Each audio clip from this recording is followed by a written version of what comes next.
With just a casual glance, you sent Western deities fleeing in terror. A simple upward punch tore a hole through the heavens.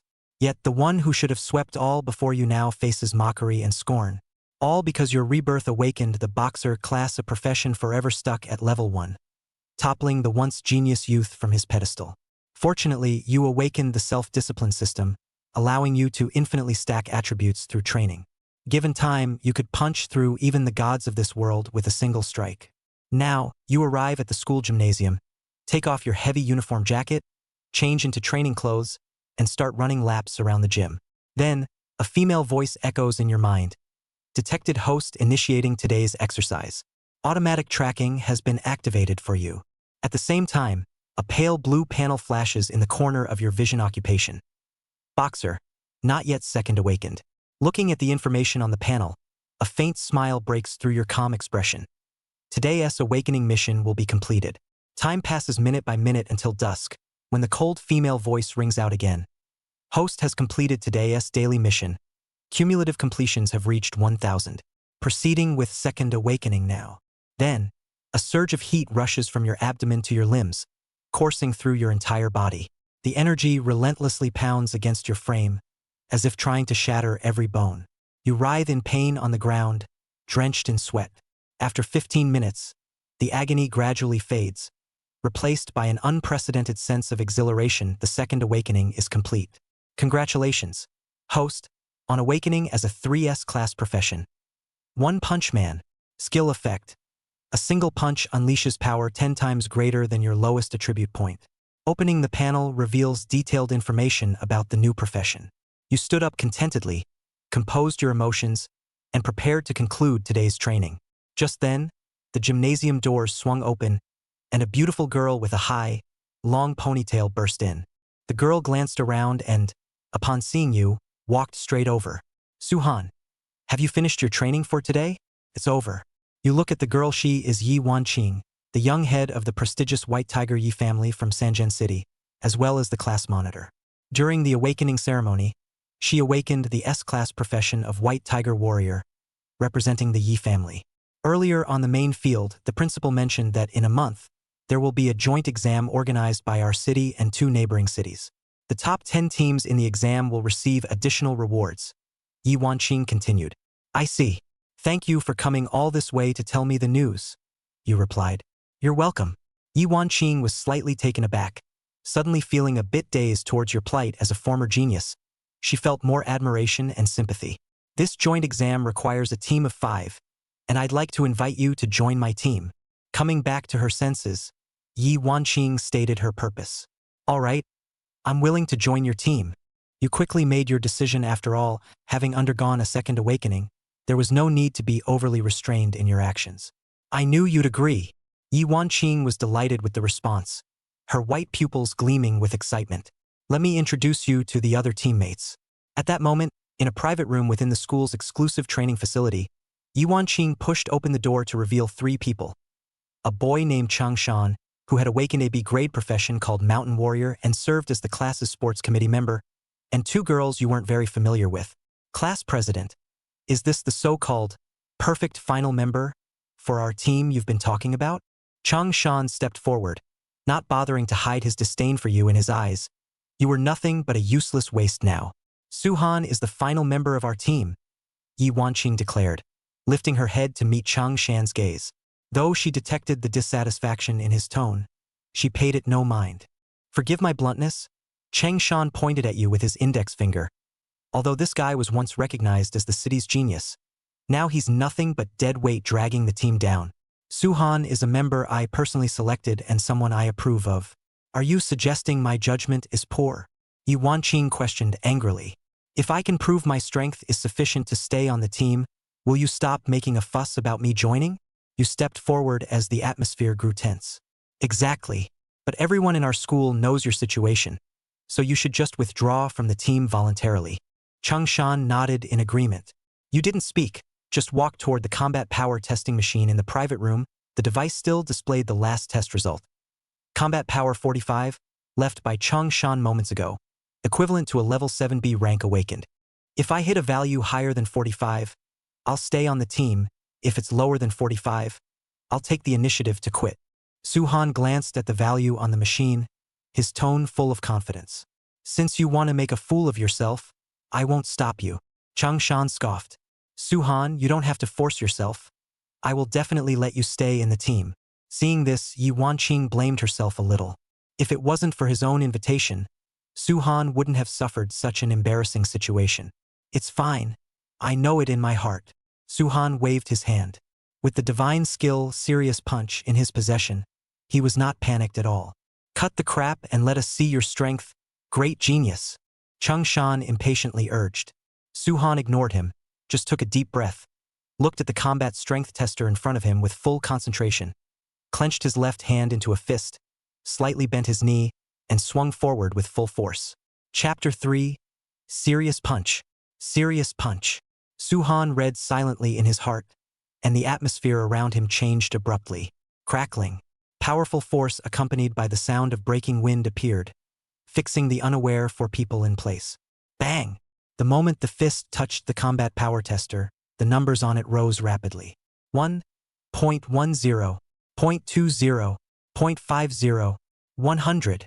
Finally, the jumping number stopped at exactly 100. How is this possible? Along with Yi Wanqing, everyone present was shocked speechless by the image in front of them, and could only stare at the tester in a daze. How about it? Am I qualified to stay in the team now? Closing his fist, Su-han looked at Changshan and said calmly, No, no problem. Returning to his senses, Changshan stuttered for half a day before finally squeezing out a few words from his mouth. The testing logic of the combat strength tester was to display the value of the strength in the 4 dimensions of the tester. An S-class professional awakening could increase 7 attribute points per level before level 10, 6 points for a class, 5 points for B class, and then decreasing in order after that. Generally speaking, every 10 levels up, the awakened person was able to make a breakthrough, and the attribute points gained after the breakthrough would be doubled. Even for an S-rank awakened person who majored in strength, if he wanted to hit a value of 100 without the help of external forces, his rank would have to be at least around level 15. Even he, a level 10B ranked awakened person, could only hit 45 points. Changshan really couldn't figure out how Su-han, who had clearly awakened to a trash profession and even his rank could only stay at level 1 forever, managed to achieve a strength as high as 100 points. Since I've proven myself, it's your turn now. You must apologize for what you just did. Su-han looked at Changshan with cold eyes. He wasn't a great benefactor, on the contrary, he was very vindictive. If someone looked down on him, he would definitely find a way to make them pay. Therefore, before hearing Changshan's sincere apology, he would definitely not give in. I'm sorry. At those words, although Changshan had a red face, he still bowed 90 degrees to Su-han and apologized with a very sincere attitude. After all, he was the one who had first questioned Su-han's strength just now, and even if part of it was due to the fear that the other party would drag the team down, a mistake was a mistake. Now, since Su-han had already proved his strength, whether it was for the sake of the team's atmosphere or for the sake of holding on to his thigh, he should bow his head and apologize. Being able to bend and bend, you're still a character. Su-han nodded and signaled the other party to get up. After Changshan raised his head, Yi Wanqing seized the opportunity and spoke.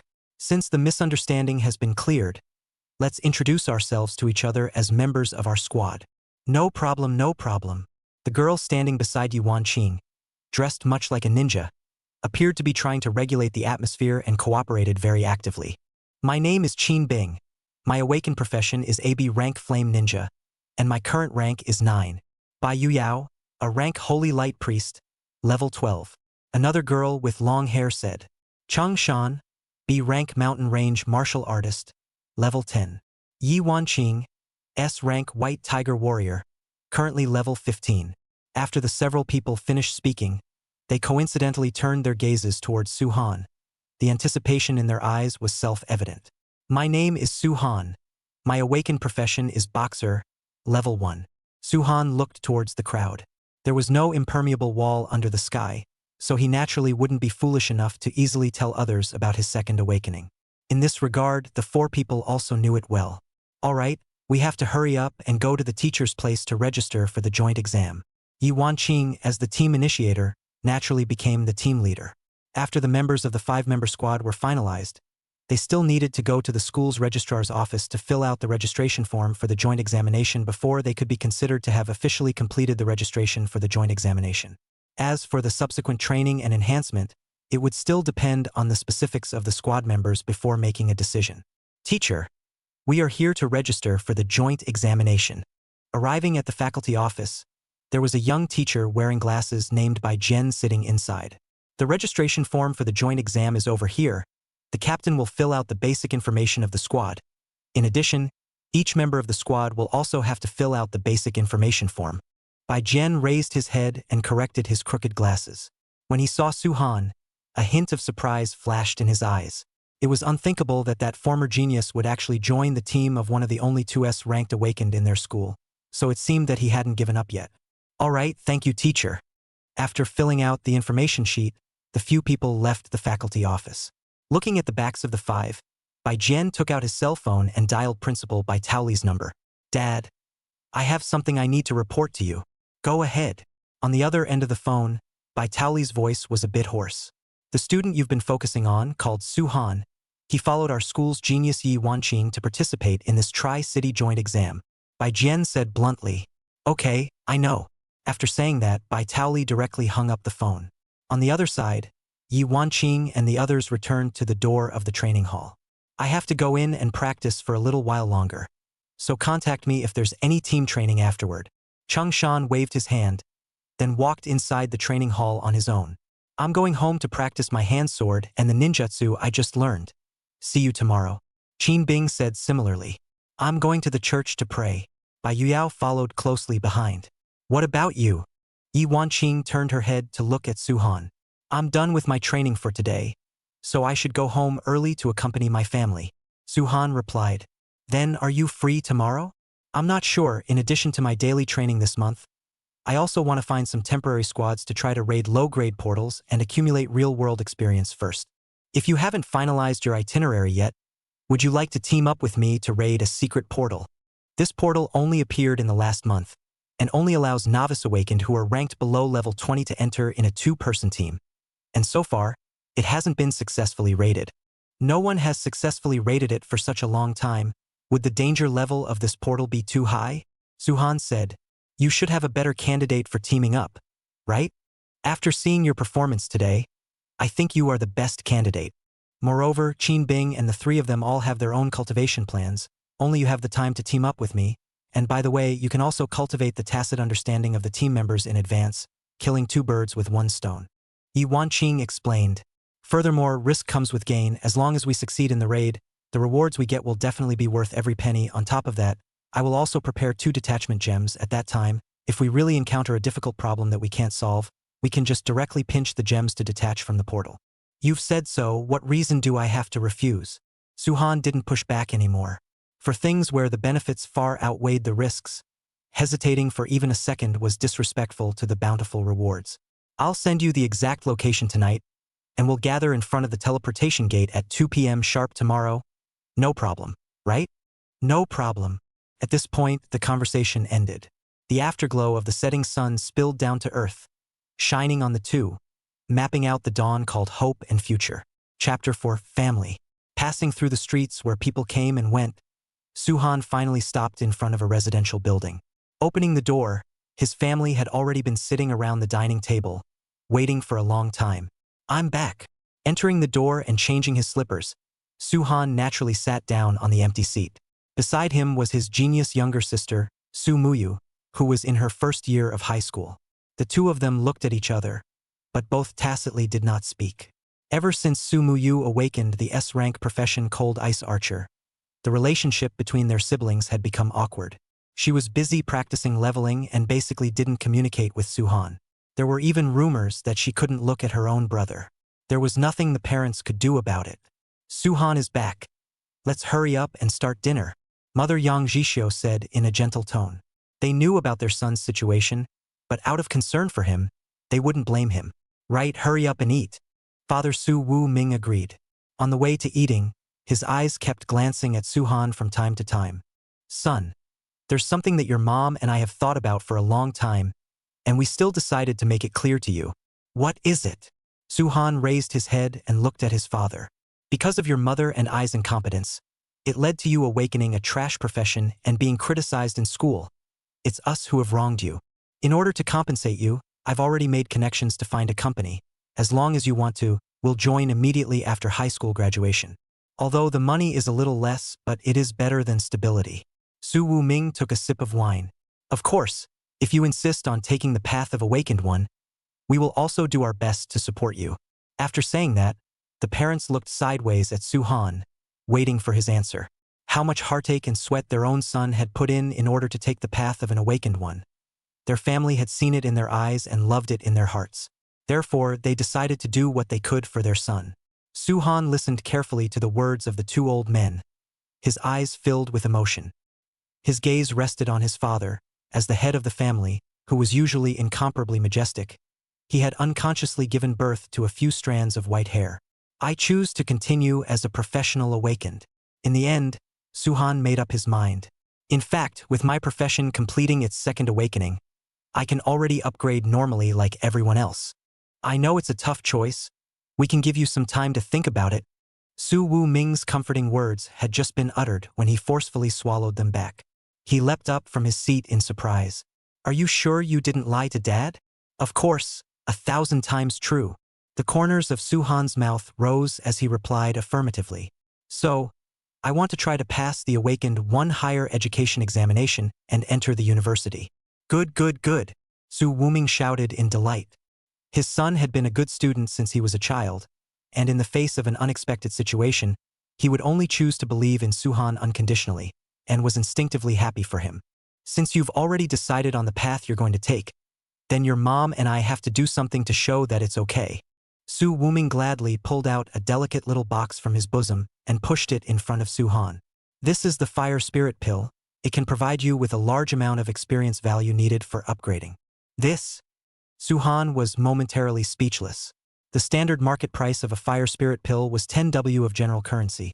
For their not-so-wealthy commoner family, such a spirit pill had to rely on their parents' efforts for several years, so one could imagine how precious it was. But he couldn't accept it because he still couldn't upgrade even though he had completed his second awakening. Thanks, Dad. Looking at his parents, who were full of anticipation, Su Han finally chose to accept the spirit elixir. They were so considerate of themselves, and he didn't want to make the other party sad again. And even if he couldn't use it himself, it would be great to pass it on to his sister afterward, or resell it to acquire some equipment. I'm full. After Su Han put away the spirit pills, Su Muyu suddenly put down her chopsticks and returned to the room with an expressionless face. Mom and Dad, I'm almost done eating as well. Sensing his sister's mood, Su Han similarly got up and said, take an early rest, and do everything within your means. Li Zhongho instructed. It's also bitter for little fish. It's all because we two old guys are useless. Yang Zhixio cleaned up the dishes and looked at the door of their daughter's closed room. His tone filled with self-blame. It was clear that their daughter was exceptionally talented, but she could not get the resources to match it. Little fish is a good child who understands. She will understand us. Li Zhongho comforted. It was late at night and both parents had returned to their rooms to rest. Su Han took the spirit elixir and knocked on the door of his sister's room. Come in. Su Muyu's cold voice came out from the room, pushing the door in. At this moment, the young girl was holding a cell phone in her hand, leaning against the bed. Do you have something to do? Su Muyu didn't even bother to raise her head, staring intently at the cell phone screen. She felt that because of her parents' favoritism, Su Han got what should have belonged to her. It was clear that she was the one with better talent, but they gave everything to her brother who had awakened the waste profession. Although she also tried to understand her parents' reasons for doing so, but she was after all only a 16-year-old girl. Even if she tried to understand, her heart would inevitably still breed jealousy and dissatisfaction. Su Han walked over to his sister's side. Little fish, this fire spirit pill, I think I should give it to you.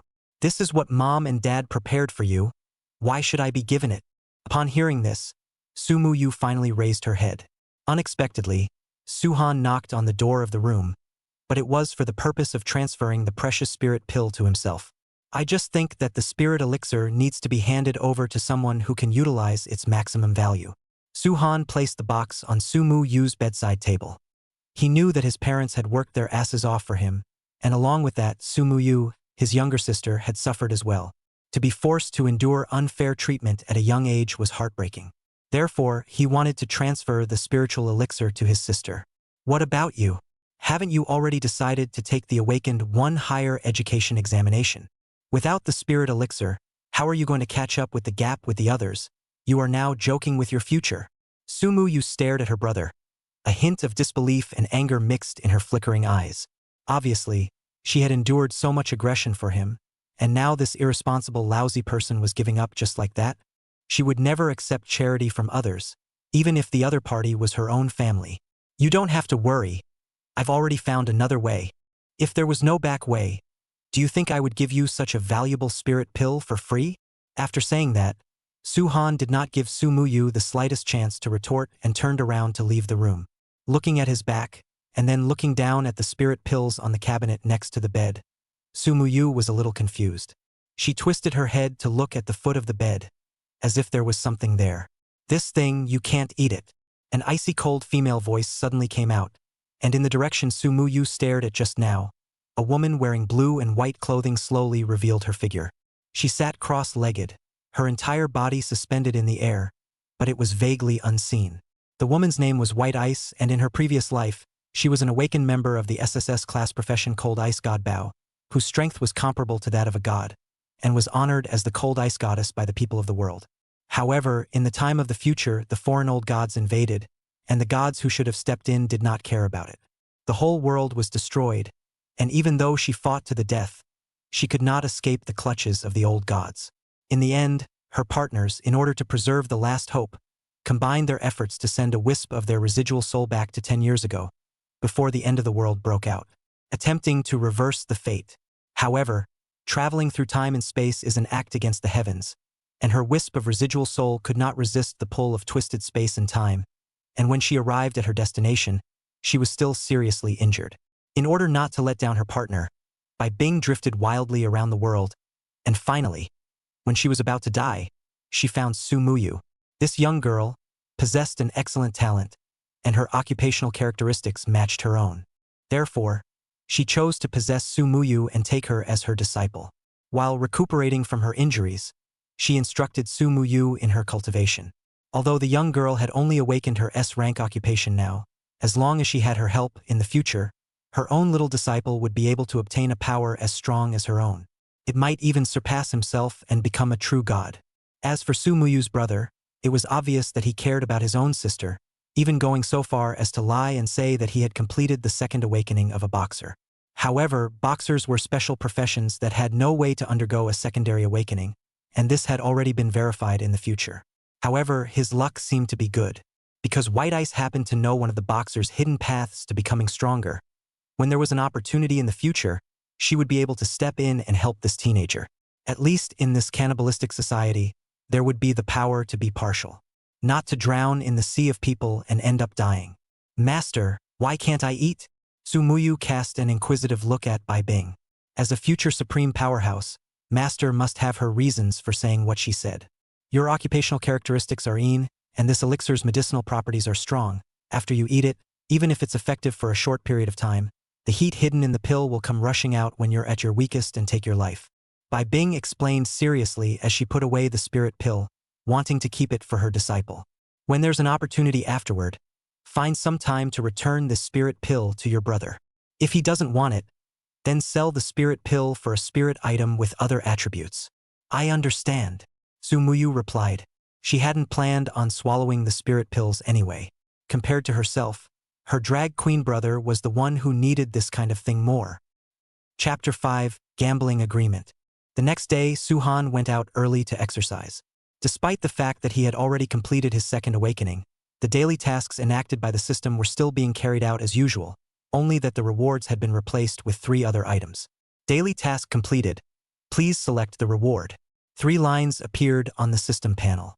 Random attribute points, mysterious gift box, and secret realm key. Stopping to think for a moment, he chose the secret realm key. Because of his occupational characteristics, he did not lack attribute points. The randomness of the items opened from the mystery gift box was too strong. It would be better to choose the secret realm key then, and perhaps obtain some combat-enhancing elixirs or equipment from the secret realm. Secret realm key. Grade, unique. Introduction. A secret realm key of unknown origin that can open special secret realms with a simple twist. This item is bound. Only one person is allowed to use it, and the difficulty is too high. It is recommended that the bound person has all 4-dimensional attributes over 100 before challenging.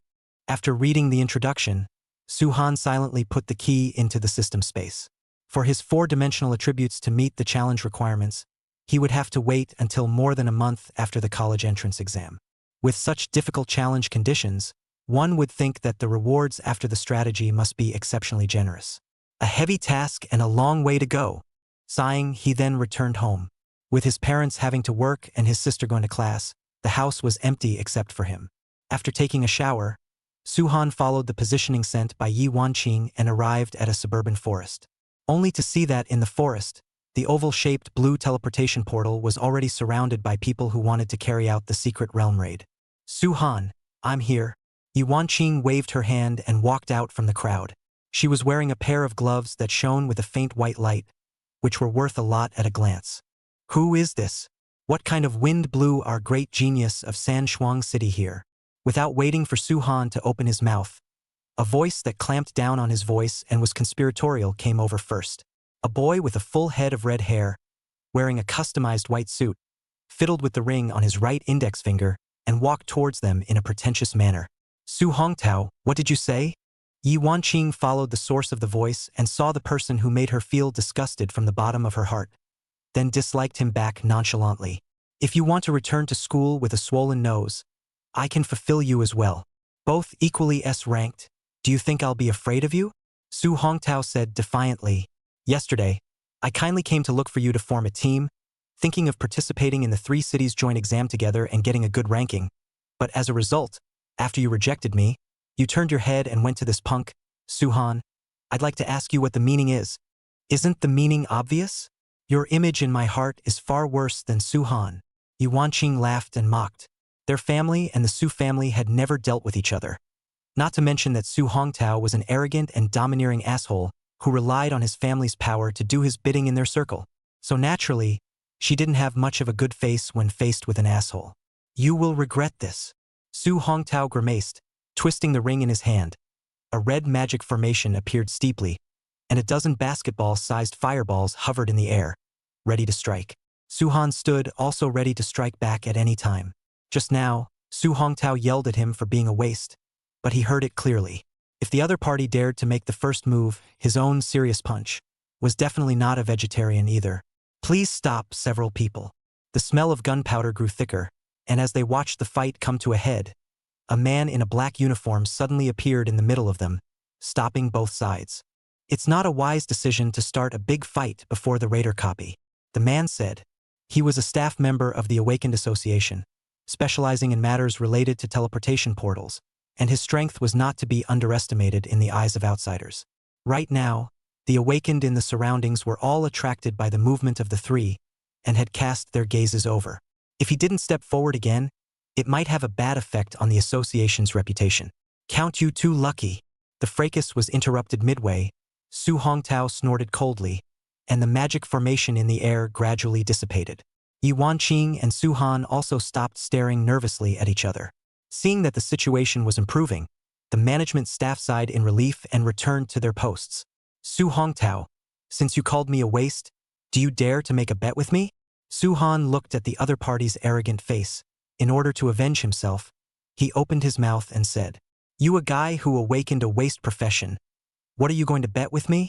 Hearing this, Su Hongtao laughed out loud. Or do you think that because you've managed to eat a soft meal, you've flown up the branch and become a phoenix, daring to on my head? I'm a person with a hard body. Soft rice is definitely not a chance to eat in this life. But someone is different. Every day the elixir serves, occupying the best resources, but the strength is not good. Still have to rely on the family to wipe their own asses. I do not know if he himself is still not ashamed. You have the guts to say that again. Suhan's words were incredibly offensive. Su Hongtao's face reddened, and the ring on his hand turned once again. Don't be a poseur here, in a word, to gamble or not to gamble? With the managers present, Suhan expected that the other party would not make a move, and even if he did, he was not afraid. Heh! Su Hongtao laughed contemptuously. Since you want to die, then I won't stop you. What do you want to bet on? Say it in advance, I won't take money as a bet with you, after all, you're a civilian family, even if you sell your entire family, it won't be worth a single piece of equipment on me. Just bet on which one of us will raid the secret portal this time first. Su-han was a little angry. Offending his family was the same as touching his scales. He must make Su Hongtao pay a painful price. For this reason, he suppressed his anger and said, "If you lose, kneel down on the spot and apologize, yell out 3 times for my father, and in the future, when you see me in school, you have to go around. If I lose, you can do whatever you want me to do. Deal." Su Hongtao agreed without hesitation. In his mind, Su-han was a complete and utter waste, and there would never be a chance that he himself would lose.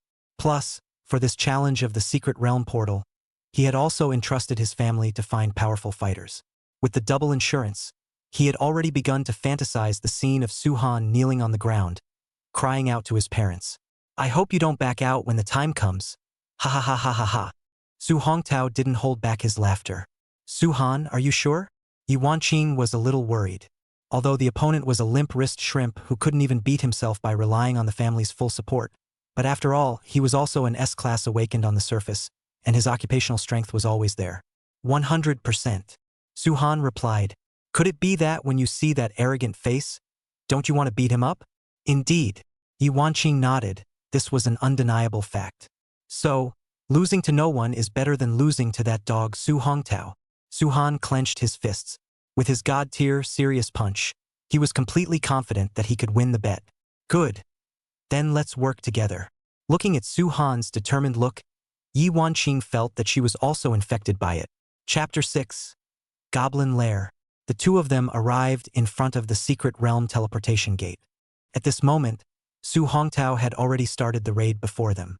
However, the secret realm teleportation portal was different from ordinary teleportation portals in that each squad acted alone in the secret realm. As long as the raid was successful, the rankings and the time taken to complete the raid would appear above the portal, and it would be clear who was fast and who was slow at that time. Accompanied by a slight sense of vertigo, Su-han and Yi Wanqing were transported into a tunnel. It was pitch black here, and one could not see a finger. Yi Wanqing pulled out 2 torches out of thin air and made a fire to light it before she could see the situation in the tunnel slightly clearly. According to the intelligence, the first wave of monsters in the secret realm are ordinary goblins, with a level of around level 5. Looking around, Yi Wanqing said to Su-han, "The strategy for the secret realm was a relatively rigorous and meticulous task. Before coming, she had already asked her father to pass on the relevant information about the secret realm here. They explored inward along the tunnels, keeping their guard up at all times. Ow! After passing through the opening of the first tunnel cave, a low hissing sound suddenly came from a short distance away. The monster is coming. Yi Wanqing picked up the torch and faced it squarely ahead. The faint firelight just reflected the ugly and hideous faces of the kobolds. They held crude wooden sticks and attacked the two. Serious punch. Su-han swung out a punch. His punch was plain and unadorned, but the punch was deadly. The kobold flew out backwards like white paper and smashed into the wall of the tunnel, smashing a crater. Yi Wanqing also swung out a fist violently, and the gloves emitting white light smashed into the monster's green heads, knocking their eyes out. Immediately after, she rolled forward smoothly with her inertia, dodging the attack of another kobold. Her left foot connected with a hard kick, hitting the kobold that had just sent out an attack. Only to see it spitting blood from its mouth, it quickly lost its life. In the blink of an eye, only 2 kobolds remained, frozen in place. Seeing the bad situation, they dropped their sticks and were about to escape. But Su-han and Yi Wanqing's fists would not allow this to happen. Only just turning around, before they could take a step, the 2 kobolds returned to the arms of their companions. The first wave of level 5 monsters were relatively easy to deal with. After resolving the ordinary goblins, there will also be a fork in the tunnel, and at that time, the 2 of us will have to act separately, or else we won't be able to see the true face of the boss even if we reach the boss room. Yi Wanqing shook her hands, and the green blood on her gloves was spilled onto the ground. On top of that, the stone-throwing goblin and goblin sacrifice will appear later on. They are both long-range type monsters. Their level is probably between level 7-9. It's not easy to deal with them, you must be careful. Don't worry, nothing will happen, Su-han replied confidently. The 2 of them came to the fork in the road and began to move separately. Raising his torch, Su-han advanced alone.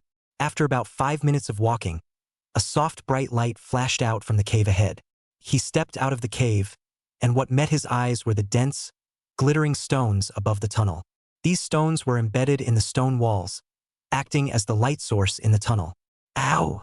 The exact same cry as before came out. Suhan raised his head and saw an ordinary goblin jump out from the dead center of his vision, wielding a wooden stick in his hand. It was too late to dodge, so he could only raise the torch in his hand above his head and block the opponent's headbutt. The two wooden weapons collided with each other, making crackling sounds. However, compared to the wooden stick in the monster's hand that was still barely a weapon, Suhan's torch was obviously more fragile. In the blink of an eye, black wood shavings began to fall from the torch.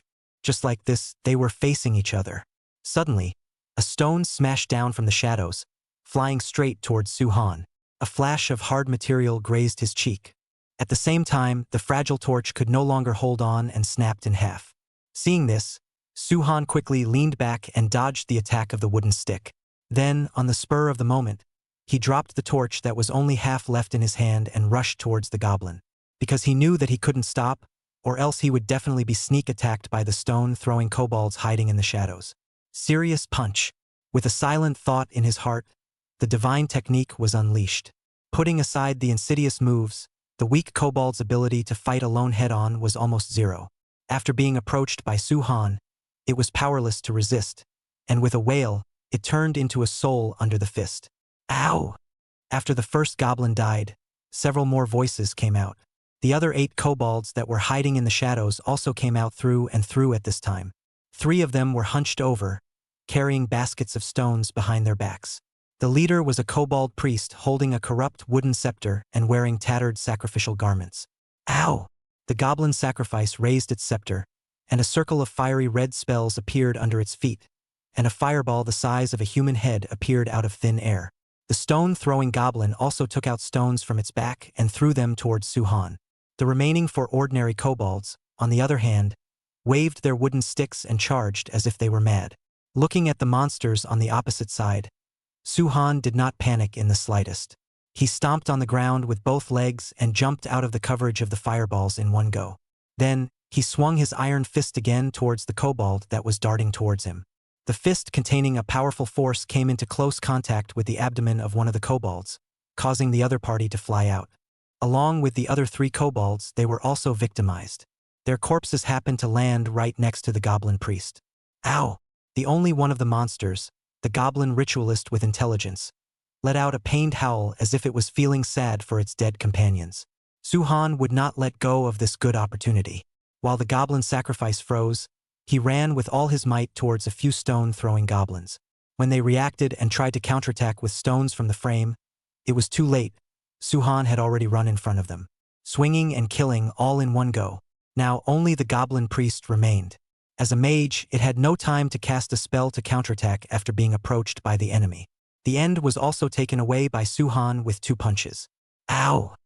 Before dying, the goblin sacrifice stared deathly at the enemy that had violated their territory, its screams filled with unwillingness.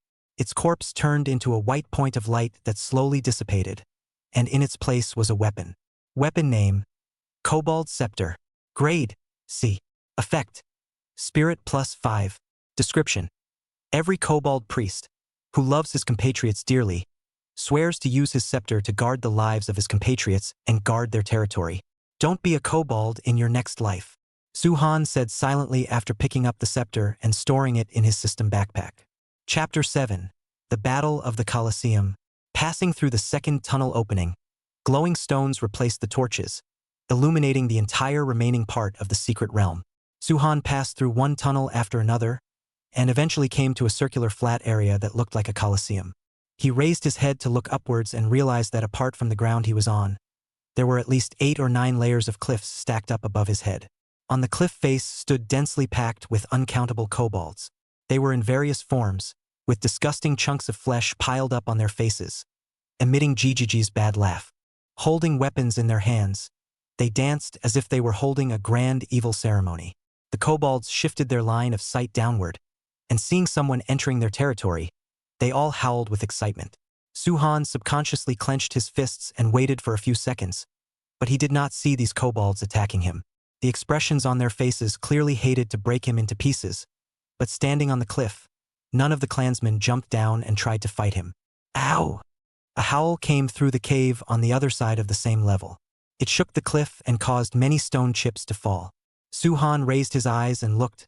A robust kobold with a spear and a physique extremely similar to that of a human was walking towards him from the other end of the cave. Ow! Along with the appearance of this kobold, the other kobolds on the cliff wall all raised their arms and shouted. Their eyes were filled with excitement, anticipating the start of this battle. The warrior kobold, among the kobold species, was second only to the kobold king. It possessed an intelligence and size similar to that of humans, as well as a growth equivalent to that of a human class B awakened. Generally speaking, when a newbie awakened before level 20 met this kind of monster, they would not be able to avoid a fierce battle. There were even some awakened with a low career level who would choose to give up on the raiders when they encountered the warrior goblins. However, Suhan was clearly not among these people. Mixed with the whistling sounds of the goblins that resounded through the sky, this scene that was just like the coliseum made both sides of the battle uncontrollably excited. Ow! The warrior goblin enjoyed the cheers of its fellow clansmen as it raised the spear in its hand and pointed it at the opposite enemy as if it was provoking. Then it grinned its ugly mouth again, revealing a sickeningly contemptuous smile. In response, Suhan was speechless and simply launched his attack. He fiercely attacked towards the warrior goblin, the divine skill Serious Punch having been unleashed long ago. Seeing this, the warrior kobold was also not willing to show weakness, and his spear struck out, right at Suhan's brow. A bit of coldness arrived first. Compared to his fist, the spear had an obvious distance advantage, and before his fist touched the monster, the tip of the spear had already arrived first. The sharp tip of the spear brushed along the temple, only 1 centimeter short of penetrating Suhan's head. However, danger sometimes meant opportunity. Because of the inertia of wielding the spear, the warrior goblin's body tilted forward too much, causing it to lose its balance. Taking advantage of this opportunity, Suhan wrapped his right hand around the wooden handle of the spear and swung at the monster with his left hand clenched into a fist. The power of Serious Fist was terrifying. Seeing the sandbag-sized fist getting closer and closer to him, the warrior goblin hurriedly let go of his right hand holding the spear and fought to leap backward, managing to dodge Suhan's iron fist. The strong wind of the fist raised a cloud of dust in the confined tunnel space, causing the spectators on the cliff wall to gasp. This was the instinct of the kobolds. Just like the orcs, they cared for their fellow clansmen and at the same time worshipped the strong. When the dust cleared, it was pretty standard to have smoke and no injuries. Both sides each stood in the corner of the arena, but the eyes of the warrior kobold looking at Suhan had long since lost the contempt it had at the beginning. Just one round of exchanges, it could clearly feel the gap between the two. This human in front of him, he could not defeat himself. Why did you wimp out? Weren't you arrogant just now? Suhan looked at the warrior goblin and said ironically. He understood that the warrior goblin was definitely not his opponent, but in order to win the bet with Su Hongtao, he had to speed up the speed of raiding the secret realm. If he spent too much time with the warrior goblin here, he didn't know what kind of variables would arise at that time. Ow! The warrior goblin roared angrily towards Suhan. The spectators on the cliff used the same sound to cheer on their compatriots in the arena. Ow! As if pumped with chicken blood, the warrior goblin suddenly rushed up.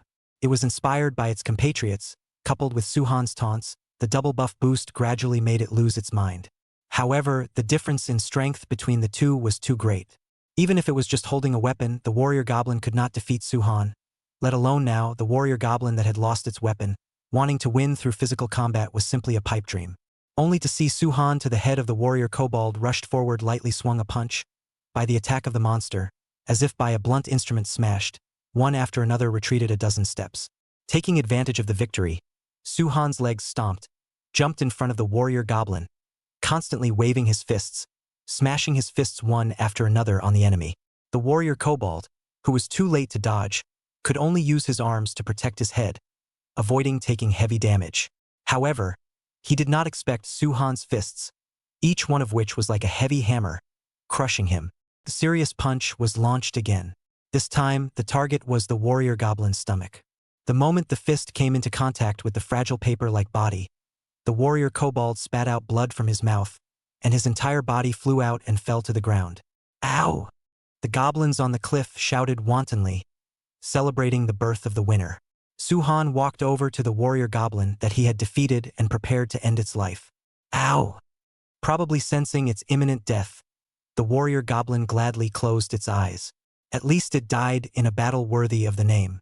The serious punch fell once again, and the warrior goblin, the second-ranked warrior goblin in the goblin clan, finished its life just like that. Its body, like the goblin ritual before it, turned into a point of light and disappeared into the sky, leaving behind only the insignia that symbolized its identity. Prop name: Warrior Kobold Symbol. Grade B. Effect: transforms an ordinary kobold into a warrior kobold. Introduction: surprised face: one who wins in the Coliseum. If you are a fellow kobold, then congratulations, you will gain great power. If you are not, unfortunately, this badge may attract bad luck to you. After reading the prop introduction, Suhan immediately had a bad feeling. He raised his head, and the goblins who were still watching the duel from above were now looking at themselves with incomparably greedy eyes. Or rather, looking at the badge in his hand. After the single combat, it turns into a group fight, is it? Suhan was already powerless to spit out the secret realm's setting of one ring after another. Chapter 8. Shady Corner. Ow! The saber-rattling atmosphere in the air became a reality with a sharp howl.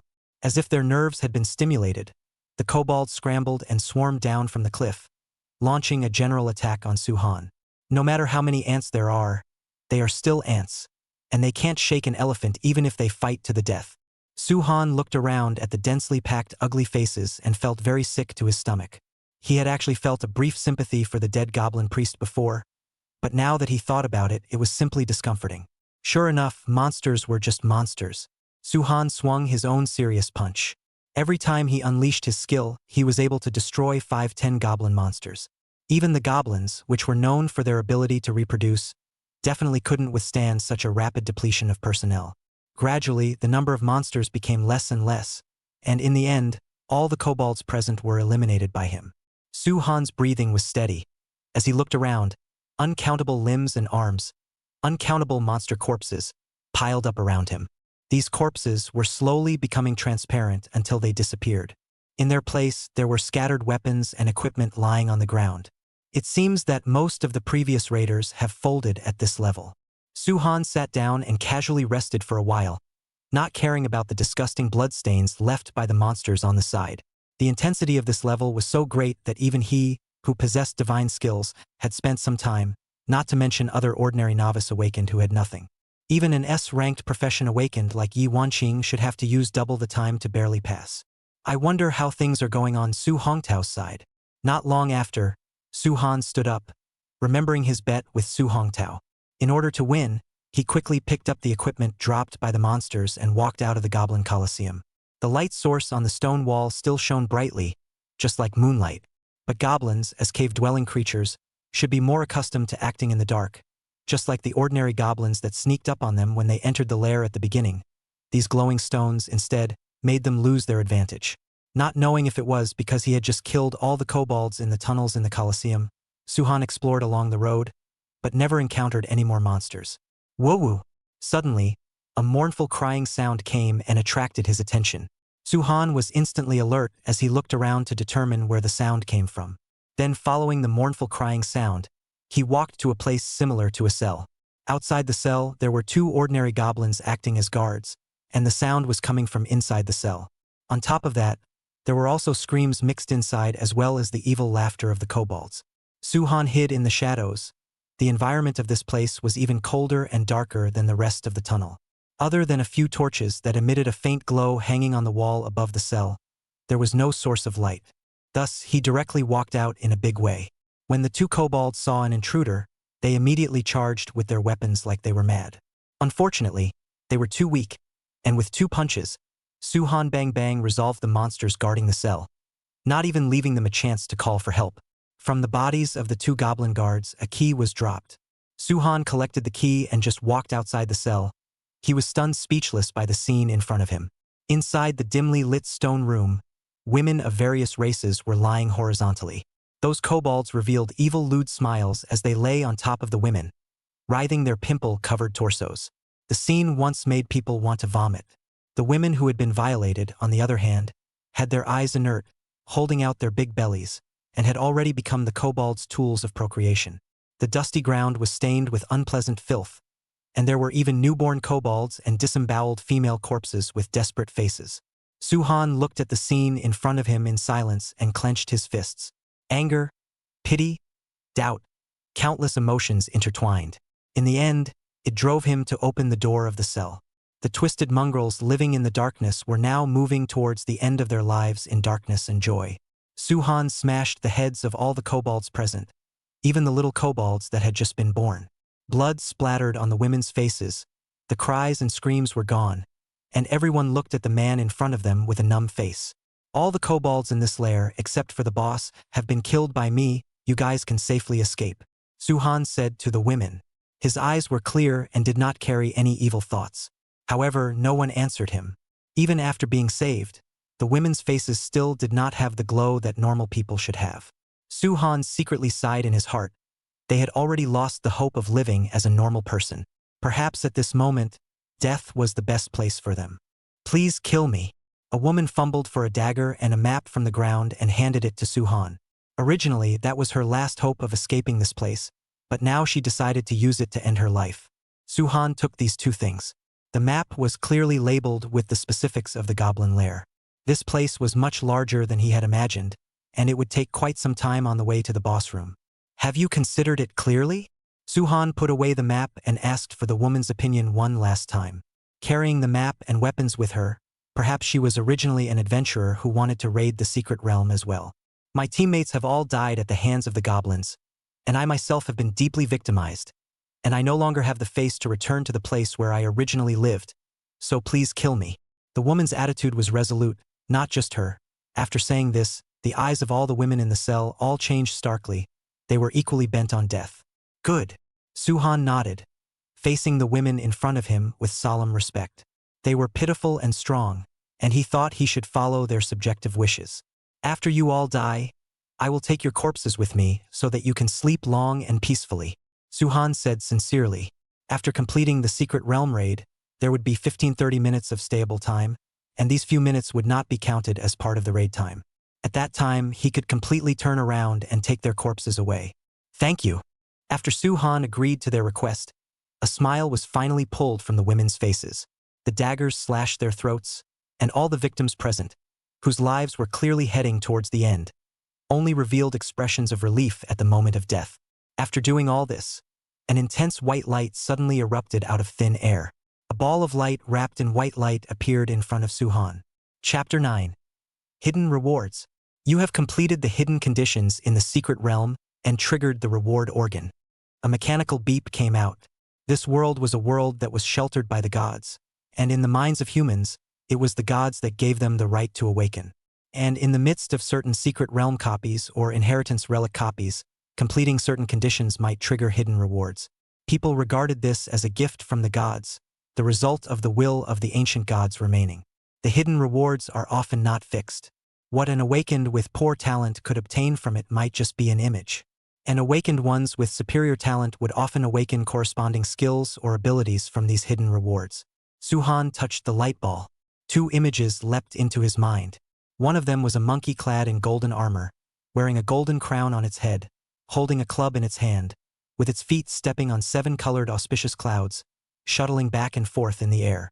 The other segment was an image of a man whose entire body was covered in blazing fire and whose white feathered wings sprouted from his back, fearlessly charging at his enemies. You saw the monkey prancing around in the clouds and had an epiphany. From that, you comprehend a skill.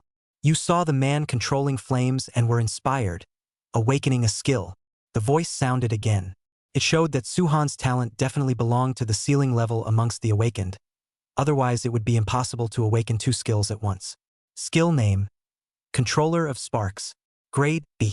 Effects: Attacks are accompanied by a burning effect. Description: The chosen one cannot feel the temperature of the flames, and thus will not be eroded by them. Your attacks will have a layer of flame attached to them and bring with them great power. Skill name: Gathering Forms and Dispersing Chi. Rank A. Effects: Speed permanently increased by 20%, active activation, can be briefly invisible, and increase the damage of the next attack to 200%. Introduction: A must-have divine skill to kill people and get rid of goods. Hidden rewards issued. The text on the screen kept changing until it disappeared. Looking at the corpses strewn in front of him, Suhan felt incomparably heavy. He took out the map and followed the location marked on it, heading in the direction where the boss room was located. Now, it was not just to win the bet with Su Hongtao, but also so that these stoic women could rest in peace as soon as possible. There were many tunnels in the goblin's lair. Even though there were no longer any monsters in the way, the winding journey did increase the difficulty of the secret realm in disguise. Suhan passed through one tunnel after another, and when he arrived at his target location, the space of the lair became abnormally twisted, and a strong sense of vertigo ensued. He raised his head to observe. A huge stone door stood in front of him. In the center of the stone door, the large and ugly head of a kobold was also carved, inexplicably giving people a sense of oppression. In front of the stone door, there was a stone platform. Suhan walked to the front of the stone platform. There was a shallow groove left on it. The shape was exactly the same as the badge left behind by the warrior kobolds after their deaths, and there were also 2 lines of words engraved underneath the groove. There are 2 powerful warriors in the kobold community, and only they are qualified to have an audience with the great kobold king. The 2 warriors submit to the king's wisdom and strength, and only when they have an audience at the same time do they have the courage to stand up and face the king's majesty head-on. These 2 sentences are more like 2 fables that hint at the way to get through the secret world. The first sentence was telling the raiders that they must possess the warrior goblin's badge in order to gain access to the boss room. The second sentence was reminding the challenger that 2 people must enter the boss room together, or else they might not even see the boss monster.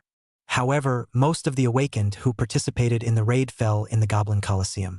Even if there were strong people who survived the group fight, they would again get stuck on the requirement of entering at the same time as their companion. After all, from the very beginning, the 2 people entering the secret realm were forced to separate. If the difference in strength between the 2 people in the group was too great, they might not even be able to enter the boss's room. The difficulty of this raid could be imagined. No wonder no one had completed the raid yet after discovering the secret realm for so long. What should we do next? The difficult problem was placed in front of Suhan. If he entered rashly, there might be a risk of failing the raid, which would result in losing the bet. But if he didn't enter, it would be equivalent to wasting the time of the raid for nothing. He thought of the man covered in fire in the previous hidden reward. Even if there were thousands of troops in front of him, he still dared to muster up the courage to charge at his enemies and then swing the longsword in his own hand at them. If he could do it, why couldn't he do it himself? He was the one who vowed to become the strongest. If he stagnated in the face of risk, how could he be worthy of such a grand ideal? In the end, Suhan decided to enter the boss room. In the hidden rewards just now, there was a skill that was capable of stealth. Perhaps he could use this skill to achieve a perfect getaway. Without any further hesitation, Suhan placed his badge on top of the stone platform, and the stone door with the disgusting head engraved on it slowly opened from the inside out. Before he could walk in, a hoarse voice, pretending to be solemn, yelled, "What kind of person is it that dares to disturb the great goblin king?" He looked ahead, and a kobold with a 1-to-1 replica of the ugly face on the stone gate, with a huge body and a golden crown on his head, was resting his cheeks on a specially made golden chair. Next to the chair, there was a 2-meter-tall wolfsbane. This was the Goblin King. The huge body of more than 10 meters was curled up on the inferior golden throne with a cozy face. Suhan did not reply. In order to avoid being discovered by the boss, he directly used gathering shape and dispersing chi to put himself into stealth mode. The Goblin King waited for a while, seeing that no one answered him, before opening his eyes and attempting to check. Obviously, the stone door was in an open state, but no one was visible where his gaze reached. The Kobold King immediately became alert. Usually the stone door would only be opened when the warrior kobolds came to see him, but now it was opened inexplicably, so there must be an intruder. It simply slapped the handle of the chair with its palm and shouted, "Anyone who meets the king alone must kneel." An invisible pressure swept through the entire space. This was the power of rules. But the Goblin King's angry command had no effect on Suhan in his stealthy state. It seemed that this kind of power had to be effective only if the releaser could see the target. Was I too nervous? The Goblin King sat on its throne, frowning tightly. Could it be that it was overthinking it, and that the stone door had just fallen into disrepair over the years, and that was why it opened automatically? In response, it didn't think much more about it and continued to close its eyes.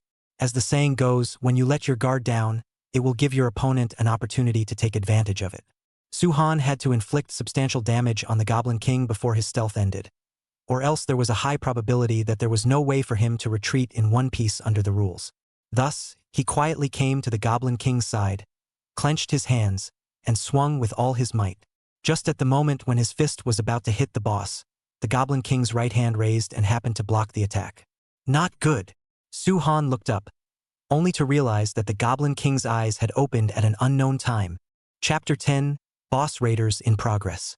Hajime King but refuses to show his face. It seems to be a cowardly incompetent. The Goblin King looked at the empty ground in front of it and mocked. It still couldn't see Su-han right now, but with its intuition, it was still able to block the sudden attack. Su-han also understood that he was not exposed, so it swung its fists one after another. The gold content of Serious Punch didn't need to be mentioned, and paired with Controller of Sparks and Gathering Forms and Dispersing Chi, the effect on the boss was remarkable. Flames climbed up the Goblin King's body, and a hot burning sensation came from all parts, which even a powerful boss couldn't endure. With a loud roar, it fiercely stood up, picking up the wolfsbane beside the throne in its hand and slamming it into the air. Hiding villain! Dare you show up and compete with me squarely? The Goblin King gradually lost his mind, and the mallet in his hand, driven by his huge body, smashed large and small pits in the ground. Not knowing if there was a certain island country producing graphic novels in the secret realm, Su-han always felt that the big guy in front of him had a middle-aged flavor to his speech. Of course, he was definitely not going to show himself. Pinching the end time of Gathering Forms and Dispersing Chi, Su-han stopped his attack in advance, then immediately retreated back to the door, leaving only the Goblin King, who had been burned by the sparks, to rage impotently in the room. But Su-han did not relax in the slightest.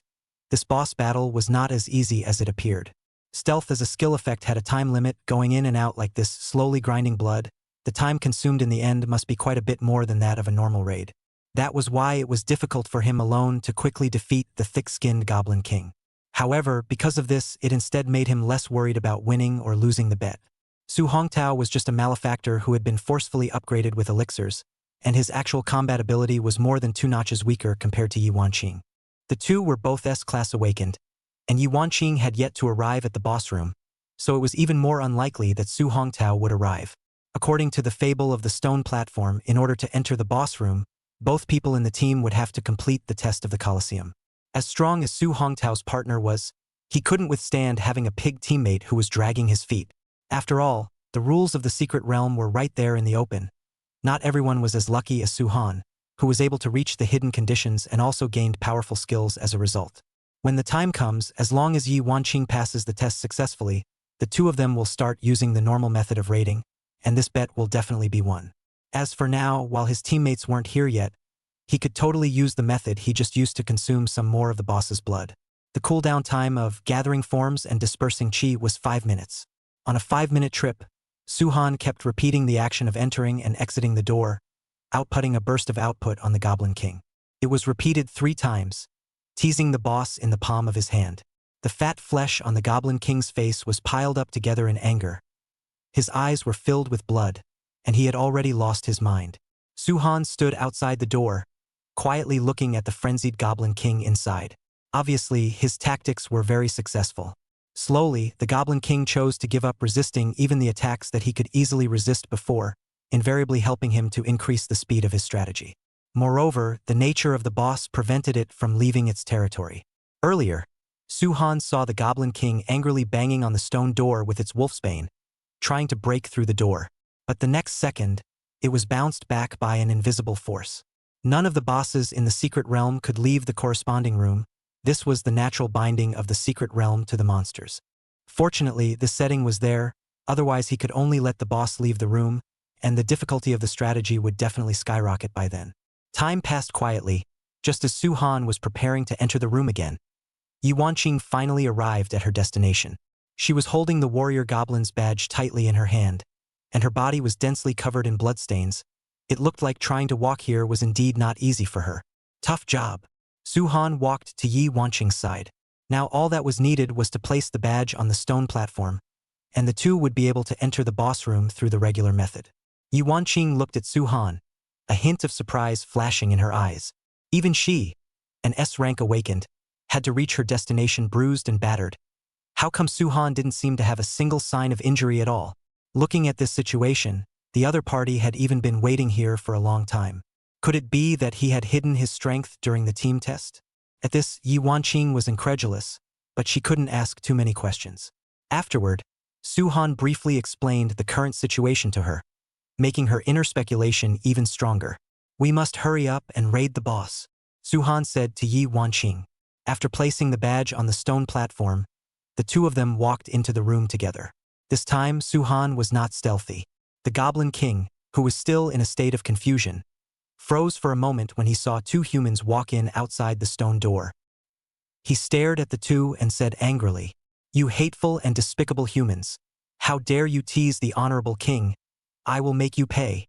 As soon as the words left his mouth, the monster raised its wolf-tooth stick and charged towards Su-han and Yi Wanqing. The two of them glanced at each other and understood. Stomping on the ground with their legs left and right, they dodged the Goblin King's onslaught. The Goblin King, on the other hand, because of the inertia of the sprint, his entire body crashed into the stone wall and in turn made himself dizzy. "Let's go!" Seeing the right moment, Su-han used Serious Punch and ruthlessly smashed on the Goblin King's stomach. Yi Wanqing followed closely behind, waving her iron fist with gloves without any effort. Feeling the burning sensation coming from his body once again, the Goblin King realized who the culprit was that had just caused him to lose his mind. He stared tightly at Su-han, itching to break the other party into pieces. "So it's you, you hateful villain." The wolf-tooth stick in his hand fell violently. On his way to smashing down the weapon, Su-han once again unleashed, gathering shape and dispersing chi, and entered a state of invisibility. The blow full of indignation fell short once again, and the Goblin King shouted angrily. At the same time, the giant wolfsbane, due to the boss's attack regardless, embedded itself into the floor of the room's ground. When he tried to pick up the weapon again, Su-han's punch, which doubled his damage, had already blasted at his body. "Ow!" The pain caused the Goblin King to let out an instinctive scream. Yi Wanqing leapt forward, white chi wrapped around her legs, and kicked with force, sending the boss's weapon into the distance. Unable to regain his weapon, the Goblin King could only choose to fight a physical battle in the end. But the villain who had tormented him disappeared once again, so he shifted his target to Yi Wanqing. "Go to hell. To be in the company of a villain, you don't deserve to live either." The Goblin King clasped the 10 fingers of his hands tightly together, and with the greatest strength he could muster at this moment, he smashed down towards Yi Wanqing's head. This time, the speed was so fast that Yi Wanqing simply could not dodge in time. Chapter 11. Taking down the secret realm. In the nick of time, Su-han threw another punch, hitting the boss. The Goblin King was in pain, and his tightly clasped 10 fingers were forced to loosen, giving Yi Wanqing the opportunity to dodge. She hurriedly sidestepped and rolled towards the open space on the left. The boss's huge palm grazed the edge of her body and landed. Su-han seized the opportunity and continued to launch his attack. As the Goblin King received more and more damage, the frequency and effectiveness of his attacks gradually became better. 10 minutes later, in a stealthy state, Su-han swung his last punch.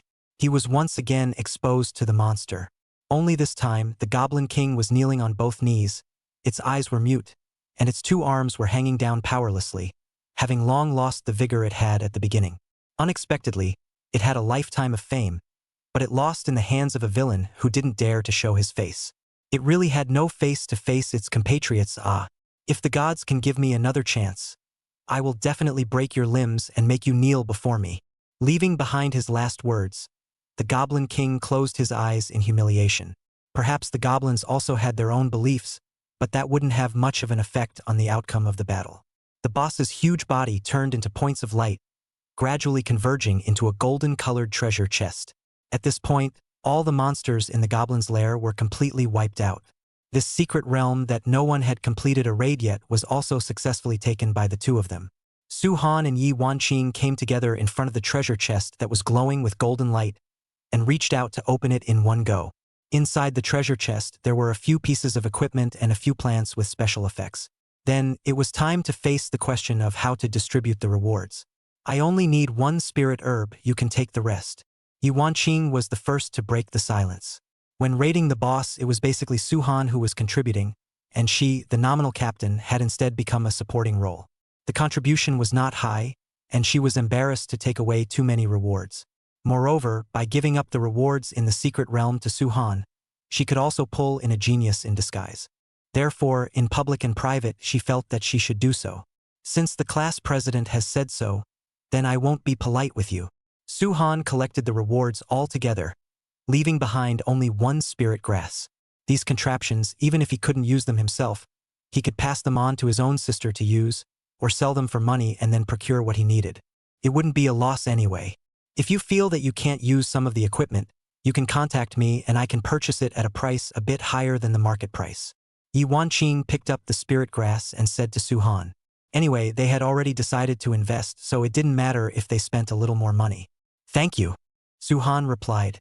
If Yi Wanqing was willing to help, it would save him a lot of trouble. At least there was no need to go through the trouble of finding a buyer. Let's go. After completing the strategy, a return passage appeared in the secret realm, and Yi Wanqing walked to the passage and said, "Wait a moment. I have to go back to the lair to do something." Suhan waved his hand. "What is it?" Yi Wanqing looked at the boy in front of her suspiciously. After defeating the boss and confirming the reward, what could be the matter in the secret realm? "Do you need my help?" "Of course you need it if you're willing." Suhan told Yi Wanqing about the matter regarding the women. Damn this group of goblins. Learning about what happened to the women, Yi Wanqing was enraged. At the same time, there was a trace of sympathy and respect for the group of women who resolutely went to their deaths. Whether it's for the sake of them being able to rest in peace, or to help you, I should go along and take the bodies away.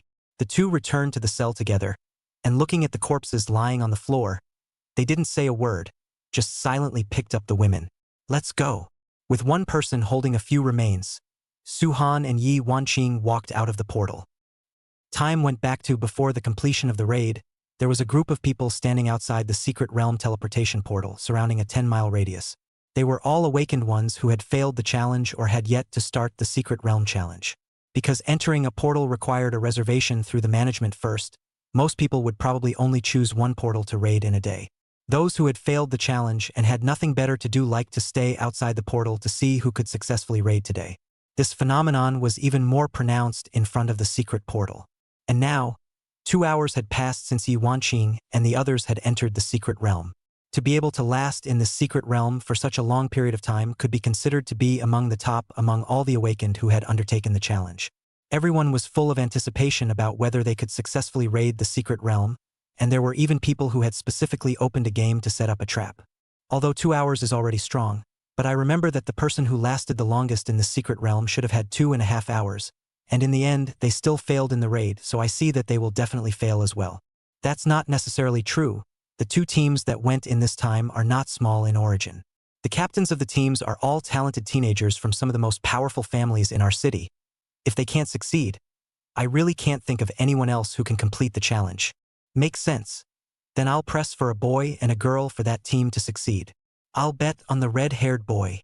Reasonable my ass, cases of fallen geniuses abound. Have you guys forgotten about the genius called Suhan in our city 3 years ago? I pressed raider failure. The crowd's discussion continued in full swing. While they were still talking, the secret realm portal in front of them suddenly lit up with blue light. In the next second, Su Hongtao and his partner walked out of the door.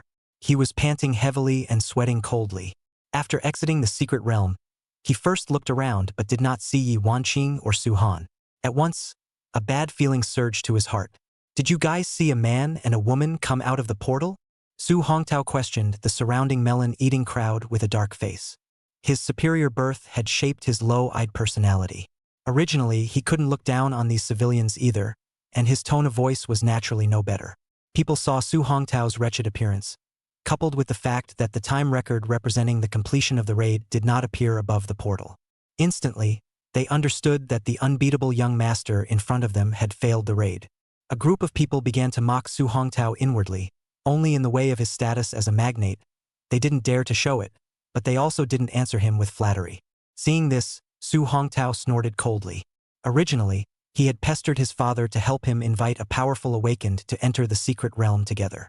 But when he arrived at the boss room, that dastardly goblin king had completely ignored the attacks of his own melee companions, and hammered away at him with his teeth and claws wide open, holding a wolf-tooth rod. It wasn't just that he had talked too much about that monster when he was activating his skills. How could there be such a careful guy, Fortunately, he used the return stone before the wolf's tooth club smashed his head, or else he was afraid that his life would be hard to protect. And the awakened person that the family spent a lot of money to hire was simply a waste. He couldn't even attract the hatred of a boss. He was also a liar. He definitely had to tell his father about him when he returned. However, even if the raiders failed, he definitely did not believe that Yi Wanqing with that drag queen Suhan could do better than him. He must have known that he couldn't beat him, and had already fled with his tail between his legs. Thinking of this, Su Hongtao's original bottomed-out mood instantly cleared up again. However, the report, not one can be missing. Just as Su Hongtao was about to leave, the portal behind him lit up once again. Before the people inside appeared, the surrounding awakened ones instead let out an exclamation first. Chapter 12. Winning the bet. Everyone, look, time has appeared above the portal. Someone pointed at the top of the secret realm portal and said incredulously, I saw it too. I didn't expect that someone could actually complete the secret realm raider. This is a true genius. How long did it take to complete it? Can any of the older brothers standing in front say the time? There were some awakened who were in a more backward position, hearing the chatter in front of them, tilting their heads and looking forward to it. Don't squeeze. Don't squeeze. I seem to see it. 1 hour and 45 minutes. Why is this time so strange? It doesn't match the time they entered the secret realm? The awakened ones had different looks. There was surprise, there was doubt, there was anger, there was adoration. All kinds of emotions were intertwined, making it very difficult for Su Hongtao, who was standing in front of the portal. Generally speaking, only if the raider had stayed in the portal for some time after completing the secret realm raider would there be a situation where the time of entering the portal and the time of the raider did not coincide with each other. This meant that Yi Wanqing and Su Han had not only won the bet, they even had the leisure to do nothing about the raiding in the secret realm. To him, this was tantamount to standing on his head and ting on him. It was simply a strange shame.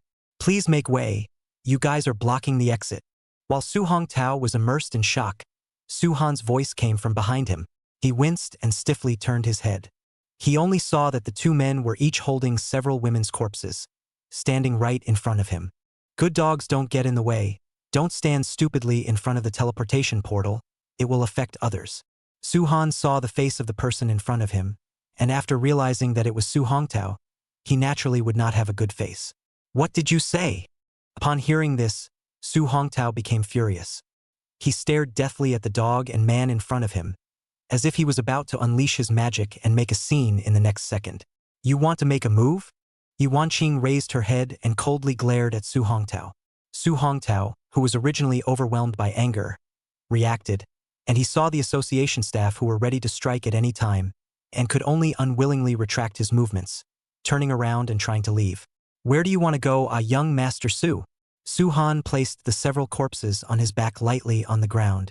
I remember someone swore before that he thought he was going to win, right? Now that you lost the bet, you're ready to turn the other cheek and pat your ass and leave. You! Su Hongtao looked at Su Han's appearance and was instantly enraged. But now surrounded by awakened people, the association's staff was watching intently. He could not make a move. He could only forcefully suppress his emotions. I'm ready, you start shouting. Su Han urged with a disgusted face. Don't you bully me too much. A single sentence made Su Hongtao instantly break his defenses. Not caring about associations and awakened people anymore, the fireball in his hand appeared and threw it at Su Han. Young Master Su, you are the descendant of a famous family in this city. Even if you don't think about yourself, you should think about your family's reputation. Don't be eroded by anger. On its way to smashing into Su Han, the fireball was blocked by the association staff. He looked across to the person who launched the attack and calmly warned. You two have teamed up to screw me, haven't you? Su Hongtao pointed at the staff member's nose and cursed. Please be careful with your words. Hearing Su Hongtao's words, the staff member removed the black gloves he wore on his hands, and his eyes immediately became sharp. Young Master Su, you can't fool around anymore. At this moment, the awakened who had been standing beside Su Hongtao spoke out to stop him. These words were like a pot of cold water that doused the flames burning in his heart. After being pulled back to reality, Su Hongtao looked around as people stood to the side with teasing looks on their faces, ready to watch the show. They exchanged words and whispered, but the eyes that glanced at him from time to time were undoubtedly filled with disgust and loathing, only that no one dared to express it outright due to his status. Count your kid lucky today. Forced by the situation, Su Hongtao could only put down a harsh word. Then he huffed and fled from the scene with the awakened that he had invited from his own family. Good son. Remember to go around me when you see me in school. Su Han served a final blow towards someone's wretched back. Ha ha ha ha ha ha. When Su Hongtao's figure could no longer be seen, the surrounding crowd immediately erupted into loud and painful laughter. Being able to see the dude get defeated was simply not too profitable for them, the ordinary common awakened. Especially against a rotten person like Su Hongtao, who was uneducated and still went around acting like a bully, that happy feeling was more than doubled. Hello. After dealing with Su Hongtao, Su Han said to the staff in front of him. Hello. The other party politely replied. Then, Su Han pointed to the corpse that was placed on the ground and recounted what happened in the secret realm, hoping to get help from the association side. I have a general understanding of the situation. The association has a special policy to deal with the awakened who died accidentally in the secret realm. To ensure that they can rest in peace, please wait for a moment. We will send people to transport these corpses later. The staff patiently explained. Professional portal raiders were a high-risk, high-reward occupational group. Death was a commonplace occurrence for them. As a matter of fact, there were countless awakened who were not as lucky as the women, and even after dying without a body, they could only sleep eternally in the portal for a long time. Thanks, Su Han said gratefully. If it's possible, I hope that I can be allowed to attend their funerals then. Of course, no problem. The staff cast an admiring look at Su Han. We will specially send someone to notify you at that time. Please tell me your name. My name is Su Han. Okay. The conversation between the two ended, but the content of the conversation sparked a furor in the crowd. The name Su Han seems a bit familiar. Someone revealed a puzzled expression. This name, the genius that fell 3 years ago in our city, seems to be called Su Han. Could it be a rename? I have the impression that that genius Su Han didn't disappear 3 years ago, but he was teamed up with the Yi family's eldest Miss Yi Wanqing to raid the secret realm. I remember that Su Han should be from the same school as Yi Wanqing. No matter what, it seems that from now on, another legend of a genius is going to be born in our 3 shifts city. The crowd had a heated discussion about Su Han, the guy who came out of nowhere. But there was one thing that was undoubtedly true. After today, his name would definitely spread within Sanshuang City again. Time passed, and it wasn't long before the professionals sent by the association arrived at the scene. After confirming the situation to Su Han, they carried the women's corpses into their vehicles and left in a hurry. The remains have been handed over to the association. There's nothing to do, so I'll leave first. Yi Wanqing said to Su Han after watching the corpses go away. I've troubled you today, Captain. Su Han nodded. It's all what I should do. I'll come back to contact you afterward if there are any more portals that need to be teamed up to raid. After saying that, Yi Wanqing also got on the special car to go home. Please wait. Just as Su Han was about to leave, the staff of the secret realm called out to him. Do you have anything else? Su Han turned his head with a puzzled expression. My name is Wu Yu. My job is an A-ranked awakened who is specialized in excavating talents for the association. I want to ask you, are you interested in joining the city's Awakened Association? Chapter 13. Beware of Revenge. I remember that the headquarters of the Awakened One Association will recruit people to join among the graduates of major colleges and universities every year. I'm just a student who hasn't taken the college entrance exam yet, so I shouldn't be qualified to join the association directly. Su Han was a little surprised, never imagining that he would get the attention of the association's staff. That's generally true. But in fact, every local Awakened Association will choose some local talented Awakened before the college entrance exam to invest in. The investment requirement is that the person needs to return to their hometown association to join after graduating from college. Wu Yu explained. Can you give me some time to think about it? Su Han did not rush to give a reply. Sitting on the unlimited growth ability, there was absolutely no need for him to restrict himself to a remote secondary city like Sanchong City. International metropolises like the capital and Magic City were where he should stay in the future. Therefore, by ostensibly saying that he was considering it, he was actually politely rejecting the other party. Of course, there's no problem. Wu Yu did not force himself. He profoundly understood the truth that the scenery in a small pond could not keep the carp that was bent on leaping over the dragon gate after all. When the conversation ended, Su Han turned around and left the portal. The crowd surrounding him watched him consciously make a path, their mouths still talking about this mysterious genius awakened person. Back home, his younger sister Su Muyu was in the living room talking to herself in the air. When she saw her own brother, she immediately walked back to her room with a dark face. In response, Suhan didn't care. He sat cross-legged on the sofa and sorted out the loot from today's raiding secret realm. Equipment name: Goblin King's Wolfsbane Rod. Grade B. Effects: Strength plus 15, small probability to make the target bleed continuously. Description: The Kobold King's most beloved weapon.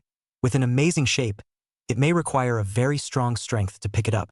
This Wolfsbane looked good, but unfortunately it didn't match his profession's compatibility, so he could only take it out and sell it. If he wanted to use a weapon, Suhan still wanted the same boxing gloves as Yi Wanqing more. Other than that, the other pieces of non-weapon equipment were all things he couldn't use, so he would trouble Yi Wanqing to help him acquire them at that time. The remaining few spirit grasses he decided to keep for Su Muyu. The other party had awakened an S-rank occupation, and these things could help his sister solidify her foundation and provide experience. I'll send someone to collect the equipment tomorrow. Yi Wanqing sent a message. Okay, thank you, Suhan replied. Immediately afterward, he picked up the spirit grass and knocked on the door of his sister's room. What are you doing? Su Muyu opened the door and asked impatiently. You take these spirit herbs. Suhan forcefully shoved the spirit grasses into his sister's arms, and without giving her a chance to refuse, he turned around and went back to his room. Looking at the spirit herbs in her hands, Su Muyu froze. How could her trash brother have such a precious spirit grass? Could it be that he had stolen someone else's vault? Or did he do something unseemly? In just a few seconds, Su Muyu went through all the possibilities she could think of in her mind, but she just hadn't considered the fact that Suhan really had the strength to obtain these things. This kid is on a soft diet. It should be that class president you told me about. While thinking, Bai Bing said coldly.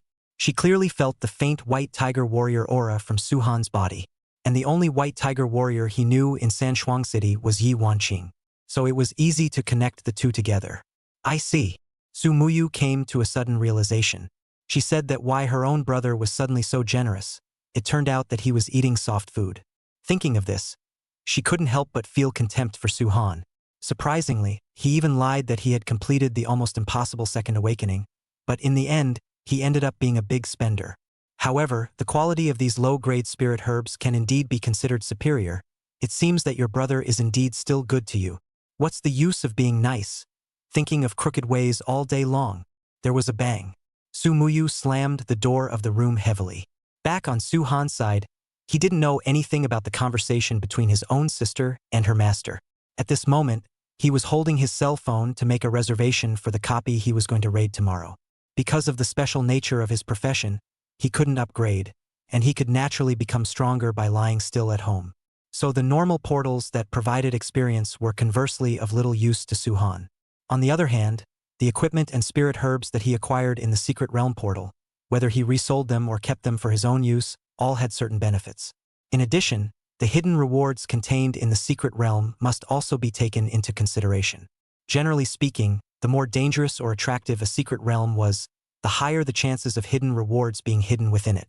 Therefore, from his own self-interest, he logged onto the Awakened One's official website and found a secret realm that seemed more suitable. Secret realm name. Want to play hide and seek together? Level: Unpredictable. Number of raiders: 1-5. Awakener level restriction: None. The grade of unpredictable referred to those secret realms where the raiding conditions were special and could not be broken through by just fighting, and where a specific method had to be found to accomplish it. This portal on the official website, 3 years had passed since it first appeared, and yet no one had still managed to take it down. Difficult and special, it perfectly matched Suhan's requirements for choosing a secret realm. Without hesitation, he immediately made a reservation for tomorrow's raid. Then he fell into a deep sleep. The white moon was in the sky and the stars were shining brightly, but such a dazzling light could not illuminate the dark corners of the human world. Inside an office, Su Hongtao was sitting on a sofa in the meeting room, and opposite him sat his father, Su Ku, the head of the Su family. Behind Su Ku, there stood a man wearing gold-rimmed glasses and a black suit. Dad, you must decide for me. I listened to your words to raid the secret realm today, and as a result, I encountered Yi Wanqing and Suhan.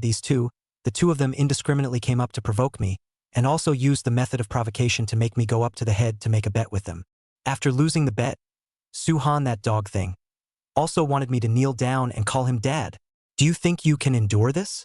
Su Hongtao looked at his father, and with a sniffle and a tear, he told him about today's encounter in an attempt to get him to help him clean up Su-han. Are you sure you're right? Su-ko glanced at his own son and asked rhetorically. What kind of piss this kid Su Hongtao was, he as a father knew it more than well. It must have been him who stole the chicken himself. If it wasn't for the fact that he only had such a son, Su-ko high and low would have to beat this kid up. That's right. I'm absolutely right. Su Hongtao shouted excitedly. It's not just them. There's also the awakened person you hired for me. Dad. That guy is also a waste. If it wasn't for him, how could I have lost the bet? Ugh. Su-ko sighed secretly as he looked at his son's unreasonable behavior. At least he was a descendant of a famous family. How could there be such a big gap between him and that girl child of the Yi family? This matter I will help you to watch and deal with. These days you kid just give me to stay at home and reflect properly. Su-ko said to his son. Dad. You're the only son I have. You must do it for me. Su Hongtao's expression was sinister, and his words were even a bit backwards against the Big Dipper. I want to make Su-han kneel down and apologize to me. Not only that, but I want his family to have a bad time as well. Good. Su-ko agreed. Thanks, Dad. Having received a satisfactory answer, Su Hongtao finally compromised, then walked out of his father's office with a glowing face.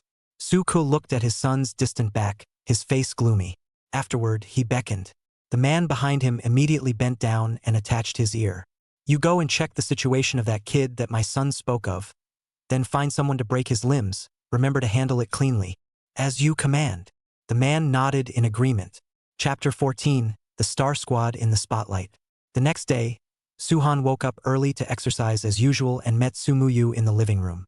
When she saw herself, she looked at her with contemptuous eyes and didn't say anything. Su-han was very puzzled inside, but he couldn't say anything. He sat at the dining table and ate the bread prepared by his parents, then said to his sister, Did you eat the fire spirit pill that I gave you the day before yesterday? No. Su-mu-yu simply answered with 2 words.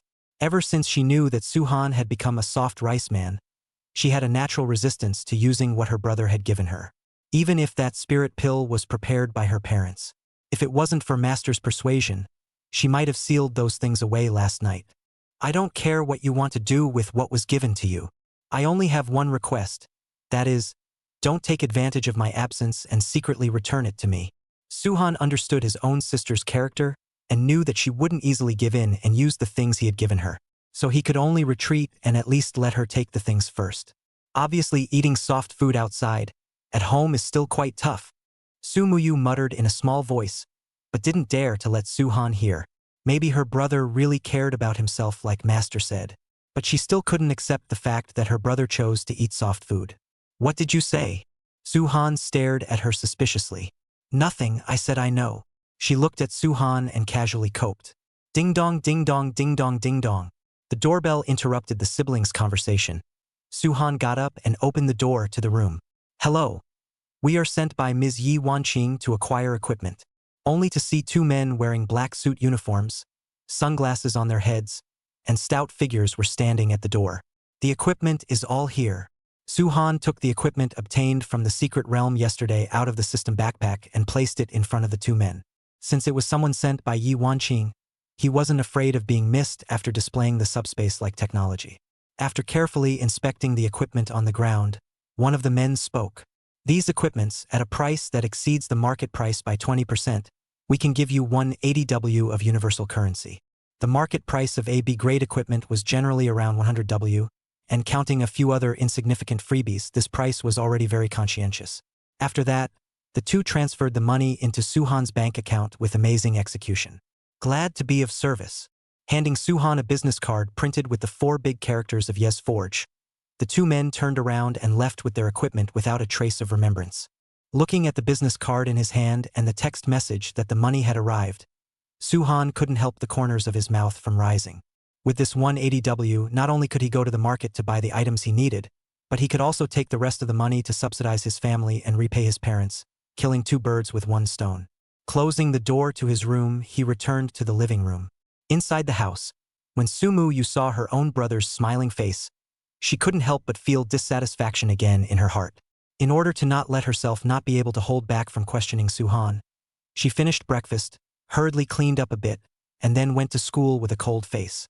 The house returned to a state where only Suhan was left alone.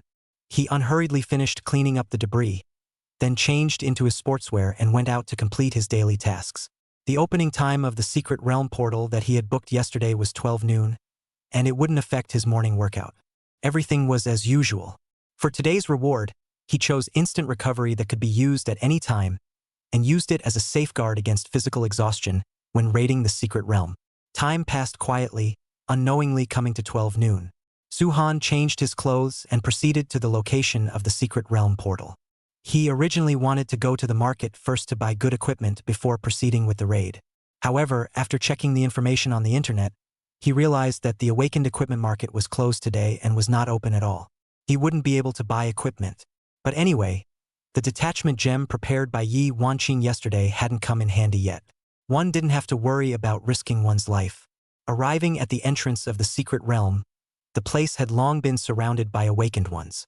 Originally, as a secret realm that no one had succeeded in raiding for 3 years, there shouldn't be so many people making reservations. But I don't know what happened. Obviously the night before was fine. In the morning when I opened my cell phone to see, today's reservation was full all of a sudden, and even the latest reservation information had already been lined up for next week. Did you guys get the news? I heard that the 2 cities next door and our 3-shift city have joined together to form a team led by an S-ranked awakened person, with all A-ranked squad members, just to take down the secret realm that no one has breached in 3 years. That's right, and I've also heard that this secret realm raid will be publicly broadcast so that everyone can see the contents of the raid. But hasn't this secret realm appeared for 3 years now?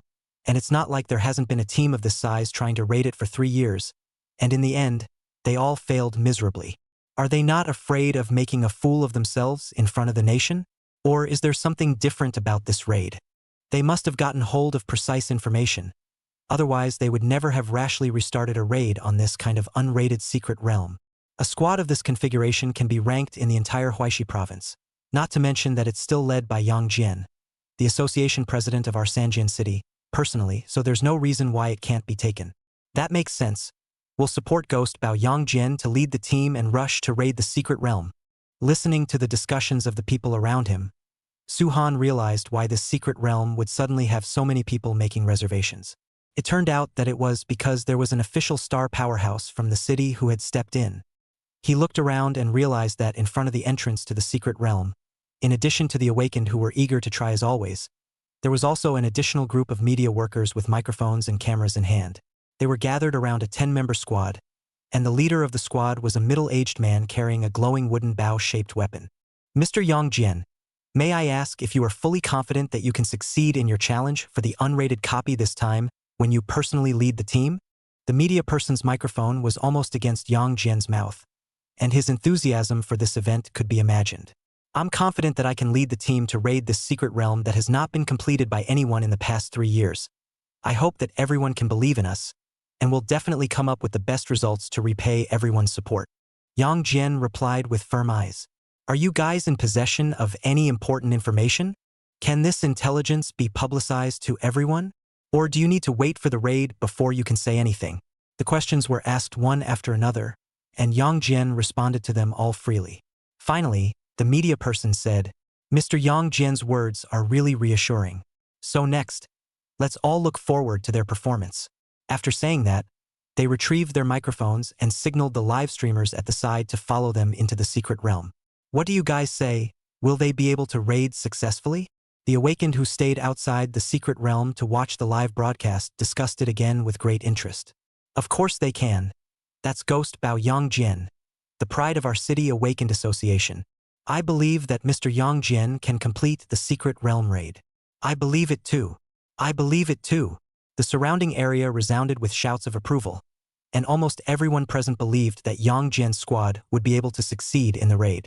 However, all this clamor had nothing to do with Suhan for the time being, as he was about to enter this secret realm as well. Chapter 15. The Yellowed Diary. I wish you a safe journey to the secret realm. The staff of the Awakened One Association opened the secret realm portal that shone with rainbow light for Suhan and entered the secret realm around the same time as Ghost Bao Yang Jian's squad. In fact, from the color of the portal's halo, one could tell how difficult it was. Red, orange, yellow, green, blue, blue and purple from front to back, corresponded to the order of the portal from difficult to easy. If it was a colored halo, it meant that it was a special portal with an unpredictable level. Look guys, someone followed Yang Jian's squad into the secret realm. The awakened who surrounded the area immediately let out an alarmed cry when they saw Su-Han walk into the secret realm. It must be a bastard who wants to take advantage of the live broadcast and rub Yang Jian's heat.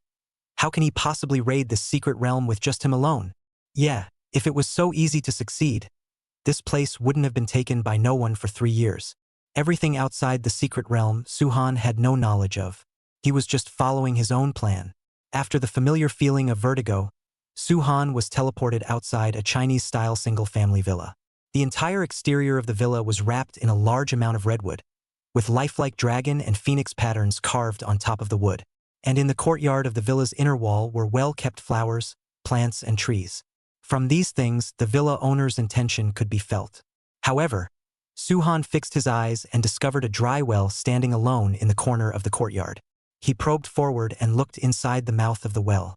The skeleton of a corpse of indistinguishable gender was scattered in the well, looking like it had jumped to its death. Approaching the inner door of the villa with a creak, he reached out and pushed it open. The very moment he opened the door, uncountable voices came from all directions. These lurching voices sounded like rusty-wound robots shouting at the visitor. Come play hide and seek with me. Find me and you'll be rewarded. Oh.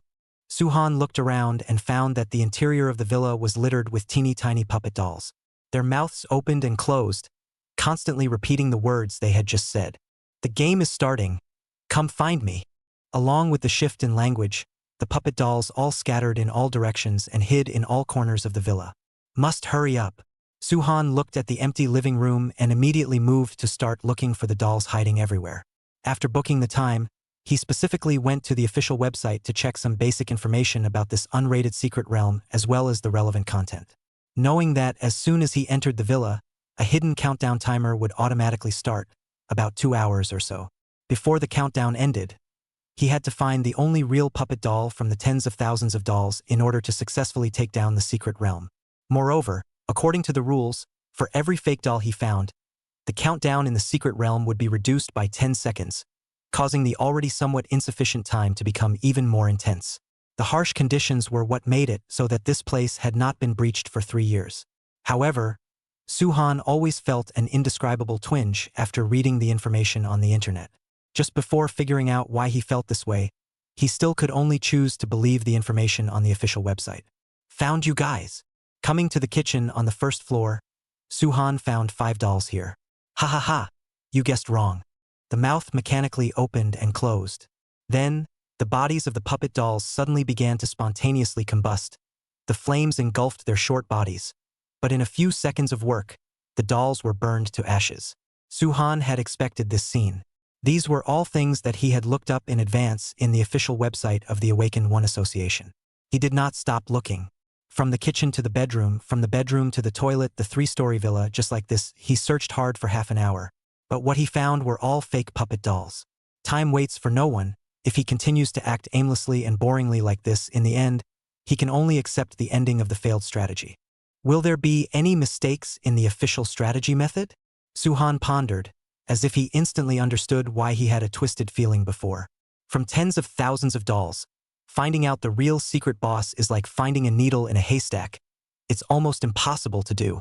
The official research must have been looking in the wrong direction. The real method of cheating must not have been discovered yet. But what exactly should be done? He sat quietly on the sofa in the living room on the first floor, thinking about countermeasures. Lifting his head, Su-Han saw that on the wall directly opposite the living room, there was a black and white photo hanging.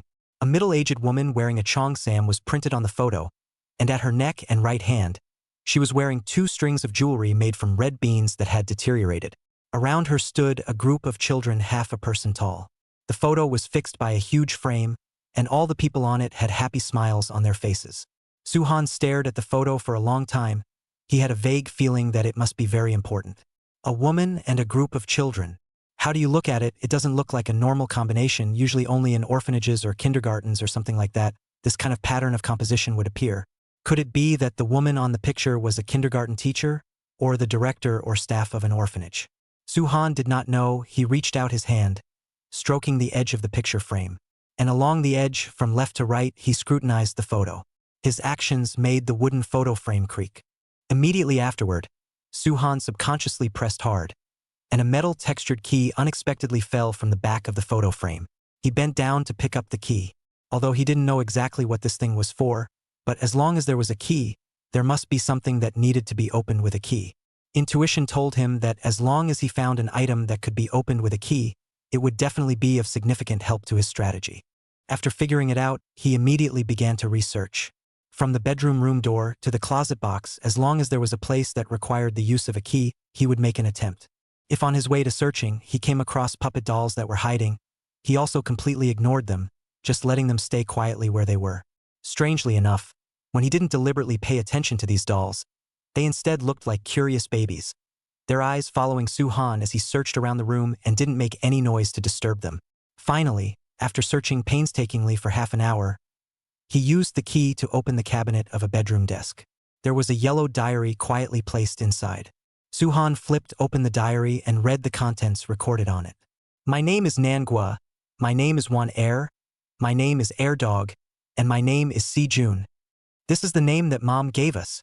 The first page of the diary was densely filled with names of various sizes and handwriting. It seems that this diary was not written by the same person. Chapter 16. Let's play hide and seek. From the moment I became conscious, my mom has been by my side all the time, guarding me, and I am his most beloved child. Mom treated me as if I were her own flesh and blood.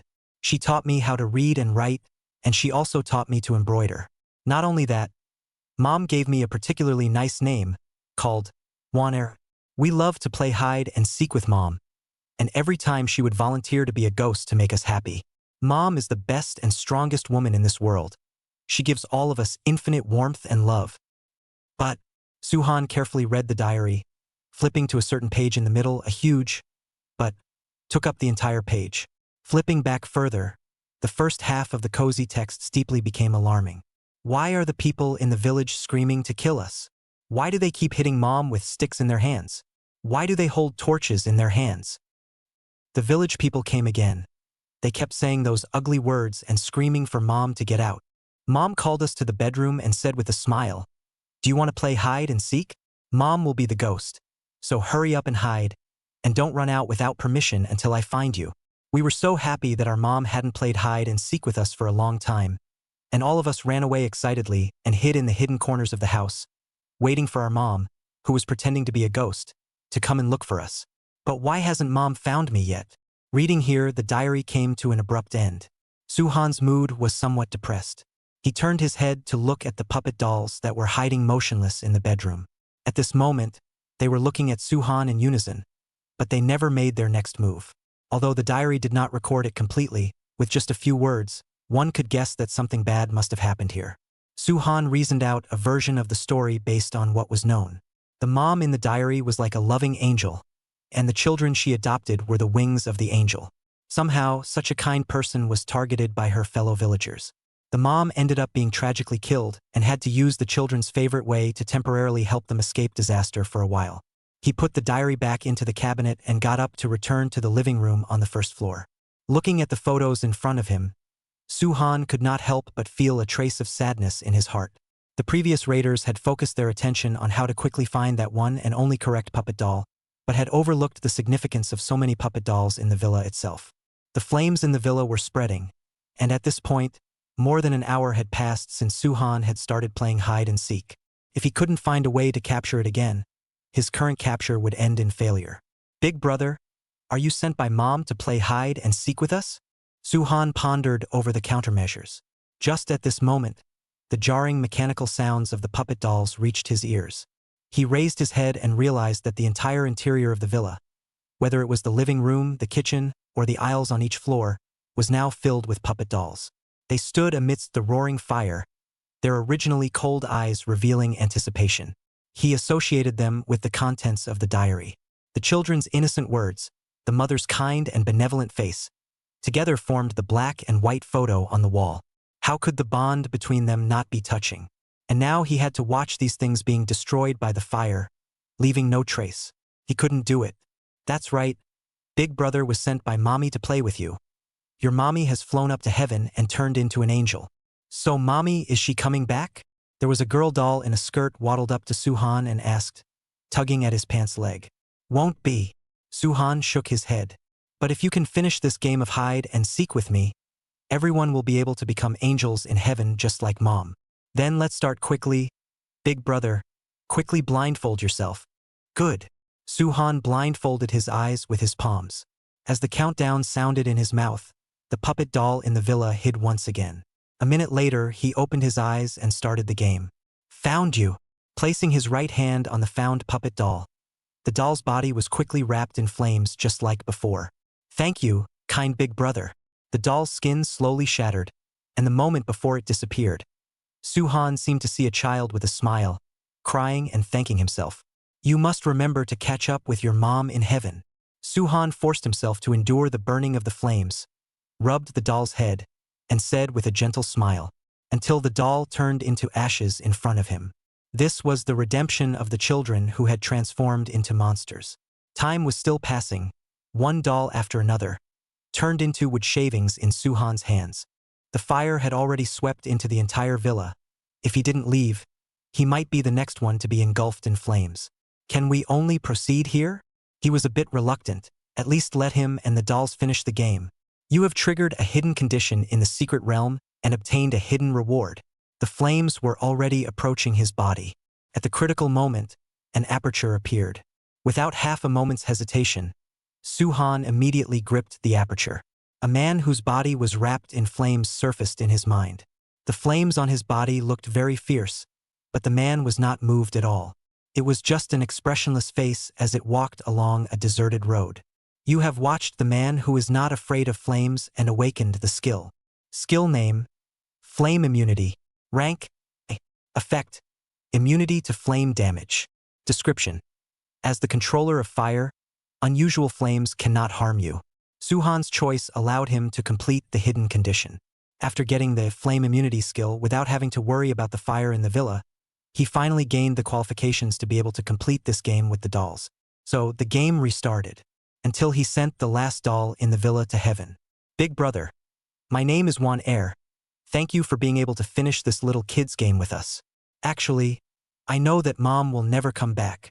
That day, out of curiosity, I leaned over the window and saw the villagers push mommy down into that big well in the yard, and they killed her. As she sent off the last doll in the villa, she suddenly opened her mouth and said to Suhan, Mama Red Bean is the best person in the world. She played hide and seek with us so that we didn't have to go hungry. But her love for us was not exchanged for the understanding of the people in the village. Big brother, can I ask you for something? After you send me away, please go to the courtyard of the villa, where the last doll is still hidden, and he is also the one who loves his mother the most among us children. I promise. Suhan suppressed his hard feelings and agreed without hesitation. Thank you, big brother. Receiving the promise, the doll named Wanner parted to pull out a smile before going to the sky to reunite with her mother amidst a sea of fire. He walked out of the villa against the blazing fire. The courtyard outside the villa had also long become a sea of fire. Suhan looked to the well. A doll was leaning against the wall of the well, hanging his head in silence. He walked over, knelt on one knee, and gently placed his right hand on the doll's head. Then he spoke to the doll in front of him. Found you. Chapter 17. The story behind the secret world. Big brother, thank you for being able to play the last hide and seek with us. I'm going to meet my mom in heaven. The doll's body began to fragment, and a line of tears flowed from his mute eyes. Those were tears of gratitude towards Suhan. In the next second, the doll's body turned into white light and surged into Suhan's forehead, and a memory surfaced like a tidal wave. Mommy, do you not love me anymore when you have other children? A little boy holding the hand of the woman who looked exactly the same as in the photo, raised his head with a crying voice and asked with tears in his eyes. Silly boy, your mom's own flesh and blood. How could mom not love you? The woman squatted down, rubbed the boy's head and said with a smile, they are all our family when they arrive at this home. My Nangwa can understand what mom means. Nangwa listens to mommy the most. We are all family. We have to stay together for the rest of our lives. The little boy nodded to the woman and said firmly, Mom, I heard the adults in the village today scolding us all for being useless mongrels who only waste the village's food and can't work. Mom, are we really the same as what the adults say? Little Nangwa tugged at his mom's coat, aggrievedly telling her about today's encounter. How could it be? You're all mommy's angels. Without you, I wouldn't be where I am now. You're the most useful little ones in the world. Never the trash they say you are. The woman's voice put little Nangwa's heart at ease, except that he always felt a little heavy when he looked at his mom's back as she left the house. Mom, why are all the adults outside shouting that they want to burn us? Did we do something wrong and make everyone angry? Little Nangwa looked out the window. Those villagers with waxen faces and shapes like withered trees were currently holding torches, surrounding the villa tightly. It's you who heard wrong. They are trying to play games with us. The woman likewise saw the scene outside the window. She comforted her son while pondering on a countermeasure.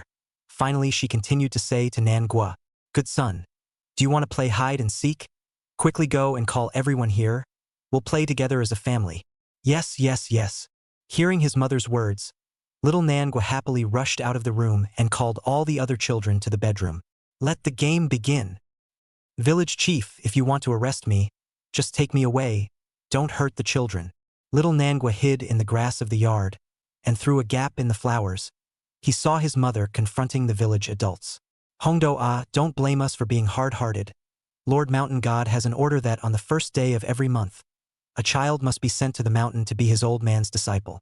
None of the other families in the village have any children of the right age. Only your family has one.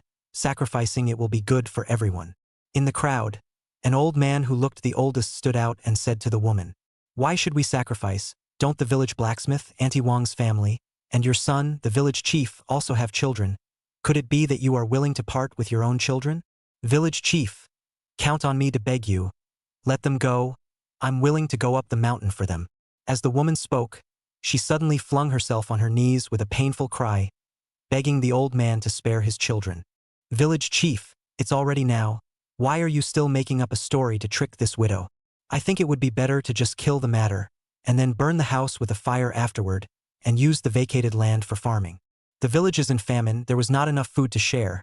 Their family occupies such a large piece of land, not planting food even if, but also keep bringing orphans back to share the food. Even if the God of heaven came today, there is no such reason." A tall man stood out and pointed at the woman's nose and cursed. "You people, you just see that my husband left early and think I'm easy to bully. Before, I cured you all for free with the herbs in the yard, and you all still put on an act of gratitude. Now that there's a famine in the village, not only do you want me to hand over my children, but you also want to burn down the old mansion our family left behind. You guys are simply bullying people too much. I'll fight you." The woman sniffed, knowing that this group of people would not let her and the children go. So she fiercely stood up and lunged at the village chief standing at the front like a madman. "Speak some truth and you still don't like to hear it." Seeing this, the man stopped the woman with one hand and carried him up, mercilessly throwing him into the courtyard's well. With a plop, the woman fell into the water. Screams continued from the well, but no one came to the rescue. The villagers all stood at the edge of the well, indifferently watching the drowning woman, until she no longer had a voice. "What are you doing? Stop it! Stop it! My mom will die!" Nanako couldn't remain calm any longer when he saw the men throwing his mom into the well. He jumped up from the grass and cried out to stop it. The man saw Nangwa running towards him but ignored him. He signaled the villagers around him to use the wooden sticks in their hands to keep pounding on Nangwa's body until he no longer had the strength to cry or resist. "Set the house on fire!" With a wave of his hand, the man commanded the villagers to ignite the villa with a large number of torches. In an instant, smoke rolled out, and the originally large house was instantly submerged in a sea of fire. His younger siblings, listening to their mom, even stayed obediently in the house. Even if the fire outside was already uncontrollable, there was no sign of them escaping. Little Nangwa watched the house containing fond memories turn into ashes and shed tears of pain. "The house is going to burn for a while. Let's go home first and just send 2 people to take turns guarding it," the man said to the villagers as he looked at the monstrous fire. He ignored the beaten and dying Kananko. People gathered together because of evil thoughts, and after committing an act of murder, they faced the fact of killing so lightly. The evil guys left in droves, leaving only little Nangoku, lying on the ground covered in wounds, but having to crawl with difficulty to the well in the yard. Mom, you always tell me not to worry, but why is it that we, the good ones, end up so miserable? The memories ended. After reviewing the story behind the secret world from a third perspective, Suhan only felt endless sadness. Red beans are born in the southern country. A few branches sprout in spring. May you pick more. This thing is the most lovesick. As the memories flooded in, the blazing fire in the secret realm stopped burning. He turned around, and all the dolls he had played hide and seek with had all changed into their original forms at this moment, standing in front of him. On their faces were smiles of relief and happiness. "Thank you, kind big brother," the children thanked in unison. In the next moment, their bodies turned into white light and coalesced into two treasure chests, one gold and one silver. Outside the villa's main door, colorful return portals appeared at the same time. This also represented that Suhan had completed his raid on the secret realm. Chapter 18, Raider Failure? He walked to the two treasure chests of gold and silver and opened two items: a skill book and a string of bracelets. Skill book name: Hide and Seek General. Rank: B. Effects: the user can change into any inanimate object and change back to their original form after being recognized or attacked. Effects: the user can change into any inanimate object. Introduction: Mom likes to play hide and seek with us. Equipment name: Red Bean Bracelet. Equipment name: Red Bean Bracelet. Rank: A. Equipment name: Red Bean Bracelet. Effects: counteracts one fatal injury from an awakened below level 50. Description: inside the bracelet lies the strongest determination of a mother who wants to guard her child.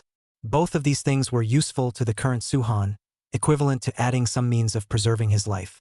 He put away the loot, twisted his head one last time to look at the secret realm that hid a sad story, and then stepped into the returning portal. Outside the secret realm, many people with different identities and professions were looking forward to Ghost Bao Yongjian's team successfully tackling this problem that no one had successfully overcome in 3 years. The nature of people is to like to join in the fun, obviously hide and seek. As the secret realm has not been raided, the difficulty is huge. Usually only 2 or 3 young fools will choose to challenge. But now that there are celebrities leading the team to raid, people are swarming to fill up all the reservation slots, just for the chance to witness a historic moment. The media people held microphones and aimed their cameras at the entrance of the portal at all times, ready to interview Yang Jian's squad that was walking out of the secret realm. Then they proceeded to show off their city's patron saint to the people watching the live broadcast. Of course, once there were more people, naturally there was no shortage of discussion, and there was even someone who opened a handicap specifically for this. "I'm pressing Mr. Yang Jian to conquer the secret realm. He's the pride of our Sanzhuang city. If even he fails, I can't imagine anyone else succeeding in the raid. Count me in. As a native of Sangung City, I have to support a wave of our Ghost Bao Yongjian anyways. I'm betting on failure. This secret realm has been around for 3 years. During these 3 years, there was no lack of powerful awakened people leading the team to raid it. But in the end, didn't they all return in defeat? Although Mr. Yongjian is strong, those awakened people aren't much worse. So I'm afraid it won't be that easy to raid this secret realm. Have you guys forgotten that in the secret realm right now, besides Yang Jian, there is also a little guy? In the sound waves of the discussion, someone mentioned Suhan. Do you expect a dabbling clown to be able to raid the copy? That's simply a pipe dream. That's right, that's right. How does this kind of person deserve to be compared to Mr. Yang Jian? You're looking down on that brat too much. Please, please, please stop making such laughable remarks. I'm still pressing Yang Jian to succeed. The crowd's murmurs rose and fell. There were those who were optimistic and those who sang negatively, but it was certain that none of them thought that Suhan would be the one to take down the secret realm. Everyone, look, someone is coming out of the portal. After an unknown amount of time, as the teleportation portal flashed with a white light, several figures slowly walked out from it. The crowd was looking forward to Yang Jian's triumphant return. Not only would that add a colorful touch to his own resume, it might even evolve into a resounding business card for Sanzhuang City. In the midst of countless hot gazes, the silhouettes gradually became clearer and clearer. That's right, it was the Yang Jian team that was in the limelight. However, their appearance at this moment was significantly different from what people were expecting. Yang Jian had blood on the corners of his mouth, and the high-level equipment on his body was scorched black. He was limping, being helped out of the secret realm by his teammates, and the others also bore burn marks on their bodies to a greater or lesser extent. Stopping in front of the portal with his head lowered, Yang Jian's face was apologetic. Before he could say anything, the people saw them in this state and knew the outcome of the raid by heart. Everyone was silent. The media's cameras were pointed at the bruised and battered squad, revealing all of their woes in front of the nation. Mr. Yang Jian, this raid's, what's the result? The host standing at the front, who didn't have the authority to cut off the live broadcast, could only stiffly raise the microphone in front of Yang Jian. The members of the squad all twisted their heads away, unable to bear to look at them. Only Yang Jian was left, and he took the microphone, his eyes staring deathly into the camera, the corners of his mouth wriggling up and down. I apologize for failing everyone's expectations. This time, our raid on the hide and seek secret realm ended in failure. The specific situation will be explained in the conference afterward. I can only tell everyone that hide and seek is very different from other secret realms. It is not an object that can be successfully raided by relying on our past experience. After saying this, Yang Jian waved his hand, and the line of the live broadcast was cut off. However, the passage before the end of the live broadcast had actually traveled into the ears of everyone watching the live broadcast, and would be dispersed across the network at an extremely fast speed. What does what Ghost Bao Yang Jian said mean? Some of the people watching the live broadcast were very confused by Yang Jian's words. At the same time, the words caused a huge shock to those present. What else could it mean? The raid failed. He swore a promise before going in, but when he came out, he even shirked his responsibility and acted like he was aggrieved. Even Ghost Bao Yang Jian failed. How difficult must this secret realm be? It's not clear, but I know that from now on, hide and seek status in people's hearts is going to be elevated again, and I'm afraid that not many people will come back afterward. Let's go. Even the top teams couldn't succeed in raiding this place, so what are we still doing? People felt panicked, and no longer had any expectations of raiding this secret realm. Wait, did you guys notice that the little kid who went in behind Lord Yang Jian doesn't seem to have come out yet? As the crowd gradually became subdued, someone looked towards the teleportation portal and raised a question. It's hard to believe that you really think that a secret realm that even a high-ranked S-ranked awakened person leading a team with all the remaining members of the team being a ranked couldn't take down would be taken down by a little brat that came out of nowhere? Someone in the crowd retorted. That's right, that brat must be hiding in some corner of the secret realm right now shivering in fear. It's even possible that he might have died in the secret realm already. Gods, how on earth are we supposed to raid such a difficult secret realm? Yang Jian's failure had left the people in a daze. Nonetheless, they were unwilling to believe that a person whose name was unknown would be able to complete a raid on hide and seek. Mr. Yang Jian, the association has sent a special car to pick you up. The association staff who managed the portal walked up to Yang Jian and said with an ear. Not far from the teleportation gate, several small black cars were parked under the shade of trees, waiting for instructions. It's hard for you guys to also take care of the emotions of a useless person like me. Yang Jian patted the shoulders of the staff and prepared to leave the scene with the team. One failure is nothing. You are the legend and pride of the Sanzhou City Awakened Association. It is our honor to work for you. The staff put his right hand on Yang Jian, allowing his staggering body to barely stand still. A group of 11 people just like this moved their feet and walked in the direction of the parking lot. Although the raiders had failed, Yang Jian had long been an iconic presence in the hearts of the people of Sanzhuang City, and they would not swear at him just because of one failure. While all of their attention was focused on Yang Jian and the others, a faint light once again appeared from the portal with its back to the squad. Chapter 19. Raider Success. This time, Suhan walked out from it. At the same time, the time of completing the raid appeared synchronized above the portal. Seeing this, everyone froze. No one was able to think that the secret realm that had not been successfully raided by anyone in 3 years would really be taken down by a little person with no name whatsoever, and that was even after the failure of a strong person like Ghost Bao Yang Jian. The strong contrast caused the brains of the surrounding awakened and media to go blank. He raided hide and seek. He conquered the secret realm. A few seconds later, an alarming cry from an unknown person instantly detonated the crowd. Host, don't freeze. Hurry up and go up for an interview. We can't let the headlines slip away like this. The field director in charge of this public broadcast reacted quickly, anxiously urging the host to go up. The people who were originally panicking in the last second only needed a moment's effort to surround the portal once again. They all wanted to see what this person who had conquered the high-difficulty unchecked secret realm actually looked like. What happened? The members of Yang Jian's squad, who were facing the opposite direction from the secret realm's exit, were still in a state of confusion at the moment. They turned around when they heard the shouts of alarm, only to see the time when the portal appeared above them. The secret realm has actually been raided? The squad members were somewhat incredulous. That was a special secret realm that they couldn't defeat even if they put their best foot forward. Could it be that some level 70 big brother had stepped in and forced his way through the puzzle? Hello, I'm the host of the Sanzho City TV station.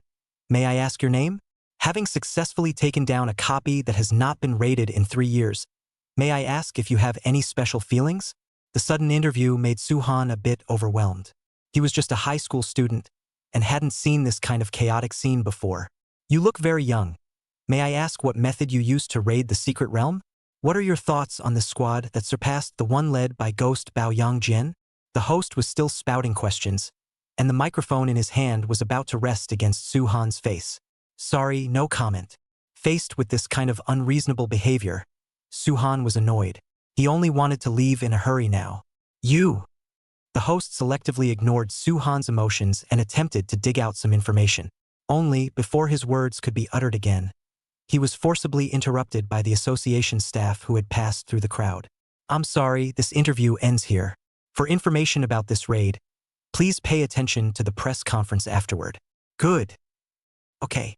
The host looked at the serious-faced staff member in front of him and cast a look of help towards the field guide. The staff had the Awakened One Association backing them up, and the field guide wouldn't dare to call the shots with the other party even if he ate a bear's heart. So he could only ask the host to stop the action. Everyone, all reservations about the hide-and-seek secret realm today are all suspended. If you have made a reservation for the secret realm raider today, it will be postponed to tomorrow. If you have no reservation, please leave the venue immediately. Immediately afterward, the staff said to the awakened ones around, "What gives you the right to do this? Is it hard to say that no one else is allowed to raid the completed secret realm? Or is this person related to your association?" There were awakened people who had their fighting spirit ignited because of Suhan's success. At this moment, when they heard the staff's spoiler words, they became a bit agitated. "Please give me face." Just as the situation was stalemated, Yang Jian, supported by his teammates, turned back. He walked over to Suhan and said to those present, "No matter what you all want to know, we will answer your questions at the press conference in a few days. But please don't get too emotional, so as not to bring a bad influence to the protagonist of this event." The crowd heard this and calmed down. They respected Yang Jian and were in awe of him. Since the young man in front of them was able to make it stand up for him, they wouldn't make a fool of themselves anymore. Subsequently, under the command of the staff, the people quickly left the scene, and together with them, the TV media from the city were also dismissed. The chaotic scene was finally brought under control. "Hello." Yang Jian faced Suhan and politely extended his right hand. "Hello." For Yang Jian, the idol of the citizens of Sanzho City, Suhan likewise held full respect. "Young man, can I borrow a step to talk?" Yang Jian inquired. "Of course, no problem." After that, they moved to the small car that had been prepared beforehand. "Young man, my name is Yang Jian, you should know me as well." Yang Jian and Suhan sat in the back seat, with the driver and the staff from earlier in the front row. "Of course I know you, you are the patron saint of our city's people." Suhan sincerely looked at the other party and replied, "Yes, but I, the patron saint, was literally surpassed by my juniors today." Yang Jian similarly looked at Suhan, trying to observe what reaction he had. "You're overstating it, I'm just more lucky. But your contribution to Sanshuang City over the years is real." Ha ha ha ha ha ha. Yang Jian was amused by Suhan's sincere words. Anyone could tell that he was particularly happy right now. "Young man, what is your name?" "My name is Suhan. Are you interested in being my disciple?" Between the words, Yang Jian's eyes had an additional scrutiny in them. "Sorry, not interested." Suhan didn't even think about it and balked. Even though the other party had helped him get rid of that group of out-of-control media and awakened people, they had only met for the first time today, and it was impossible for him to let an unfamiliar person be his master. Even if this person was no matter how highly respected he was. "Not interested?" Yang Jian raised an eyebrow. "Do you know how many people have begged to be my disciple, but I wouldn't even look at the other person squarely?" "Of course I know. Then why did you turn it down? This is a good opportunity to gain both fame and fortune." Because I don't think I'm good enough to truly impress you with just one successful secret realm raid. Su-han said bluntly. Moreover, today is the first time we've met, and I really can't afford to worship an unfamiliar person as a master because of pure profit. Not being tempted by worldly desires of profit, this could not help but make Yang Jian evaluate Su-han much higher in his heart.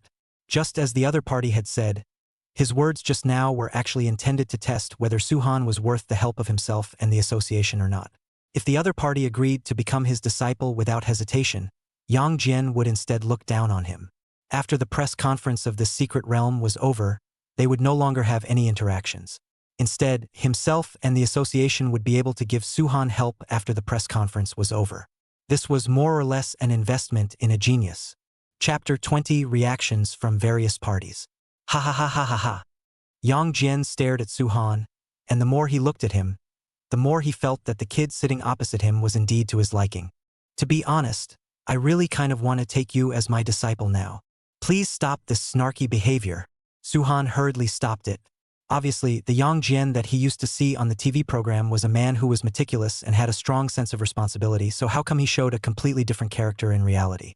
Sure enough, people nowadays have a persona that they set up on TV programs, a trick used purely to fool children. Alright, not fooling around with you. Yang Jian's emotions were collected and relaxed. 1 second he was snickering, the next he could instantly become serious. Regarding how you cleared the secret realm, I won't ask.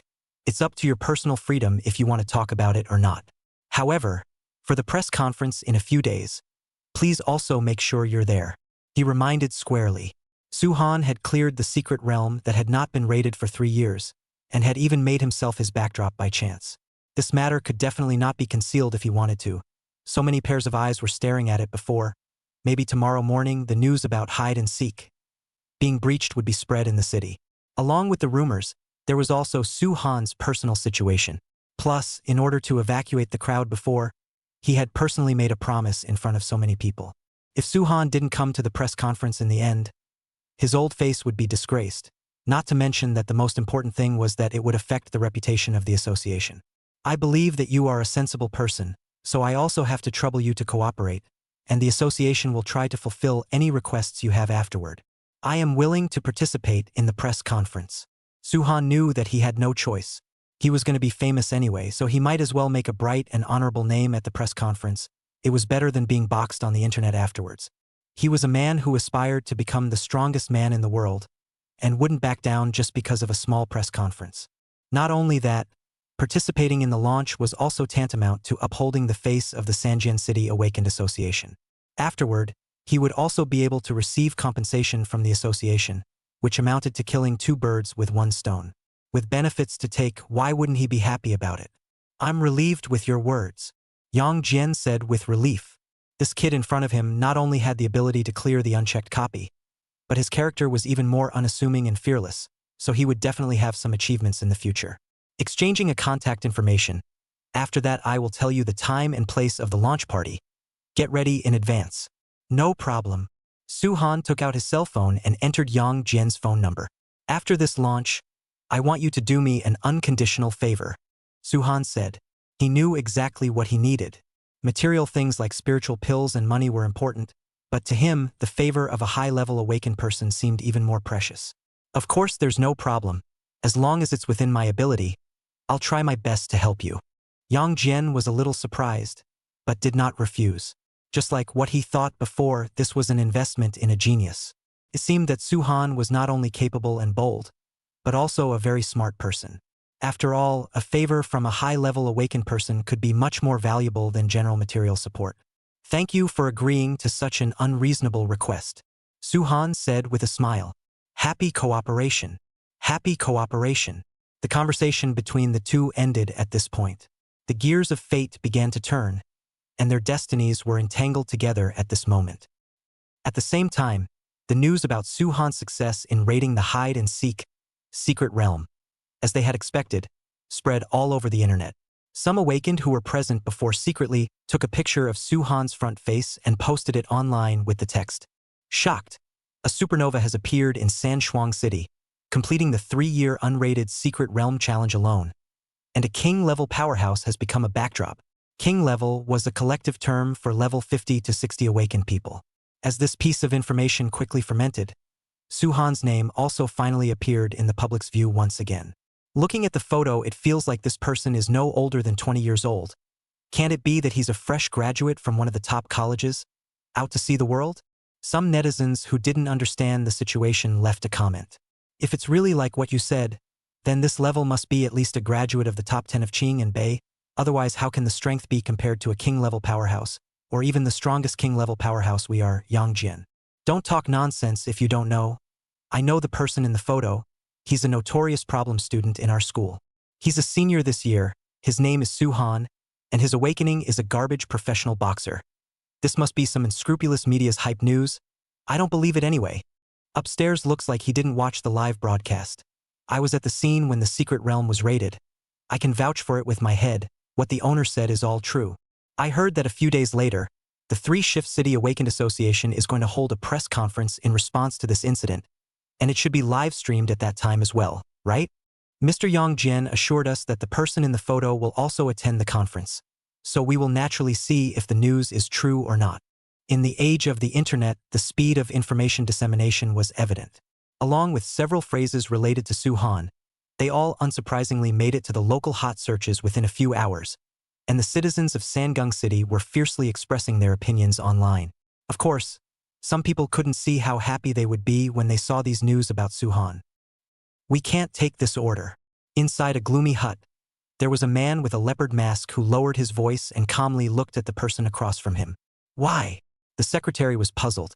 He had received an order from Su Kuo to find someone to clean up Suhan. This matter could not be messed up. He's just a high school student who has awakened a waste occupation.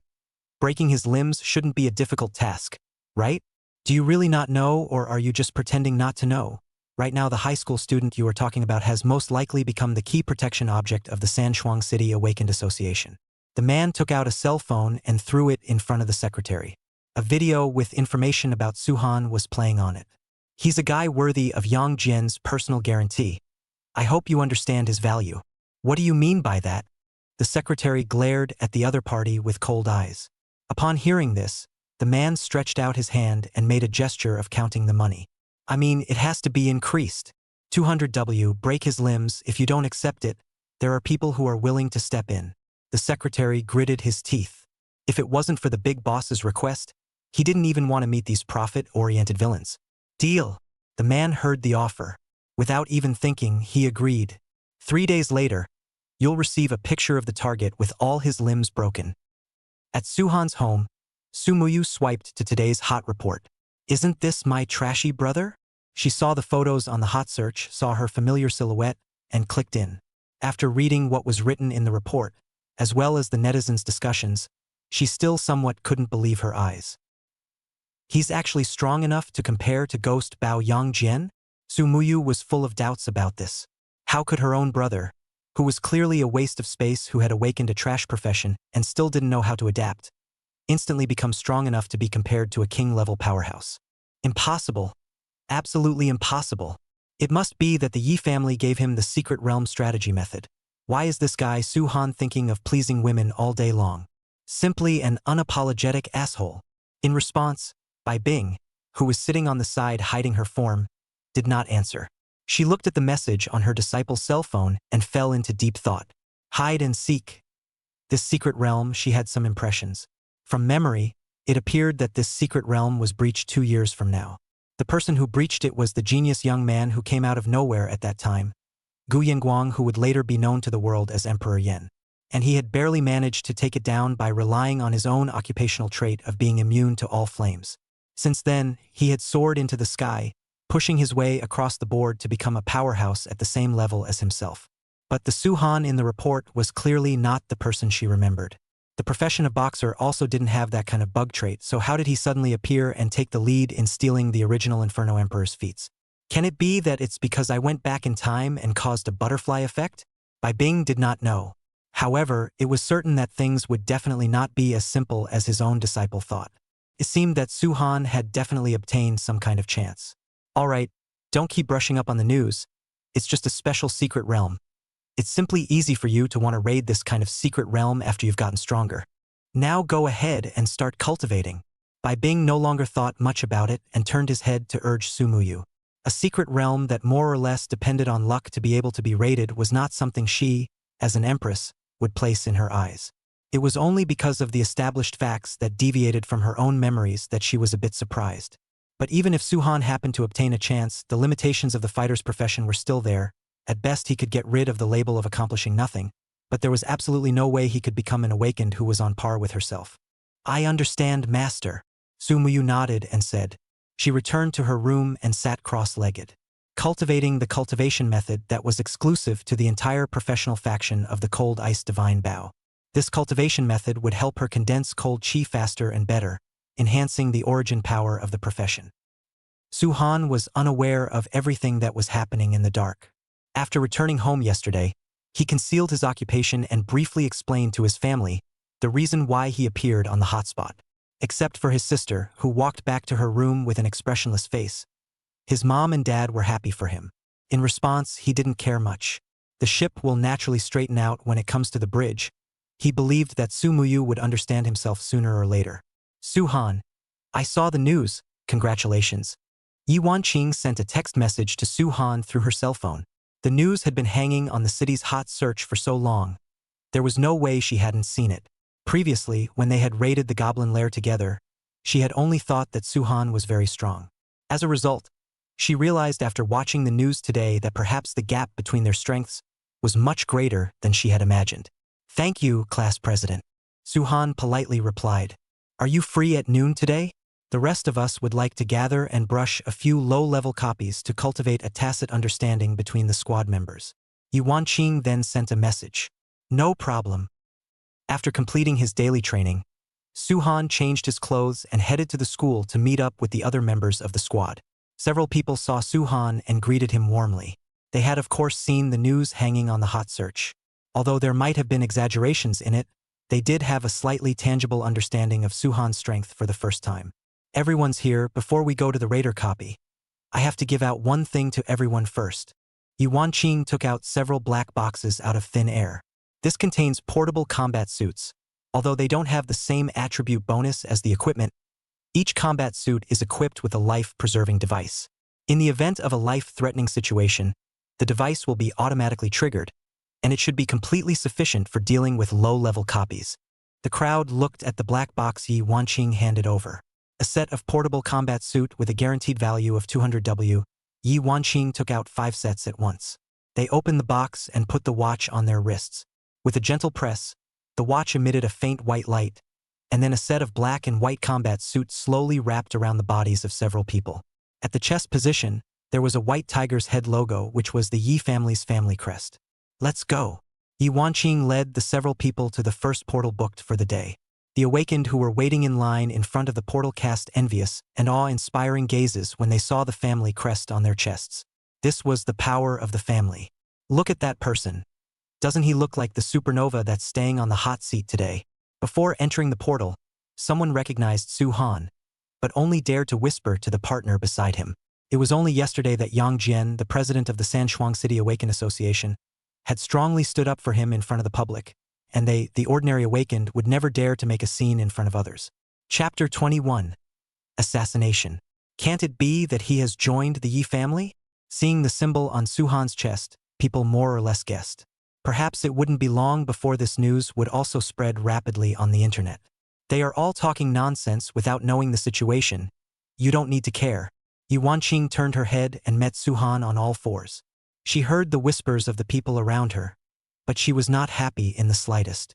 Suhan did not join the Yi family. If it was because of this kind of misunderstanding that made it resistant to their family, it was more or less a loss than gain. It's fine. Suhan shook his head. He was the one who was going to participate in the press conference, so how could he take such a small matter to heart? Several people walked together into the midst of the teleportation portal that was flashing with red light. This was a level 10-15D level goblin teleportation portal. The difficulty wasn't too high, and it was just suitable for newcomer squads like theirs to cultivate a tacit understanding. A line of 5 people, according to the occupation, is divided into a meat shield, 2 warriors, an auxiliary, and assassin. The configuration was relatively reasonable. During the course of the battle, first Changshan went up to attract fire, then Suhan and Yi Wanqing were allowed to output, Qin Bing watched for the right moment to make up for the damage, and Bai Yuyao was responsible for adding buff and replying to the life value. Mountains Edition. The vocational skill was unleashed, and Cheng Shan's body was covered in a thin layer of rock armor. He rushed ahead at the front and launched an attack on the monsters. Cackle! The gnomes that suffered from the attack looked at Cheng Shan angrily, then raised the rocks in their hands and threw them towards him. Only, when these contraptions were thrown at Cheng Shan, who had increased his defense through his skills, they were as ineffective as scratching an itch. Su Han and Yi Wanqing followed closely behind, each swinging a fist at the goblins' heads, sending two of them flying backwards. God, please bless the world and grant them great attack power and speed. Bai Yuyao chanted from the back. Through the system panel, Su Han clearly perceived that his strength and speed had increased by about 10%, coming to 14 points. My increased skill can only last for a maximum of 30s each time, but the cooldown time is 45s, with nearly a third of the gap in between. For the sake of better rating, Bai Yuyao explained to her teammates while applying buffs. Immediately afterward, the last member of the squad, Qin Bing, dodged and appeared behind the two goblins that were flying backwards before pulling out a bitterless from his waist and piercing the monster's throat. Lol. Covering their necks with both hands, the goblins stiffly twisted their heads and finally unwillingly ushered in the end of their lives. The first wave of encounters ended, and for the subsequent raids they would always follow this formation and standard. At this stage of level 10-20, in order to move up a level, one would have to raid at least 3-5 portals below C rank. Moreover, every time an awakened person leveled up for a period of time, they had to undergo a special secret realm test for their profession's level breakthrough. Failure of the secret realm challenge would cause the level to stagnate, no matter how high the level of the profession you had awakened at the beginning. Some people might struggle for their entire lives and not be able to get past the level 50 hurdle. That was why the strongest people above the king rank were even more valuable. Yi Wanqing had booked 5 low-level portals today, and apart from cultivating tacit understanding, she wanted the squad members to all level up. Anyway, with Su Han around, there was no need to worry about flipping over when raiding such low difficulty copies. Cheer up everyone.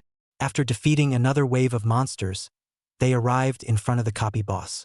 The giant goblin, other than having more blood and stronger attacks, was basically no different from those monsters from before. They applied their previous pattern and launched an attack on the boss. It didn't take long before they managed to take it down. The 5 followed this pattern and raided the remaining 4 copies. Unfortunately, no equipment or spirit herbs were obtained. Ordinary portals couldn't hold a candle to secret realms, and the explosion rate of these things wasn't as high. However, they had no complaints about that. Let's call it a day. Tomorrow at the same time, we'll still gather at the school. After a full day of high-intensity battles, even Yi Wanqing was a bit tired. Captain, you and Su Han are really too good. Cheng Shan had been completely overwhelmed by the strength of the two. Their slaughter of the monsters was simply a living aesthetic of violence. That's right, it's fortunate that you found Su Han, Captain. I feel that we can definitely get a good ranking in this joint exam. The corners of Qin Bing's mouth rose, revealing his cute tiger teeth. They had stayed together all day to cultivate a tacit understanding, and Su Han and Yi Wanqing's performance was obvious to everyone. Thank you for God's guidance, allowing me to meet you all. Bai Yuyao clasped her hands together and prayed devoutly. There were times when wanting to build a friendship was just that simple. After all, strong people were well received everywhere they went. If there were no surprises, they would maintain this teammate relationship for a month afterward. If they could build good chemistry now, it would be more helpful for the joint exams afterward as well.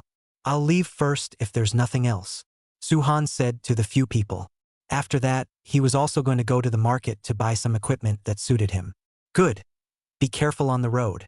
After they said goodbye to each other, they also went back to their respective homes. Su Han walked on the road to the equipment market. He didn't realize that at this moment, 2 people were quietly following behind him and observing him. Brother, didn't we decide to do it tomorrow? So why are we following this kid now? Black 2 hid in the shadows, very much not understanding his brother Black 1's behavior.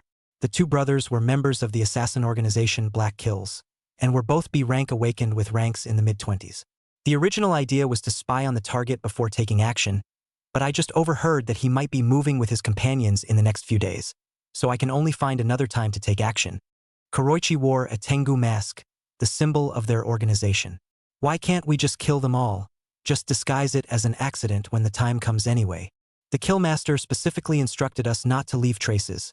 Doing so will cause the Yi family to be suspicious, and when the time comes to investigate the organization, the loss will outweigh the gain. Black 1 looked at his one-dimensional brother and explained. Understood. Black 2 nodded and took out a dagger. The two spat out incantations, their figures gradually merging with the void of darkness.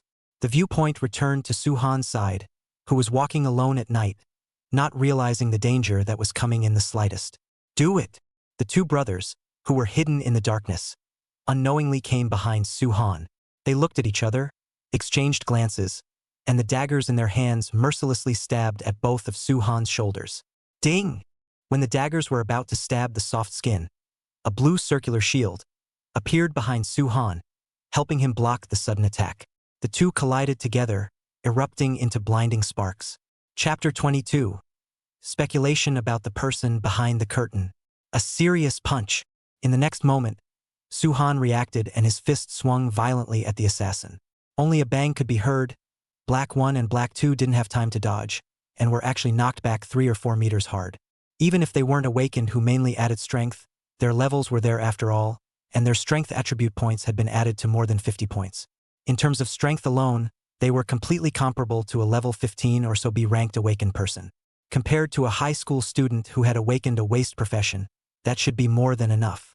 And now, not only did they fail in their sneak attack, they were even knocked back by their target. There was absolutely no way that this was a power that a boxer could possess. If the sneak attack fails, then we can only go in hard. As members of the Black Kills, the two brothers would never allow their mission to end in failure. I am the darkness. They recited the incantation once again, and their bodies gradually disappeared once again. Suhan frowned and looked around vigilantly, not daring to be careless at all. Although he didn't know who had sent the assassins, after that round of exchange just now, he could clearly feel that the other party was definitely not a good fighter. Even if the assassin's strength was not as good as his own, the other 3 basic attribute points were definitely far higher than his current attributes. Gathering form and dispersing chi. In order to prevent accidents, Suhan was not ambiguous and directly used the skill to enter into a state of invisibility. Black 1 and Black 2 realized that their target had disappeared from view, and gave a cry of misfortune before immediately instantaneously arriving at the position before Suhan's stealth and launching an attack. Just as they thought, Suhan had long since utilized the acceleration of gathering forms and dispersing chi at this moment, and pulled away from them by a certain distance. The target's true situation does not match the intelligence given by the employer. The mission has failed. Let's go back first and report the news to Killmaster. The two men's figures reappeared. They looked at the empty alley, their eyes filled with anger. Damn, this brat not only has supernormal strength, he also has the same stealthy escape skills as us. The employer even said that the other party is just a high school student with no hands? That's pure and simple fraud on his part. Hey Air spat at the ground. This time, when he went back, he had to be made to raise his money. Unexpected indeed. Based on the strength displayed by the target, it may require an S-rank awakened person of the same level as us to handle it. Black 1 was quite a bit calmer compared to his own brother. Then what should we do? Should we go find Black Jedi? Black 2 felt very stifled. She's on a mission right now. If we have to get her out of the way, we won't be able to get a single penny of this 200W reward. We've already failed at assassination. To find a second chance to strike, it's definitely as hard as hell. Black 1 patted his brother's shoulder and comforted him. We can't earn this 200W, so we might as well give the opportunity to someone more powerful. After all, life is more important than money. Saying that, the two of them leapt high into the air and gradually disappeared into the moonlight. Finally gone. Only when the assassin brothers were completely invisible did Suhan reveal his figure. Because of the difference in level, the other party's perception was much sharper. If he ran away rashly, he might be detected by them, so in order not to be discovered, he chose to hide not far from the crime. Just now, if the brothers had delayed for a few more minutes, the stealth effect of gathering forms and dispersing chi would have ended. He could only try to use the hide and seek disguise to see if he could fool the other party. If he was recognized, he would have to use up the red bean bracelet that he had only acquired yesterday to save his life. Fortunately, after the assassination failed, they chose to just leave the scene. Who could it be that wants to kill me?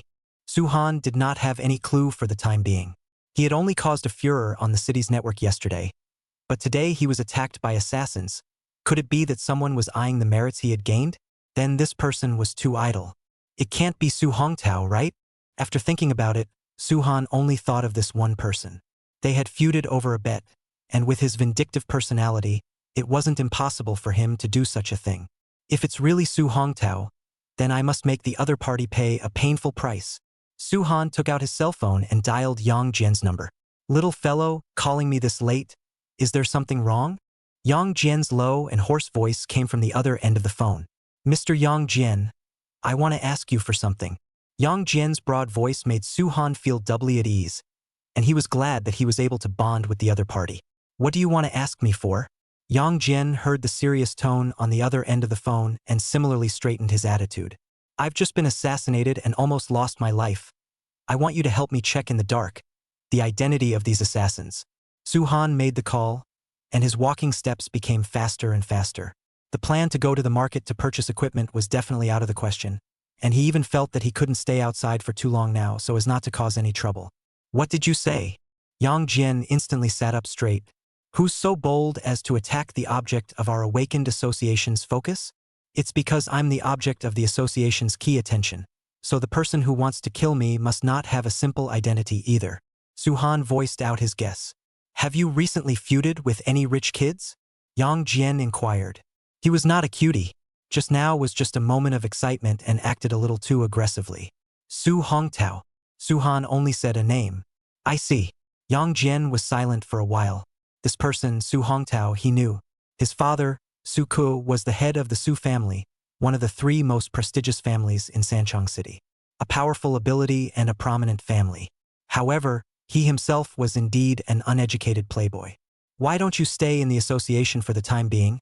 I'll send someone to protect you in the shadows until we find out the information. It's not necessary. Su-han shook his head. This will instead alert the snakes, and it will only be harder for your side to find out something. But if you stay outside the association, your life is likely to be in danger. I don't want our Sanjian city to lose a talented youngster for nothing.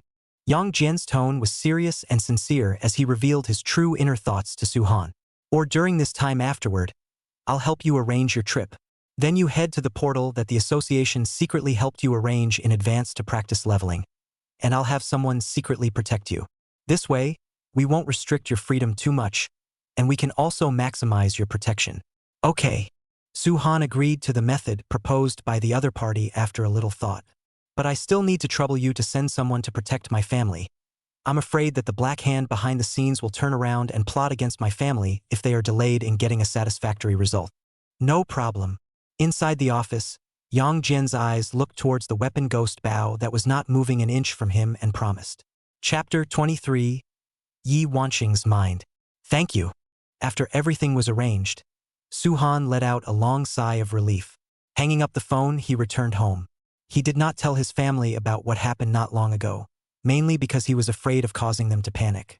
Anyway, it would be too late to explain after the association staff received them inside the association afterward and ensured the safety of his family. He returned to his bedroom and took out his cell phone to send a message to Yi Wanqing. Captain, for tomorrow's joint practice, we might have to change a few places. Why? At this time, Yi Wanqing had just finished her shower and was wiping her long wet hair with a towel, looking at her cell phone in confusion. Wasn't it all agreed before we parted ways today? My reservation information was sent to the association. In order not to let the other party misunderstand, Su-han told Yi Wanqing everything about what happened before and the speculation about the person behind the scenes. Because she was the eldest lady of the Yi family, there was no need to worry about anyone going after her. Moreover, Su-han needed someone to cooperate with him in acting as a way to appease the members of the squad. In order to accomplish his goal, he couldn't think of a more suitable candidate than Yi Wanqing, who was the captain. What about you? Su Hongtao's father favors his precious son so much, he definitely won't give up easily. Yi Wanqing changed into a pure white cotton flannel pajamas and leaned her back against the bed. You don't have to worry. I've already called Mr. Yang Jian first. He promised to step in and help me. Oh, okay. For some reason, looking at the message that popped up on her cell phone, Yi Wanqing felt a little guilty and lost. In the final analysis, Su-han was feuding with Su Hongtao because of her invitation. The other party didn't dare to hit their own famous family, so they could only think of ways to bully Su-han as a commoner's son. If she hadn't asked Suhan to be a member of her squad in the first place, he wouldn't have been retaliated against.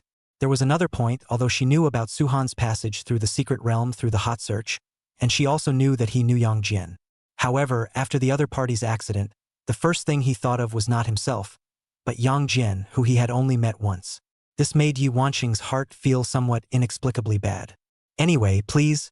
Suhan's message came again. Yi Wanqing got up from the bed and stood in front of the mirror, smoothing her pajamas from head to toe before twisting the knob of her room door and arriving outside her parents' room. Although Suhan told her that she didn't need to worry, she felt that she should still take this risk with him, or at least try her best to help him. Knock, knock, knock.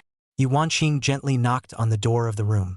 Not long after, the door was slowly pushed open from the inside out, and a head of red hair broke into Yi Wanqing's field of vision. Good daughter, not resting so late. Is there something important? Yi Wanqing's mother, Yi Fengxia, gently looked at her daughter and asked dotingly, Mom, there's something very important that I have to tell you guys. Yi Wanqing pushed the door and walked in, her eyes glancing at her father Wang Chuanhu, who was lying on the bed playing with his cell phone. Speak slowly, there's no rush. Yi Fengxia moved to the bedside, patted the bedding beside herself, and gestured for her daughter to sit down. Seeing the commotion, Wang Chuanhu also put down his cell phone, ready to listen to what exactly was going on that warranted a daughter with a mature mind to be so agitated, and even make the move of knocking on her parents' door in the middle of the night.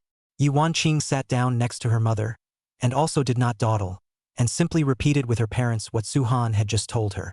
What you're saying now is that you want us to step in and help that male student you're talking about? Wang Chuanhu showed his big teeth, deliberately accented the 3 words, male classmate, and said it word by word. That's right. Yi Wanqing moved towards her own father's side and looked at the other party pleadingly. Dad, after all, this matter started because of me. But now I'm letting someone else, a grassroots-born person, bear the wrath of the Su family. This can't be justified in any way. What you said makes sense. Wang Chuanhu nodded in affirmation. But after listening to your description, I'm not worried about that kid's personal safety right now. Instead, I'm more curious about what kind of character the other party is, that he can charm my daughter to death. Dad! Yi Wanqing whooshed and leapt up from the bed, her pretty face rapidly turning red with the naked eye. Stop poking fun at our daughter. She's talking to you about business. Yi Fengxia twisted her head and glared at her husband, slapping her right hand on the other's thick back. Ha ha ha ha ha ha. As if he couldn't feel the pain, Wang Chuanhu opened his mouth and laughed. I already know the cause and effect of the matter, you don't need to worry. I will send the guild's people to investigate the matter tomorrow, and then protect the safety of that brat and his family. Thank you, father. Yi Wanqing happily thanked.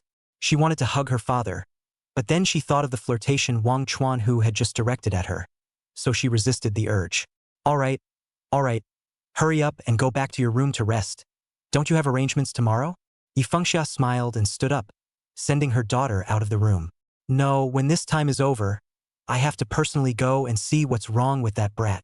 When Yi Wanqing left, Wang Chuanhu's eyes immediately turned vicious.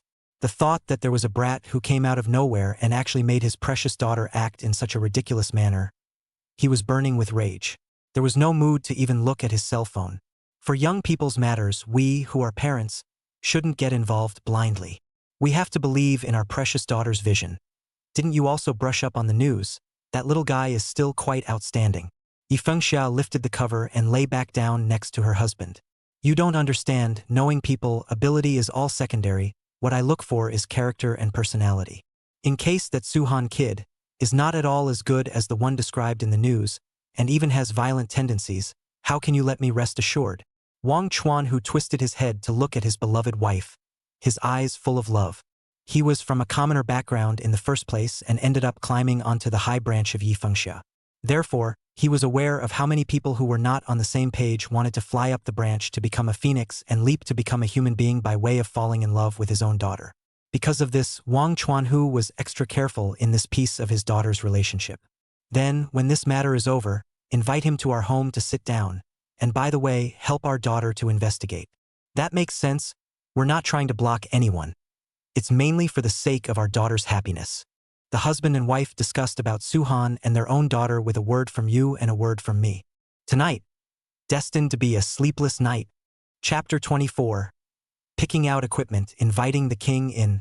The day after being assassinated by the assassins, the door of Su-han's house was knocked on early in the morning. The people sent by Yang Jian received them to the Awakened Association.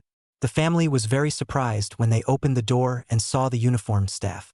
After Su-han explained the current situation to them, the parents also expressed great concern about it. Letting you eat soft food. Now you're getting retribution. Su Muyu stood aside and silently cursed. However, although she didn't look down on her own brother, but after all, blood is thicker than water, she still didn't want the other party's life to be in danger. Your brother will be fine, don't worry. Bai Bing transmitted her voice. In a small place like Sanshuang City, there naturally wouldn't be any strong people who could ignore the power of the association. Since the association had already stepped in, it could be said that Su-han's life was not in danger.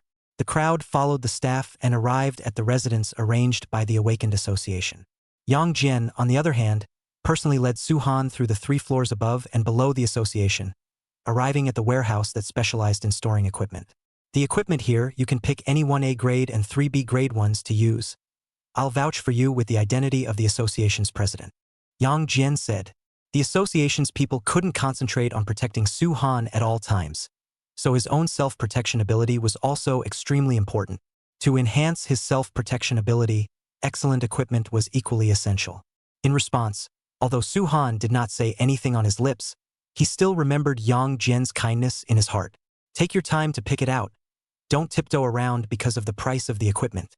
It's a waste to keep these things in the warehouse anyway. Only by being used can you bring out their true value. Yang Jian encouraged Su-han. He scanned around. These equipment that were placed in the glass shields were faintly emitting a faint glow. It reminded him of when he first came to the association. The deceased old president did the same thing, taking him to the warehouse to pick out weapons. It was also that time that he obtained the ghost bow, the main weapon that had accompanied him throughout his life. Good equipment has a soul. I hope you can come across equipment that fits you. Yang Jian finished speaking and turned around to walk out of the warehouse. Only Su-han was left alone, traveling back and forth among the wide array of equipment. His eyes looked towards these equipments and pondered in his mind what he needed right now. After his raid on the first 2 secret realms, he possessed the life-preserving artifact Red Bean Bracelet. What he lacked now was actually a weapon that could perfectly bring out his strength. With his occupational characteristics, gloves naturally became his first choice. Therefore, Su-han focused on the 3A ranked gloves that were one of the few in the storeroom. They emitted 3 different colors of red, green, and blue from left to right. The shimmering light emanating from the weapons could actually help the Awakened One determine the skill effects possessed by the equipment to a certain extent. The 3 colors represented Berserk, Recovery, and Endurance respectively. He stopped in front of the shield for a long time, his eyes flickering back and forth between the 3 pairs of gloves, but he was slow to make up his mind. It always feels like something is missing. If only there was a weapon that could fuse these 3 characteristics together. Su-han was happy that he had the opportunity to obtain such excellent equipment, but looking at the magnificent gloves in front of him, his heart did not feel satisfied. Retracting his gaze, he was ready to take another look to see if there was any more suitable equipment for him. But until he browsed through all the equipment in the warehouse, he still couldn't find any equipment that satisfied him. In the end, it was only possible to return to the 3 pairs of gloves. As the protective shield closed, Su-han reached out and took out the Berserk Fist gloves that glowed with red light. Equipment name: Berserk Fist Gloves. Grade A. Effect: Strength plus 10%. All the wearer's skill damage increased by 5%. Description: As the name of the equipment suggests, it has a rakish appearance and a berserk aura, and those who are not resolute in their hearts may not be able to utilize its true power. Equipment has a soul. Su-han completely agreed with this statement. When he put on the Berserk Fist gloves, the equipment continued to emit heat as if it was responding positively to him. However, the excited gloves quickly fell silent again after a few seconds. There was no longer any semblance of sound. I hope we can get along well afterward. Su-han stretched his fingers back and forth, feeling the comfort that the boxing gloves brought him. After that, he chose 3 pieces of leather armor, boots, and cloak that could increase his defense and speed. Then he walked out of the warehouse. Have you chosen all the equipment? Yang Jian leaned against the wall as he walked over to Su-han and looked up and down. Selected, Su-han replied, and showed the other party the equipment he had chosen. Items above B grade could automatically adjust their size according to the user's body type. so they were easy to use. But certain special equipment would also use different ways to express their emotions. Just like the hot air emitted from the berserk fist gloves just now. Since you've made a choice, you have to be responsible to the end. Yang Jian looked at the berserk fist gloves in Su-han's hands and felt very relieved. Originally, he was worried that the other party had gone in for such a long period of time that he might not have found the guy of his choice. But the moment he saw the berserk fist glove, he knew that his worries were completely superfluous. I'll use it properly. Su-han looked towards the weapon in his hand. Perhaps it wasn't the most suitable for him, but it still chose to respond.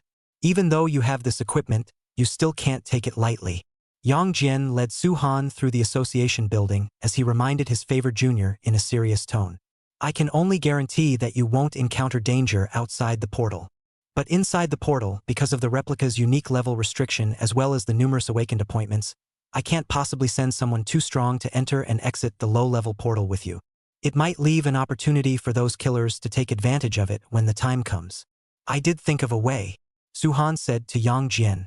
Since they can only do it in a copy, then we can totally trick them into booking some teleports with large level up and down requirements and purposely let them in. You mean you want to invite the king into the jar? As soon as Su-han spoke, Yang Jian understood his intentions. Without being able to do anything outside the portal, the assassins would have to follow him into the copy if they wanted to complete the assassination. Then take advantage of the target letting his guard down before dealing him a fatal blow. At that time, Yang Jian only needed to place a few association staff of moderate rank to pretend to be casuals and enter the copy with the assassins when Su-han and his teammates were raiding the copy. They would be able to stop the other party in time when they acted and provide help to Su-han and the others. You kid. Your brain is still turning quite fast. Yang Jian brought Su-han into his office and joked. You flatter me. My little tricks. How can I compare to you? Su-han said modestly. The two looked at each other, then smiled heartily. What each of them was going to do next they already knew. Chapter 25. Matching Acting Out. Time passed. Su-han finished today's daily training at the association's training ground, then moved to the school to meet up with the squad members. When he arrived at the agreed location, only Yi Wanqing was waiting for him in advance. Both of them tacitly kept their mouths shut about the message in their cell phones yesterday. Where are we going to join up today? Yi Wanqing asked. Yesterday, Su-han had only told her the situation, but didn't say where they would go to practice afterward. I'll send you the address of the portal right away, Su-han said. Taking out his cell phone, he sent the information about the teleportation portal arranged by the association in a brainstorm. When Chang Shan and the others arrive, I'll trouble you, Captain, to cooperate. It's fine, it's all what I should do. Yi Wanqing looked at Su-han. The guilt inside her made her unable to resist wanting to help the boy in front of her. But right now, other than acting, only after waiting for the results of her father's investigation to come out would she know what she could do for him. Not long after, the squad members arrived at the school one after another, and everything was going according to plan. Under Yi Wanqing's leadership, they practiced working together like yesterday, and the day passed just like that. During today's trip, Yang Jian did arrange 2 portals with a large gap between the upper and lower limits of the level requirements. But there was no danger occurring for the time being. In this regard, Su-han was not in a hurry. Anyway, if the killers still wanted to make a move on themselves, the teleportation portals were the only option, and they only needed to wait and see what would happen. After another day, Su-han's 4-dimensional attribute points had all increased to 15 points.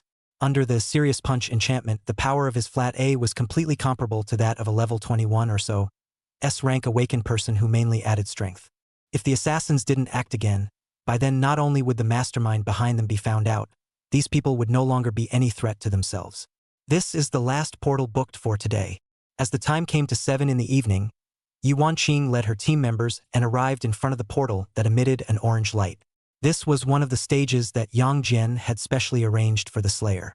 Several people stood in front of the portal, and the staff arranged by the association naturally acted as a loose cannon, looking for teammates around the portal. I am level 35, an A-ranked professional awakened, and have reserved the right to raid the next portal, so I am now inviting the scattered awakened who are present with a level of 25-35 to join the team. It didn't take long for the staff to get together the people heading to the portal. 2 men dressed in red, a woman wearing a mask and an assassin's costume, and another member of the association that Yang Jian had arranged. Together, they formed a team with an average level of 30. Their levels are also high, If we follow these people into the portal, will we only have to follow behind and watch the show? Chung Shan looked at the team of casuals who were about to enter the portal with them and was a little intimidated. It doesn't matter, there are thousands of ways to raid a portal in this world, and I've booked this portal not so that we can actually raid it, but rather to exercise the cooperation and tacit understanding between the members of our squad. Yi Wanqing glanced at the opposite side of the casual squad, and when she saw the familiar red clothes, the corners of her mouth raised into an imperceptible smile. Those two men were the guild awakened that their father had arranged to protect them. The captain is right, although the level requirement gap of this portal is extremely large, since we are allowed to enter, there must be a way for low-level awakened to raid it. Qin Bing showed great optimism. After a few days of practicing together, they had developed a strong sense of trust in each other. For things that seemed impossible to accomplish, they also had the courage to want to try. This was also mainly due to the strong fighting strength of both Su-han and Yi Wanqing. Believe in yourself. We are the best team, Su-han encouraged. He stretched out the back of his right hand and looked at his teammates. That's right, we are the best. The remaining four looked at each other and also stretched out their hands, resting on the back of Su-han's hand. The youthful spirit was perhaps the fearless spirit and the cherishing of one's companions. At least at this moment, the five of them were driven by the atmosphere and believed in each other. Let's go. Yi Wanqing turned around and entered the teleportation portal with the four of them, and the scattered squad that had been arranged, after seeing them start their raid, followed closely behind and walked in. After the familiar feeling of vertigo, Su-han and the others were teleported into a huge palace. Kid, one of the association staff members in the scattered team, walked over and took the initiative to strike up a conversation with them. My name is Xiangzhua. What's your name? Suan. I see that you guys are not very old. Why are you thinking of coming here to die? Xiangzhua pretended to scrutinize Su-han for a few seconds, putting on an appearance of not looking at them. In this copy, the weakest monsters are all at least level 20. Do any of you little kids have more than level 15? What are we doing? What do you care? The unknown Qin Bing heard Xiangzhua's mockery and couldn't help but dislike him back. With all due respect, you'd better mind your own business. Maybe if you get your ass kicked by monsters afterward, you'll still have to cry for help from the few of us. That's right, how nosy. Chung Shan concurred. He clenched his fists, disdaining the uncle in front of him. In the team, Su-han, who knew the ins and outs, was silently observing the state of the members of the scattered squad. He secretly swept back and forth between a few people. Suddenly, a line of sight looked over. The woman wearing a mask with a scrutinizing gaze met Su-han's eyes. Her eyes were as flat as water, unable to see any emotion. Su-han felt a little hairy. Fortunately, the two people's eyes met for only 3 short seconds before the woman twisted her head and withdrew her gaze. Could it be him? Su-han's intuition was frantically reminding him of the impending danger. After that, he locked eyes with the lead to the left. Let's go, let's go. I'm a big man. I don't know anything about little kids. Xiangzhua's acting skills were good. He waved his hand and made a look of impatience, then took the lead and his teammates started the raid first. Let's not get caught up in a little cutie. It affects the mood. Do what you normally do now. Yi Wanqing said to her teammates. That's right, with thousands of humans in the world, it's inevitable that we'll meet some oddball players. Su-han picked up the conversation. Immediately afterward, he began to observe the environment within this copy. A huge crystal palace. Even the floor was made of crystal. The crystal clear floor reflected the light that appeared from nowhere, illuminating the entire copy. In front of them was a long corridor that could not be seen at a glance. There were many rooms scattered on both sides of the corridor, and the rooms also emitted clanking sounds from time to time, constantly attracting the awakened's attention in an attempt to lure them inside. Several people came to the door closest to them. Chapter 26. A plan in progress. The door of the room in the replica had a somewhat different design than the door of the room they usually stayed in the real world. The door, made of stacked crystals, reflected the youthful faces of several people. Su-han stepped forward and stretched his hands straight against the door of the room, exerting force from the outside in, attempting to push open the gorgeous doorway. The gate slowly moved. Ow! As soon as the door was opened, a deafening roar entered the ears of several people. They raised their heads to look ahead, and 3 dog-headed monsters wearing rudimentary armor and holding axes in their hands burst into their vision. Prepare for battle. Yi Wanqing clenched her fists and clashed them together, a circle of white chi suddenly appearing on her gloves. This was the White Tiger Warrior's exclusive skill, White Tiger Battle Chi. It could significantly increase the destructive power of the user's attacks. Then, she rushed towards the dog-headed man. At the end of the group, Bai Yuyao's buff was in place at the same time. Chang Shan's legs curled slightly, and he jumped forward, wrapping his hands around his knees and shrinking himself into a ball. The hard stones covered his body, and the powerful inertia surprisingly allowed it to crash into the dog-headed man's body first. Ow! His body was in pain, but the attacked dog-headed man did not retreat. Instead, he raised the axe in his hand high and made a gesture to split Chang Shan's head in half. The weapon was hanging over his head, but Chang Shan was not fast enough to dodge it. At the critical moment, Yi Wanqing's powerful fist preceded the axe and smashed into the dog-headed man's ribs. The White Tiger Battle Chi penetrated through the dog-headed man's armor and drilled into his body, jumping up and down and wreaking havoc in the monster's body. Ow! The dog-headed man yelped in pain. It didn't expect that these humans in front of it would have the ability to ignore its armor and cause direct damage to its body. In order to save its life, it instinctively retreated backwards. But how could Yi Wanqing let the monster escape from under her eyes? She immediately sprinted and caught up with the panicked dog-headed man, punching and kicking it for a while. Kill the dog-headed man. Gain experience value x 200. 5 minutes later, along with the dog-headed man's unwilling roar, its life came to an end. After resolving the monster, Chang Shan and Yi Wanqing turned their heads, only to realize that the other two dog-headed men in the room were now lying quietly at Su-han's feet, their eyes having long since lost the glamour of being living creatures. Su-han was strong. This was the consensus of the members in the squad. In the past few days when they had been raiding copies together, he had basically clunked 2p. Unches and killed the monsters to death. So even when faced with a dog head that was much stronger than them, several people believed that Su-han could continue his performance from the previous days. This was indeed the case as well. Even, there were times when they had a doubt that Su-han was getting stronger every day.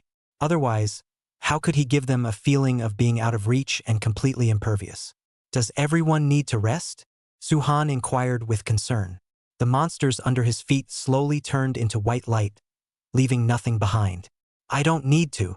Yi Wanqing had a lot of White Tiger Battle Chi remaining in her body, enough to support her to fight for a while longer. We don't need to either. Su-han, your strength is too perverted. We didn't put in much effort at all when we fought 4-1. The squad members walked to Su-han's side and said, "Then let's continue." After that, the 5 of them pushed open room door after room door, breaking down the monsters inside one by one. As the progress of the raid deepened, the level of the monsters slowly increased. They had gone from being fairly relaxed in the beginning, to the point where they had to rest for a while to recover their stamina after breaching a room door. Although the progress of the raid was slowing down, it was still in an organized manner. In contrast to them, the casual squad led by Xiang Zhuo was obviously more simple and rough. Because of the difference in level and attribute points, the monsters in the copy were basically no threat to them. The average time to resolve an ordinary dog-headed monster was no more than 10s. Even if it was one of the elite dog heads with stronger abilities, it wouldn't last 10 rounds under their cooperative siege. Brothers, you're all strong. After resolving the monsters in a room, Xiang was sat down on the corpses of the dog heads and playfully joked, "You're not bad either." The 2 men dressed in red leaned against the wall of the room, carefully handling the blood sprayed on their bodies. The only female in the group, the woman in the mask, merely glanced plaintively at Xiang Zhuo before silently polishing the dagger in her hand. "Does she look like a killer to you?" Another person arranged by the association, standing beside Xiang Zhuo, tilted his head close to his ear and said, "I don't know, but Mr. Yang Jian told us to fully cooperate with Su-han. He seems to think that there is something wrong with this woman. We can't rush. We must wait for the killer to reveal herself." Xiang Zhuo was cheeky on the surface, but inwardly, he was always concerned about everyone in the team. Those 2 men are also suspicious. Their eyes are always darting around. Plus the strength that is equal to ours, one must keep an eye out. I see. The conversation between the 2 ended. After the dog-headed man's body disappeared, Xiang was stood up and led his team out of the room, setting off towards the next location. Only, he didn't notice that behind him, the woman wearing a mask had a hint of sinister cruelty in her eyes that was hard to detect bystanders. 200W, just to kill a high school student. I wonder if the target this time will make me feel pleasure. Following the group, the woman's right hand habitually rested on the dagger at her waist. Her true identity, an S-rank awakened person of the Black Kills organization, was named Black Jedi. Yesterday, after the two brothers, Black 1 and Black 2, found her and informed her about Su-han's information, Black Jade did not have much hesitation and directly accepted the two's request. From their encounter, Su-han's strength was not even as good as the brothers, and she was able to easily defeat the two brothers who had joined forces. Therefore, this mission was purely a gift to herself in her opinion. All that was needed was to take advantage of the others' inattention while raiding the boss and pick off the target's limbs with a dagger, and the mission would be complete. And now she was waiting for a chance for them to meet again. Blame it on the fact that you messed with the wrong person. Black Jedi remembered Su-han's handsome appearance when he entered the copy. How cool it would be to have a look of despair appear on such a face. The reason why she was able to become the ace of the Black Slayer, aside from her own superb strength, there was also a particularly important point, which was her almost perverted desire. When seeing the despairing expression that was revealed when the target died, Black Jedi would feel incomparable excitement and pleasure. As she followed the team on their way to the raid, her desire to kill Su-han became more and more eager. Even her face became flushed. But Black Jedi didn't realize that she had actually stepped into the trap designed by Su-han. When they met in a little while, as long as she dared to make a move, the four teammates around her would instantly turn against her and arrest her. Then, they would also torture her and try every possible means to pry out the information they wanted from her mouth. Chapter 27. The Dogman King. The raid was still going on, only that the members in the leftward team all had their own agenda and deliberately slowed down their advance. The Yi family guild's people deliberately increased the frequency of their fists swinging empty. Xiang's was own sword, making it also flimsy. Black Jedi, needless to say, the purpose of her trip was to assassinate Su-han. In order to reunite with him, it was impossible for her to use her full strength. Thus, under the cooperation of several people's superb acting skills, they and Su-han and the others ended up arriving in front of the boss's room at the same time. It's not in vain that I've been letting off steam. Finally, I've caught it. When Black Jedi saw Su-han, who had arrived almost at the same time as them, his legs tightened and he felt that he might explode at any moment. Kid, I never thought that you guys are still quite capable. Xiangzhu continued to maintain his pompous persona and said with a raised eyebrow, but the final boss, it's not comparable to the previous monsters. I advise you guys to hurry up and give up. To be able to get here, you guys are already very good. Whether or not we can succeed in the raid depends on more than words. After we enter the door, we'll each rely on our own abilities. Su-han replied confidently. Although he was cooperating with the act in order to catch the killer, since he had come this far, it was naturally impossible for him to give up the goal of raiding the copy. With vigor, I hope you won't regret it when the time comes. Xiangzhu exclaimed as he pushed open the huge crystal door representing the boss room. Who is the visitor? A hoarse and low voice reached the ears of the crowd. They looked up, and a giant dog-headed man in golden armor was sitting on top of a throne cast from crystal in the distance. Surrounding it was like a palace, a rich and magnificent pillar-shaped building. Without uttering a word of nonsense, the 10 people present were as if they had prepared in advance, and tacitly entered the battle state. The final boss was a level 40 Dogman King. With its powerful attributes paired with several unique skills, even a level 35 squad would have a headache trying to successfully crush it. If there were only 5 of Su-han and his squad in the copy, it would never be an option to enter the boss room.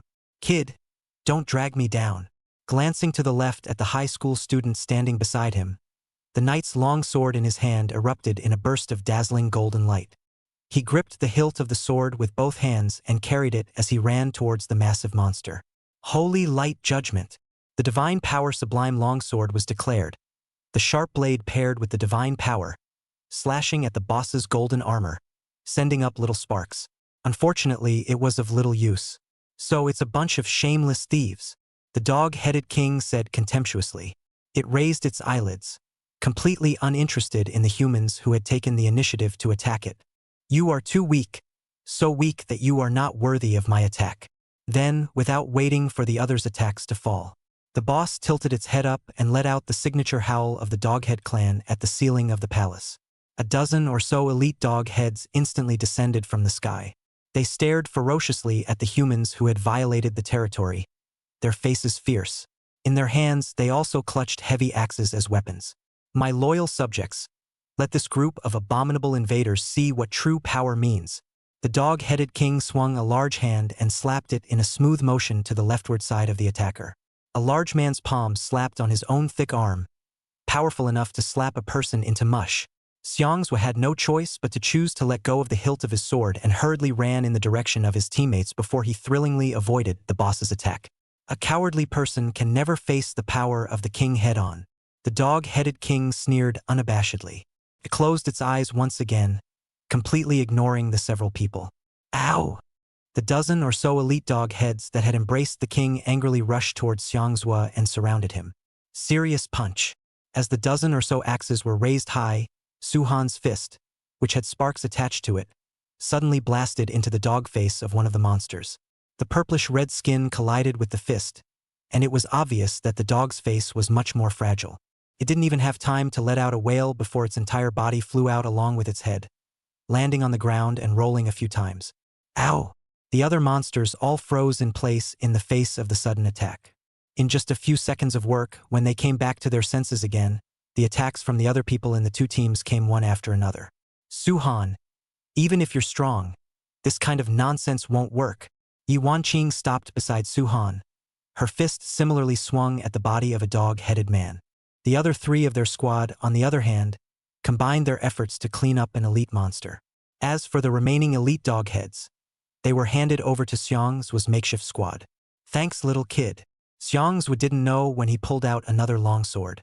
He looked at Su Han gratefully. Just now, if it wasn't for the other party suddenly barging in and creating a moment of respite for him, perhaps the monster's axe really would have landed on his head. A show of hands, you don't have to care. Su Han accelerated his speed and rushed towards the elite dog-headed man that had received his punch. Immediately afterward, his fists fell like a raging storm. In just a few seconds of work, that monster became moribund. Seeing this, the others didn't waste any time and continued to launch their attacks. With their good equipment and skills, it was quite easy for them to deal with these dogheads that were of the same level but didn't have high intelligence. Apart from Changshan and the three of them, their respective battles ended quickly. It didn't take long for all of these king's loyalists to walk down the road to the Yellow Springs. The corpses of the monsters lay strewn across the gilded palace, appearing out of place in the environment. You shameless people will eventually be punished by the gods. It was at this moment that the dog-headman king stood up from his throne. It held a giant axe, its eyes filled with rage. One step at a time, the boss walked down the golden stairs where the throne was located. Each time the huge paws were lowered, it shook the ground with a rumble. It straightened its back and proudly raised its chest and head, showing the invaders its majesty as the absolute king of a race. This boss is very strong. I may not be able to fight while taking care of your personal safety, so I suggest we can stop here. Su Han twisted his head and said seriously to his partners. He definitely couldn't go out, or else the killer would abscond after losing his target, and their hard-earned bureau would be in vain. We understand. Aside from Yi Wanqing, the remaining three people in the team nodded in response. They weren't just stubborn and rash either. Although they had followed Su Han and Yi Wanqing in the past few days to practice together in different copies, they had the illusion of winning 100 battles. However, when faced with monsters whose level difference with their own was too great, they didn't even have the qualifications to make a move. Staying here would only become a burden to the captain and Su Han. The three of them no longer stayed, crushing the return stone and quickly detaching themselves from the copy. Not far away, Black Jade saw them retreating, and the palm of her hand holding the dagger trembled slightly. She now wanted to rush over and wipe the necks of several people. However, the remaining reason eventually overcame the impulse. It didn't matter, it was fine to run off three people. As long as Su Han was still around, she still had a reason to stay here. It seems like hurry up and do it Black Jedi stared at Su Han with a deadly stare, her eyes filled with perverted possessiveness. In her opinion, that was the best appreciation for a quality target. The better the assassination target, the more worthy it was for her to hurry up and strike. Shameless man. Obediently accept the judgment. When the dog-headed king walked to a position 10 meters away from them, he brandished the weapon in his hand and violently ran towards the several people. Chapter 28. Plan successful. Everyone immediately dispersed in all directions as the Dogman King's giant battle axe hardened and cleaved into the crystal floor, smashing out a huge crater. Towards the left, he gripped the long sword in his hand and swung down hard towards the arm of the boss holding the weapon. The sharp blade of the sword only left a shallow scratch on the monster's strong arm. I can't break this guy's defense. To the left, he spat out blood, then quickly backed away to avoid suffering a sudden attack from the boss. Let me try. Another staff member of the association swung the sledgehammer in his hand, leapt up high, and smashed it down with all his might against the monster's spine. Ow! Bones were less resistant to beating compared to muscles. The dog-headed king instinctively let out a cry of pain. Seeing this, the crowd instantly understood that against the Dogman King, the blows of a blunt weapon would be more effective than the swings of a sharp weapon. The two men in red clothes in the scattered squad immediately rushed towards the root of the boss's calf after glancing at each other. Red chi wrapped around the fists of the two men as they launched their attacks with force towards the location of the Achilles tendon. The powerful iron fists smashed against the hard Achilles tendon, causing the Dogman King to be in agony. Its eyes were red and it angrily raised its right foot, wanting to stomp on the mole that had sneaked up on it. However, after it raised one foot, the man standing next to the other launched another attack. The boss suffered pain and could only choose to put down its big foot before slashing at the foot with its battle axe. At the same time, Su Han and Yi Wanqing were not idle either. Although they couldn't do much damage to the boss because of the level difference, the punching and changing, back-and-forth harassment made the monster feel annoyed while at the same time being helpless against the two. Black Jedi stood at the back of the group, and together with Xiang Zhua, they were able to do filler damage to the areas where the Doghead King was not protected by his armor. Both of their weapons were of a sharp nature, and were unable to cut through the skin of the dog-headed man. But even the smallest damage, accumulating more and more, would gradually overwhelm people. The tiny wounds on the boss's body gradually deepened, and slowly a small amount of blood flowed out from it. Cowards who only hold their heads, accept the curse of the gods. After a while, the Dogman King could no longer endure their endless rounds of fighting. Then a middle-aged spell was recited from its mouth. Those present immediately felt their bodies become very tired, and even trying to move a small step became incredibly difficult. Everyone, all get down! Xiang's was shouted, his body violently bursting with holy light. He clasped his hands together and closed his eyes in devout prayer. A huge cross appeared above his head out of nowhere, forming a large protective shield that enveloped several people. This was his unique skill as a paladin. The dog-headed king's battle axe slashed down once again and struck the shield. Its entire body was surprisingly bounced off mercilessly by the power of the shield. The person who was inside the shield, on the other hand, remained intact. The power of a god is not something that it can easily shake. Facing the boss that was blocked from the attack, Xiang Zhua arrogantly said. Warm holy light sprinkled on the several people. As the shield slowly disappeared, their status returned to normal. This skill is genuinely good. If I have the chance in the future, I'll have to get a similar one. In one breath, Su Han rushed behind the dog-headed man who had panicked due to the divine power. His fist with flames rushed at the back of the opponent's neck and swung over. The others likewise followed closely behind, swarming against the boss. Perhaps the weakness skill just now was a limited skill that it could only use once as a boss. Therefore, in the subsequent battles, it could only drag its heavy body and engage in physical combat with the humans who invaded its territory. The end was predictable. I don't know how long it took. Xiang Zhua and Black Jedi's weapons finally completely cut through the monster's skin. A large amount of blood gushed out from the opponent's wounds. Su Han's fist once again smashed into the back of the dog-headed king's foot. This time, the attack actually caused the boss to stagger and fall to the floor in a sorry state. Right now, it couldn't even stand, let alone fight back. The crowd swarmed up to the unresisting Dogman King with a burst of brainless output. It didn't stop moving until the huge body underneath it turned into a point of light and disappeared. In front of the throne, not far from a few people, a golden treasure chest slowly appeared, meaning that they had successfully cleared the copy. Tired old man. Looking to the left at Su Han, he sat on his butt on the crystal floor. Kid, your strength is good. I admit that I did underestimate you before. Same to each other. Su Han similarly sat on the floor, gasping for air. When he was talking to Xiang Zhua, his attention had actually been focused on the masked woman in the team.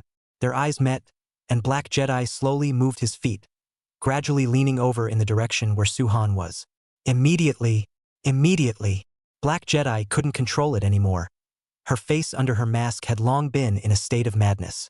Because the dog-headed king was extremely strong in battle, there was no way for her to do a perfect 1-2 punch. in order to ensure a one-hit kill and prevent an emergency retreat after the failed assassination. Suhan used the disengagement stone. She even gave up the opportunity to strike in between raiding the boss. Instead, she made her move after the raid was completed, when the crowd was exhausted and simply did not have the extra strength to resist. This ensured the success rate of the assassination, and she herself could easily retreat in one piece. Instant recovery. Suhan stared at the suspected assassin, Black Jedi, walking towards himself step by step. He then used the rewards he obtained from completing the daily quests in advance, and his body instantly recovered to a perfect state. The others were likewise secretly watching Black Jedi's behavior. As long as she dared to make a move, they would immediately storm out and subdue her. Break your limbs and I'll get 200W reward. The Black Jedi walked up to Suhan. She pulled out her own dagger from her waist and stabbed it towards the other party's shoulder. Despair. Cry out. Let me see your unbelieving and 10,000 fearful expression. As the dagger stabbed its way towards its target. In her mind, she had already fantasized about Suhan's trembling appearance. Hands trembling slightly, Black Jedi's perverted psyche reached its peak at this moment. Gotcha! Unexpectedly, when the dagger was about to pierce through her shoulder, Suhan unexpectedly looked up and revealed a meaningful smile to her. He instantly exerted his strength and threw a heavy punch at Black Jedi's left waist. The sudden turn of events made Black Jedi unable to react in time. She could only rush to the side and use her agility to roll on the ground a few times, woefully dodging the attack. Missed the mark. The Black Jedi did not expect Suhan to still have the strength to resist. After the first miss, the others would surely react to combine their efforts to counterattack themselves. Now, in order to put together a chance of survival, she had to put up a fight. Black smoke covered her body, causing Black Jedi's entire body to gradually disappear in place. Don't move. As she was about to become completely invisible, the long sword to the left was unexpectedly placed on her neck. As long as you still dare to activate your skills, the sword in my hand will cut off your head. Chapter 29. Catch the killer. Attend the funeral. Her eyes panned downward, and Black Jedi glanced at the sharp edge of the long sword. The cold touch caused her to dispel the black mist around her body. That's right. Xiangzhu nodded in relief. He liked people who knew what was right.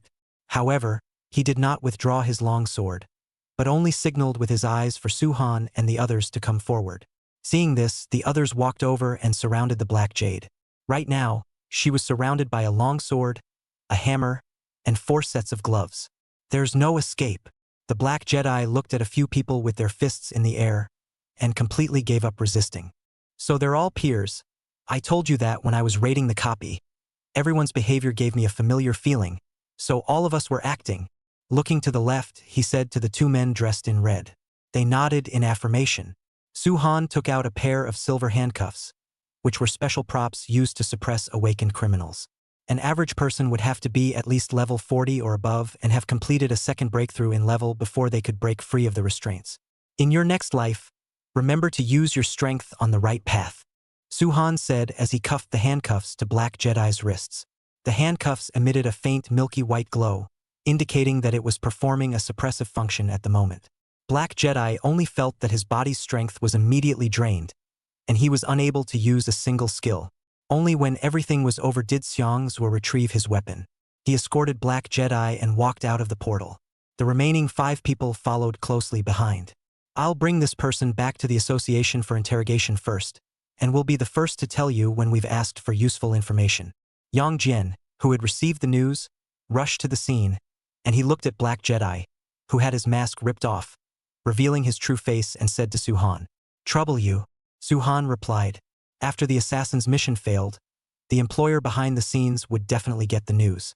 At that time, with himself, it might be difficult to find evidence to prove that the other party had hired killers. Now that the association was willing to offer help, he was of course happy to accept it. There's one more thing Wu Yi reported to me, saying that you're going to attend the funerals of the women who were transported out of the goblin's lair. The time of the funeral is now set for the morning after tomorrow. Then the time for the press conference is set for the afternoon of the day after tomorrow. After you attend the funeral, you'll have to rush to the conference as soon as you're ready. At that time, in the face of some rude questions raised by reporters, you can choose to remain silent. I will find a way to help you out." "Okay." Suhan nodded and said, "In order to prevent that there will still be killers coming, In the following days, you and your classmates should still practice in the teleportation portal arranged by the association. No problem. The conversation between Suhan and Yang Jian ended here. He turned his head and saw his teammates. I knew that with the strength of the two of you, you would definitely be fine. Chang Shan's voice came through. Indeed. Qin Bing picked up the conversation. But what exactly happened in the copy? How come there's someone who was escorted out? This person is a killer. Suhan and Yi Wanqing glanced at each other and finally decided to tell their teammates everything that had happened in the last few days. Do you mean to say that the copies we've been raiding these days were actually all arranged by Mr. Yang Jian in order to investigate the murderer who wanted to assassinate you? At those words, Qin Bing was incredulous. This kind of plot, she had only seen it in movies and TV shows. That's right, Suhan replied. Then this kind of thing you should have told us earlier, making the three of us seem like little cuties. Like, Bai Yuyao complained. The behavior of the two made her feel distrustful of each other. It's mainly because we don't want to spill over and add to everyone's psychological burden. Ye Yanyin gapelinet. We're teammates and teammates should take risks together. So I hope that if something like this happens in the future, you won't hide it from us anymore. Bai Yuyao's tone was particularly serious. She looked at Suhan and Bai Yuyao, hoping that they would give themselves a promise. I know, in the future, if anything happens, I will tell everyone truthfully. Suhan nodded. Then are we still meeting at the school tomorrow? The five of them were chatting one by one. Chang Shan asked a question that several people were concerned about. Yes, tomorrow at the same time, or the same old place. Okay. A cheerful atmosphere spread through the squad. Suhan felt that the few of them had already created enough tacit understanding and bonds. This feeling was pleasing. In the joint examination afterward, they would definitely be able to achieve a good result. Time passed quietly and came to the morning when the funeral was held. A light rain fell in the sky, and Suhan and Yi Wanqing wore the black-colored clothing they had prepared in advance, holding an umbrella together. The two watched as the priest prayed for the dead women, their hearts mixed. They were all warriors who had sacrificed their lives in order to raid the secret realm and guard the world. And if there weren't those damned monsters, they probably should have enjoyed a good life. May your souls rest in peace. As the priest's prayer ended, the dozens of people who came to attend the funeral consciously lined up in a long line, one by one, sending the white chrysanthemums in their hands for them. These people were basically the families and friends of the dead women, and their sobbing in the rain resounded. The sadness spread through the crowd, pressing the two men speechless.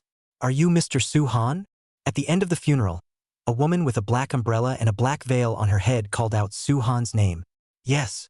Suhan looked at the woman. He didn't remember knowing such an elegant woman with an elegant temperament. Great. When the woman heard the reply, her originally expressionless face hardened and squeezed out a smile. My name is Jean Ingman. I am the mother of one of the dead women in this funeral. The association staff told me that it was you who brought my daughter out of that secret realm of cannibalism. So I must repay you. You are overstating it.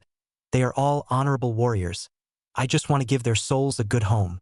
Suhan understood Jean Ingman's behavior, but he had never brought the women out of the secret realm for any kind of repayment. Please don't refuse. From the handbag she carried, Jean Ingman took out a gold-plated business card with her name and contact information. This is my business card. If there is anything you need help with afterward, please be sure to come and find me, and I will do my best to help you within the scope of my ability. Then, without waiting for Suhan to speak again, she turned around and left the funeral site. What a thunderous woman. Suhan looked at Jean Ingman's back and put away his business card. At this time, Yi Wanqing, who was standing at the side, explained the other party's origin to him. The Jean family is the power with the greatest energy in the city of 3 shifts, other than the 2 Yisu families, and Jean Ingman is the matriarch of this family. Suhan, it seems like you have unintentionally gained the favor of a big shot. Chapter 30 Press Conference. Explosive speech. To talk about big shots. Isn't there one standing right next to me? Suhan turned his head towards Yi Wanqing and raised the corner of his mouth. Even if Jean Ingman's identity background was powerful, he would not take the initiative to contact the other party. This was because when he brought the women's bodies out of the secret realm, he only had the emotion of respect for them in his heart. Accepting someone else's gift instead tainted his pure goodwill. What are you talking about? Yi Wanqing slapped Suhan's shoulder, her face slightly flushed. I still have to train in the afternoon, so I'll leave first. After saying that, she took out an umbrella out of thin air and hurriedly fled the scene. Suhan just stayed where he was, quietly watching the other party leave. He had learned from Yang Jian yesterday that those two awakened people in red clothes were actually sent by the Yi family guild. And other than Yi Wanqing, which was this Yi family's eldest lady, he couldn't think of anyone else who could mobilize them to protect him. The sun hung high above the sky, and time had unknowingly come to 2 o'clock in the afternoon. The scene of the press conference had long been set up, and the media seats under the stage were densely filled with long-awaited people. "Are you ready?" Yang Jian wore a black suit with a straight figure. He stood in the entrance passage and worriedly confirmed Suhan's condition. Of course. From Suhan's face, no trace of nervousness could be seen. "Don't worry. I will definitely give the public a satisfactory result. Although confidence is a good thing, you still have to be careful and cautious." After the recent series of events, Yang Jian thought that he had a certain understanding of this little guy in front of him. He was very talented and smart. Because of this, it was all the more important to pay attention to his words and actions. Don't be carried away by the unscrupulous media. "There's one more thing I have to tell you in advance." Yang Jian suddenly changed his words. "The assassin who was recaptured the day before yesterday, after being interrogated by our staff, revealed the stronghold of their organization. But to his death, he didn't say who the person who issued the commission was. So I've decided that I'll personally lead the team tonight to quickly wipe out their organization." "Would this be too aggressive? What if she didn't tell the truth?" Suhan questioned. "The person in charge of interrogation in our association has a skill similar to soul searching that can extract the memories of the killer. He has already confirmed it in advance. There will be no mistakes." Yang Jian explained it. Soul search was a special skill that could confirm the memories of the person it was used on and find out the information they wanted from the memories. However, this skill was only useful for people without the ability to resist. And after using the skill, the person would die on the spot. Soldiers are precious. We have to act before it's too late in order to achieve the desired goal. Otherwise, when the killer organization reacts, the clues that were obtained with great difficulty will be useless. Yang Jian continued. "Tonight's action, I also want to participate." Suhan looked up at Yang Jian. This was something about him personally. Of course he would want to participate. "Good, but you must be responsible for your own safety. No one of the staff present will have the energy to take care of you during the operation." Yang Jian understood that he couldn't persuade Suhan, so he could only remind him specifically. "No problem." The conversation between the two came to an abrupt end. They looked into the mirror in the aisle and straightened their attire. Then one after the other, they walked straight into the venue of the press conference. The conference officially begins. Yang Jian sat in the very center of the stage, with Suhan on his left and the staff specialized in managing the secret realm on his right. "May I ask, Mr. Yang Jian, is Suhan, the student who completed the secret realm raid on his own this time, the successor that you and the Awakened One Association are secretly cultivating? And how do you evaluate the matter of you becoming a new generation backdrop?" As soon as the conference started, a reporter stood up and asked a sharp question. "First of all, I can honestly tell you all that Suhan is not a member of our association. The fact that we would enter the secret realm together that day was also purely coincidental." Yang Jian adjusted the microphone that was placed right in front of him and blocked the reporters' mouths with a dripping answer. "Of course, regarding the matter of being a backdrop, I myself don't really care. It should be the common good fortune of our city's people that a talented young man like Suhan can appear in Sanshuang City, and I'm equally happy to provide him with assistance. Then may I ask, Mr. Suhan, do you have anything to say about the fact that you have broken through the secret realm that no one has successfully raided in 3 years? Do you agree with what Mr. Yang Jian just said?" A reporter continued to ask. "I strongly agree with what Mr. Yang Jian said. However, regarding the completion of the raid on the hide-and-seek secret realm, I don't think it's anything to brag about." "Why would you say that? That's a secret realm that countless awakened have been unable to conquer after trying for 3 years. And how many geniuses have died prematurely in it? So you're actually very happy about it, aren't you?" The reporters on the stage revealed very surprised expressions. With their keen sense of professionalism, they took out their pre-prepared recording pens and cell phones, ready to record Suhan's statement. "More than being happy, what I felt after raiding the secret realm was the emotion of sadness." Suhan swept a circle around the media people on stage, all of whom had their heads raised in anticipation. "Behind hide and seek lies a heartbreaking story. If you all want to know the specifics of this story, I will entrust Mr. Yang Jian to post it on the internet. Then what is your relationship with Mr. Yang Jian? We learned that you and your family have been living in the association during the time after the completion of the raider. A reporter raised his hand and asked. Everyone's eyes shone with light when this question was asked. Mr. Yang Jian and I are both teachers and friends. Su-han turned his head to look at Yang Jian, and their gazes coincidentally met at this moment. This classic scene was captured by the reporters. It was ready to be taken back as the cover of the news. He has given me a lot of help, and I will definitely not forget this favor. The whole room was in an uproar when these words came out. Rustling sounds continued to resound, and everyone was writing furiously, afraid of missing a single word in this passage. I still have one more question for student Su-han. A reporter raised his hand. Although you yourself have acted very modestly, the achievements you have obtained are obvious to everyone. When this conference is over, you will definitely become a household name in our Sangung city as a talented youngster. In the face of this situation, what would you like to say? Or do you have the confidence to become the most dazzling existence in Sanshuang City? As far as I know, there are many people who can be called geniuses in Sangung City, such as Yi Wanqing of the Yi family, who is not only extremely talented, but also works very hard. Su-han stared at the reporter who asked the question. However, no matter if it's Yi Wanqing or someone else, none of them were able to complete the raid on the secret realm on their own, while I did it. Moreover, I won't stop there. In the days to come, facing those secret realms that no one has succeeded in raiding over the years, I will try to challenge them by all means.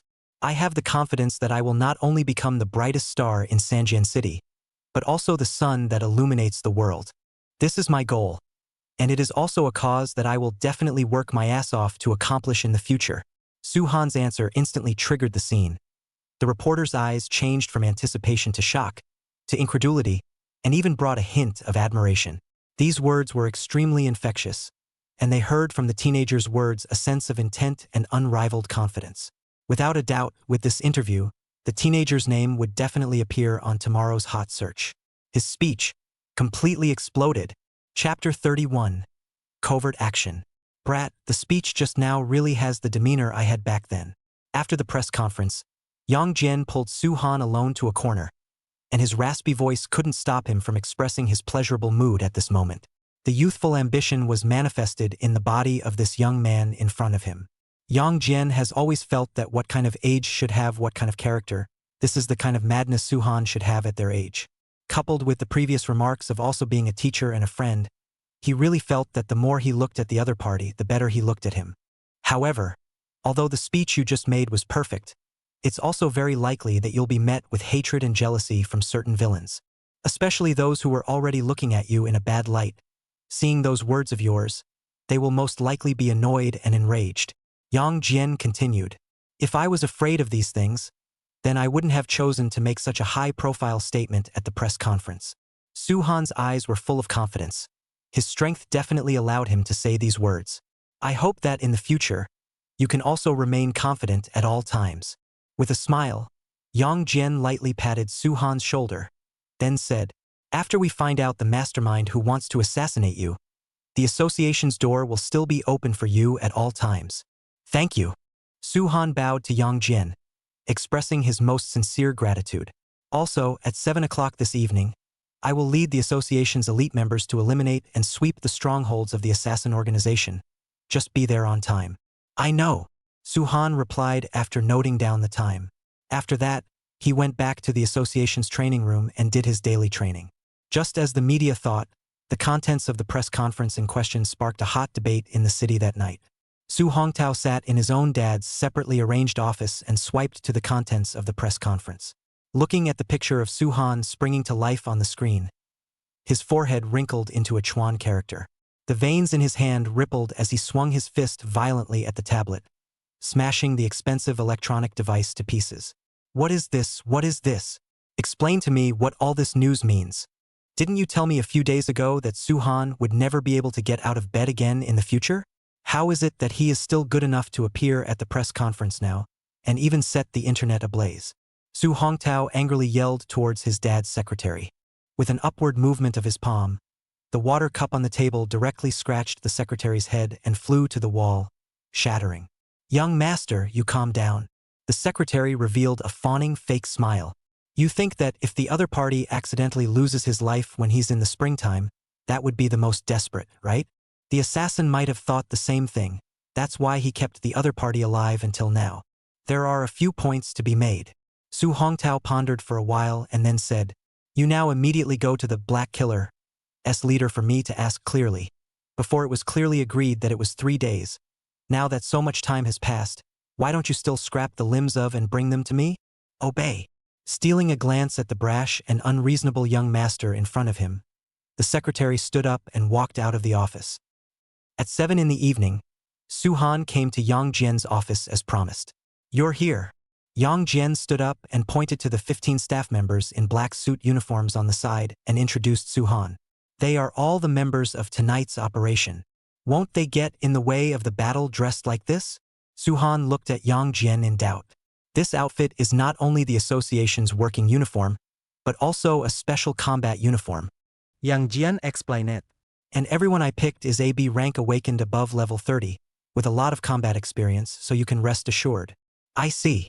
Hearing Yang Jian's words, Su Han was no longer worried. Subsequently, their group of 17 people, divided into 4 teams, arrived at the stronghold of the killer organization one after another. This place was a dense forest on the outskirts of Sanshuang City, and the forest was inhabited by all kinds of flying birds and beasts. Large trees that were at least 3 people tall surrounded the area for dozens of miles. There were almost no traces of human habitation here, and it was indeed a suitable place to hide a nest. See there. After walking together for more than 10 minutes, Yang Jian pointed to a location that was a few dozen meters away from them and said to Su Han. Su Han followed the direction of his finger and saw a 3-story wooden house. That villa, that's the Black Killer's stronghold. According to the information obtained from the Soul Search, this group of killers has used a probing formation around their stronghold, and as long as someone approaches the villa, an alarm will be initiated. Then what should we do? Su Han inquired. The captured assassin gave us the method to crack it. After that, I'll have the staff use a special jamming device to destroy the surrounding magnetic field, so that after the formation is disabled, we can directly break into the villa and kill the killers in the villa in one fell swoop. Yang Jian methodically commanded the association's elite team members. Group 1 and Group 2, follow Su Han and I in to deal with the killers. Group 3 stay outside to prevent some of the leaky ones from escaping. As ordered, the team members replied in unison. Then they took out their disruptors and began to move. Yang Jian drew out the ghost bow that was behind his back and stood at the very back of the team, ready to attack at any time. They slowly moved their feet, and without realizing it, they had already closed in around the villa. You must give me an explanation today. As they were about to make their move, a roar pierced through the wooden door and reached the ears of the crowd. Previously, it was clearly stated that the mission would be completed within 3 days. And now that so much time has passed, the target is still alive and well in the news. This is simply a fraud. Wait a minute. Hearing this somewhat familiar commotion, Yang Jian reached out to signal the crowd not to rush. Guest, there might be some misunderstanding here. We Black Kills are the best assassin organization in Sanshiming City, and our aim is to never allow failure. A man, deliberately lowering his voice, said in a low voice, I don't care what rules you have, I will give you 3 more days in the end. If there's still no news after 3 days, you'll all be waiting to bear the Su family's wrath. With a snap, something shattered on the ground, and the conversation between the two ended there. The employer who committed the murder is inside. Outside the door, after listening to the entire conversation, Su Han and Yang Jian instantly reacted that now was the best time to find out who was behind the crime. Do it! Yang Jian gave an order. All the team members immediately drew out their weapons and smashed the wooden door, which had no defense at all, ruthlessly, and then all rushed into the villa. Chapter 32. Catching the handle. What's going on? Why didn't the villa's alarm go off? The killers in the villa were startled by the sudden movement. When they saw that the intruder was wearing the association's uniform, they immediately reacted, picked up their weapons, and stood up from their seats. In front of the round table in the very center of the villa sat 2 people. One wore a Tengu mask and a black cloak, looking like the head of the Black Kills, and the other was Suka's secretary. He was currently looking at the scene in front of him with a stunned expression. After Yang Jian entered, without saying a word, he opened his bow and launched an arrow at them. The swift and hard arrows emitted a faint silver-white light, and their speed was so fast that they could not be avoided. Seeing this, the masked man could only scramble to draw the dagger at his waist in an attempt to block Yang Jian's flying arrow. The two weapons pinpointed each other, and sparks flew in the air in all directions.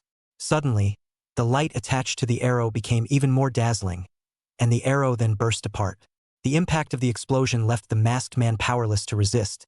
He spat out a mouthful of blood furiously. The dagger in his hand fell to the ground and he himself flew backwards. Yang Jian once again drew his ghost bow and aimed it at the other killers present. With another arrow, several killers were strung like sugar gourds, penetrated by an arrow and hung together on the wall of the villa. They had no room for resistance. The melee was on the verge of breaking out. In order to survive, the remaining killers desperately rushed towards Yang Jian and the others, wanting to kill a bloody path with their numerical advantage. The remaining association staff followed closely behind, launching an attack towards the killers. Su Han also mingled among them, cooperating with the staff members to round up the killers present. The battle did not last long. The team that Yang Jian brought with him almost overwhelmingly wiped out the entirety of the Black Killer organization without using much effort at all. After all, their boss, as a level 45 a ranked awakened, could not hold up to a single arrow from Yang Jian, so it was even more unlikely that they, the stinking fish and shrimp, would be able to escape. Is it that simple? Because the other party was claimed to be the strongest assassin organization in Sanshuang City. Su Han originally thought that he would experience a vicious battle, but he never imagined that it would end so easily. That masked man who was shot by Yang Jian was not so unbeatable in his opinion, but he was still ended by one of his arrows. This made him deeply realize for the first time how powerful an S-ranked king powerhouse was. And as the owner of the one-punch Superman profession, Su Han's strength in the future would definitely far exceed the current Yang Jian. This gave him unlimited space for reverie. President, what to do with this guy? Someone in the squad carried the secretary, who had been scared out of his wits, over with one hand. So it's you. Yang Jian looked the man up and down for a moment and recognized the secretary's true identity. Catching you here today is considered God's favor for us. Normally you must not have helped the Su family father and son do some dirty work, right? I don't know what you're talking about. Hurry up and release me. Facing Yang Jian, the secretary knew that he resolutely could not admit to hiring a murderer to kill him. Otherwise, before he could die at the hands of the association's people, he would be sent by Su Ku to kill and silence them first. It doesn't matter if you admit it or not. All I know is that you are now illegally entering and exiting the offending assassins organization and were caught red-handed. If you don't want to spend your whole life in prison, you'd better tell what you know earlier. Yang Jian warned forcefully. Combined with the conversation he heard before the raid just now, he was already 100% sure that the people who wanted to plot against Su Han were the Su family's father and son. And Su Ku's secretary, as their confidant, must know a lot of the bad things the father and son were doing behind their backs. This was a perfect opportunity to pinch the Su family's handles. He had to grasp it. Chairman, when we searched the entire villa just now, we found a large pile of account books and transaction records left behind by the assassins. There was a squad member holding a large paper file that walked out from the corner of the villa. You guys let go of me. Let go of me. Seeing this, the secretary struggled even more fiercely. It was impossible to say that there was information about him in those ledgers. Do you think that after these ledgers are made public, would Suka be more willing to protect his own son? Or would he be more willing to protect you, the beloved one who has followed him for more than 10 years? Yang Jian casually flipped through the account books, and the contents recorded on them were truly shocking. His words caused the secretary, who was still emotional, to instantly quiet down. It seems you know in your heart that that old thing Su Ku will definitely choose his son. Yang Jian looked at the secretary with calm eyes. Since that's the case, can you still be their dog willingly? After saying that, without waiting for the secretary to reply, he waved his hand and had his team members leave the scene with the prisoner on a frame. This operation was officially over. From then on, Sanshuang City had one less killer organization that jeopardized the safety of the city, and there was a breakthrough in the investigation regarding the murderer behind the scenes who wanted to kill Su Han. After the matter came to an end, Yang Jian specifically called Su Han to his office. The culprits behind wanting to take your life are the Su family's father and son. This is something I think you should already be pretty sure of. Yang Jian crossed his fingers, both hands based on the desk, and said with a serious expression. Su Han nodded. But right now we don't have enough evidence that can confirm their crimes. Yang Jian stared at the teenager standing opposite him. But you can rest assured, when Suko finds out that Black Kills has been eliminated by the association, he should not dare to act rashly in the short term. Then what's the follow-up to be done? Suan asked. If he didn't convict the Su family's father and son as early as possible, he and his family would still be subject to the other party's retaliation sooner or later. Actually, since a long time ago, the association has launched a series of investigations and pursuits against Suko himself, but they were all escaped by his luck. Yang Jian replied, but this time is different. We have captured his inner circle and have a chance to grasp evidence of his crimes. Will it be dangerous? Don't worry. We decided to carry out this investigation in secret. We are bound to catch Suko's break. Yang Jian spoke in a very firm tone. For the rest of this period of time, you should properly prepare at the association for the 3 cities' joint examination afterward. As the most famous genius in Sanshuang City right now, you can't disgrace our city in the joint exam. I know, Suhan responded. After that, if you need any help or want to practice your combat skills and accumulate real-world experience, you're welcome to come to the association to find me at any time. Winning or losing a battle can depend on more than just how good or bad the occupation is. Skill and experience are also quite important. Yang Jian's eyes were filled with appreciation as he looked at Suhan. He had already recognized the young man in front of him who had just reached adulthood. At the same time, from the bottom of his heart, he wanted to take Suhan as his disciple. Only that he understood the other party's bottomless potential, and how he himself, who was only the president of an association in a small, remote city, was qualified to bind a carp that was about to leap over the dragon's gate. Then, perhaps maintaining a relationship that was also a teacher and a friend like now was the best choice. Looking at the back of Suhan out of the office, Yang Jian's mood at the moment was actually a little mixed. Chapter 33, The joint examination is approaching. Dad, Mom, things are almost settled. After Suhan left the office, he came to the residence that the association had arranged for his family. Mr. Yang Jian said that he would be responsible for the follow-up investigation. Our family can choose to continue to stay in the association or go home to live. I'm really thankful to Mr. Yang Jian. Not only did he protect your safety, he also approved your sister to casually use the association's various training equipment. We don't even know how to repay him properly. Yang Zhixiu pulled Suhan's hands, his words filled with gratitude. Mr. Yang Jian is indeed a respectable person. You kid must cherish this destiny. Su Wu Ming nodded and concurred. I know. Suhan memorized his father's words in his heart and continued. Then our family should still live in the association for this period of time, and we will move back to our own home after the person behind the scenes who wanted to assassinate me is completely ambushed.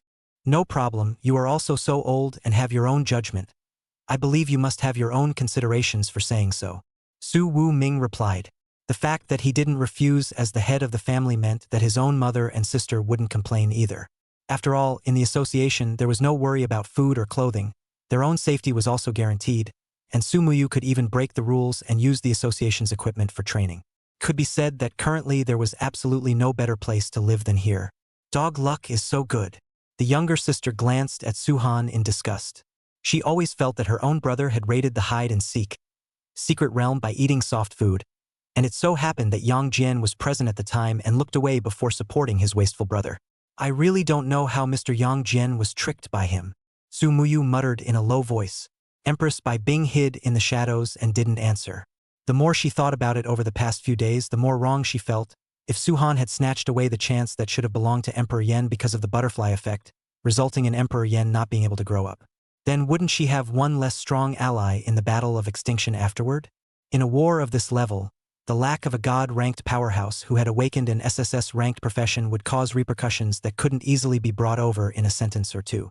Perhaps the world would be destroyed again as a result, and she would have failed the expectations of her partners who had desperately sent her back to the past.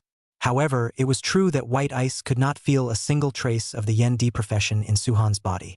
This made her a bit confused. So, in order to get everything back on track, she decided to secretly observe Suhan during the process of cultivating Su Muyu, figure out what exactly was happening to him. If the other party really snatched away Yen Di's chance and became an SSS-ranked occupation awakened, then she would have to pull Suhan into her camp. More than 20 days later, outside the association's training room, Yang Jian and Wuyu stood at the door, waiting for Suhan who had just finished training. The association exam is tomorrow. Are you nervous? Yang Jian looked at Su-han and asked worriedly. What's there to be nervous about?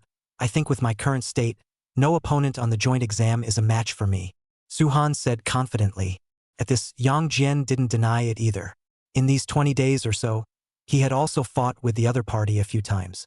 With Su-han's current strength, dealing with a tri-city joint examination was simply a handful. That being said, you must also remember that you must not be complacent, Yang Jian reminded. As an old man, he had seen too many geniuses who died midway, so he naturally didn't want this little guy in front of him, whom he was optimistic about, to repeat his mistakes. I understand, Su-han replied sincerely. Just now, the Jin family's family head sent someone to deliver something, and also instructed me that I must personally hand it over to you. Yang Jian revealed a satisfied smile and signaled Wu Yu to take out a box, which contained 7 or 8 pieces of B rank or above equipment. You can't not take these things, the other Jin family head personally called me. If you don't take it, it's more or less a bit of a refutation of their face. Then please convey my gratitude to the Jin family for me.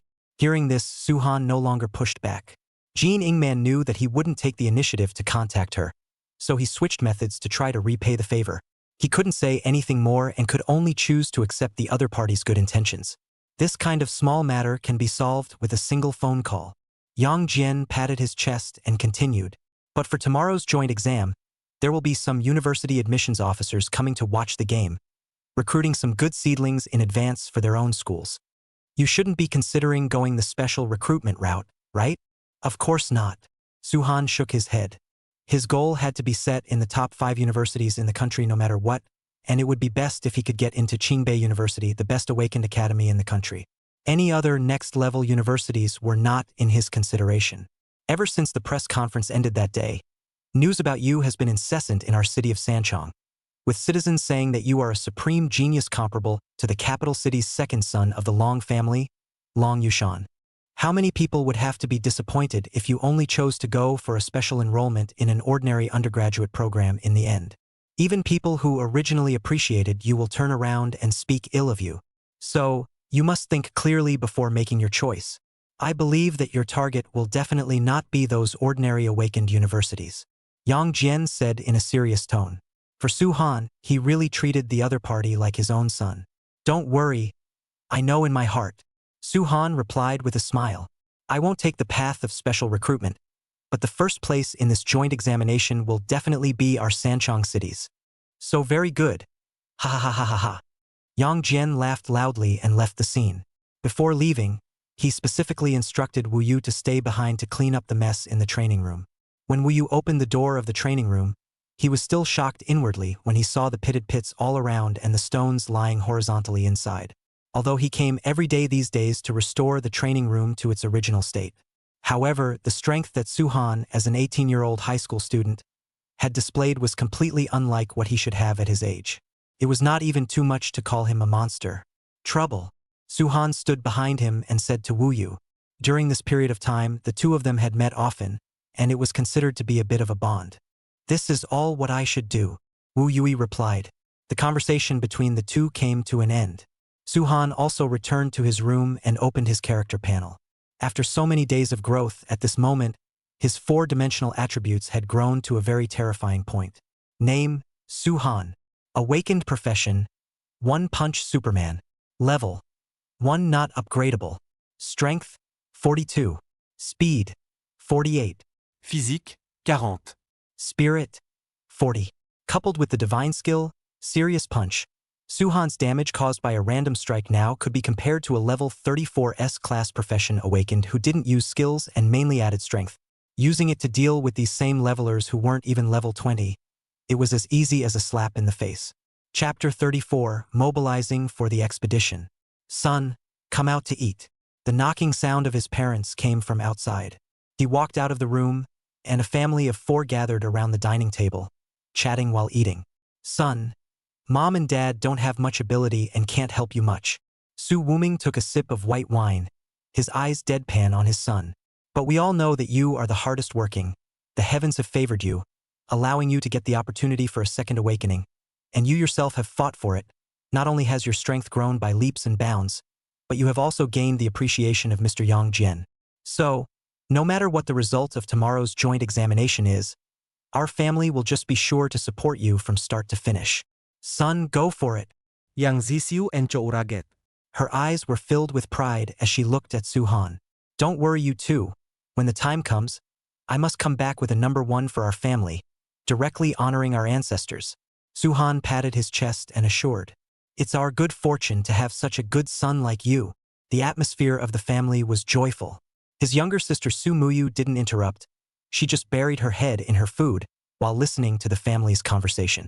Still first place, if it wasn't for Yi Wanqing, I'm afraid I would have been eliminated by others right after entering. She disdained Suhan's words, only that she was in the way of her parents' emotions at the moment, so she couldn't be bothered to snap on the spot. All in all, although she didn't believe her brother's words, it didn't affect the good atmosphere that should be maintained between family members.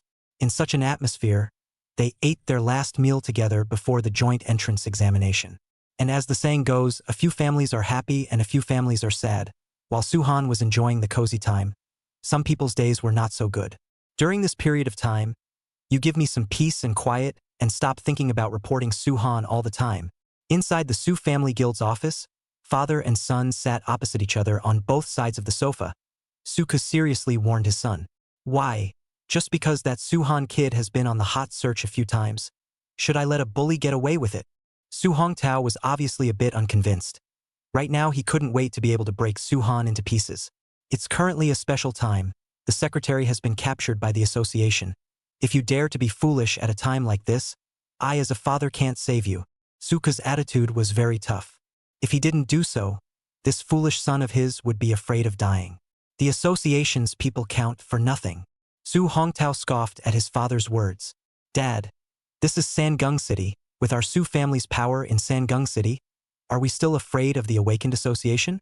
You shut up. Su Ku slapped Su Hongtao's face. Bright red five-finger prints clearly visible. He really couldn't understand how he could have given birth to such an asshole of a son after a lifetime of fame. The association was no longer in decline, it was still an official force. This group of people must be respectful to them, not to mention that they have been caught by others. Not to be arrested into the prison to interrogate some are counted as the other party concessions. In short, you are absolutely not allowed to cause trouble during this period of time. If you let me know that you are secretly doing bad things behind my back, I will definitely let you suffer. Good. Su Hongtao was slapped by his dad and was a bit confused. Seeing Su Ku so angry, he could only obediently nod his head in agreement. He looked at his father grudgingly for 3 seconds, then stood up and walked out of the office. If you don't help me, I'll figure it out myself. Su Hongtao was furious that even his own father's elbow turned outward, so no matter what, he had to make Suhan pay. Thinking about the 3 cities' joint examination afterward, that was a good stage. He decided to personally end Suhan's life during the joint exam. You were the one who provoked me first. Su Hongtao's eyes were filled with anger and resentment as he muttered to himself with some madness. Just wait. I will definitely make you regret provoking me. Outside the window, pouring rain fell from the sky, hitting the ground with a ticking sound. The mountain rain was coming down. Today, the long-awaited 3-city joint examination had finally arrived. As a loud business card of Huainan Province's Awakened Education, the 3 cities joint exam was a grand event created by the Awakened Education Departments of 3 shifts, Maple Leaf City and Ginkgo City, working together to create a grand event. A total of 50,000 fresh graduates from the 3 cities participate in the mock examination, which is affectionately known as the Little College Entrance Examination by the people of the 3 cities. The test location for the joint exam is usually arranged in one of the 3 portals within the 3 cities that the government has full control over. These portals, which had no specific level restrictions, made it convenient for the relevant authorities to place staff to ensure the life safety of the candidates. There was also a huge difference in the level of the monsters in the duplicates, ranging from level 1 to level 40. The strongest monsters were completely comparable to the Doghead King that Suhan had encountered before, or maybe even stronger. Therefore, there was no precedent of candidates having successfully hunted the strongest monsters in the replica in the previous joint exams. Although there were also certain arrogant and cocky candidates who challenged such monsters, the final outcome undoubtedly ended in failure. Suhan, aren't you nervous? Yi Wanqing stood beside Suhan, her eyes wandering back and forth among the students who came to the playground one after another to line up, her heart beating inexplicably faster. There's nothing to be nervous about. It's just a small joint exam. Naturally, it's a handful. He stretched out his left hand, index finger and thumb aligned at the top and bottom, leaving a gap of about a centimeter in the middle, making a holding gesture.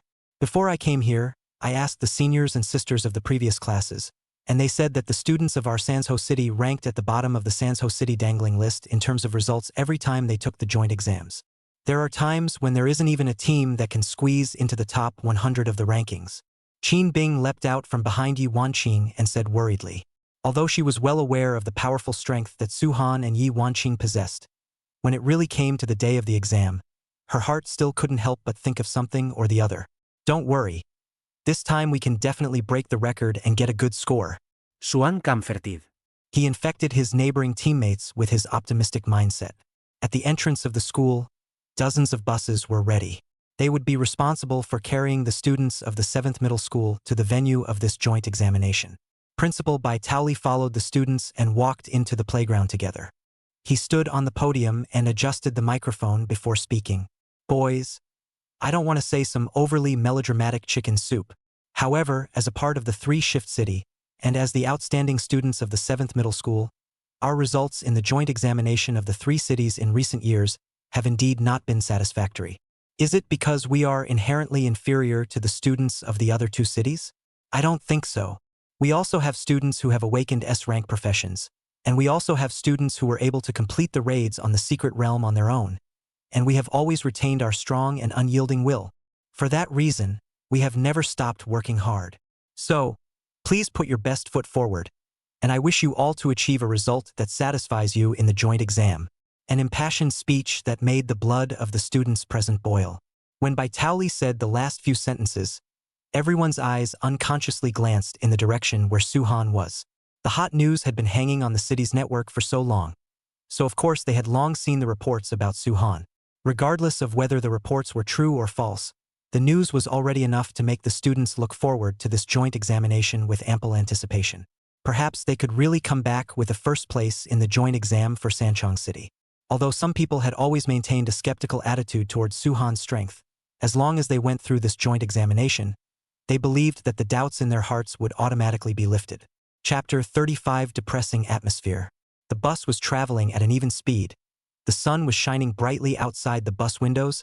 Spring and scenery were bright, but the space inside the bus windows was filled with a depressing and serious atmosphere. The students sat in their seats, silent. It was as if the place they were traveling to next was an abyss of 10,000 fathoms, a graveyard cemetery. And the reason for this situation was simple. Just like what Qin Bing had said on the playground, Sanguine City had ranked at the bottom of the 3 cities' joint exams in recent years. They, the senior students representing the 3 more cities, had been crushed by their peers from the other 2 cities from the beginning to the end, and had to endure the ridicule of the students from the other cities. After so many years, their self-confidence had long been eroded to nothing. Some of them even felt that the results of the 3 cities' joint exams had a certain impact on their own performance in the college entrance exams as well. Su Han stayed in this suffocating atmosphere, quietly resting his eyes. He was different from the others and had complete confidence in his own strength. So even if the atmosphere was even more depressing, it wouldn't have any effect on him. The bus slowly drove out of the city and eventually stopped outside an army station base in the suburbs. This was the test site for this 3-city joint exam. Immediately, the senior high school students of the 3 cities would be taking the joint examination test in the portal that this base was responsible for managing. Everyone got off the bus and arrived at the base's playground, which had long since filled up with the candidates who would be taking the exam with them. These candidates were wearing various kinds of school uniforms, but it was still very easy to tell which city they came from. The ones who were laughing and joking along the way with a relaxed and cozy expression were the students from Maple Leaf City, who always ranked first. The ones who lined up neatly and didn't smile were the students from Ginkgo City. Lastly, the ones who sighed and had a loose formation were the candidates from the same place as him, Sanzho City. These people's performance before the exams also reflected to a certain extent how good or bad the 3 cities' educational performance was. Except for Su Han in Sanshuang City, everyone else was more or less affected by the results of the previous year's joint exams. The air pressure around them was extremely low. Under such circumstances, the final exam results naturally couldn't be any better. It's over. The test point chosen for this joint exam is the military base management portal. This is the most difficult of the 3 test points in terms of overall difficulty. What are we going to compare ourselves to the students from the other 2 cities? No, even before the exam started, some of the candidates from the 3 more cities were holding their heads and complaining. The copy in this portal. Not only is the environment extremely harsh, the monsters inside will become even stronger at night. In the decades of history of the 3 cities' joint examination, the number of times this place has been chosen as the examination center can be counted on 2 hands.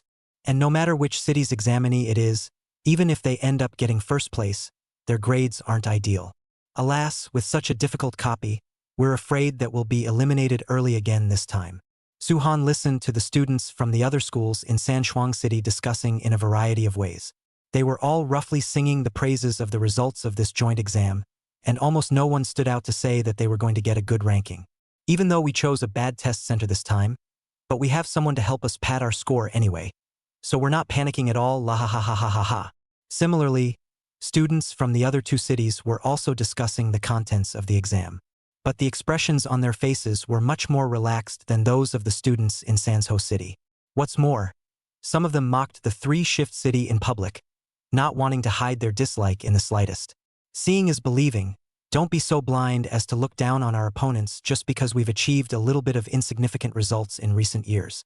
Maybe at some point, they will be like lions waking up from their sleep and then open their bloody mouths to you. A warm male voice rang out abruptly from the surrounding taunts, seemingly out of place compared to the other voices.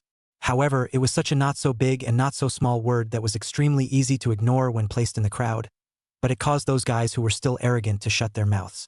Suhan followed the voice and saw a teenager dressed in white. This person was clearly a male, but he had long, shiny black hair.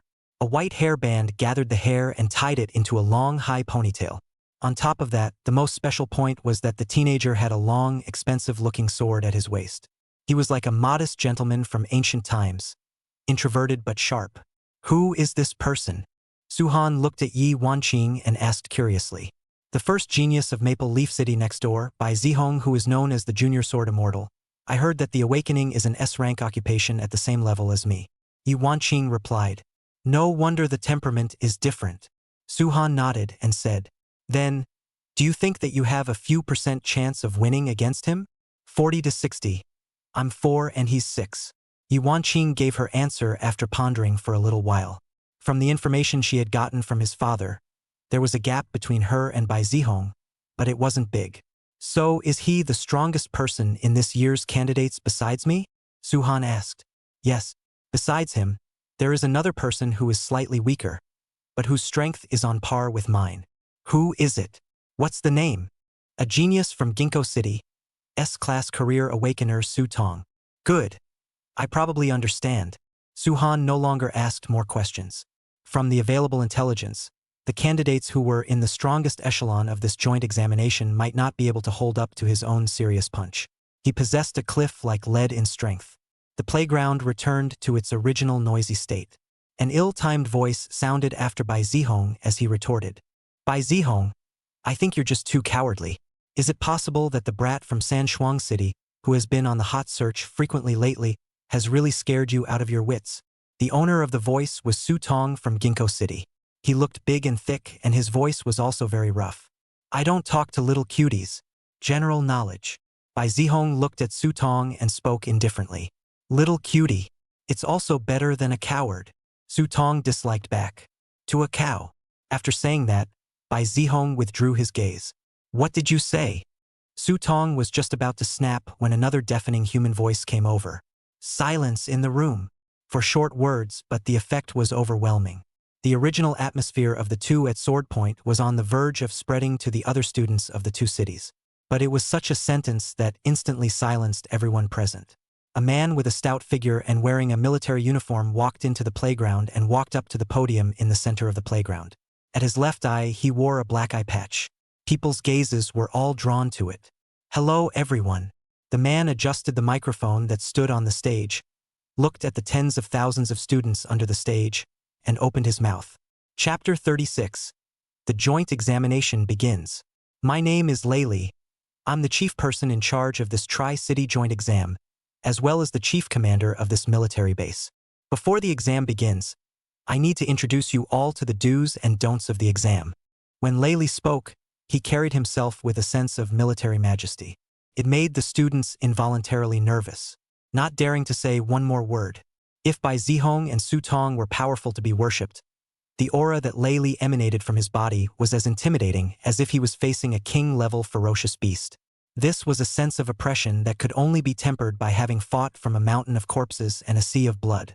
This joint examination starts timing from the moment all of you enter the portal, and the joint examination will last for 3 days and 3 nights. The examination location is within the special portal managed by this base, and the scope of the replica territory is divided into the outer circle, the inner circle, and the core area. The monsters in the outer circle, the level will generally not exceed level 10. For every monster below level 10 that is killed, the team points +1.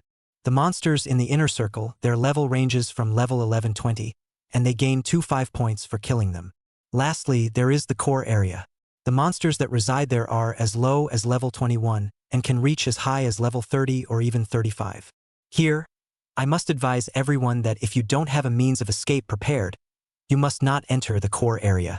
Lei Li's expression was very serious. With your strength, if you run into a horde of monsters that are swarming and all of them are level 21 or above, you will absolutely die for sure. Then, if we were able to kill the level 35 monsters you mentioned, how many points would we be able to gain? Suhan stood on the stage and raised his hand to ask. With his strength, it was impossible for him to be limited to the lot outside the core area during the exam. He must be heading to the core area to hunt stronger monsters. If there was a chance to run into the level 35 monsters that Layli was talking about, of course he would want to try to hunt and see. When the people present heard Suhan's uninformed statement, they all turned their heads and looked at him with different expressions.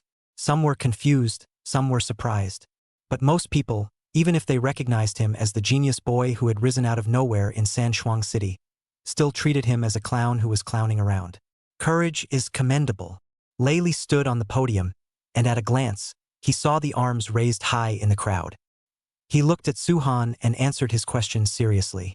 Although your question is stupid, but the core area is within the scope of the exam after all, so I certainly have the obligation to inform you of this part. Killing a level 21-30 monster rewards 2100 points ranging. Killing a monster above 30 will uniformly reward 1000 points. If someone can kill a boss-level monster in the replica, 10,000 points will be rewarded. So high! At those words, the students instantly boiled over.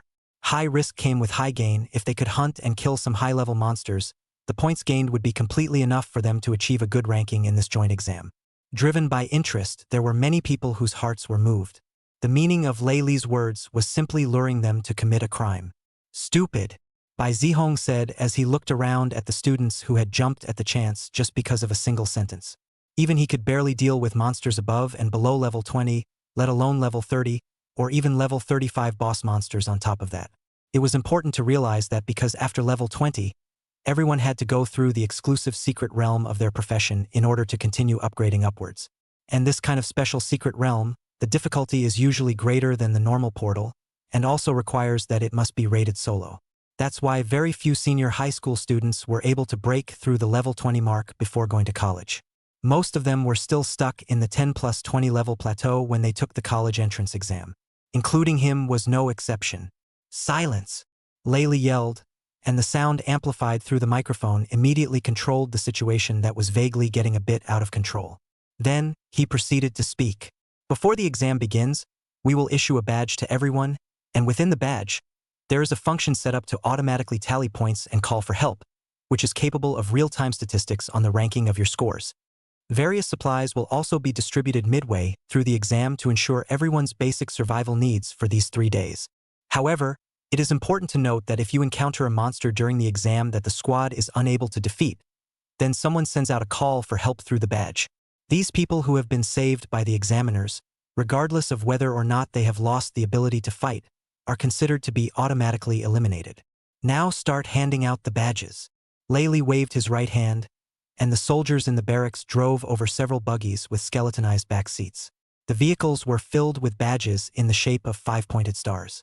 After the students lined up and received them in an orderly manner, they were led by the soldiers to a huge circular spell formation with a blue eagle painted on it. This was a collective teleportation spell formation, specifically used for large-scale transfers. I wish all of you a prosperous martial arts fortune, Layli said, and in the next moment he activated the spell formation. Immediately afterward, blue pillars of light surrounded the students on the spell formation, and they were transported in groups into the examination center. After the familiar feeling of dizziness, Suhan opened his eyes and a light shone down from the sky, mapping onto the fallen leaves on the ground. He looked around and realized that they were all tall and dense trees with large leaves drooping on their branches, blocking the path and vision. The wind whistled through the gloomy, thorny forest, slapping against the branches and leaves with a crackling sound. "Are you guys okay?" He turned his head, and Yi Wanqing and the others collapsed beside him, and they had only just come back to their senses. "It's fine." Yi Wanqing shook her head. Then, she made the same move as Suhan not long ago, observing the situation around them first and acting cautiously. According to the rules of the joint examination, the students who had just entered the copy at the same time as them should all be scattered somewhere in the outer circle at this moment. They didn't know exactly how big this copy was. Perhaps right now, in the shadows of the woods, there was a group of people and monsters that were observing the several people, dumbfounded. Everyone doesn't need to be too nervous. Just do your own thing like we usually train.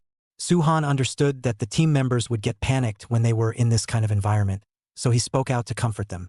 The remaining 4 people nodded towards him as they heard this.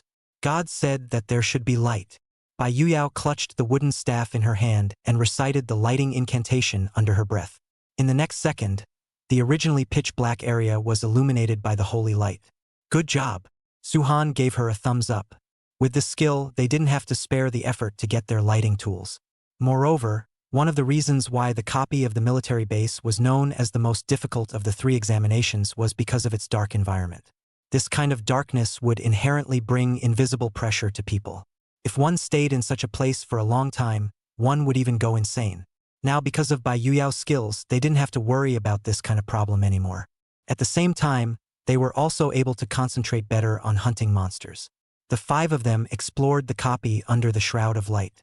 Changshan, as a meat shield, stood at the front of the group, moving his feet slowly. Squeak! Squeak! From the 3-person high trees, the cries of monkeys would come from time to time. They could see the road clearly, but they couldn't see what was obscured by the leaves. So it was impossible to determine the source of the monkey cries, and they didn't dare to act rashly. Squeak! As another monkey cry came, a handful of bananas fell from the sky and smashed into Suhan and the others. A half-man tall gibbon followed closely behind and jumped down from the tree. It was holding a spear, wanting to take this opportunity to strike and attack. Seeing this, Qin Bing pulled out the shuriken labeled with an explosive talisman from his pocket and threw it towards the monster. Squeak! The gibbon spun the spear in its hand and aimed a stab at the shuriken, attempting to use the spearhead to flick away the sharp hidden weapon. But to its surprise, the moment the shuriken and the tip of the spear touched, the detonation talisman affixed to it instantly activated. The art of the explosion caused a gust of dust to be raised in a radius of 3 meters, interspersed with the debris of the trees that had been blown up by the wave, and surrounded the monster. The crowd focused on the situation ahead. 3 seconds later, the dust dispersed, and the gibbon's fur had been roasted into charcoal, vaguely emitting a meaty scent. It fell heavily to the ground, already lifeless. Points +1. Then, the 5-pointed star badge on the chests of the 5 people recorded the points the monster was worth. This also represented that Suhan and the other squad had managed to get the first point in this exam. Everyone, cheer up. For every point we get, we have a chance to rank 1 place further ahead. Ye Yanwing enjuraget. She tapped on the real-time ranking in her badge, and they were now ranked 300th out of 1W teams. The team that ranked first, on the other hand, had already received 10 points. Chapter 37, Going Solo. We only encountered a monster in a few minutes. How did they manage to get 10 points in the same amount of time? Changshan looked at the top ranked by Zihong squad and asked curiously. With Suhan around, he wasn't worried about the team's final score at all, but simply found it magical. It's probably just luck that they happened to encounter a swarm of monsters, Yi Wanqing said as she looked at the monkey corpse lying in front of them. Normally monsters in a portal would disappear as points of light after death. But here, the monster's corpse would still remain in place even after 10 or 20 minutes. It's only a difference of a few points. Maybe we'll catch up after killing the next wave of monster scores. Qin Bing nudged Chang Shan's waist with his elbow, signaling that he didn't need to worry. The monsters in the outer circle weren't of a high level, and their intensity was far from being able to pose a threat to the squad. Coupled with by Yu Yao's self-contained lighting skill, their exploration speed was definitely at the top of the list of all the teams participating in the joint examination. Therefore, there was absolutely no need to panic because of this. Even if they couldn't take first place in the end, there was definitely no problem squeezing into a top 50 ranking. We also need to speed up a bit and try to find as many monsters as possible. Su-han picked up the conversation. Qin Bing and the others might be aiming for the top 50 of the joint exam, but he had sworn to Yang Jian and his family to take first place back. Since the level of the monsters in the outer circle were not high, it was only natural that they could appropriately speed up some exploration and monster hunting. After all, they didn't know just how big the overall scope of the examination hall copy was. If they were to move forward step by step, coupled with a little bit of bad luck, only encountering a monster for a few minutes at a time, then they would definitely have to say goodbye to first place in the final results. Therefore, after hearing Su-han's words, the several people didn't say much, but just tacitly accelerated their steps. Wooden remnants clicked under their feet, and in the sky, the chirping of birds and beasts echoed in the forest, creating an eerie atmosphere. But all of this had nothing to do with Su-han's squad. Once Bai Yu Yao's lighting skill was released, the darkness was immediately dispersed. Those monsters that were originally hiding in the dark had nothing to hide from. They couldn't hide under the leaves in time before they were caught by Su-han and sent to heaven with a punch. Points +1. The beeps from the badge constantly stimulated the crowd to look for monsters. In a copy with such a huge area, if the monsters didn't attack the candidates should take the initiative to provoke the monsters. Ever since Su-han and the others had sped up their exploration, they could encounter a low-level ferocious beast in a minute on average. Sometimes they were lucky and encountered a swarm of monsters, and the points gained were worth even more. After 3 hours of hunting like this, their squad's points had accumulated to 300 out, and their overall ranking had rushed up to the top 200. No, the speed of hunting monsters like this is still too slow. I want to go solo and see if I can hunt some higher-level monsters. After resolving yet another ape, Su-han said to the members of his own squad. Bai Zihong's squad, which was now in first place, had a full 200 points more than them. Su-han reasonably suspected that the other party must have used some kind of prop or skill that could detect the monster's location. Following this trend, if he didn't use some unconventional means, the gap would only widen. Fine, you go. But everything should put your own safety first. Yi Wanqing did not hesitate and directly agreed to Su-han's request to go solo. The other members of the squad did not have any objections either. They all clearly knew just how powerful Su-han was. Even if he encountered a level 35 boss monster in the core area, he would be able to fight with it for 100 rounds and even eventually succeed in defeating the boss. We will always keep an eye on the changes in the rankings. Remember to make sure to get more points back, a few people said with a smile. Even without Su-han, they still had a genius sitting in their team as usual.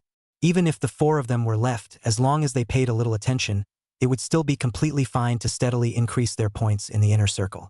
However, this meant that they had completely placed their fate for this joint examination in Su-han's hands. The more and faster he acted alone and gained points, the better the squad's final ranking would be. On the contrary, it would fall flat on its face and not be at the top of the rankings. This kind of decision was enough to reflect their 100% trust in Su-han. Don't worry. When the exams are over, our team's ranking will definitely be number 1, Su-han said confidently. This was because if he acted alone, he would definitely enter the core area and would definitely go for the level 35 boss monster. After all, as long as he took down the boss, he would be able to lock up the first place in the joint exam. Where this kind of temptation was placed, it was impossible for him not to be moved. After explaining the subsequent plan to the crowd, Su-han was alone and ran towards the deeper part of the forest. The deeper he went, the more monsters he encountered and the stronger they became. When he passed by the sign labeled Inner Circle, Su-han did not hesitate and directly drilled in. Ow! On the way to running, a wolf bark came through the woods. Silver-white fur flashed. The monster's sharp claws swung down violently towards Su-han's face, and he subconsciously raised his fist above his head. The sharp wolf claws collided with his fist gloves, shocking his wrists and causing them to ache. Immediately afterward, his arm flung with force, bouncing off the monster's claw strike. Su-han fixed his eyes on it, only to realize that it was a blizzard wolf. This was an extremely fast C-class monster, with a level generally around 12-15. When they fought against awakened ones, They would often use their extremely fast speed to launch a sneak attack first. The awakened would be seriously injured if they were not careful. Even if they barely blocked the attack, the blizzard wolf would still utilize its fast speed to fight a war of attrition with the awakened. Until the opponent is exhausted, then open its mouth and use its sharp teeth to pierce through the opponent's neck.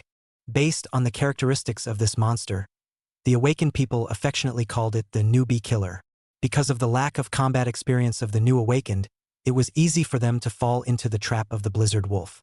However, Suhan was clearly not among them. Only seeing the monster in front of him with wide eyes, he violently lunged towards it. He simply swung out a fist. When the fist was about to collide with the tip of the monster's nose, the blizzard wolf suddenly slid over in an extremely twisted position, sticking to Suhan's fist. Immediately afterward, it revealed its white teeth and prepared to take a bite at Suhan's neck. This was its usual trick. Previously, it was already unknown how many selfless awakened had died under this trick. But this time, the blizzard wolf's plan did not succeed. Suhan only slightly sidestepped, and then lightly stretched out a hand and held the gale wolf's jaw. The monster opened its mouth and struggled, but there was not the slightest sign that it could break free. Its teeth were only a few centimeters away from Suhan's aorta, but these few centimeters were like a moat, making it difficult to cross.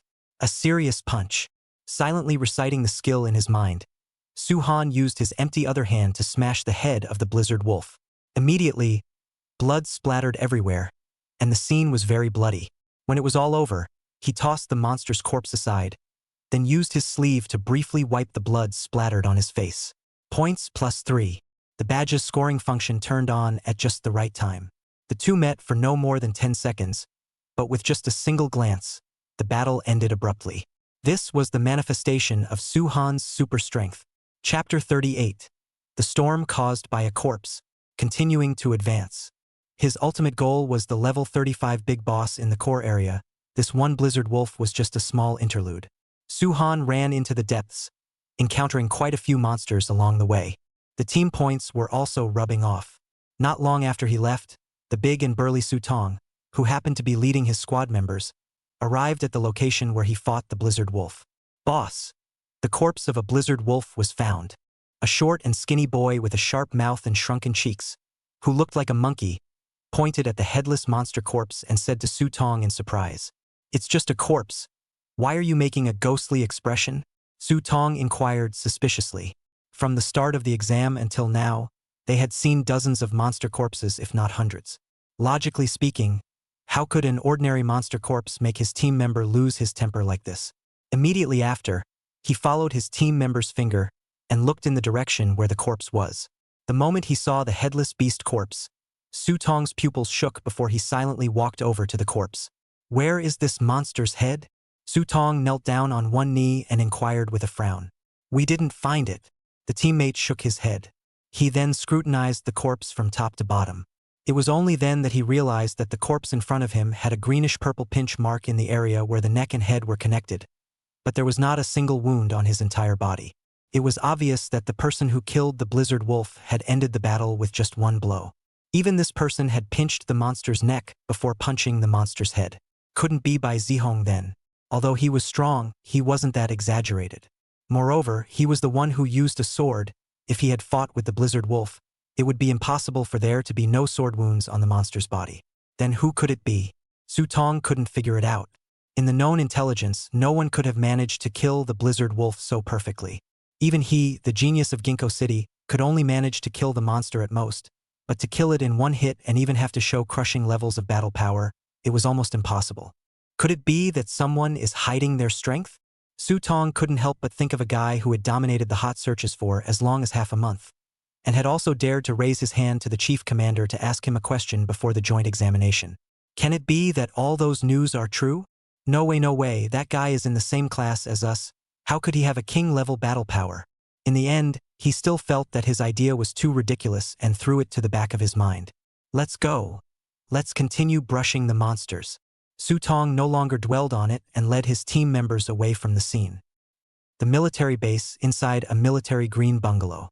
At this moment, various non-commissioned officers from the base as well as some enrollment teachers from colleges and universities were gathered.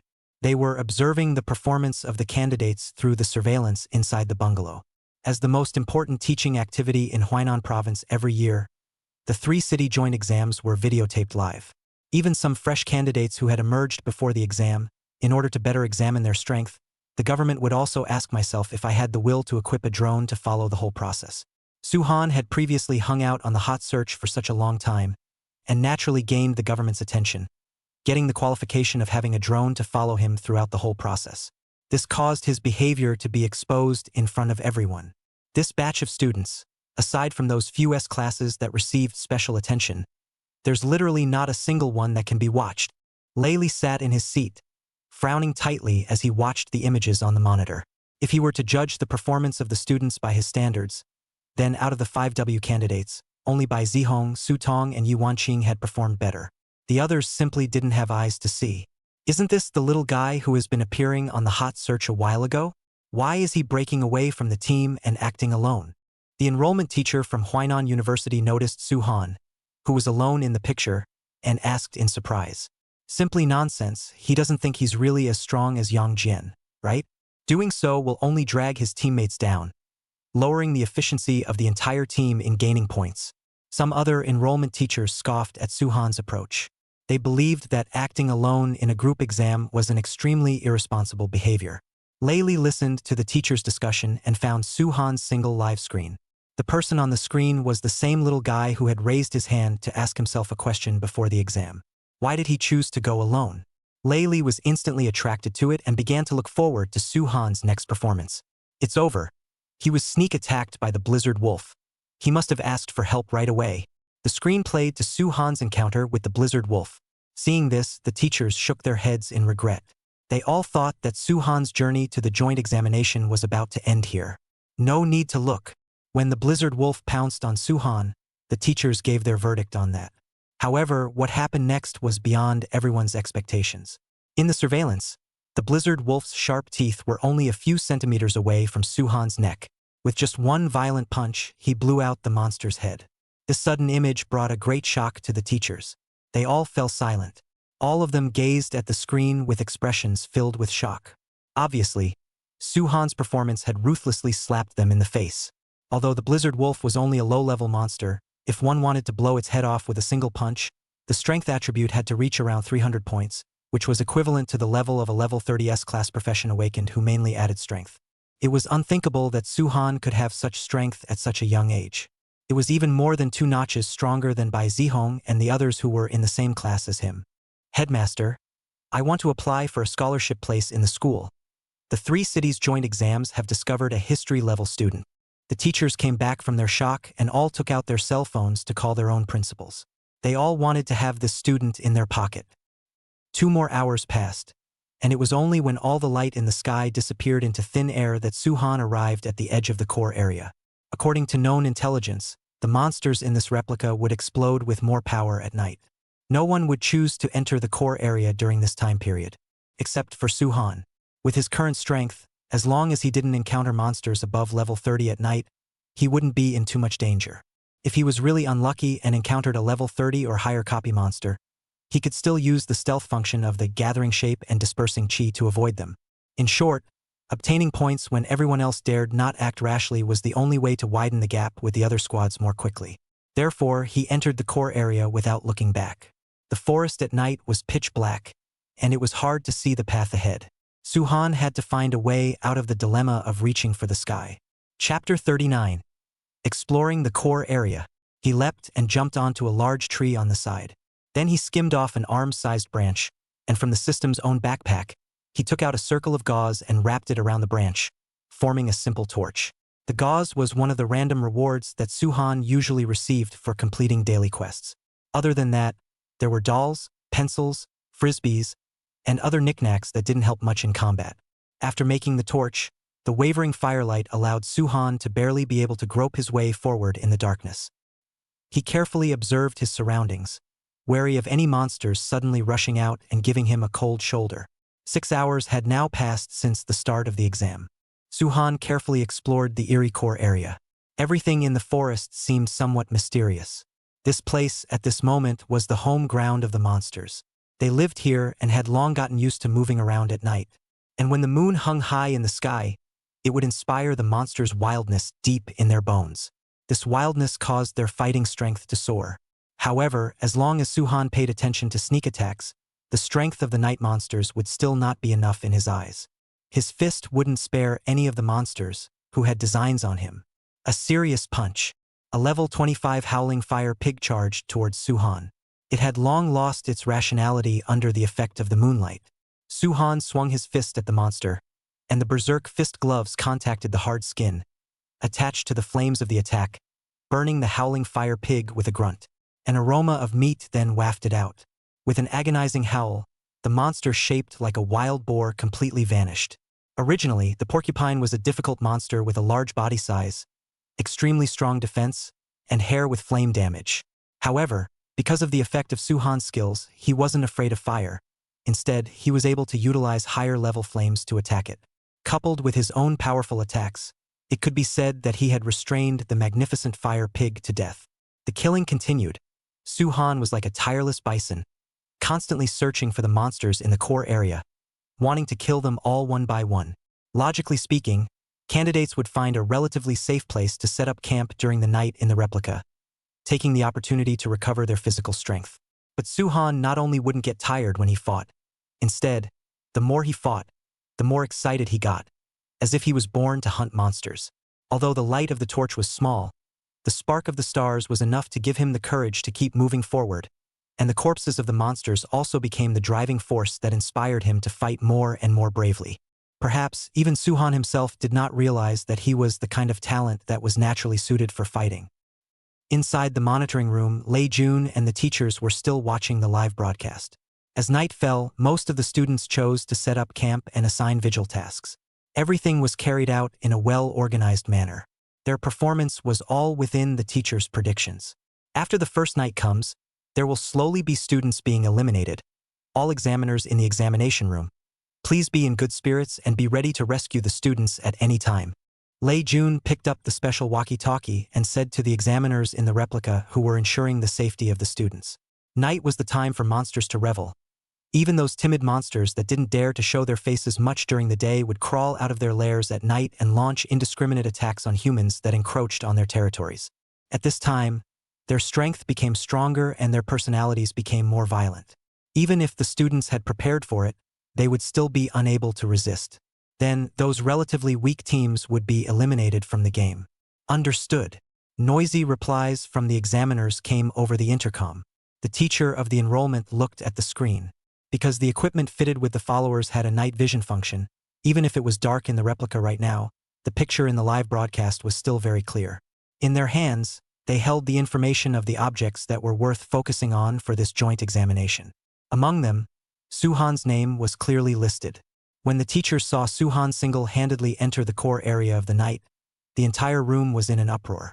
Some even began to worry about his safety, urging Lei to make sure the examiners protected him. However, when they then saw that Suhan was weaving freely through the core area of the night, punching a dangerous monster of level 20 upwards, the expressions on the teachers' faces became very wonderful. From shock to doubt and from doubt to numbness. Was this the kind of strength that a recent high school candidate from a remote area could display? Those present couldn't help but ask rhetorically in their hearts. One must know that although Sanshuang City was clearly a prefecture-level city, the difference between the level of fresh awakened candidates and the overall education level of the other urban areas in Huainan province was not a single star. Otherwise, it wouldn't have appeared that the results of the joint examination for several consecutive years ranked at the bottom of the list. However, in such a place where the education level of awakened people was extremely backward, a person with such extraordinary talent as Suhan had actually appeared. Even from the current performance, he was completely able to compare himself to the geniuses of the capital and the 4 municipalities. How could this make the enrollment teachers not be moved? Time passed by minute, and Suhan's battle still continued. Somewhere outside the monitoring room, there was also a screening room. This was where the principals of the 3 cities watched their own children's performance on the exams. Old Bai, according to the current trend, it looks like the first place in this joint exam is going to be taken by our Maple Leaf First Middle School again. Fei Anwen, the principal of Maple Leaf No. 1 Middle School, said to Bai Taoli beside him with a spring in his step. He and Bai Taoli were college classmates and old friends for decades. After graduating from college, The two returned to their hometowns and each became the principal of a middle school. Then they would compare their own students' grades with each other over nothing, just to poke fun at each other for a few moments. You do teach well.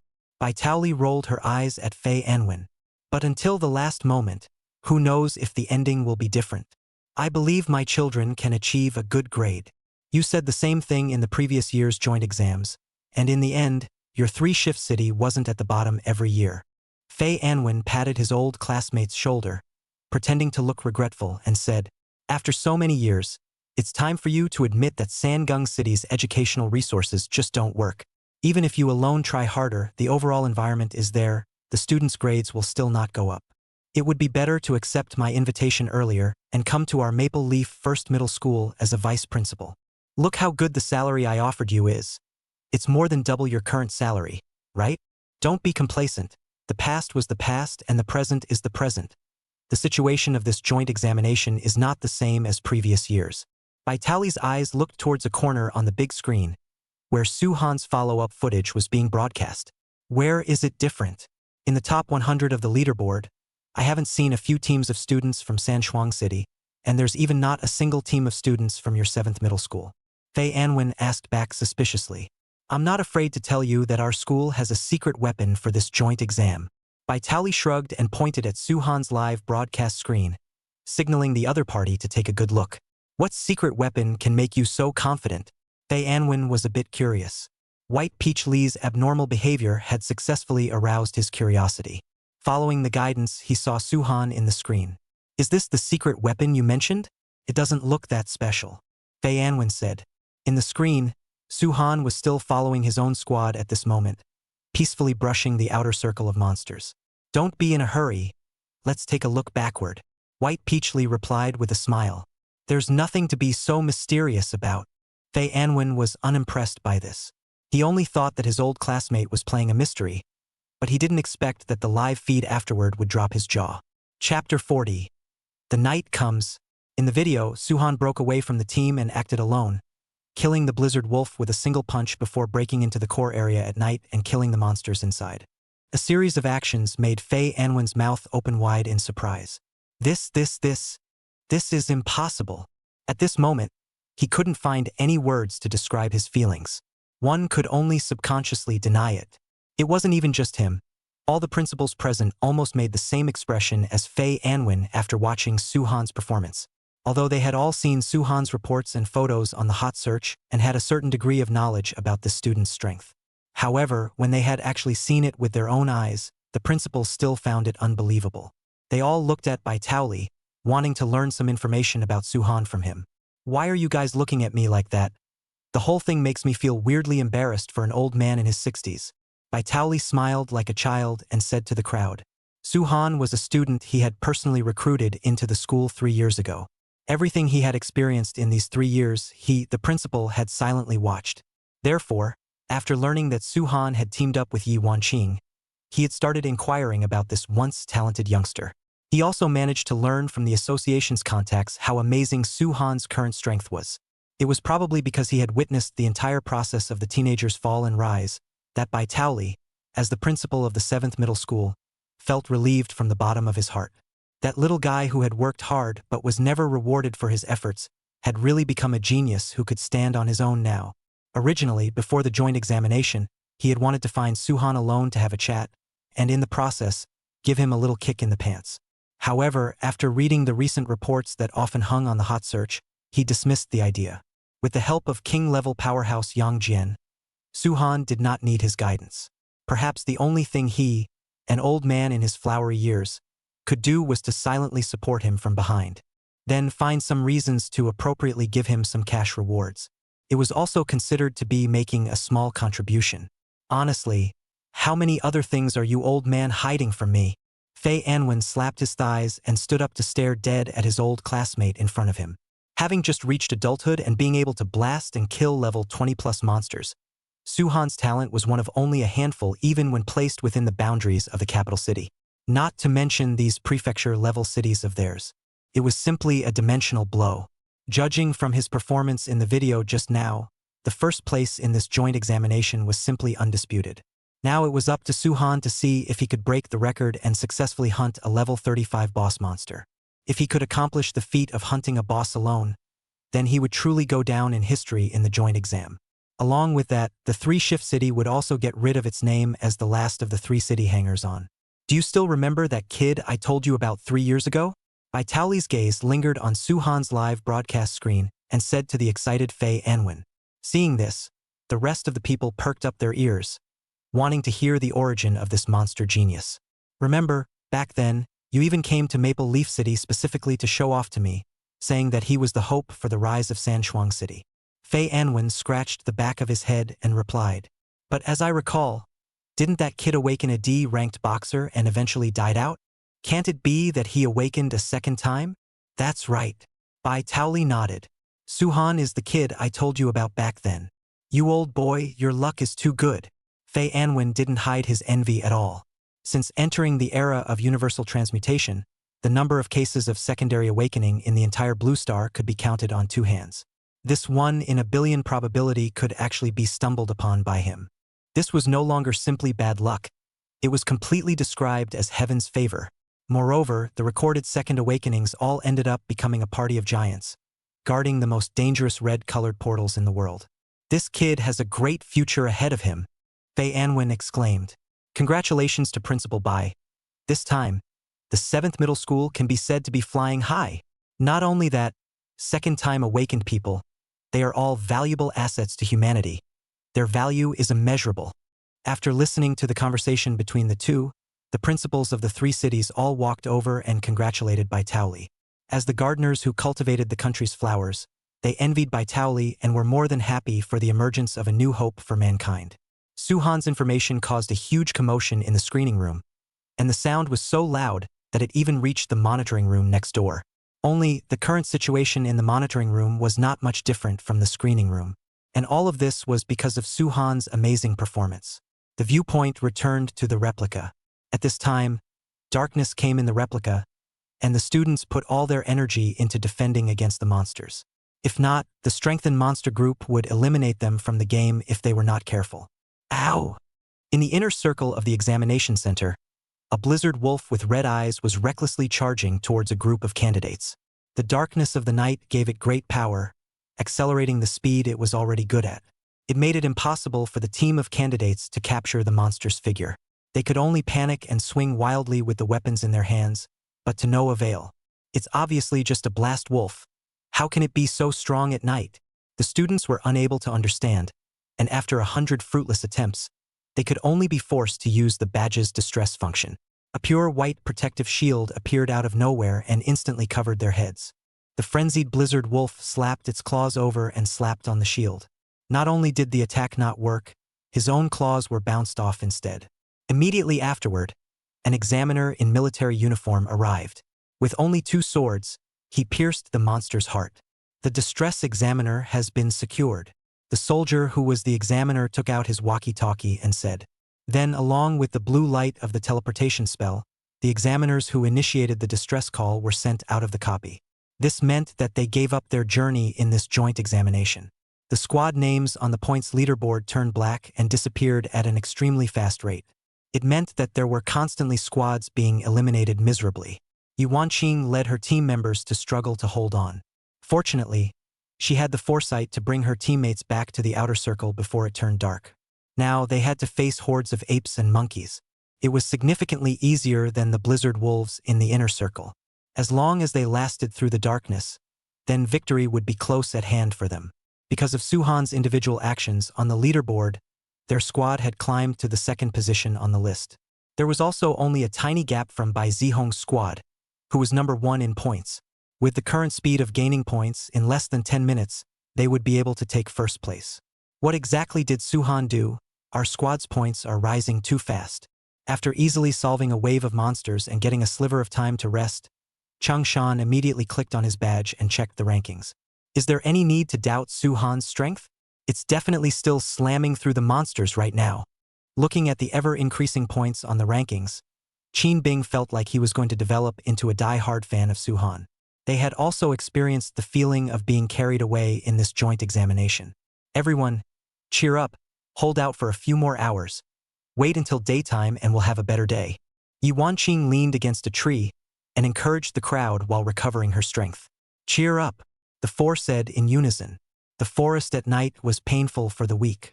But for those who were truly powerful, they would only feel that the sun had risen when they clearly hadn't swiped enough points yet. The sun shone into the forest through the holes in the leaves. Without realizing it, a whole day and night in the replica quietly passed. Chapter 41. Obtaining first place, killing continues. Survived. The students, who had survived the calamity, gasped for air and collapsed in place exhaustedly. The surroundings had long been completely changed. Charred trees, the bodies of the monsters that had been mobbed to death, all mixed together and scattered around. It was like a gladiatorial arena, and those of them who were left were all 1 in 100 warriors. Only now, they temporarily didn't have the strength to fight anymore. This was a fact recognized by almost everyone. Zihong, with the points we have now, we must have pulled the second place far away, right? In the inner circle of the replica, the members of Bai Zihong's squad couldn't help but raise the corners of their mouths as they looked at the monster corpses strewn all around them. They had managed to get through the day in the inner circle with their excellent support skills of being able to detect monsters. The points gained were also quite considerable. According to the standards of previous years, these points could even have helped them lock up the number 1 position in the joint examination ahead of time. Everyone has worked hard. With 2 days left to go, we are bound to take the first place in this joint examination. Bai Zihong stood beside a large tree, his saber currently stuck in the head of a blizzard wolf. Although he was usually a person with a gentle personality, being gentle didn't mean that he didn't have a competitive spirit. Subconsciously, he still felt that no squad in the joint examination could compare to them. Hearing Bai Zihong's words, the team members nodded. They confidently opened the badge's leaderboard, wanting to see how big the gap was between their own team and the other teams. But the ending was beyond everyone's expectations. Zihong, look at the leaderboards. Our squad isn't even number 1. A hint of panic appeared between the brows of one of the team members after checking the rankings. He hurriedly said to Bai Zihong. The smiles of the other team members also froze on their faces. Is it Su Tong's team? Bai Zihong's brows furrowed slightly, and his grip on his long sword unconsciously increased in strength. Su Tong, as Ginkgo City's first genius, did have the potential to surpass him if he was well prepared. No, the team shook their heads. Then who else could it be? It's Yi Wanqing's squad from the 7th middle school in Sanzhuang City. At those words, Bai Zihong froze. He had some impression of the name Yi Wanqing. It seemed like she was one of the geniuses of Sangung City, awakening the same S-rank occupation as himself. Originally, based on the performance of the students from Sanzhuang City in the joint examination a few years ago, he had directly and subconsciously ignored them. It was unthinkable that the other party was able to lead the team to the first-place position. As expected, strong people should not be taken lightly at any time. He admitted that he was careless this time. How many points are we off from them? Bai Zihong adjusted his mind and then asked. A difference of 2,000 points. When the squad members read out the difference in scores, they all somewhat couldn't believe the words coming out of their mouths. They had only gained more than 1,500 points from their hard work throughout the day. 2,000 points, that was worth a day's worth of their efforts. Are you sure you read it right? Not 20? Not 200, 2,000 points? Bai Zihong asked with great surprise. Even he couldn't keep his cool after hearing Yi Wanqing's squad score. How on earth did they do that?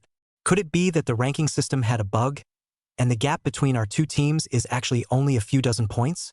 A team member said. After all, more than 3,000 points, put into the previous few joint exams were worth the final total score of many teams. So how could one think that it could not have been obtained by spending a day? Not to mention that it was still an exam that took place in the hardest of the 3 examination centers. It only made sense that the score obtained should be even lower. Therefore, rather than believing that Yi Wanqing's squad's points were real, it would be better to say that there was something wrong with the scoring badge. But if the scores are real, it seems like we won't be able to recover them even if we try harder. Bai Zihong's team members lowered their heads and said with some discouragement. 1 day's points rivaled their efforts of more than 2 days. Anyone else would be devastated. It's okay. As long as we have time, we still have a chance. Bai Zihong opened his mouth to comfort on the surface. But in his heart, he actually knew very well that with such a huge difference in points, they were afraid that it would be very difficult to achieve their goal of taking first place. Since that was the case, it was imperative to keep the second position. It mustn't be possible to not even be able to compare to that big old man Su Tong. Bai Zihong thought to himself before leading his team members to quickly devote themselves to hunting again. At the same time, the same picture was also playing out within Su Tong's team. When he saw the points on the leaderboard, he first didn't believe it, then it slowly evolved into wanting to find Yi Wanqing and fight. It was a man's romance to fight against a strong person. Su Tong really wanted to see just how outrageous Yi Wanqing's strength was to be able to get more than 3,000 points in just one day. The points should be almost brushed. Inside the core area, Su Han sat on the corpse of a level 20+ monster. All around it were traces of being scorched by flames. He glanced at the leaderboards and made sure that the gap between his team and the second place had been closed. Then he got up and headed towards the deeper part of the replica. Next, all that was left was the showdown with the boss. I don't know when I'll be able to run into a boss monster. Su Han remembered the Dogman King that he had raided before and couldn't help but anticipate the boss of this place, expecting it to give itself some sense of oppression, expecting it to engage in an exciting battle with him. More mainly, Su Han realized that he seemed to be starting to become obsessed with this feeling of killing monsters. That thrilling feeling of punching and traveling on the tip of a blade made his heart beat faster. However, this state was very often a double-edged sword. It could make people more devoted to fighting, and it could also, without realizing it, cause people to fall into madness. Only by possessing strong willpower could one turn danger into opportunity. Obviously, Su Han's experiences over the past 3 years had long since allowed him to possess this rare quality. Now, the killing continued. He was like having his stamina bar removed, tirelessly hunting powerful monsters in the core area, attempting to lure out the boss hidden deep in the forest. Blood stained his entire body's equipment red, and standing in the forest, he looked like a god of killing.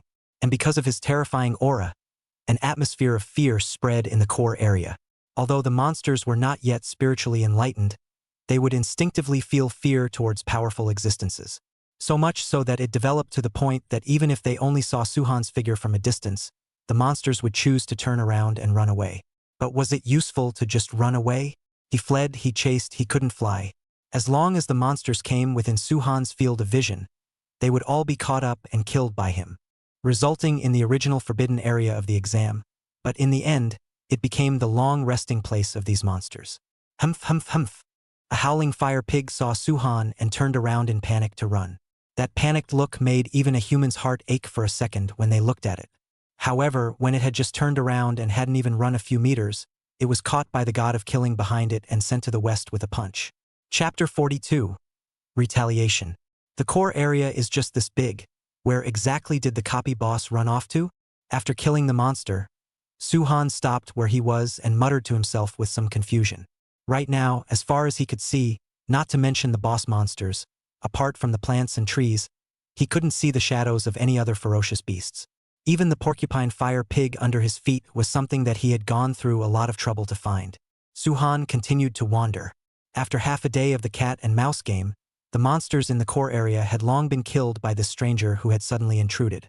Most of the monsters that originally lived in the core area, with the exception of the boss monsters, had basically dragged their families and fled to the outer space. But it was their move to move their families that made the difficulty of the entire joint examination invisibly higher, because the living area was just that big. The monsters living in the core area moved out, and those aborigines that had been living in the inner and outer circles couldn't defeat the invaders, so they had to continue to move out. This led to the entire ecosystem of the replica moving outward by one layer. The previous inner circle became the core area, while the outer circle merged with the inner circle. This meant that the time and effort required for the candidates to obtain the same points in the previous territory became more, and the chances of being eliminated also became greater. The phenomenon of a large number of student teams being eliminated en masse even appeared. This had never occurred in the previous joint exams. In other words, those who were able to survive such a sudden change in environment were the absolute elites of this joint examination team. Chief Commander, I don't know what happened. The monsters in the core area all ran out. The scene is too chaotic. If this continues, the students' lives will most likely be in danger. Should we directly interrupt the examination? Inside the examination center, an examiner reported the situation to Lei Li through the intercom. The replica is already full of accidents. Awakened people must not only learn to fight monsters, they must also have the ability to improvise, even if they are students. Lei Li said to the examiners. The exam continues. I will immediately enter the portal to support you as well. If anything goes wrong, I will take the blame. As you wish. The deployment ended. The enrollment teachers sitting beside Layli all nodded affirmatively when they heard his conversation with the examiners. Students who could be recruited into the school with their precious early batch quota should of course possess the few basic qualities that Layli had mentioned. Although the sudden change of events had spiked the difficulty of the exam, it also happened to screen out candidates who were truly tenacious and strong. It really helped them save a lot. Let's go into the portal with you for support later. The enrollment teachers looked at the screen and proposed to Layli as they looked at the student squad that was still holding on to the battle. At the same time, they also paid attention to Suhan, who was still in the core area. In terms of results, he was the one who caused the accident in this joint examination. However, the teachers could not act in a critical manner towards a student just because of his own unintentional actions. Moreover, the other party was still a genius who was excellent enough to stand out from the rest. Right now, they only wanted to go to the scene and see with their own eyes what else Suhan could do that would be unexpected to them. At the same time, his life and the lives of the other students present must be safeguarded. This was the instinct and obligation as a teacher to protect the students. Good. Hard work to all the teachers as well. With someone willing to help, Layli naturally wouldn't refuse. We're going too.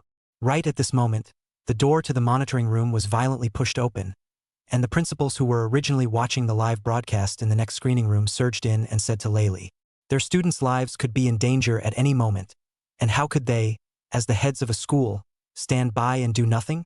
Thus, the student rescue team, led by Layli, put on their equipment and entered the portal. In the core area of the forest, stumps and leaves covered the corpses of the monsters, and a flash of red suddenly came out from the bushes, flashing out. It was Su Hongtao's head. He had gone out of his way to make a mess of himself in order to kill Suhan. Even the precious white suit-style uniform on his body was littered with cuts from the monster. It could be seen just how strong his hatred for Suhan was. Wait a little longer. It's almost time for that brat to die, Su Hongtao kept saying to himself in his mind. He was clutching a compass tightly in his hand. That was a positioning prop that he had specially bought from the black market in order to deal with Suhan. As long as you told the compass a name and visualized the image of the person you were looking for, it would help show you the current location of that person. Of course, this prop has limitations. It can only be used a total of 3 times, and each time the time can only last for 12 hours. Su Hongtao had bought the compass so that he could find out where Suhan was in the examination center of the joint examination so that he could take revenge on him. Su Ku, as his father, was not willing to help anymore, so it was up to him to do it himself. For this reason, he also spent a large sum of money to purchase a flame skill scroll. Once this item was unleashed, it could erupt with damage comparable to the full force of a level 40 awakened strike. It was absolutely impossible for Suhan to resist it.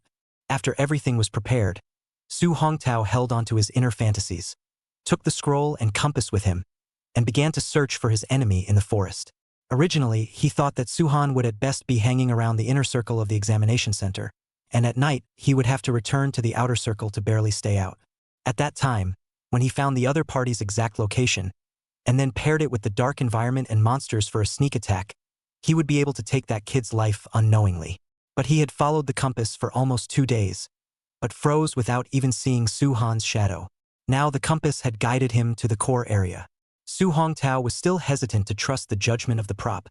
After all, the core area was a forbidden area of life. He didn't want to lose his life before he could complete his revenge. But after he hid in the shadows and saw with his own eyes countless monsters running out from the core area, he walked in with a sense of luck. Only when he gradually went deeper into the forbidden area did he realize that there were no monsters here other than trees and corpses. This is even God helping me, Su Hongtao said excitedly. Not long after, following the compass's guidance, he finally found Suhan, who was still searching for the boss. There was no place to find it, and it was not hard to find it. Su Hongtao immediately hid himself and waited for the other party to approach him step by step. He held the scroll tightly, in order to ensure that he would be able to kill him with a single blow. Using the strongest attack was the safest way. That's it. Come on. Come on. As the distance between the two grew closer, even Su Hongtao's breathing became more rapid. He held his breath, just waiting for a wonderful opportunity. 1 second, 2 seconds, 3 seconds. Su Hongtao only felt that seconds felt like years. Su-han, who was in plain sight, walked calmly, as if he had not noticed any abnormality at all, and walked straight to the bottom of the tree where Su Hongtao was hiding. It's now. Su Hongtao's eyes glowed. At this moment, he had to seize this opportunity. The flame scroll was torn. A huge pillar of fire instantly erupted from the scroll. Chapter 43. Eating Your Own Evil. In an instant, the fire was monstrous. Su Hongtao looked at the silhouette that was engulfed by the pillar of fire and let out a crazy laugh. That's right. It was the other party who had provoked him first. If it wasn't for the fact that a month ago, Su-han had teamed up with Yi Wanqing to embarrass himself, if it wasn't for the fact that the assassin hired by his family was too trashy and caused the mission to fail, and if it wasn't for the fact that his father refused to step in and help him, he wouldn't have ended up in such a situation in the end. Su Hongtao's expression gradually became twisted. During this period of time, he was simply too suffocated. When the pillar of fire completely burned him to ashes, he would be able to successfully complete his revenge. But would things really go as Su Hongtao wished? It was clearly impossible. When he felt that everything would go according to the original script, a change arose. The pillar of fire had indeed enveloped Su-han. Not only that, even the surrounding trees were swept away by the flaming attack. This 10-mile radius had instantly become a sea of fire. But to his surprise, the person who was originally supposed to be burned to the ground without even a crumb remaining was still standing in place at this moment in a good manner. This is impossible. Absolutely impossible. I clearly used the scroll. How can you still be alive? When the pillar of fire dissipated, Su Hongtao fell off the trunk of the tree in fear. He had counted 1,000 times, but he couldn't calculate that Su-han had a skill called flame immunity. That huge pillar of fire might be effective against others, but it couldn't do a single bit of damage to Su-han. Have you considered the consequences of doing so? Su-han looked at the panicked Su Hongtao beside him with a cold face and opened his mouth. You. As if he had seen a ghost, Su Hongtao pointed at the person opposite him, half unable to say a complete sentence. Why are you still alive? In the end, he could only shout helplessly. If the pillar of fire just now was a prop that you carefully prepared in order to kill me, then now I can regretfully tell you that you have miscalculated. Su-han mocked. In the next second, he clenched his fist and instantly swung it towards the right side of the opponent's face. Su Hongtao's teeth erupted out of his mouth, and his body rolled out with it, crashing into a burnt tree on the side.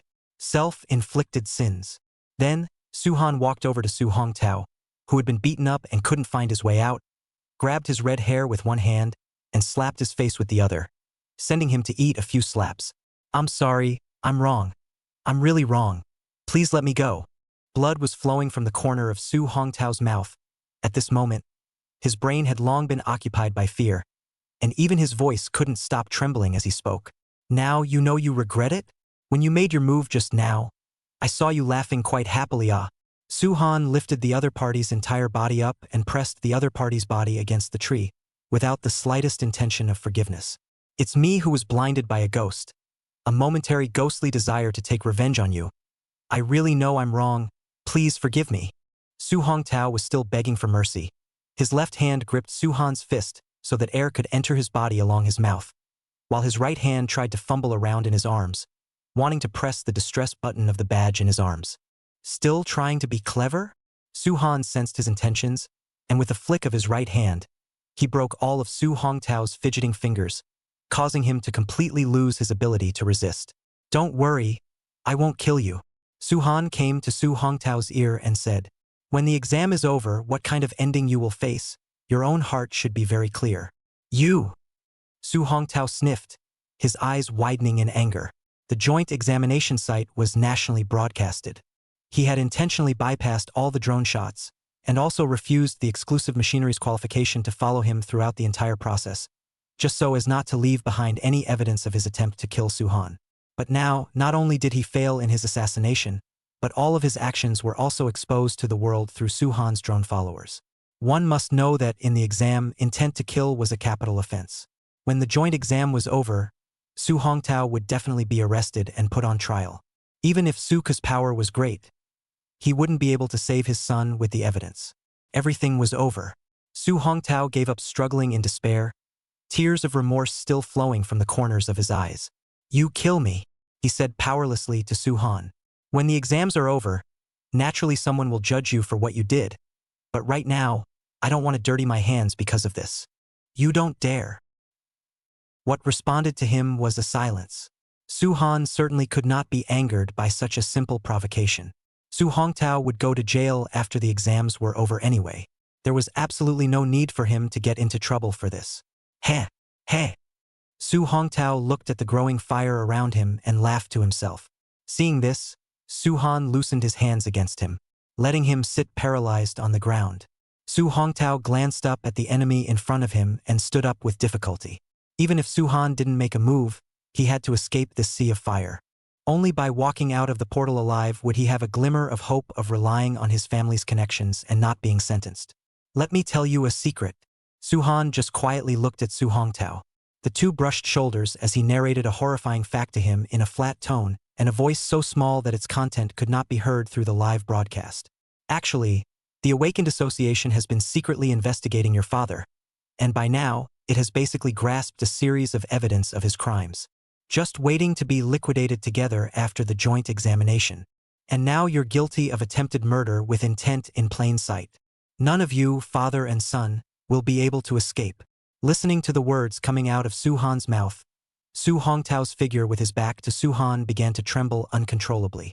His last chance to live was completely shattered because of the words he had just spoken. You're lying to me, right? Su Hongtao turned his head stiffly, his eyes moist. You must have made up those words because you wanted me to not be able to bear the blow and commit suicide on my own accord. You love to believe it or not. Su-han turned around and shrugged his shoulders. To be honest, from the moment the Su family hired an assassin to assassinate themselves, between them it was definitely impossible to end well. You dying and me living was nothing more than the established ending. I don't believe it. My father will definitely find a way to save me. Su Hongtao shouted hysterically. He wanted to control his hands to attack Su-han, but how could he control his two broken hands? In the end, he could only swing his arms and staggered out of the range of the sea of fire. Covering your ears is nothing more than that. Su-han watched Su Hongtao run further and further away, but did not stop him. After all, the other party was already destined to be a dead man. There was no need for him to entangle himself too much with a dead man. Just who is it that dares to destroy my home like this?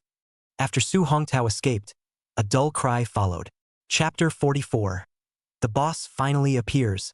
Looking along with the voice, one could only see a 5-meter-tall minotaur monster staring at Su-han with big, copper bell-like eyes. Its muscles were trembling all over its body, and it was holding a huge axe, just like the mythical Minotaurus. Is it you? The minotaur bent down, its huge body enveloping Su-han's head, placing him completely in the shadows and blocking out the light from the sky. Finally, let me find it. After Su-han's first glance at the minotaur and felt the oppressive feeling coming from the other party, he instantly reacted that this was the boss monster in this copy. What have you found? Why don't you answer my question? The minotaur's hoarse voice was filled with anger. It pointed at the large area of forest that had been burned due to the fire and questioned Su-han.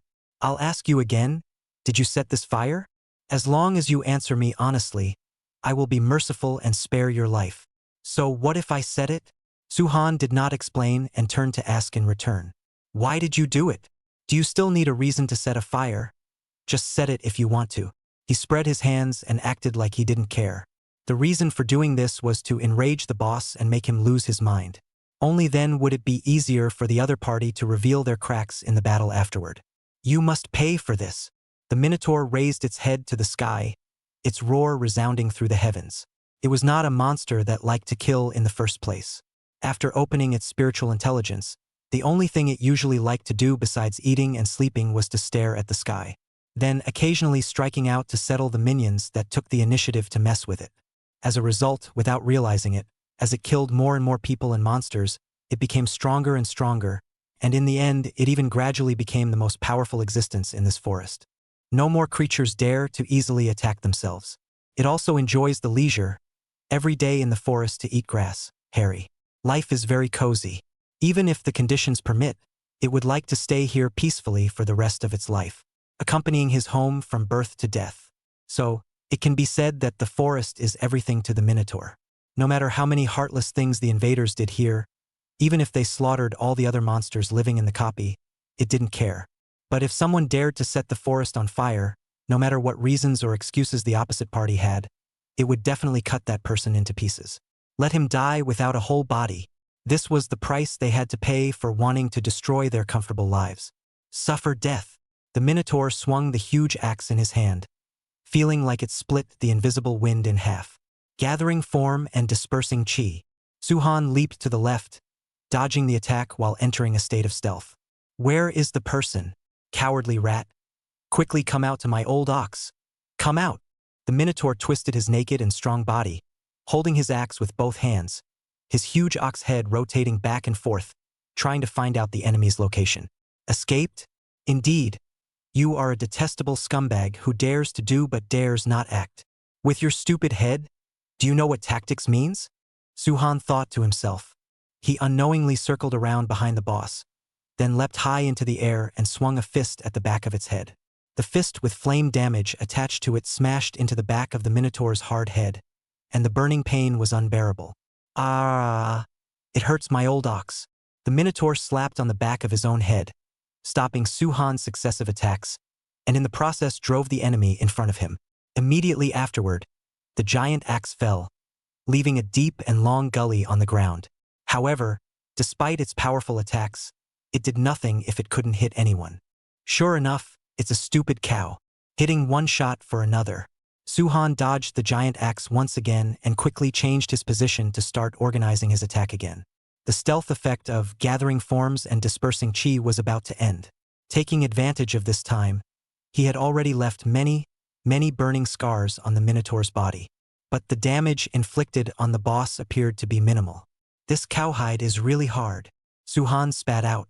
Without the cover of stealth, he had to be more careful in facing the Minotaur's attacks. There were several times when he narrowly dodged by grazing his scalp. Just like this, their fight turned into a protracted battle. After fighting back and forth for an hour, even Suhan's movements were starting to become sluggish. Yet, there was still no sign of the boss getting tired. Comparing endurance with my old ox, you're still far from it. Another axe came down hard. The sharp axe flashed with a cold light, sticking to the tip of Suhan's nose and smashed into the ground. Looking at the huge axe that was no more than 1 centimeter away from him, Suhan didn't dare to slack off. Instant recovery. He immediately used the rewards from the 5 daily quests he had stored for a month. His body, which was starting to get tired, instantly recovered to its optimal state, refreshing the skill CD in the process. Stupid cow. Hurry up and fight your grandfather me again for 300 rounds. Only his voice was heard but not seen. Suhan unleashed, gathering forms and dispersing chi, and his mocking voice echoed in the core area. His iron fists fell from all sides, and the color of the wounds on the Minotaur's body gradually turned darker. It cried out in anger, but it had nowhere to use its power. It was obvious that it would be able to cut off this dead thing's head soon. How could it be that the other party disappeared again in a single blink of an eye? Despicable human. I will cut off your head. The boss endured Suhan's attacks, and once his stealth time was up, he immediately roared towards the other party. This roar was actually a special skill with a shock effect, which could make the enemy fixed in place and unable to move. Then, the Minotaur directly dropped its weapon. It landed on all fours, its arm-length horns aimed at Suhan, and like a mad bull, it charged forward violently. In the nick of time, Suhan once again used instant recovery to eliminate the abnormal status on his body. He stomped his legs and rose up in the air. The frenzied monster did not touch Suhan. Instead, it crashed into the big tree that he cared for with all his heart. Boom! Several dead trees fell one after another like dominoes. I must kill you. When the Minotaur raised its head and saw the home that had been destroyed by its own hands, at this moment, its anger value reached its peak. It ran towards Suhan without any regard. It was clearly you who moved. There's no need to take it out on me. As soon as he landed on the ground, Suhan saw the Minotaur running towards him aggressively. He hurriedly used gathering form and dispersing chi to hide his figure. Then it was time for the familiarization part. Suhan did as he had done. His fists kept hitting the boss. Flames climbed up the cowhide and kept rolling over. A faint scent of beef spread out. It does smell good, but I don't eat beef. Another punch slammed into the monster's right cheek. This time, the boss wasn't able to block the attack. Both of its hooves buckled, its body lost balance, and it fell over. Chapter 45. Battle ends. Joint exam number 1. It's over. Su-han seized the opportunity, mounted the bull's body, straddled the boss's bull's head, and continuously threw punches at its head. Flames danced on the bull's head, burning the monster beyond recognition. I was wrong. I was wrong, please spare me. The Minotaur covered its face and begged for mercy. It only wanted to punish the bad guys who destroyed the forest. It didn't want to put its own life on the line. Wasn't it quite arrogant when you just questioned me? As soon as your life is in danger, you concede. Su-han jumped off the bull's head and mocked. Originally, his purpose of wandering around the core area was to find the boss monster and successfully hunt it. Naturally, he would not soften his heart and give up his attack just because of 1 or 2 words. A serious punch was unleashed, and the fist with flames swung at the Minotaur's belly, punching the other party to the point that he spat blood from his mouth, and eventually collapsed to the ground, motionless.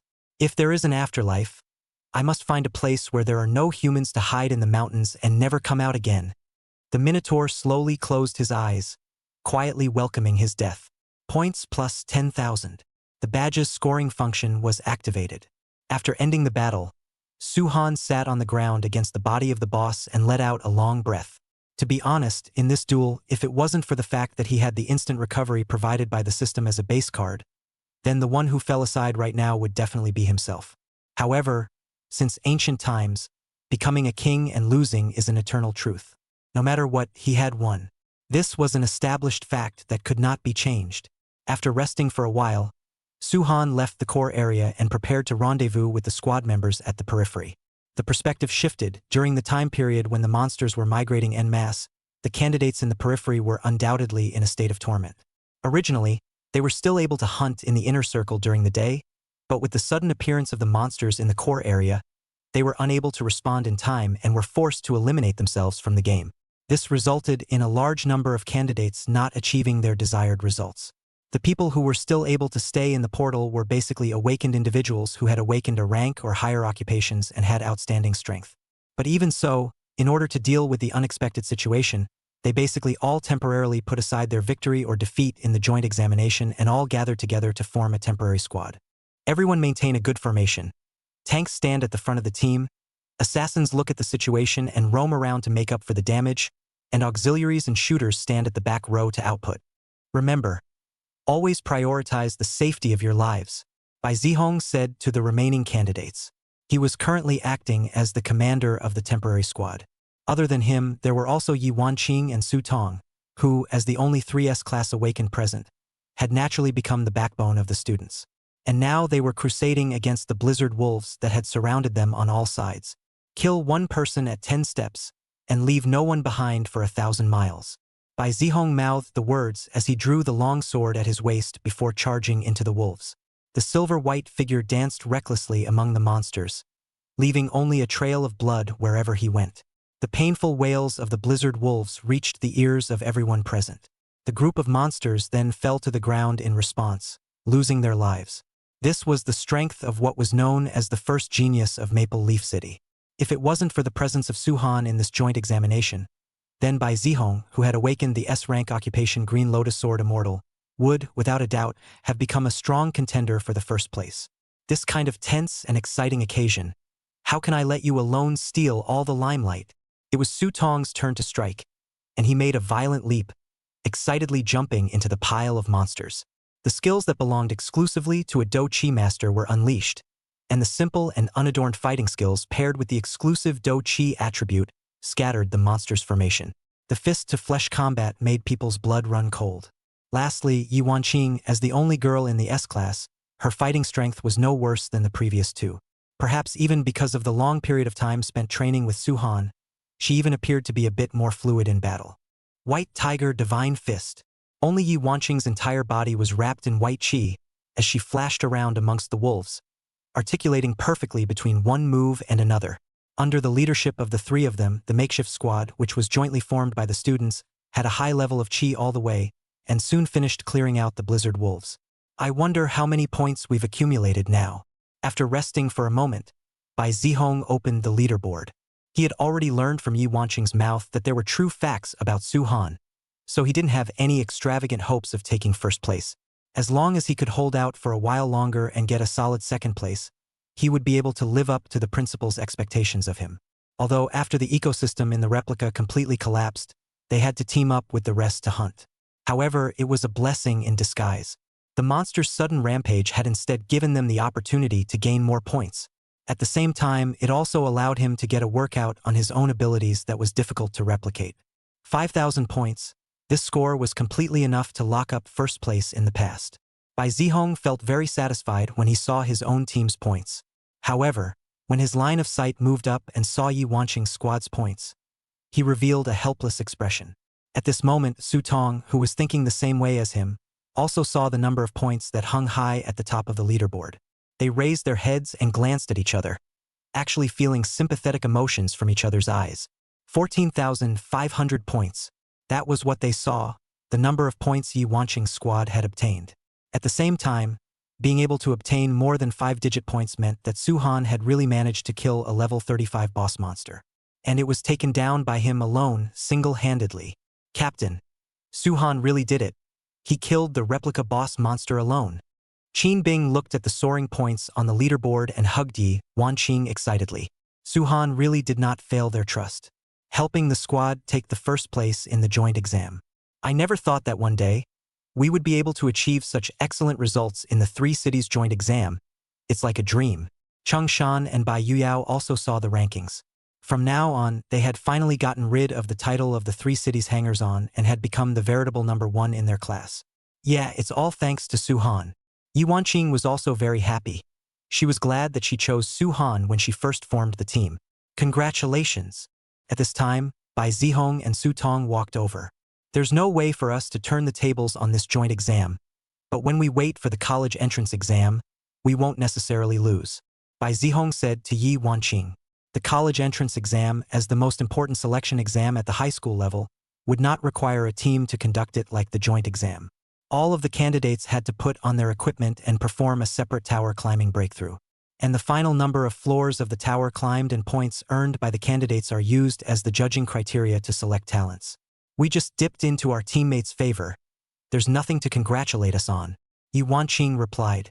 Her eyes looked towards the depths of the forest, where another group of howling fire pigs had rushed out.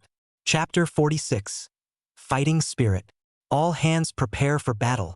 Bai Zihong and Su Tong also reacted as they immediately adjusted their state and commanded the students to prepare for battle. How did the howling fire pig run to the outer circle? Some students felt very puzzled. Even if the monsters were to migrate en masse, the howling fire pigs, as level 20+ monsters, should have moved to the inner circle's range, but they had actually taken a step further and stepped into the outer circle's territory now. Could it be that some kind of accident had happened in the inner circle? They did not know. But right now, they had to immediately set up a stance and wait for them. After all, the intensity of the howling fire pig and the blizzard wolf could be completely different. Facing a level 20+ monster, one might die if they weren't careful. These little guys have a bloodthirsty nature. Their future achievements will definitely not be bad. Lei Li hid in the shadows, silently observing the battle of the remaining students. By his side, there were also the examiners of the examination hall as well as the enrollment teachers and principals of the schools who had followed along. Is that lad with the sword named Bai Zihong? It looks really good. There's a professor in our school who has awakened to the same profession as him, and just happens to be suitable to be his mentor.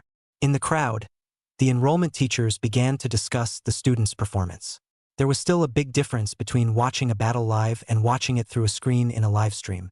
At least in the area of impact, the live effect was more than a star better. It was also more conducive for them, the group of enrollment teachers, to discover talent. Su Tong is not bad either.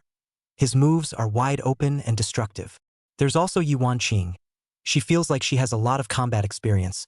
She knows at what time she should settle the fight in the most reasonable way. Several of them are the S-rank awakened of this joint examination. It's true that geniuses are worthy of being geniuses. The enrollment teachers discussed. Hearing others praising their own children, the faces of the principals on the side were blossoming with joy. After all, who didn't like to hear compliments? I remember that there aren't 4 S-class awakened in the data, but it seems like there are only 3 at the scene? A teacher remembered Su Hongtao and raised a question. That's right. Wasn't there also a student who had awakened the S-rank profession Flame Mage? The crowd chimed in. It seemed like they hadn't seen Su Hongtao in the screen when they were still in the monitoring room earlier. He himself seemed to have refused the drone's follow-up shots. This resulted in them paying little attention to him in the joint examination. Now, in the large group of students, they didn't see Su Hongtao's figure either. This was more or less strange. However, the teachers didn't care too much about it. After all, the badge had a distress function, and it was unlikely that Su Hongtao was so stupid that he didn't even know to use it after encountering a life-threatening situation. Perhaps he also chose to act alone like Su Han. Right now, he was just suffering somewhere in the forest, not wanting to be eliminated from the game that early. But they must not have expected that Su Hongtao's behavior was not only far from what the teachers thought, but he also made a fatal mistake by intending to kill. Even the entire process of attempting to kill Su Han had been recorded through the drone following the camera and entered the view of the netizens watching the live broadcast. The battle continued. The swarms of howling fire pigs were significantly more lethal than the blizzard wolves. The students were, in the end, just a group of novice awakened with an average level of over 10. Even if their awakened professions were strong, they couldn't carry on the pursuit of monsters with too large a gap in level. And so very quickly, there were people who couldn't hold up anymore. Those who are injured hurry back, and those who have healing skills should use them if they can. Don't hold back. As Bai Zihong spoke, the long sword in his hand pressed against the tusks of a howling fire pig, and with a single effort, he pushed the opponent 3 or 4 meters away. A level 20+ monster, even if he was as talented as he was, he could only deal with one alone at most. Other students would even need 3 or 4 people to combine their efforts to barely get even with a porcupine. But the problem now was that there were too many porcupines, so many that they simply couldn't handle them all. In the end, they could only choose to initiate a call for help. Do we need to go help? It feels like the students can't hold out much longer. In the shadows, an examiner said to Layli, "Wait a little longer," Layli said as he wrapped his hands around his chest and looked at the students who were desperately fighting the monster not far away. In his opinion, this group of examiners had not lost their fighting spirit due to the strength of the enemy. They were still resisting tenaciously under the leadership of Yi Wanqing and the others. Flying down 3,000 feet, it is suspected that the Milky Way is falling into the 9 heavens. Bai Zihong recited an ancient poem once again. In the next moment, a milky white light was attached to his long sword. In martial arts, we call this ability sword qi. The white sword qi continued to lengthen, growing until it was more than 10 meters long before stopping.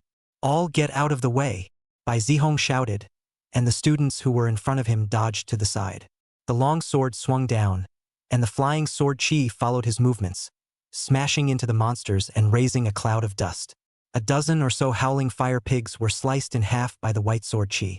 The monsters that stood at the back of the herd and managed to escape the fate of death instinctively stopped at the sight of this scene. Although they were monsters, they still cherished their lives. It was impossible to bury their heads and charge after seeing such a powerful move. "I'll leave it to you guys next." Bai Zihong collapsed limply to the ground after using his sword qi. That move just now was his bottom card, but it could only be used once a month and was accompanied by strong side effects. It caused his entire body to enter a state of weakness, unable to even move. "You kid don't want to die," Su Tong said worriedly as he carried Bai Zihong. Although the two of them came from different cities, fighting with each other for a long time would create a deep friendship. "Please," Bai Zihong pleaded. With the examiner present, they wouldn't have to worry about their lives. Plus, he had just shocked all the remaining monsters with his own sword. So it wasn't like there wasn't a chance for the hunt to be successful. "Even if you say so, without you, we can't beat the howling fire pig. Escape if you can't beat it." Bai Zihong lay on Su Tong's back and said intermittently, "This is the only way." "I understand," Su Tong replied. Immediately afterward, he took over the command of the team. "All of you split up and escape." Upon hearing this, the remaining students did not hesitate and immediately turned around and fled the scene. Only the 3 of them who were leading the group remained in place. "Let's hurry up and leave as well," Bai Zihong said. "Good," Su Tong replied. Just as the 3 of them were about to flee the scene, a loud and clear pig squeal rang out behind them. In an instant, the magnificent fire pigs, which originally didn't dare to come forward, rushed towards them like crazy as if they were possessed. In a few seconds of effort, they were already close to them. "It's over." Seeing this, the 3 of them immediately decided to activate the distress function. Yi Wanqing's finger hung over the badge. As she was about to initiate a call for help, a figure suddenly descended from the sky and blocked in front of the 3. Chapter 47. killing the howling fire hog herd. Squad leader, I'm not late, am I? Hearing her incomparably familiar voice, Yi Wanqing stopped her hands from begging for help and revealed a smiling face to it. Not too early, not too late, came just in time. Leave it to me next, Su Han said to the three. The frenzied group of howling fire pigs had already rushed up, and the monsters that had lost their minds couldn't even recognize the demons that had driven them out of their homes. Only instinctive killing intent remained in their reddened eyes. Serious punch. He swung out his iron fist and slammed it into the monster that rushed at the front, and the howling fire pig couldn't withstand the attack and flew directly backwards. Along with the siblings behind it, they also suffered. Awesome. The crisis was temporarily lifted, and the three of them breathed a sigh of relief. Yi Wanqing signaled the other two to follow her and retreat first. Bai Zihong and Su Tong nodded. The battle prowess that Su Han had displayed made the two of them ashamed of their self-inflicted injuries. After they had witnessed that the howling fire hogs, which had rendered countless candidates helpless, couldn't even last more than a single round in the other party's hands, the two of them were convinced. A supreme genius like him, even if they were given another 3 years, I'm afraid they wouldn't be able to look up to him. If their future achievement was at the king level, then Su Han could at least become a saint-level powerhouse at level 80 or above. Thank you, the two said to Su Han. Then they followed Yi Wanqing and evacuated the scene. This is Su Han, the child we saw in the live broadcast who chose to act alone. Inside the forest, the adults hiding in the shadows also saw the teenagers' movements. After witnessing the other party's power-filled fists killing the group of porcupines, they were all nonplussed. This kid is genuinely good. Lei Li laughed in satisfaction. Originally, before the start of the joint examination, he had some impression of Su Han because he raised his hand to ask a question. After watching the live broadcast, this impression further deepened. By now, he even had the idea of letting the other party enter the army to hone his skills. How many points does Su Han's squad have now? Lei Li inquired to the examiner next to him. Report, it's... An examiner took out a tablet, which recorded the points and ranking of each candidate's team. He visibly froze when he saw a score of over 5 digits on the screen. How much is it? Lei Li frowned. As a soldier, he hated people who were startled as well as those who procrastinated. It's 14,700 points. The examiner raised his voice and said loudly. He let everyone present hear the incredible score. This teenager, we must put in our best efforts to take it. The enrollment teachers sniffed and secretly thought to themselves. Being able to obtain more than 10,000 points meant that Su Han had really managed to single-handedly hunt the copy boss during the time they had entered the copy, accomplishing a unique achievement in the history of the joint examination so far. This student, we at Huainan University will take him, the enrollment teacher from Huainan University said. Their school, however, was the best university in Huainan province, and compared to these surrounding schools, with many resources and good teachers, he was completely confident that he could successfully recruit Su Han. Huainan University is so powerful, but recruiting students isn't something that can be done just by relying on your lips. Not to mention you, even if Qingbei Mordor, these top-level universities in China come, we can't possibly give up. We'll see who can recruit Su Han at that time. The enrollment teachers were fighting over Su Han, and the principals and examiners were watching the battle from the side, all afraid that they would fight together if they didn't pay attention. Teachers, we have a unified arrangement for the early batch admission afterward. If you all want outstanding students to enter your respective institutions, then please hold your peace and show your skills when it's time to show your power. The most important thing right now is to maintain order in the examination room. Seeing that the situation was not right, Lei Li spoke out in time to stop the teachers. Then he continued, please also spread out to look for the students who just escaped. There are still many frenzied monsters in the forest. We must ensure their personal safety. After saying that, he led the instructors to leave the scene first. The outcome of Su Han's battle with the howling fire pigs was hardly in doubt. He was someone who could kill a level 35 boss in single combat, so dealing with a group of level 20+ monsters was a piece of cake. Combined with the controller of sparks as well as the flame immunity skills, they could only be slaughtered by him like ordinary livestock. Humph, humph, hum. A fearful grunt escaped from the mouth of the magnificent fire pig. With the corpses of their fellow clan members littered around, the few monsters still remaining stopped in place in fear, their limbs trembling. When Su Han took a step forward, they took a step back. Gradually, some of the guys in the group with poor mental quality could no longer endure this nightmarish feeling. They crumbled and howled, panicked and turned to flee to the depths of the forest. It was too horrible, just too horrible. How could there be such cruel humans in the world? They were going home to their moms.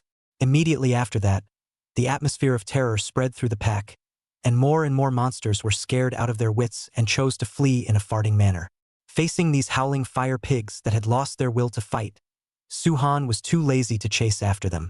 Anyway, his squad had already locked the first place, so there was no need for him to be redundant. In the end, most of the monsters ran away, leaving only a fellow that was nearly twice the size of a normal howling fire pig to remain in place. "Are you their leader?" Suhan said as he looked at the giant howling fire pig that was clearly scared to death, but still refused to back off. "It seems that you were forced to stay behind to break the back in order to save the lives of your clan. This point is commendable." Humph, humph, humph. The giant howling fire pig couldn't understand what Suhan was saying, and could only pretend to howl twice forcefully, in a vain attempt to scare away the other party with its aura. However, its trembling body revealed its true thoughts. If it could, it really didn't want to stay. "Seeing as you are so courageous and responsible, I will give you the utmost respect." As he spoke, Suhan's hands attached flames as he rushed towards the opposite giant magnificent fire pig. A serious punch. The battle ended in an instant. On the verge of death, a nonsensical thought popped up in the giant howling fire pig's mind. It felt that this human's fist appeared to be able to shake the entire planet. Humph! Closed its eyes. The powerful fist pierced through its body. The wind from the fist brought up by the swing destroyed a forest behind the monster along with it. Smoke and dust rose in all directions. Suhan withdrew his iron fist. His eyes looked ahead. The originally flat land in front of him had turned into a fan-shaped mound. The greatness of the power was evident. Without stopping for much longer, he moved to run towards the direction Yuanqing had retreated from earlier. There was still 1 day left in the joint examination, and since they had already locked up first place, he decided to stay with the squad members for the rest of the time, preventing them from being eliminated from the competition by the rampaging monsters. The second night was approaching. A faint beam of light shone through the leaves and into the woods. However, it was soon obscured by the clouds again, creating a pitch-black environment. The monsters were afraid of Suhan, so they all stopped showing up. It could be said that he had completely changed the ecology and rules within the entire copy by himself. 48 Palms collective abandonment of examination. Do we still have to continue the exam? What's the point of going on like this?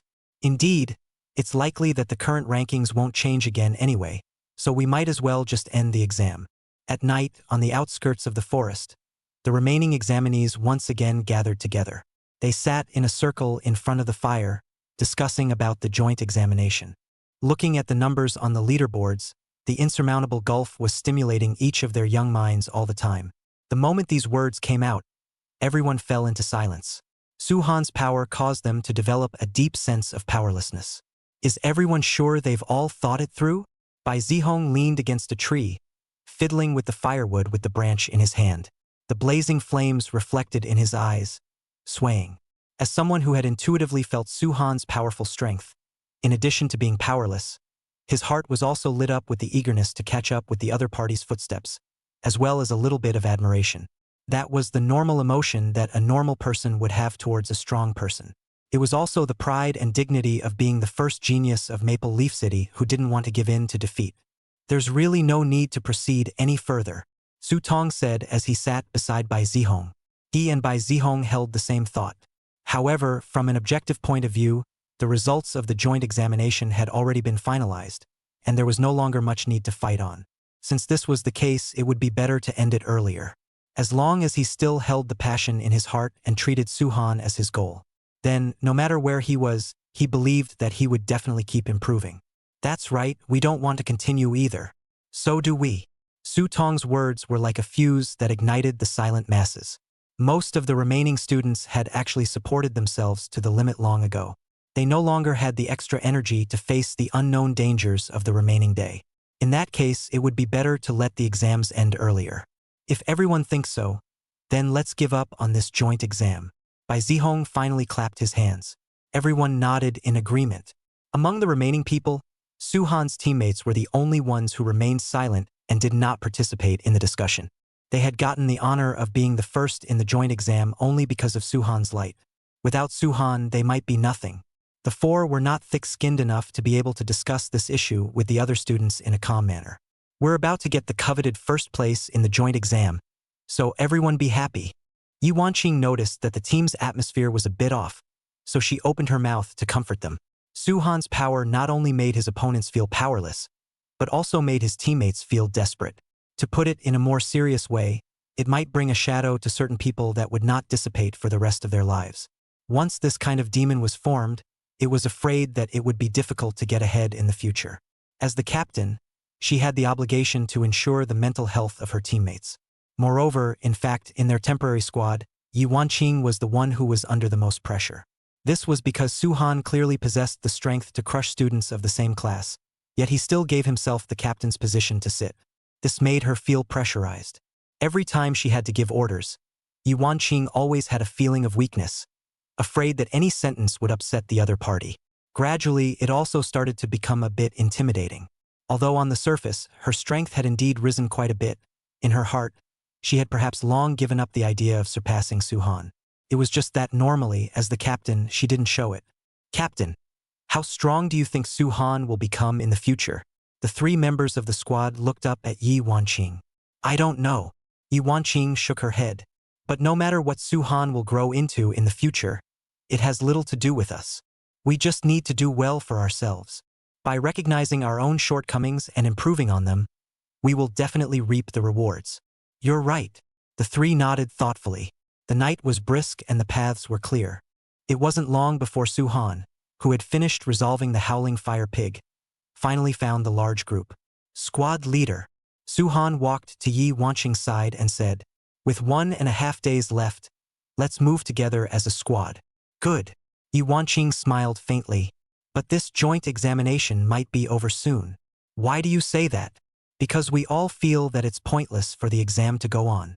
All right, Suhan suddenly realized. It turned out that it was because of him that the candidates had all lost their confidence. It seems like I've done a bit too much. No, you did a good job.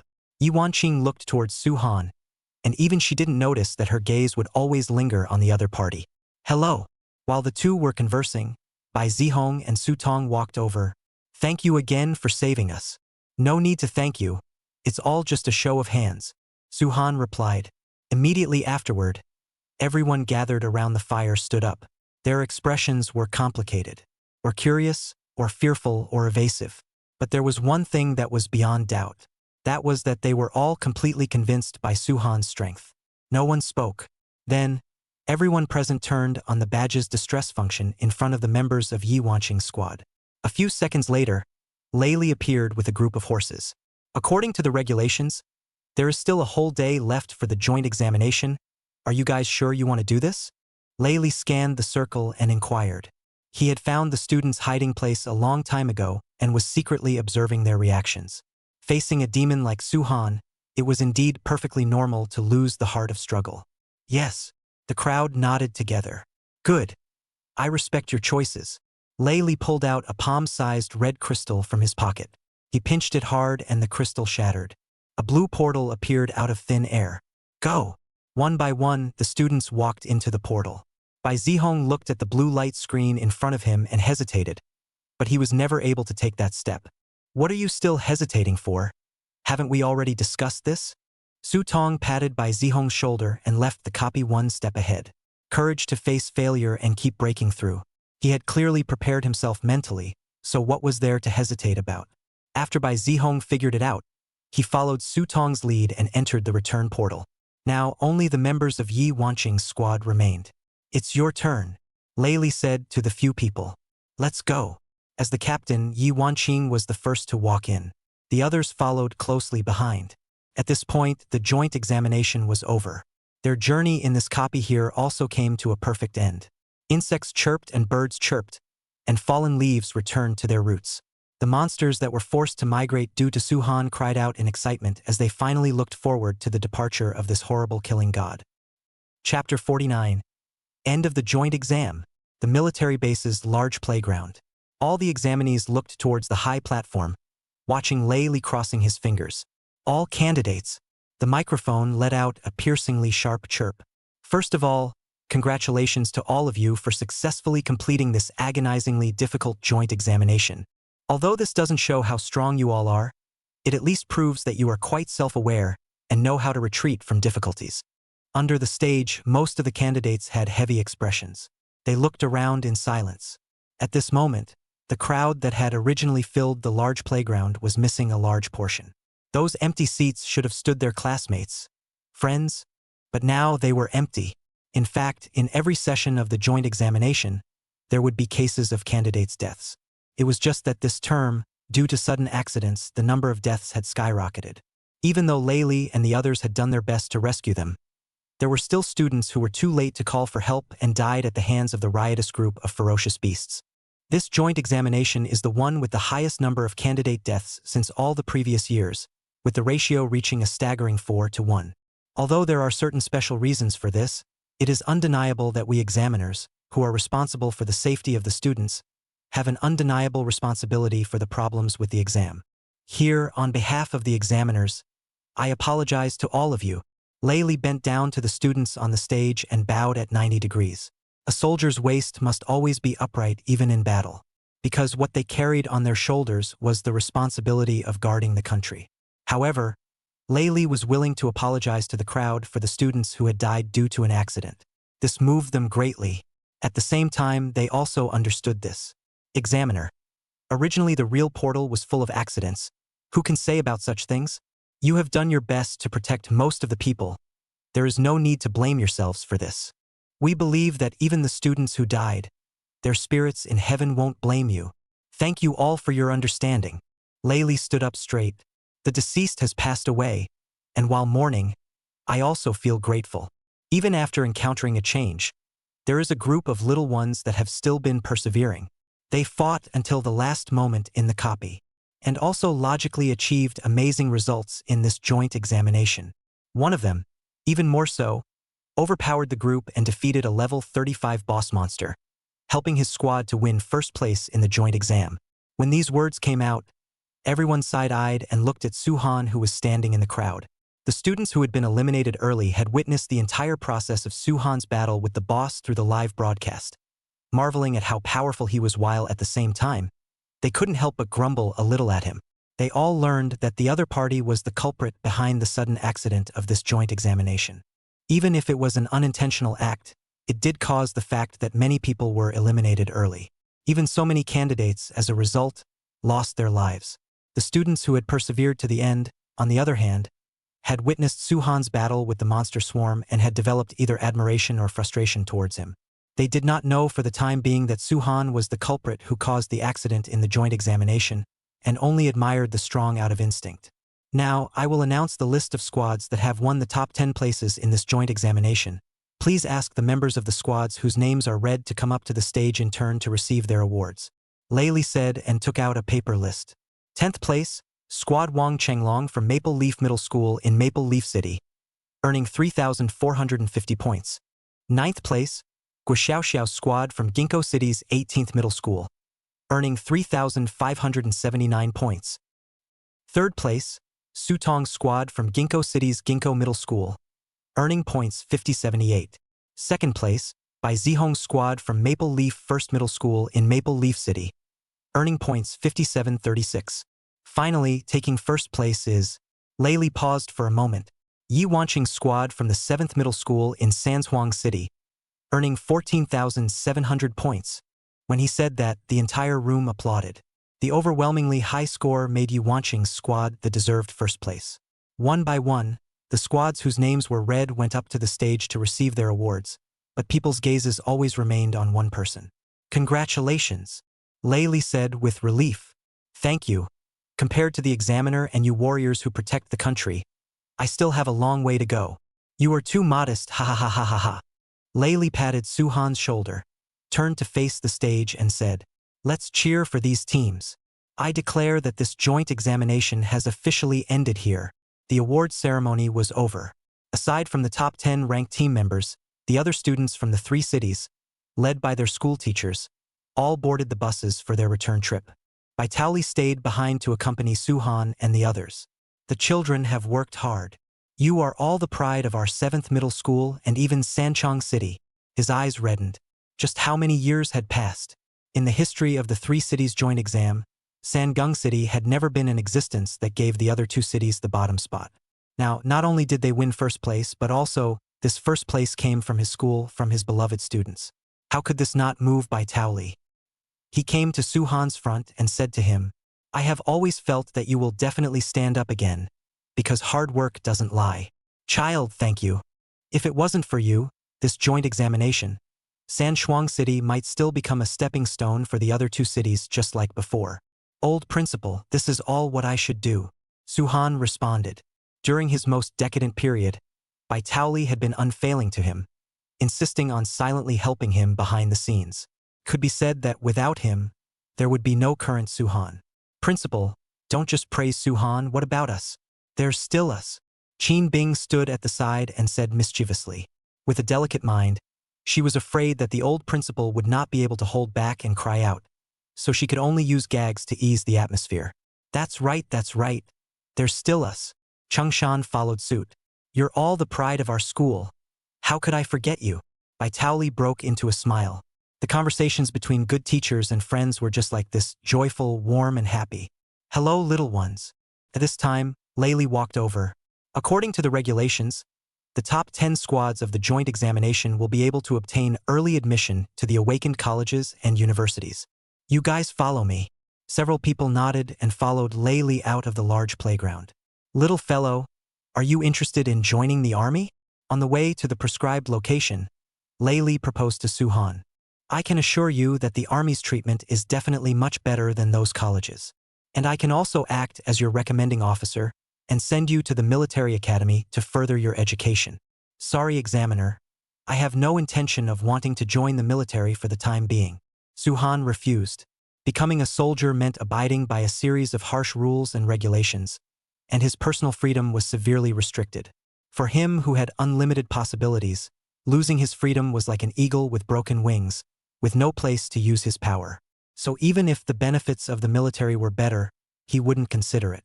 All right, Layli did not force himself. If you change your mind someday, the army's door is always open for you. Thank you for your kindness. There were no more words along the way. Layli brought 50 students from 10 squads to a conference room.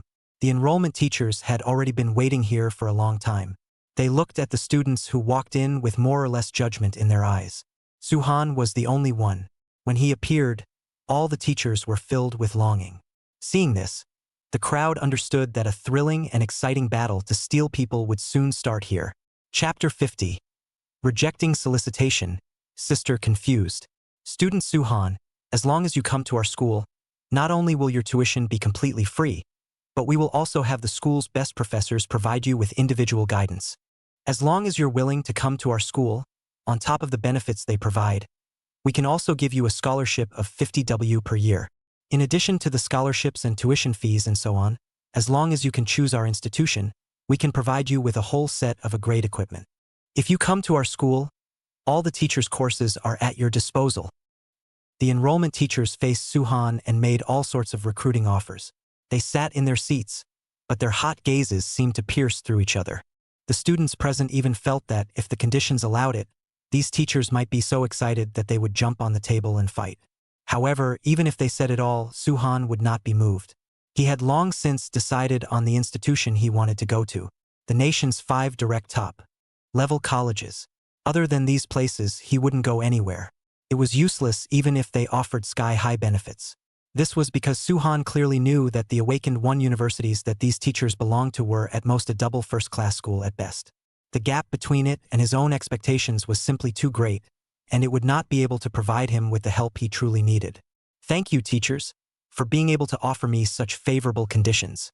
However, I do not intend to enter the university through any school's early batch. Suhan politely refused.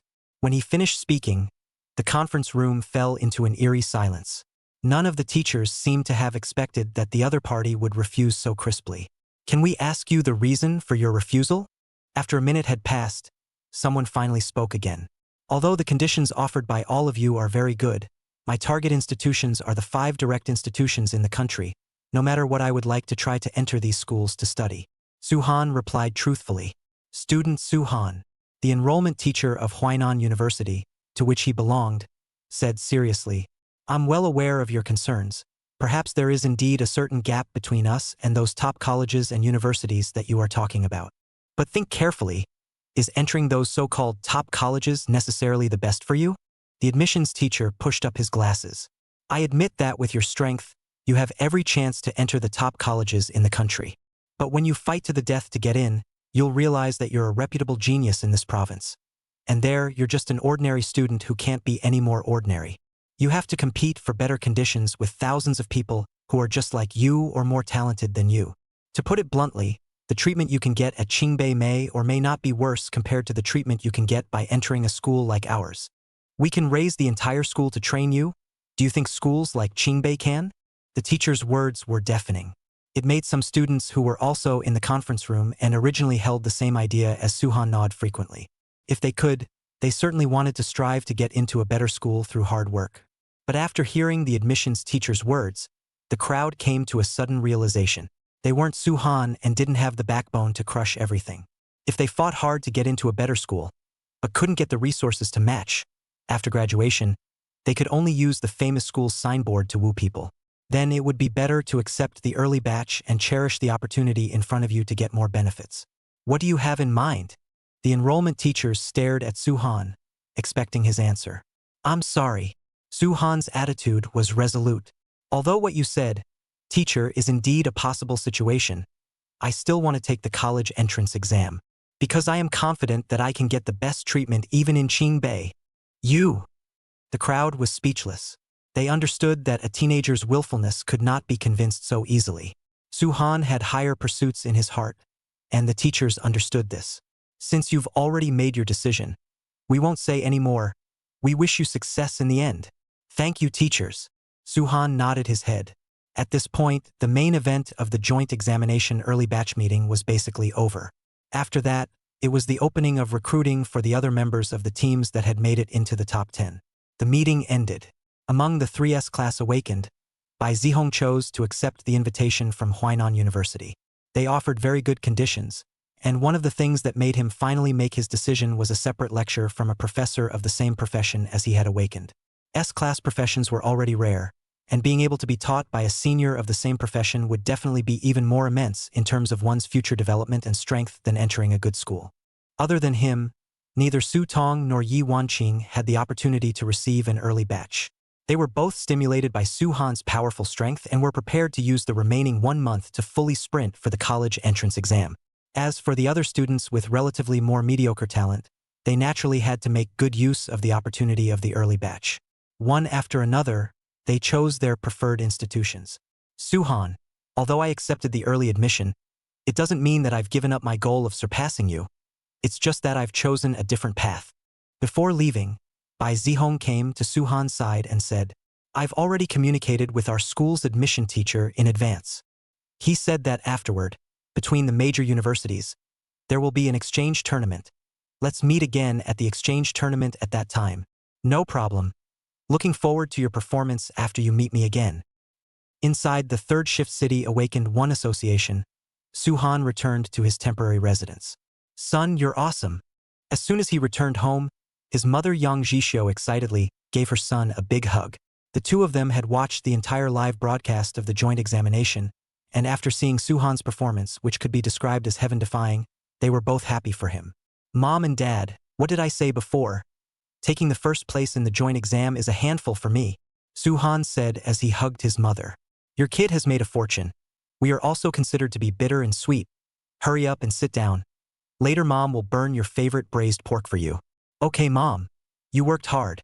The conversation between mother and son was heartwarming. Sumuyu sat on the sofa and watched this scene. Her heart was very unfavorable.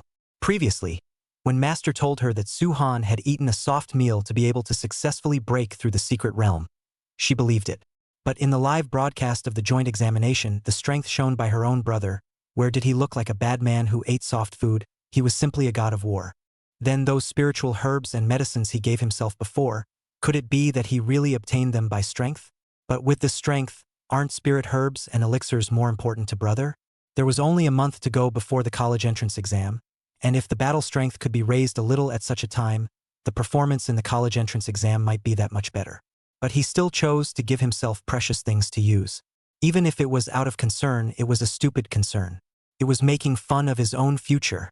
Was this Suhan's way of trying to improve the relationship between the two of them, or was it a means of using it to mock her? Sumu did not know. She only knew that right now her mind was a mush, incomparably confused. Chapter 51. Public Opinion Fermentation, Power Vacuum. Good disciple, you don't need to think so much. Bai Bing's voice rang in Sumu's ears. I admit that I made an error in judgment before because of the White Tiger Warrior aura on your brother. But your future achievements will never be worse than your brother's.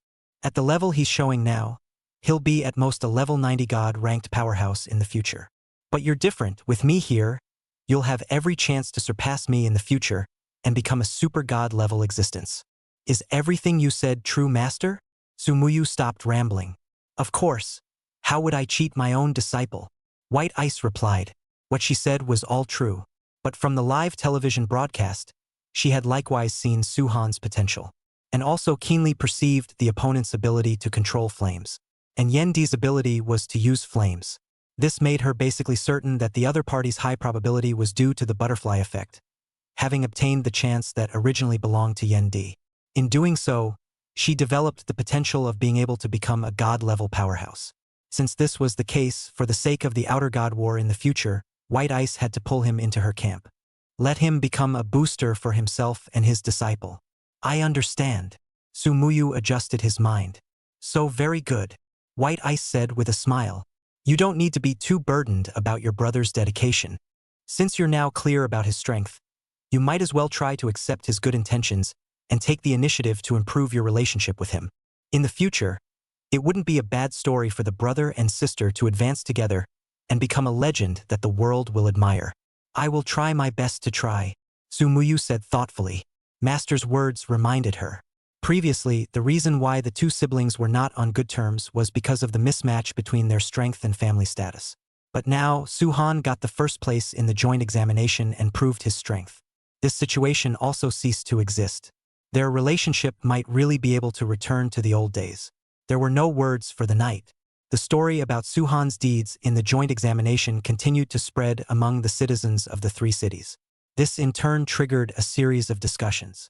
Suhan's strength is so strong, it feels like he's not even on the same level as the other candidates.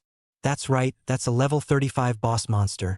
To be able to single-handedly raid it is simply unthinkable. I also agree, and the fact that he was decisive in killing the other candidates who had bad intentions, his future achievements must be unlimited. Worthy of being the person that Mr. Yang Jian looks up to. It's enough to be called the pride of our Sanchong city. But that student who sneaked up on Suhan, it seems like he's also an S-class awakened person from Sanchuang City. What's his name, Su? Su Hongtao, the son of the Su family, a famous family in Sanchuang City. Although I don't know what kind of grudge they have against each other, but daring to kill someone on the joint exam and being exposed, his life is considered finished. This kind of person should go to jail earlier, lest they come out and jeopardize society. People learned what Su Hongtao had done through the live broadcast, praising Suhan while spurning the despicable man. But even though the online praises were in the majority, some people still didn't think highly of Suhan. Don't you guys think that what this person did in the exam was a bit too inhumane? Because of him, the monsters went berserk, causing the exam to spiral out of control, and so many innocent students lost their lives because of it. They are all still only in their teens. Their future is bright. I also think that this kind of person doesn't care about anything after killing. If they aren't properly guided after they go to college, I'm afraid that they'll be like that Su Hongtao in the future, causing serious harm to society. As the saying goes, controversy always accompanies genius. Netizens voiced their opinions, supporting or loathing. These comments fermented and quarreled on the internet, bringing Suhan himself a certain amount of popularity and a lot of distress. The next day, inside the Awakened One Association Yang Jian's office, Suhan and Yang Jian were talking about something. Little fellow, I've already heard about it. This time you've won a lot of honor for our Sanchong city. It was all just a fluke. Don't be modest, your strength is not clear to others. Can I still not know? Yang Jian wiped his ghost bow with a frown on his face. Now that the joint examination is over, It's almost time for the association to close the net regarding Su Ku and Su Hongtao's father and son. This time, Su Hongtao made a move against you in front of the netizens of the three cities, and he will definitely have to spend his life in prison. Coupled with the series of incriminating evidence we've investigated over this period of time, their Su family will definitely be completely finished this time. Then, when are you going to do it? Su Han asked. Just today and tomorrow. If time drags on, this old fox Su Ku will definitely find a way to run away. Do you need my help? No need. This covert operation, if you appear in front of their father and son, it might stimulate them to act irrationally. Out of consideration for your personal safety, don't go this time. Okay. Su Han nodded. Immediately afterward, he looked at Yang Jian with a worried look and continued to open his mouth to inquire. It's a good thing to be able to bring down the Su family. Why do you look like you're not in a good mood at all? You don't understand. I'm in a state of anxiety. Yang Jian replied. Why do you say that? Because what's giving me a headache is not the success or failure of the subsequent arrests, but who should fill the power void created after bringing down the Su family. There were three biggest forces in Sanshuang City, which were the Yi family, the Su family, and the Awakened Association. For so many years, the three had been competing and holding each other back, forming a wonderful balance. After the fall of the Su family this time, the balance was broken. In order to make the three-shift city continue to be peaceful, it was necessary to find someone to take the place of the Su family. As an official organization, the association was not in a position to absorb the Su family's forces directly, or else it would be criticized, causing them to lose credibility in front of the masses. However, when such a large power vacancy suddenly appeared out of nowhere, it was really hard to find a suitable candidate to fill it. Can't the association take over the Su family's power? It's hard, at most it can absorb up to a third if it's more. Yi family's side will definitely not agree. Moreover, it's likely to be met with hostility from other minor forces, doing more harm than good to the association's subsequent work. I do have a candidate. Su Han remembered the Jin family head that he had met at the funeral. Jin Ingman of the Jin family. They were originally the third force in Sanshuang City besides the Su Yi two families. This time, the association secretly supported the Jin family to the top, both selling a favor and solving a problem, killing two birds with one stone. Moreover, Jin Ingman is a person who has favors to repay. If she helped her this time, she will definitely remember it in her heart, and it will be much easier for the association to find the Jin family to help with anything afterward. You have a point. Yang Jian thought for a while and said to Su Han. There was indeed no more suitable candidate than the Jin family. Finally, the matter that had been troubling him for a long time was resolved. He raised his head, looked at the brat in front of him, and smiled with satisfaction. Being fearless in the face of danger, courageous and resourceful. This was the extremely high evaluation Yang Jian gave Su Han. Chapter 52. The Su family falls. Several families rejoiced and several families were sad. After the end of the three cities' joint examination, Su Hongtao hurriedly returned home in ashes before things festered. Dead. Su Hongtao stood in front of Su Ke's desk, his head drooping. Only now did he realize just how serious a mistake he had made. Su Ke sat in his position, his elbows against the desktop, his fingers crossed, his face grim as he did not reply. He was trying his best to suppress his anger. You go home and pack your things immediately now. I will send someone to send you out of the country this afternoon. After thinking for a long time, Su Ku raised his head and said, his own son had attempted murder this time. If he didn't leave the country to avoid the wind, he would definitely not be able to escape with a prison sentence. Coupled with the fact that during this period of time, he had become the key focus of the association because of his secretary's arrest. Before some unconventional means can no longer be used. I have no choice but to do this. Let Su Hongtao live in anonymity abroad for a period of time. Waiting for the sensitive period to pass, he will then find an opportunity to bring his son back. But if I run away, what about the college entrance exam in a month? Su Hongtao anxiously inquired. Regardless of whether one was rich or poor, in today's era, the awakened person's college entrance examination was the most important exam in life for everyone. What's more, he was also an S-class professional awakened person, and as long as he played normally, he was among the group of people who could hopefully impact the nation's top academies. This made it even more difficult for him to give up the college entrance exam. What time is it now? Is the college entrance exam as important as your life? Su Ke looked at his obsessive son and rarely lost his temper. If Su Hongtao was caught, I'm afraid that when the time came, not only the attempted murder charge would be established. That old piker Yang Jian had seized him, and would definitely do his best to turn over all the evidence of the Su family's past crimes and liquidate them altogether. But Su Hongtao still wanted to argue with his father. But before his words could leave his mouth, he was interrupted by the sound of a guild member pushing the door. The visitor was another of Su Ke's inner circle. President Yang Jian has already arrived downstairs at the guild with his men. Hear that? It'll be too late if you don't leave. So get the hell out of here. Su Ke's pupils shrunk violently, and he obviously didn't expect that Yang Jian's movements would be that fast either. He could only rush to urge his son to leave. You follow the young master and go through the secret door behind the guild. Okay, the beloved replied. When Su Hongtao heard that someone was coming to arrest him, he instantly couldn't care less about the entrance exam. It was still important to save his life. Thus, he immediately followed his father's beloved to escape the guild by taking the secret passage. After a few minutes had passed, Yang Jian brought the guild's elite and entered Su Ke's office. We are the staff of the guild, and have now hired a murderer and intentionally disturbed the public peace and order, among other crimes, and are arresting the prisoner Su Ke for interrogation according to the law. Seeing this, Su Ke forced himself to be calm, then said to the leader Yang Jian, "Crime? What crime have I committed? Nowadays, it's a proper rule of law society. Everything is about evidence. You can't just arrest people without evidence. Su Ke, do you think I would personally lead a team to your lair to arrest you if there was no evidence?" Yang Jian looked at the middle-aged man across from him with a teasing face. Your son's attempted murder, this is a fact that the people of the 3 cities and even the whole country have seen for themselves, and the relevant video on the internet has already spread. I can tell you very clearly that he can't escape.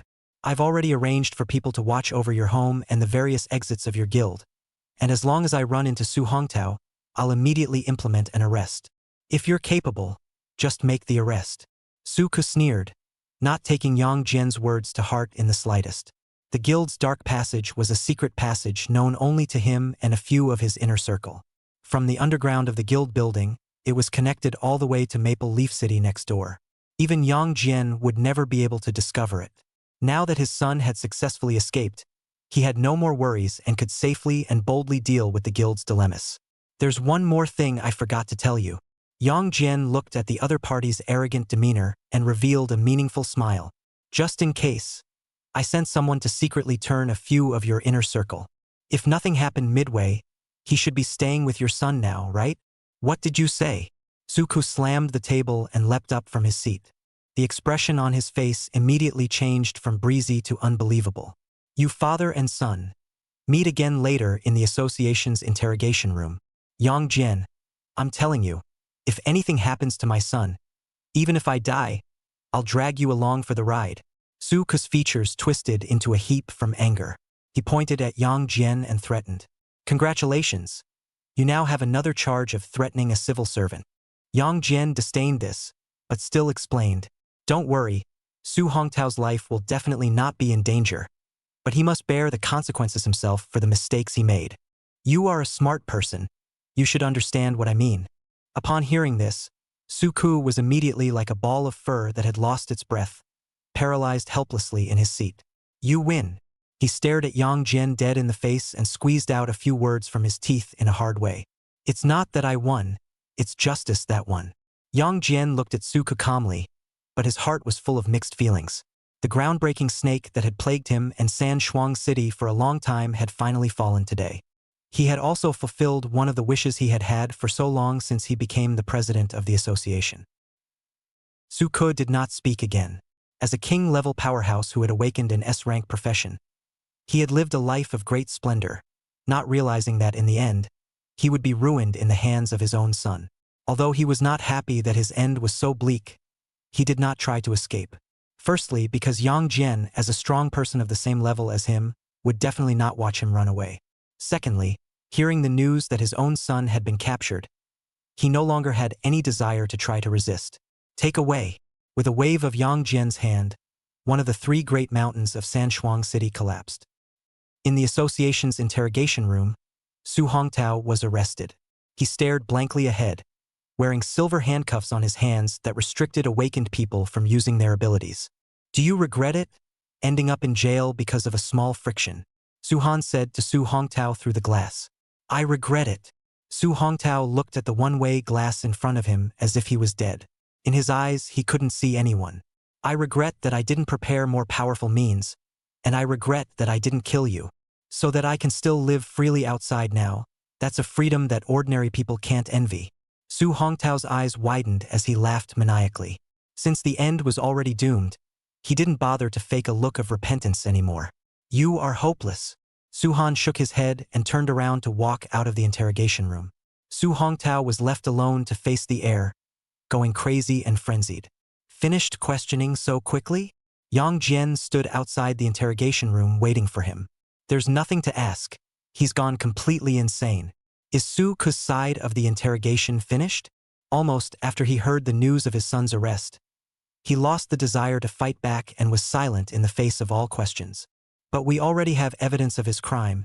Even if he doesn't admit it, it's enough for him to eat peanuts 8 times out of 10. That's good. On the Jin family side, I also sent someone to explain the situation, and Jin Ingman will come to the association later to negotiate with me. Thank you. It's been a hard time for you guys.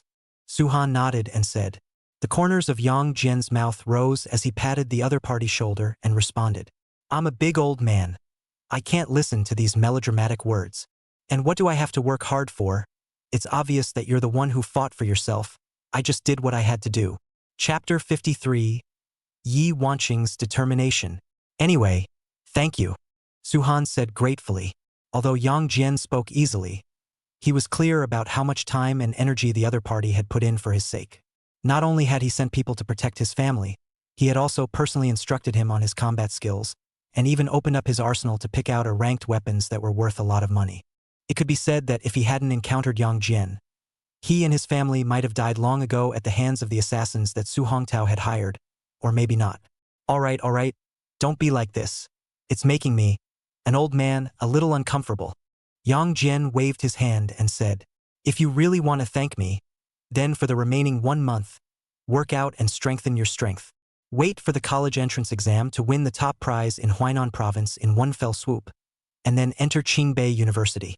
That way not only me, but your family, your friends, and even the citizens of the entire Sanchong city will be proud of you. I will, for sure, Su-han promised.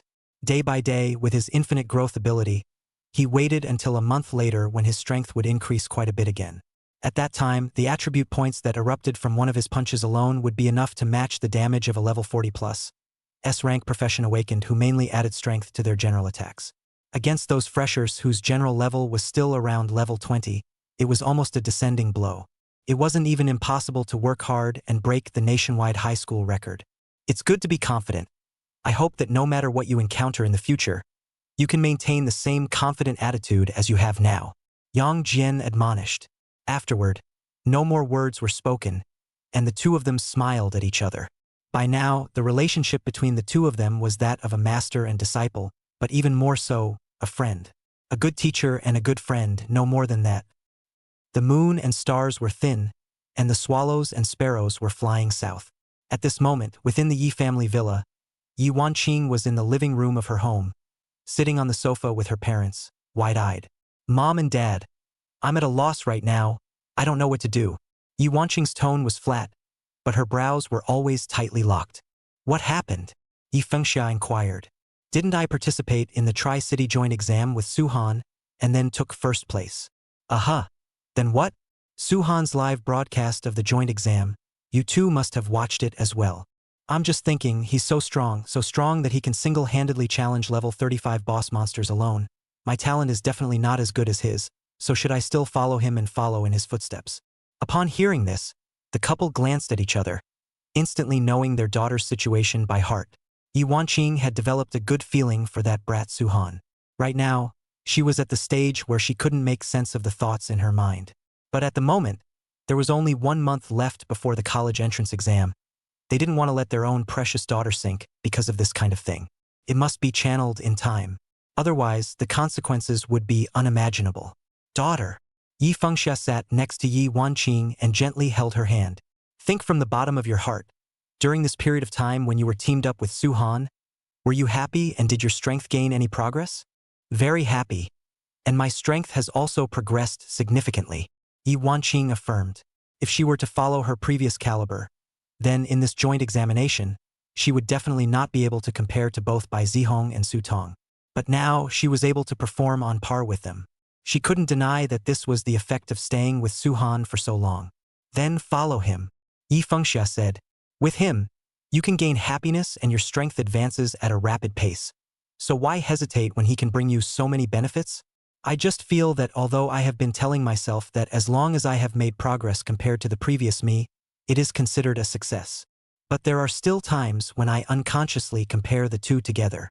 And then I realize that the gap between us only grows wider and wider, leading to a battered heart. Moreover, if I can't keep up with him, then what's the point of following him? Yi Wanqing replied.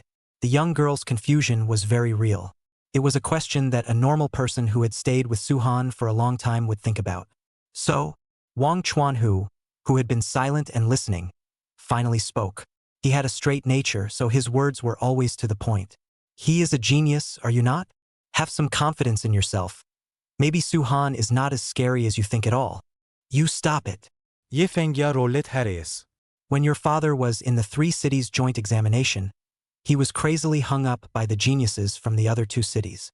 But later on, he became a king-level powerhouse. While those people, some died young, and some couldn't break through their heart's demons for the rest of their lives, staying outside the high wall of level 50. So daughter, if your father can catch up with those geniuses even in this condition, you can definitely catch up with Su Han as well. Really? Images of Su Han fighting surfaced in Yi Wanqing's mind. His confident stance had been deeply imprinted in her mind. She herself was completely worthless compared to the other party. Could she really keep up with Su Han? Your talent is much stronger than your father's. But I still can't compare to Su Han. Yi Wanqing was a bit lost. Seeing this, Yi Fengxia gently enlightened. Daughter, there are many geniuses in this world.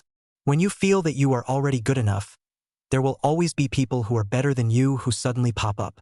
But why is it that there is only such a small percentage of successful people in this world? Why? Because successful people know how to persevere and work hard. They may not be as talented as some people, but there is always a clear goal in their hearts, and this delightful person will always keep moving towards that goal. Knowing the shame and courage, the ones who go to the end are the truly strong ones. I hope that my family's good daughter, too, can become such a person. Yi Wanqing looked at her mother in thought. You're still young now, and may not fully understand the meaning of my words. But you just need to know that hard work doesn't lie. If you feel frustrated by Su Han's existence, then treat him as a goal and keep working hard. I believe that in the end, you will definitely succeed. I seem to understand. Thank you, Mom, Yi Wanqing said firmly. A worried frown turned into a joyful smile. If her talent wasn't as heaven-defying as Su Han's, then she would rely on her persistent efforts to keep up with the other party. She stood up and returned to her room. This little brat Su Han is really detestable. How dare he make our precious daughter so sad? I must find a chance to give him a good beating. Looking at Yi Wanqing closing the door to her room, Wang Chuanhu clenched his fists and cursed. You stop it. Obviously, we can all see that our daughter is in love with that kid. Yi Fengxia elbowed Wang Chuanhu's belly and continued. Our daughter's future path. I'm afraid it will be difficult to walk. Everything is her own choice, and we can't do the main thing. Wang Chuanhu returned to normal. Since his daughter had begged himself to help take care of Su Han, he had been concerned about the other party for some time. Yi Wanqing definitely had to suffer a lot if she wanted to follow him. Let's hope that she ends up as normal as she wants. Chapter 54. The higher education examination begins. The nation rejoices. A month later, it was finally the day of the much-anticipated college entrance exam. Su Han left the association and boarded the school's bus to head to the college entrance exam venue. Entering the venue, rows and rows of technological machines lined up in order. That was a device specially developed by the state for the college entrance exam, called the Tower Climbing Simulator. After entering the simulator, the candidates would enter the spirit world and fight with all kinds of monsters. There were a total of 100 floors within the simulator, with the difficulty of the floors ranging from low to high. The average student who wanted to get into Awakened One University would have to climb at least the 40th floor or more. This was still the most trashy university admission requirements in the country. If Su Han wanted to accomplish his goal, he would have to climb at least the 85th floor. The college entrance exam is about to start. Who do you think will be the top scholar in our Huainan province this time? On the internet, netizens watched the live broadcast of the college entrance exam and began to discuss it intensely. That goes without saying. It will definitely be the genius teenager Long Chulang from Huayan City, the capital of Huainan province, who has awakened the SS class profession Plum Blossom Sword Immortal. I agree with both hands. He's the only one who has awakened to the SS level profession in so many cities in Huainan province. He's the top scholar in the province. You have to know that an SS level career awakened is the chosen son of heaven, completely capable of breaking bread with the sons of the big families in the capital city. Then that teenager who was frequently on the hot search some time ago, what do you guys think? Does he have a chance to beat Long Chulang and get the provincial top prize? Someone mentioned Su Han. Are you talking about Su Han? I watched the video of his 3-city joint exam. I feel that it's indeed very strong. Compared to Long Chulang, it's not much better. Yes. Su Han's battle in the video is simply blood-boiling. Maybe he can really compare to Long Chulang too. I admit that his strength is very strong, but the overall level of education in Sanchuang City is too pulled down. There is absolutely no way to provide him with a good soil for growth. On the contrary, Long Chulang comes from the Huashan Plum Blossom Sword sect. His qualifications are heaven-defying while his resources are also pulling full weight.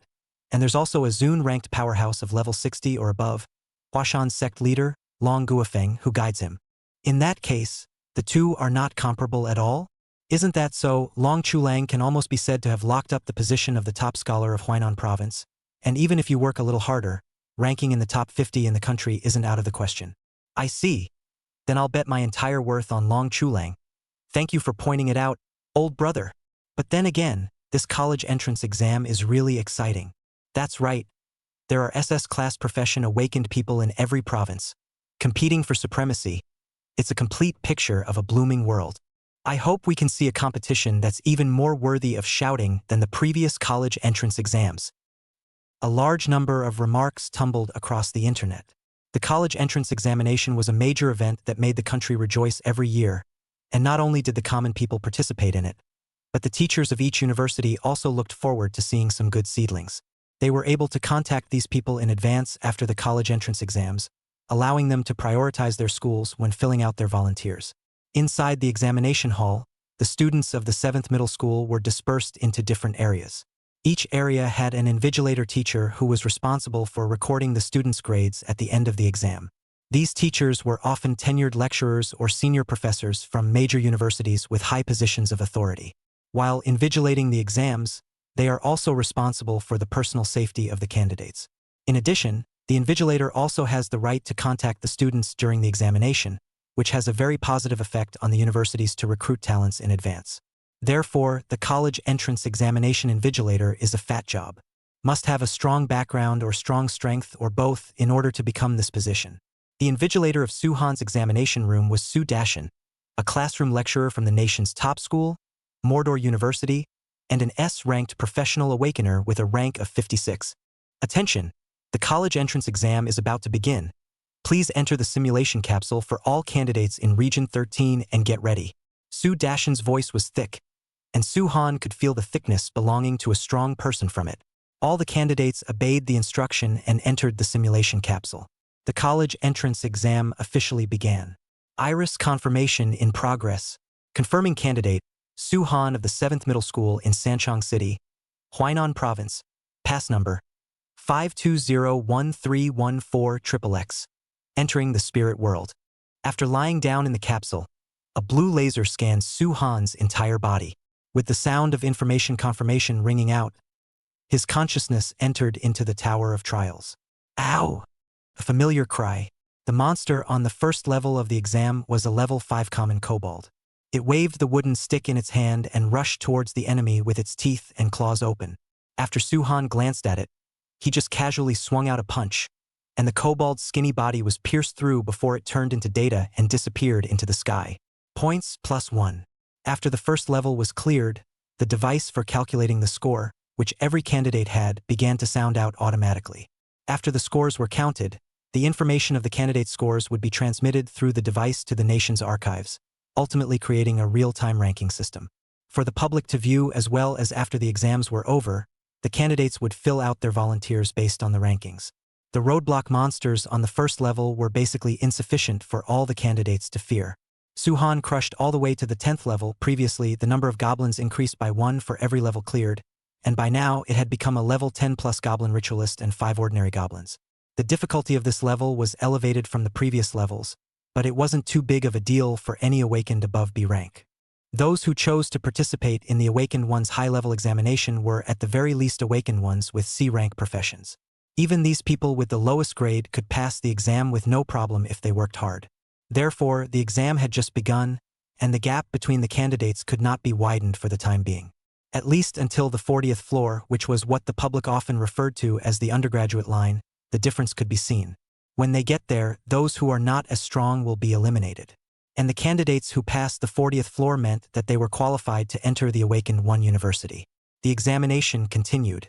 The monsters on these dozens of floors in front of him were all crooked in Suhan's opinion, and were not worth using his full strength at all. So he simply chose to climb the tower slowly.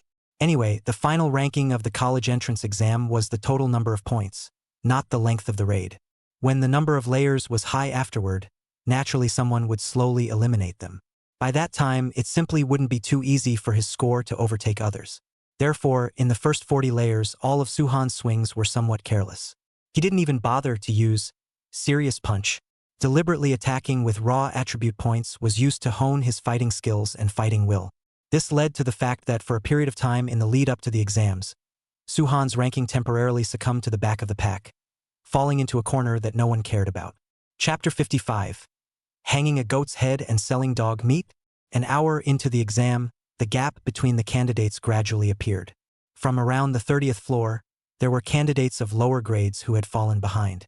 Until the 40th floor, roughly 10% of the candidates lost their qualifications for the exam. While watching the live broadcast, netizens kept an eye on the changes on the leaderboard and initiated a lively discussion about it. The candidates who are now ranked first have already gone to the 40th floor.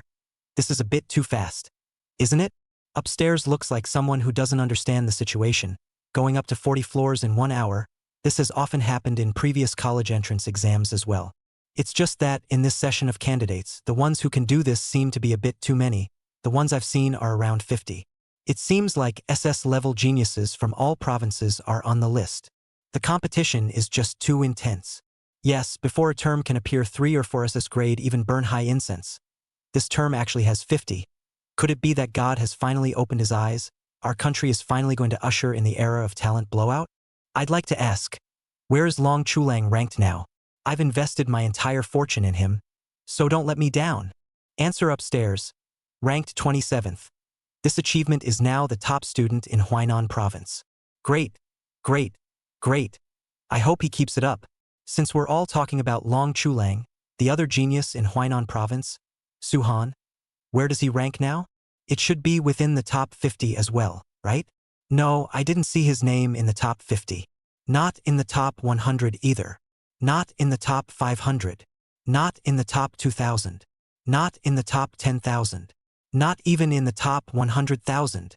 What's going on with Suhan? His previous performance in the joint exam was so good. It's impossible that he couldn't even get into the top 100,000? This year's college entrance examination had a total of 300 W candidates, and there were around 10 W awakened people above a level. According to Suhan's previous performance in the video of the 3 cities joint exam, he was definitely comparable to a SS-level professional awakened person, but now he hadn't even reached the line of a level awakened persons. It was simply unbelievable to think about. I see that this Suhan that you guys are talking about is simply a watered-down product that is hanging a sheep's head and selling dog meat. The previous videos must have all been post-processed, or else how could he not even reach the speed of an A-class awakened person's strategy? You fart. Suhan is a recognized genius in our Sanshifeng city, or someone that Lord Yangjian has personally endorsed. How could he possibly be a watered-down product? Talking about Suhan, some citizens of Sangung City and people from other cities opened their microphones and passionately sprayed each other. Both sides had their own opinions, and no one could convince anyone. You guys stop arguing. The link to Suhan's live broadcast I put in the comment section. The fact that his live broadcast can still be watched means that the person himself hasn't been eliminated yet. What exactly is going on? Everyone will know once they go in. Someone came out to stop the scolding war and attached the live screen of Suhan's live stream of the college entrance exam.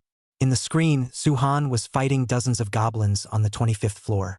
Goblins belong to the low-level monsters, and their levels were generally around level 11-13. If it was a normal S rank awakened, he would have been able to get rid of all of them in 3 tries. However, Suhan in the picture was fighting the goblins back and forth. It was completely unlike someone who could single-handedly fight a level 35 boss monster. Look, look, look, what am I saying? Suhan is really a waste of space with a bad name. Otherwise, how could he fight a group of goblins with so much difficulty? Impossible. Absolutely impossible. Some of the commoners of Sangung City saw the live broadcast screen, and all of them couldn't believe their eyes. In their hearts, Suhan was the hope of Sangung City. This was something that Yang Jian had personally vouched for. They also had no doubt about it. Since this was the case, how could the other party be a liar? He must have done this on purpose in order to save his strength so that he could fight the more powerful monsters afterward. You guys, look at this battle scene of Suhan. Why do I feel that the more I look at it, the stranger it gets? As time passed, someone discovered the end of the live feed. The goblin's attacks seem to completely miss him, and every time the weapon is scratching and skimming over Suhan's skin, it's like teasing the enemy. When you say it like that, it seems like it is indeed.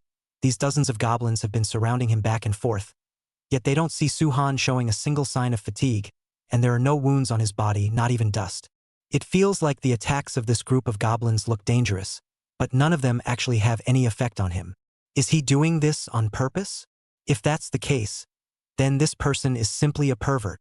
Everyone else is trying their best to break through layer after layer of barriers, but he's so good that he's hiding his strength in such an important exam. Isn't he afraid of losing his hooves? Someone asked. Suhan's behavior made the people watching the live broadcast feel puzzled. In the history of the college entrance exam, there had never been any person who dared to hide his strength. This was because the slightest carelessness would result in being ruthlessly eliminated. Thousands of horses crossing a single wooden bridge could be more than just a metaphor. Whatever, since he made such a stupid move, he will definitely have to pay the price for his behavior of belittling the college entrance exam. If he continues to hide his strength like this, Suhan might be eliminated due to exhaustion before he even breaks through to the desired lair. But that's not necessarily true. Maybe the person has some kind of undercard that's enough for him to retain his strength. Go Suhan. We people of Sanshuang City will always support you. The netizens were speculating about Suhan's behavior. It wasn't just them. Even Su Dashin, who was in the examination room, expressed his puzzlement at this. This was the first time since he had been an invigilator for such a long time that he had seen a student treating the examination hall of the college entrance exam as a place to train his combat skills and combat awareness. This kind of person was either a supreme genius or a madman, because if he failed, he would most likely turn into a clown who clamors for attention and become a laughingstock after others' meals. More seriously, he would lose the chance to enter a better university. But even so, Suhan still chose to preserve his strength. This caused Su Dashin to have some interest in him, wanting to know whether the other party was truly confident in his own strength, or if he was simply not performing as well as he would have liked. If it was the former, he, as the invigilator of the 13th region, must pull this kid into their Mordor University, and couldn't witness a true genius slipping away from his hands. The battle continued. Just like what some people had guessed, Suhan's seemingly difficult sparring with the goblins was actually purely for the purpose of practicing his combat skills and enriching his combat experience. If he was willing, he could completely send these ugly guys to the west with a single punch. Almost there. After Suhan sensed that there was no way for the goblins to make themselves stronger, he decisively chose to strike to end their lives. Now that he had successfully cleared the first 39 floors, but the 40th floor, as a watershed for the high school candidates, could be completely different in difficulty from before. This also made him finally have some expectations for the battle in the Tower of Trials. Chapter 56, Passing the 40th Floor. Coming to the 40th floor, the guarding lord of this level was a level 15 giant goblin leader. The reason why this level was called a watershed level was because the giant goblin chief, as an existence comparable to the average level of the college entrance exam candidates, was enough of a reference point for the candidates. Its own attribute points were equal to that of a B rank awakened, who mainly added strength, but because the monster itself was not yet spiritually enlightened, its combat power was slightly weaker than that of a human of the same level. As long as you can beat the giant goblin leader, your strength is equal to the minimum standard for entering the awakened university. However, if you can only barely pass the 40th floor, Then the only universities that can accept you are ordinary third-rate Awakened 1 universities.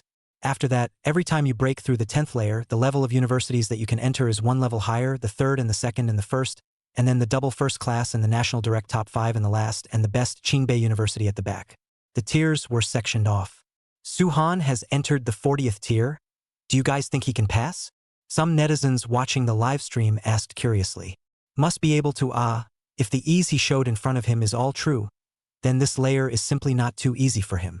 Not necessarily, what if we're guessing wrong? He's just simply putting his best foot forward to barely dodge those monsters' attacks. That's why he gave the impression of dancing on the tip of a knife before. You have a point. The netizens' comments added a sporadic fun to the entrance exam. But the sporadic fun didn't change the fact that it was a brutal war. Humans, stop here. Inside the exam room, the 3-meter-tall gnome, hammer in hand, said to Suhan, "If you don't want to lose your life, surrender obediently, and I, as the leader of the goblins, can be merciful and spare your life. Your hammer just looks as sheepish as your little head." Suhan sniffed and mocked with a cold smile. A level 15 boss monster, he didn't even put it in his eyes. "What did you say?" The goblin leader glared, gripping the hammer in his hand tightly, his face full of rage. "I will make you pay for your ignorance." The battle was on the verge of breaking out. The goblin chief swung his one-man high hammer towards Suhan. His mouth was also chanting unpleasant profanities. "Stupid bastard," Suhan said disdainfully.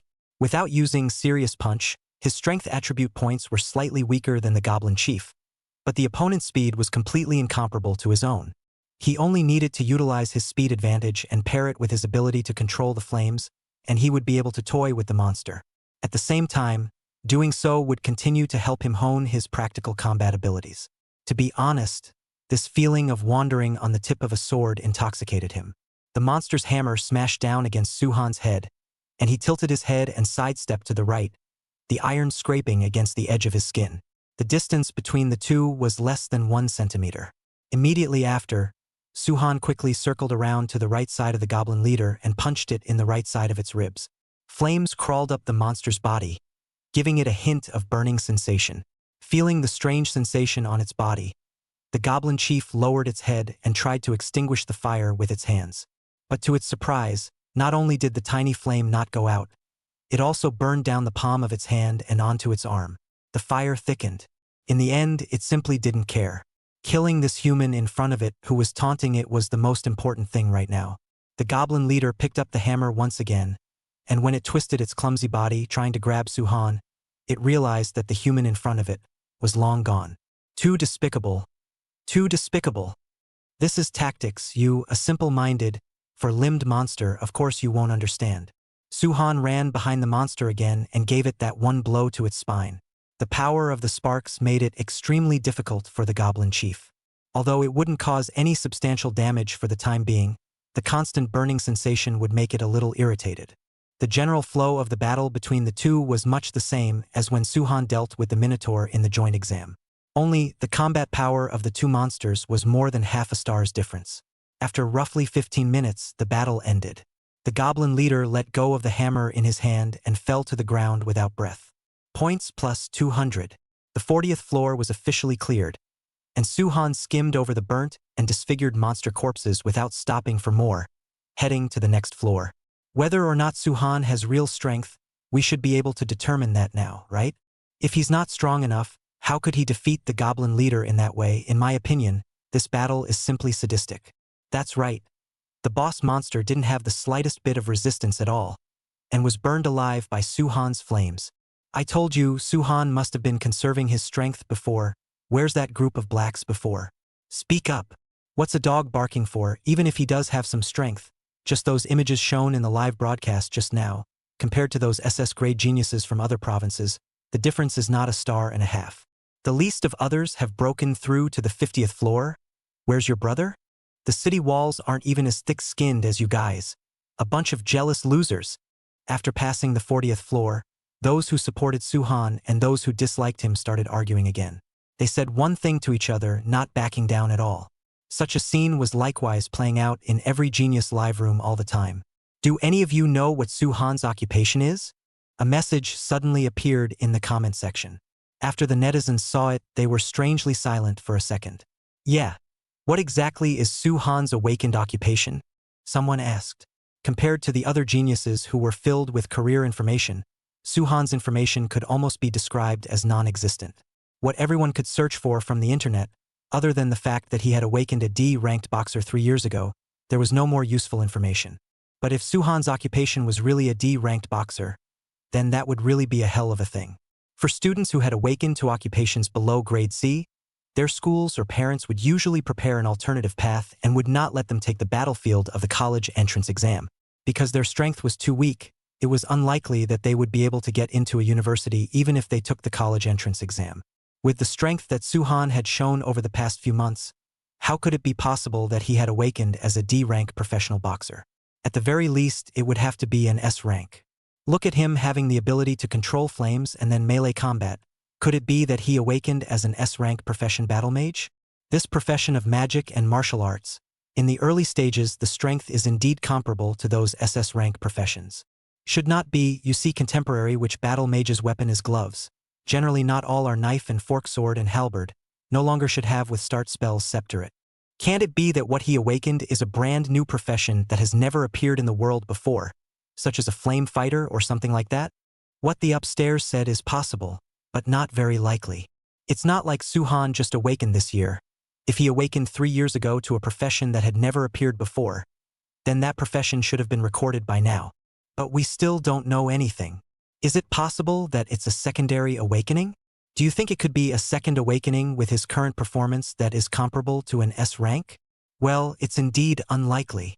The viewers who were following Su Han's live broadcast discussed Su Han's occupation while watching his performance. How could they not have thought that Su Han's occupation was a unique occupation that surpassed the SSS level and reached the EX level? One Punch Superman. Chapter 57. Secret Scramble. 5 Principles. The exams were still in progress. The points on the leaderboard were changing from moment to moment. Inside a hidden room, 5 old men and women with gray hair gathered together to watch the live broadcast of this college entrance examination. They were the leading figures of the nation's 5 major direct colleges, a group of Saint-level bigwigs whose ranks exceeded level 80. From left to right, they were Wu Tian from Jinhai University, Chao Zimin from Mordor University, Hua Qing from Qingbei University, Yi Jin from Chongshan University, as well as the only female amongst the 5 presidents, Feng Kaiwei from Fengmai University.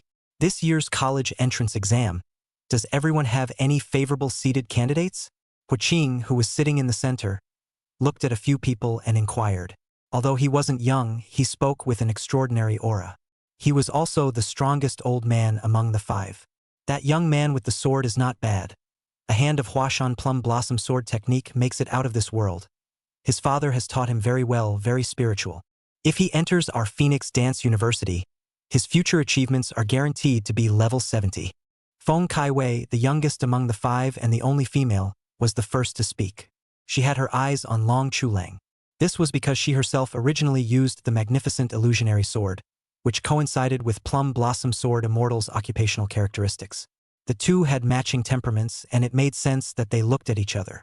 An SS-ranked genius from the magic capital, able to use his spatial ability to change his stance at will and juggle the monsters around. It's suitable for our Jinhai University, Wu Tian said. The one he was looking at was Li Xuan, who was able to use spatial jumping and spatial devouring abilities. I think that Beastmaster is quite good. At a young age, he was able to successfully contract a sub-dragon species. His future achievements will definitely be unlimited. Chao Zimin picked up the conversation. There's also Yin Shi, who has awakened the Dragon Blood Warrior, full of growth potential. In the future, not only will his body strength be explosive, he can even use dragon speech magic. One person is better than an army. Yi Jin sipped his tea and said, Old Hua, in your opinion, who do you think is the strongest of these little guys who have awakened SS rank professions? A few people twisted their heads to look at Hua Qing. These candidates you guys are talking about, their strengths are all there for all to see. But if I have to choose, Hua Qing took out the remote control and specifically called up a live channel. I would pick him. This? A few other principals looked at the image on the screen and froze. Who was this?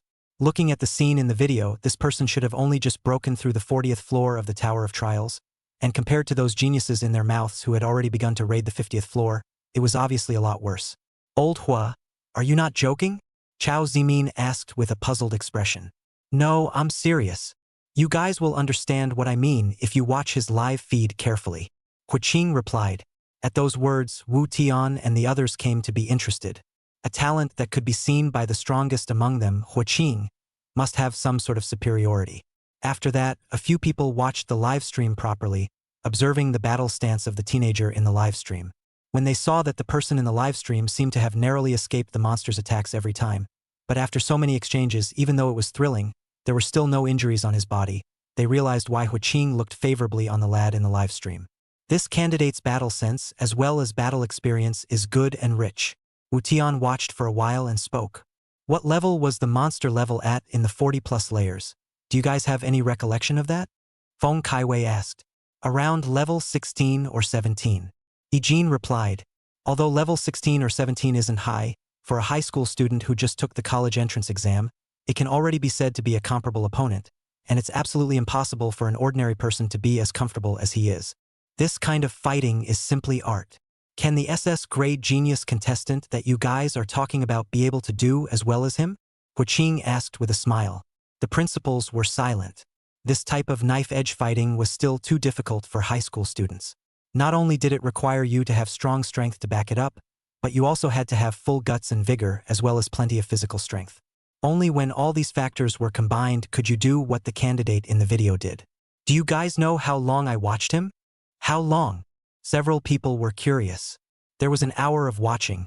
This kid, no matter what monsters he faces on the surface, he looks like he's in such a dangerous state. But it's only when you look closely that you realize the difference. It's hard not to attract attention. This kind of behavior is simply hard to understand. Chao Zimin said with a frown. Obviously having the strength to pass quickly but not using it, instead, he sealed himself and intentionally put himself in a bitter battle as a way to exercise his practical combat skills. You have to know that you are now in the examination hall of the college entrance exam. The slightest carelessness would result in being eliminated from the examination. All the other candidates were putting their best foot forward in order to get a good ranking, but he was fine, not slowing down, not panicking, and looking leisurely. Those who were capable of such behavior were usually either geniuses or madmen. Obviously, the other party was already someone who could be seen by several of their top university presidents, so naturally, he couldn't be a madman. Rather, it was a genius, an absolute great genius. This student, we at Jinhai University want it. I will immediately inform the invigilator to send over all of this person's information. Wu Tian said impatiently. Who are we to let you have it? A few other people reacted and took out their communication devices, sending messages to the invigilator teachers of their own schools. All right, we've all been old acquaintances for how many years? Is there a need to make such an unpleasant scene over a student who just became an adult? Huiqing came out and rounded things off. It's not like we can decide which university this student chooses afterward. It's up to all of you to follow up if you want to pull him into your own school. Old Hua, when you say this, could it be that you won't get involved in the scramble later on? Feng Caixia asked. Of course I will. This is the first talent I've discovered. It would be great if everyone could give me face and all quit the competition earlier. You're delusional. Several people simultaneously rolled their eyes towards Huiqing and disliked him. They weren't the slightest bit worried that the other party would get angry because of this. This was because the five were not only rivals but also good friends for many years. Normally, they liked to compare students from their own schools to each other when they had nothing else to do, and if anyone's favored talent was pushed down by someone else, they would have to be mocked by the others for a month. Drinking tea and disliking each other. This was the daily life of several of them. I knew that you guys wouldn't let go. That's why I told you that it's up to each of you afterward.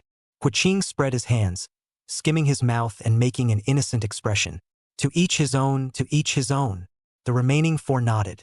The battle for talent was always brutal, you have it, and I don't, they had to be 12% ready at all times in this war.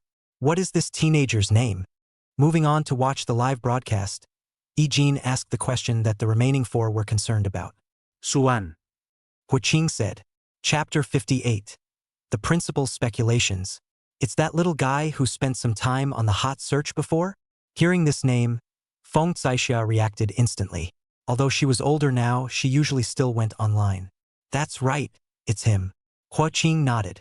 After focusing on Suhan, he searched for the other party's information online.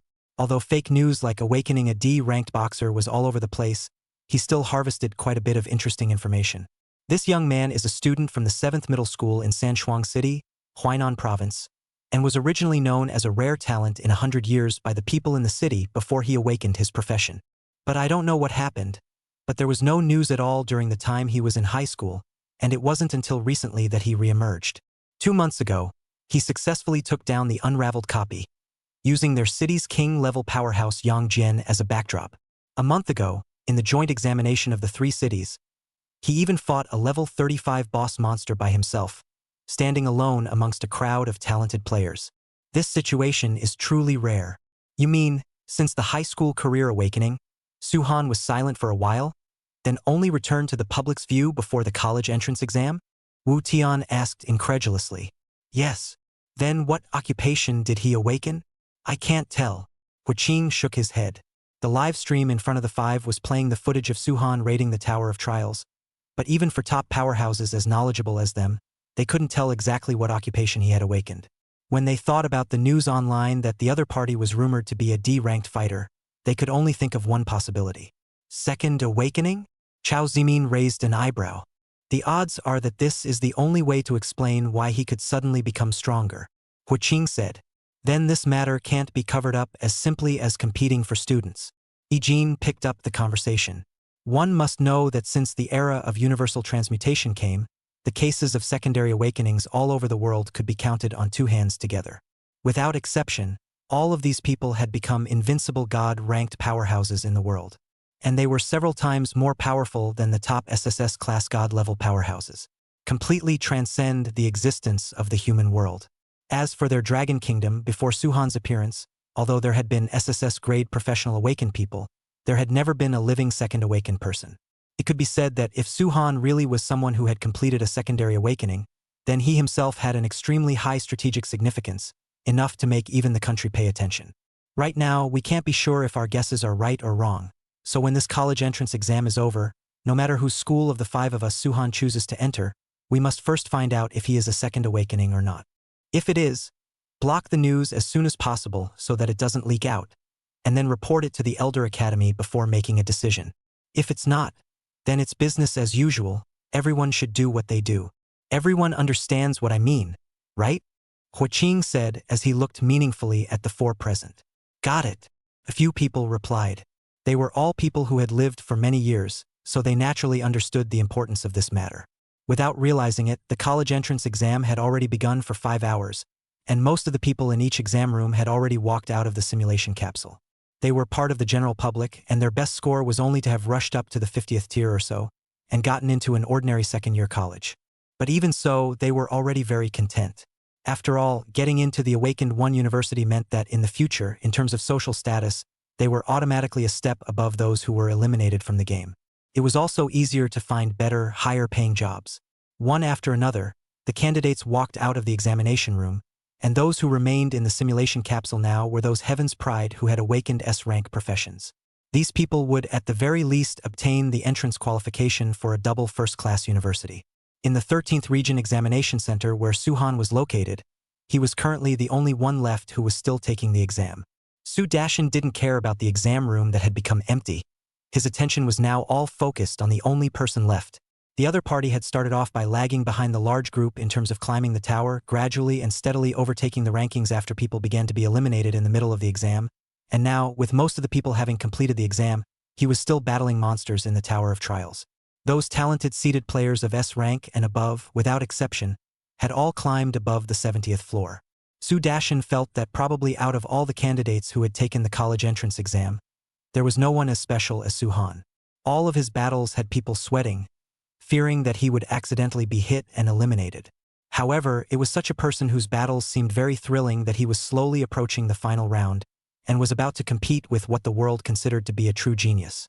As such, Su Dashin relied on his many years of experience as a lecturer at top colleges and universities to judge that this student was by no means extraordinary. When the exams were over, he must try to get in touch with him in advance to recruit talent for his own alma mater. Folks, now that the college entrance examination is also about to enter the end, what do you think this final ranking will be like? Let's open a disc. Online, an anchor specializing in commenting on the live broadcast of the college entrance exams yelled to the audience in the live broadcast room. I'll put up the names of the candidates that are still left, so everyone who thinks who can take the top prize, click on the candidates' names. Saying that, a guessing session appeared in the live broadcast room, with the names of 100 or so people flashing back and forth on it. To say first place, it definitely has to be our capital's supreme genius, Dragon Blood Warrior Inshur. The figure of him killing a level 20 monster with one punch still lingers in my mind. The people of Mordor are definitely supporting their own hometown, Space Department Ability Master Chutsong, devouring monsters invisibly. Su Haidong's beast pet, the shallow seahorn dragon, looked pretty good too, spitting out sharp freezing rays and freezing the monsters all into ice sculptures. Long Chulong's Huashan sword technique is simply as beautiful as a picture. Every time he makes a sword strike, it's as if I see a peach blossom blooming. There's also Su Han. How dare he save his strength in such an important college entrance exam? He's simply a madman.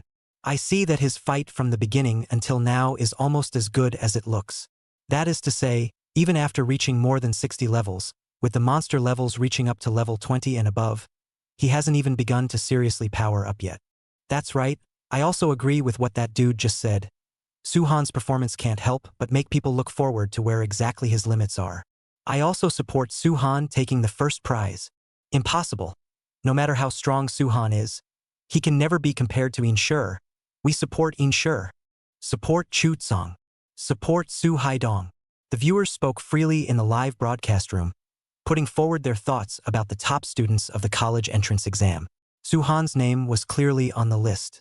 The scope of their discussion was, without exception, all limited to the SS rank awakened. There were still more than 50 S-class awakened ones left, and they were not even seen in the live broadcast room. But this does not mean that their strength is weak. Chapter 59. They who have become stronger due to Su Han. White Tiger Divine Fist.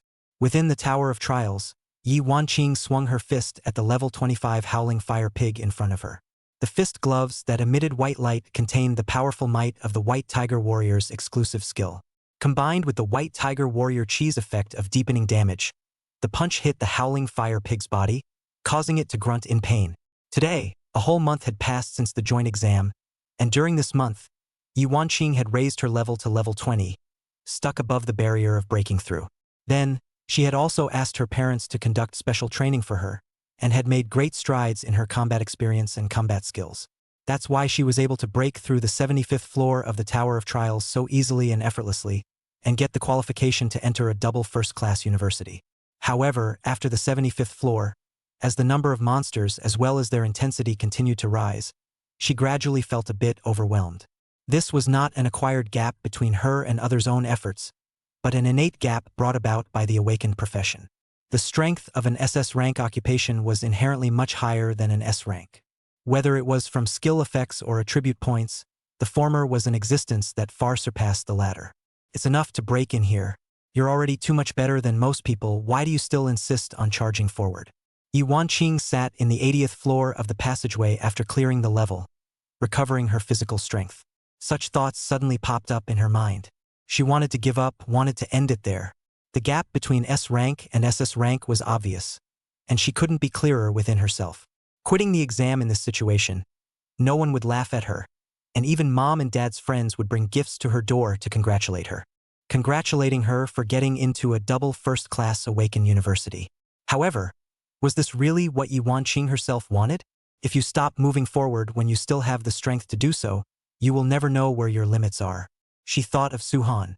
Obviously, her parents had enlightened her just before the exam. It was clear that she had already decided that she would follow in his footsteps. If that was the case, how could one stop here? If it was Su Han, he would definitely not stop climbing at the 80th floor. His goal from start to finish was the top 5 colleges in the country, the strongest among them, Qingbei University. He must ascend to the 90th floor and get into Qingbei. Even further, surpassing the 90th floor and breaking through the 100th floor of the Tower of Trials, which had never been seen before or since. That was a difficult problem that no one had ever been able to successfully break through since the simulator was introduced. But the more this kind of problem, the more Su Han would want to challenge it. This was the person she knew. White Tiger Battle Chi. Thinking of this, the aura on Yi Wanqing's body grew stronger and stronger. She would never give up.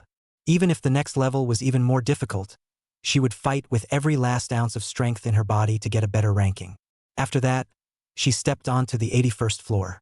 The monsters on this level were level 27 skeleton soldiers. The attack came with a corrosive effect. White Tiger Divine Fist.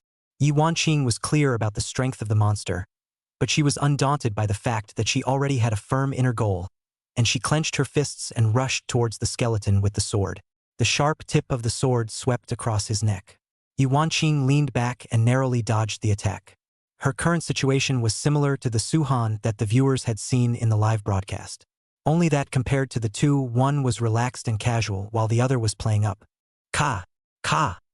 The skeleton soldier lifted its long sword, its body creaking. Its empty eyes lit up with purple flames. Ka ka ka! Ka! The human in front of it, with its fighting spirit, deserved its full strength. A wonderful battle was one where both sides had to leave no regrets. Even if the level is not high, even if it loses its poise, that kind of determined will would still inspire certain people watching them fight. When the gloves and the long sword touched each other, erupting with brilliant iron sparks, one person and one monster, facing each other in a single move, could not stand up to each other.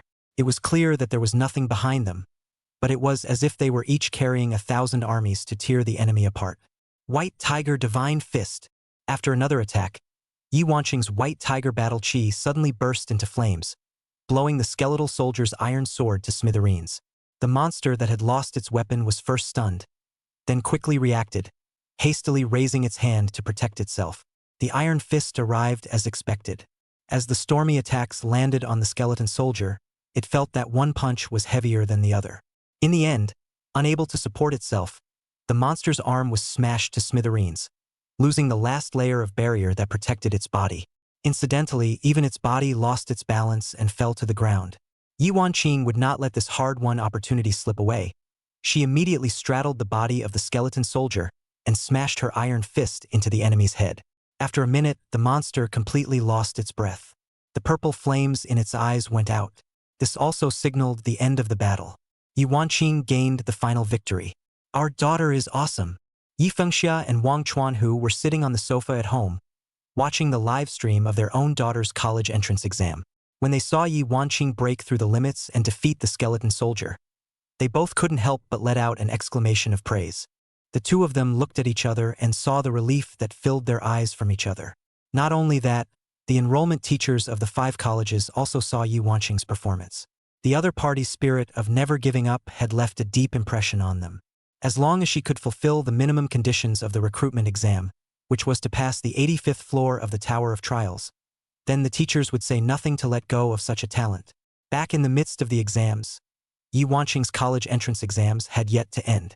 In order to catch up with Su Han's footsteps, she had to enter a top 5 college. Only then would she be qualified to stand with him. She once again walked into the next level and started fighting with the monsters inside. The same scene appeared to Su Tong. After the joint examination, Su Han's powerful back was deeply imprinted in his mind. He didn't want to be subordinate, or at least didn't want to be left too far behind by the other party. Therefore, putting his best foot forward in the college entrance exam was the best choice. In the end, he fought until he could no longer take a step and ended up staying at the 83rd floor of the Tower of Trials.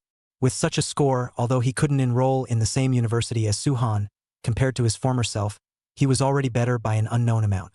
I did pretty well, right? Lying on the ground and breathing heavily, Su Tong muttered to himself. Within Maple Leaf City, Bai Zihong, who had not taken the college entrance exam because he had accepted the early batch admission, stayed at home and watched Su Tong's live broadcast, smiling with satisfaction. This was the rival who was on par with him. This was the good brother who shared the same ambition as him. They would have to work hard together in the future as well. Never giving up on becoming stronger and being depressed and choosing to waste away their days. Waiting for the next time to meet Su Han in the exchange tournament will definitely surprise him. Chapter 60. Only 2 remaining. 2 more hours passed. The candidates in the simulation capsule, the S-class, had all been eliminated, leaving only the SS-class Occupational Awakening, as well as this pervert, Su Han. Yi Wanqing finally broke through the limit and cleared the 85th floor, taking the opportunity to travel to the top academy in the country. This made her parents and 7th Middle School Bai Taoli very happy. Unexpectedly, this term, their school had produced 2 talents that could enter the direct top 5, and he, the old principal, felt immensely gratified. Coming out of the mock capsule, Yi Wanqing walked out of the examination room with her head held high. Her journey to the college entrance exam was over, and the next thing she had to do was to cheer on Suhan, who was still in the middle of the exam. In the Tower of Trials, after the SS grade candidates cleared the 85th floor, the speed of climbing the tower slowed down. Although their strength was still able to support them to continue climbing the tower, most of them reached the 88th and 89th floors and clearly felt that they had reached the limit of their strength. It was impossible to go any further, except for the talented youngster from the capital Yin Shi. His awakened SS-ranked profession, Dragon Blood Warrior, brought him an almost inexhaustible amount of physical strength, enough to help him hit the 90th floor. One should know that in the history of the college entrance examination, those who managed to break through the 90th floor were all not the best of the best in the world. These people also won the title of top scholar of the college entrance examination without any doubt. And if Yin Shi broke through the 90th floor, it would be the same as standing on the same height as them, opening up a certain gap with other people of his age. With such thoughts in mind, he took a short break and walked up to the 90th floor of the Tower of Trials. Who is the visitor? As soon as he stepped into the realm of the 90th floor, a low voice that carried its own pressure entered Yin Shi's ears. He fixed his eyes on the 90th floor's guarding monster. It was a humanoid level 30 skeleton general with 2 level 29 skeleton knights riding ghost warhorses with lances in their hands, as well as 5 level 27 skeleton soldiers that had shown themselves on level 81. These 8 monsters formed a small army. They complemented each other. It was more than twice as difficult as the previous layer. No wonder it was said that those who could pass the 90th floor were the best of the best in the world. In a duel of this intensity, a normal level 20 SS ranked awakened person would definitely only be crushed. We can't hold back, or we'll be torn apart straight away. Yin Shi made a judgment at the first sight of his enemy. He roared, and a red light appeared on his body. Immediately afterward, the skin on both sides of his cheeks and on his limbs and body all took on a bright red color, turning into a patchwork of layered red dragon scales. The entire person looked a lot more ferocious, with a slight dragon's aura. This was Yin Shi's strongest move, and it was also his backbone for daring to walk up to the 90th floor. Dragon humanization. Under the enchantment of this state, the effects of all his previous skills would be increased by 200%, and his 4-dimensional attributes would also be greatly increased. Only because of the limitations of his own strength, dragon humanization could only last for 5 minutes for the time being.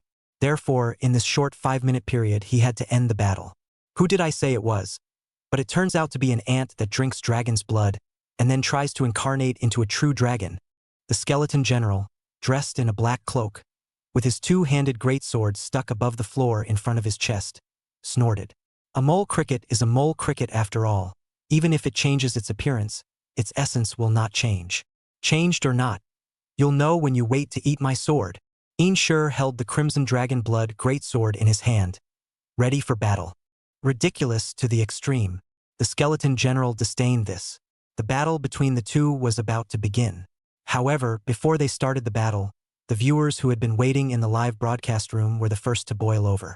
They instantly exploded after seeing someone step onto the 90th floor that represented the same throne. Look guys, Yin Shi actually wants to challenge the 90th floor. That's the taboo of the college entrance exam that is claimed to never be touched without an SSS-ranked profession. It seems that he is indeed confident, and with this confidence, he is already stronger than the other geniuses. It seems that there is no longer any suspense about the first-place winner of this year's college entrance exam, and that is Yin Shi, the supreme genius from our capital city. Indeed, everyone else fell at the 88th and 89th floors. Only he dared to challenge the 90th floor. If he really succeeds in his challenge, the current top student will be his. Yin Shi is fantastic. However, haven't you guys forgotten that in the current Tower of Trials, there is another person besides Yin Shi? Someone raised a question within the live broadcast. Are you talking about that Suhan who is still struggling at over 70 levels even now? He can't, absolutely not. That's right, I feel that when he reached over 70 levels, the speed of his rating is getting slower and slower, and he doesn't have the same feeling of swimming with ease that he had before. I think Suhan's ultimate limit is probably about the same as Yi Wanqing, the S-class candidate who broke through the 85th floor. Thanks to the fact that I was so looking forward to his performance before, but it turned out to be a waste in the end. With Suhan's current performance, it's absolutely impossible for him to have a chance to surpass Yin Shi. If he can walk up to the 90th floor, I'll perform a live show of washing my hair upside down. The college entrance exam had proceeded until now, and only the last two people remained. Inshur and Suhan. While Inshur, as an SS class genius, had already ascended to the 90th floor, which represented the top student, Suhan was still in the 70th floor, slowly playing with monsters. Everyone thought that the two of them were not at the same level at all. Son, go for it! In the Third Shift City Awakened Association, Suhan's family was gathered around, watching the live stream of the college entrance exam. On top of that, staying with them, there was also Yang Jian, the president of the association. When mom and dad saw their son ascend to the 40th floor, they were obviously relieved. This meant that their precious son had accomplished the goal of once wanting to get into the Awakened One University. After that, every time they passed the 10th floor, they would hug together excitedly, in order to celebrate. As for Su Muyu, because she had her master by Bing on the side to explain, she clearly knew that Suhan had hidden his strength. Even after ascending more than 70 floors, he still had reservations. For that matter, Yang Jian was the same. He had been staying with Suhan for this period of time, and he couldn't be clearer about what strength the other party had. A level 20+ monster would never make it back to a round in his hands. This current scene was obviously hidden by him intentionally wanting to exercise his actual combat ability. What a madman! Yang Jian thought in his heart while drinking beer with Su Wuming. How could a normal person choose to make such a crazy move in the examination hall of the college entrance exam? Other than having extreme confidence in his own strength, he couldn't find any other reason to explain Suhan's behavior. But even if we hide it again, it's almost time to speed up now. Otherwise, the negative public opinion online will definitely explode. Yang Jian looked at the live broadcast screen, and in his heart, he had an expectation of Suhan's behavior. Chapter 61. Final failure of the 90th floor raid. You will pay the price for your arrogance. Inshur puffed up his two cheeks and spat out a hot breath from his mouth, which went straight to the skeleton general's face.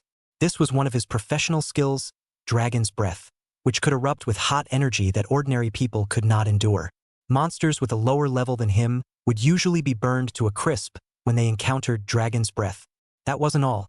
After spitting out the dragon's breath, Inshur lifted the dragon's blood sword in his hand and charged directly at the monster. The blood-red greatsword faintly glowed with red light, which contained the noble and terrifying power of the dragon species. Fake can't become real after all. I've seen a real dragon before, and the breath that comes out of its mouth is more than 100,000 times stronger than you. Your attack is, at best, a free experience for me to experience what it's like to be in a sauna.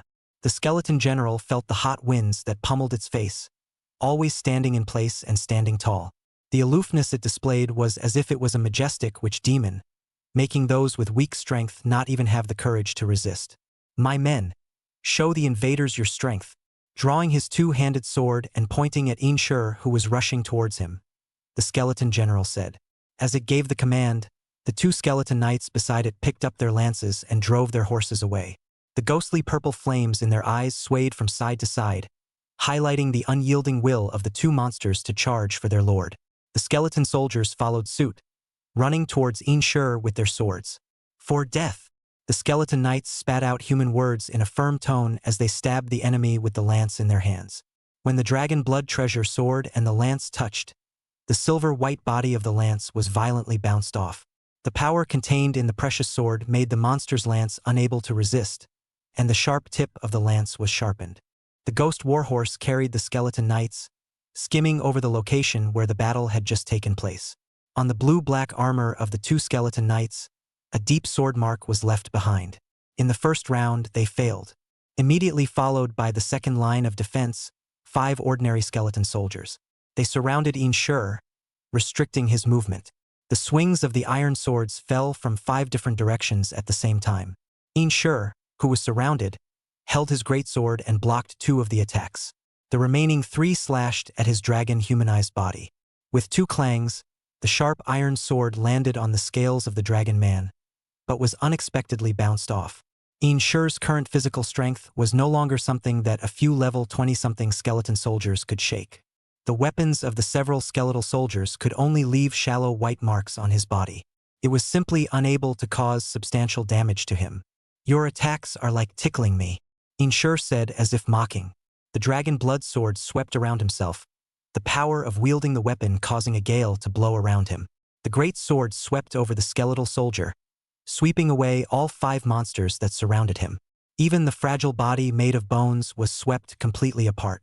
It paved the way for his charge towards the skeleton general. After that, he held the huge sword in one hand and pointed at the skeleton general, saying, "Are these the soldiers and knights you are so proud of? How dare you be so unbearable?" Heh! The skeleton general laughed disdainfully. "Only ants will be blinded by a short victory. Are you sure you really defeated my soldiers? What did you say?" At those words, Einshur twisted his head to look. The skeletal soldiers that were originally supposed to have been defeated by him as much as possible, their scattered bodies were now floating in the air. One by one, the white bones were reassembled again. It turned into a 3-person tall skeletal giant. As for the 2 skeleton knights that were stronger, the lances in their hands had also returned to normal. They turned their horses around, ready to charge at him. "This is the undead. This is the power of death. Come, death welcomes you to surge into his embrace," the skeleton general roared. Carrying the knight sword, he also joined the battle. Seeing this, the 3 henchmen followed the general's stream and charged again. This time, they were going to fight for glory for their lord. Dragon blood eruption. Knowing that he couldn't be careless, Einshur hurriedly used his last occupational skill. Dragon blood eruption could help him exude the pressure of a true dragon, suppressing all monsters that did not have enough bits and pieces in place, unable to move. This state was able to last for around 30s. He couldn't deal with 4 high-level monsters at the same time, so he could only use this skill to control the necrotic creatures other than the skeleton general first as a way to gain a 1v1 opportunity. If the battle didn't end after 30 seconds, then his idea of raiding the 90th floor would be sadly dashed. Because by that time, not only would the 3 monsters break free from their bonds, but the time for him to be able to use dragon humanization would also end. The side effect of total body weakness would not allow him to put up any resistance. The monsters other than the skeleton general were all fixed in place. Next, it was king against king. To prove that you are by no means a mole, it's not just a matter of having a loud voice. As a monarch, I must teach what self-knowledge is. A man and a monster both using weapons that were large swords. The 2 confronted each other across the blades. Not only were they attacking each other verbally, the power in their hands was also not at all conceded. With a dang sound, both sides were bounced off at the same time and took a few steps backward. Knowing that he couldn't afford to stall, Einshur had just stabilized his stance before charging at the humanoid monster in front of him again. The red light of the dragon's blood sword shot out in all directions, splitting his head and smashing into his opponent. The skeleton general's eyes flashed with a ghostly purple light, and his face was calm as he saw the moves, not giving Einshur the slightest chance. Last move. The 30s of time passed in an instant. Einshur decided to seize the tail end of the skill's time limit and fight with the skeleton general. Concentrating all the last remaining energy in his body with the dragon blood treasure sword, the sword's red light gradually lengthened, forming a 10-meter-long blood-red sword chi that covered the enemy's form. Raising his hands, he swung down high. The cloven sword chi was accompanied by a rolling heat wave, melting the entirety of the giant skeleton soldiers and skeleton knights. Now only the skeleton general remained. Unintentional move. It similarly raised its greatsword.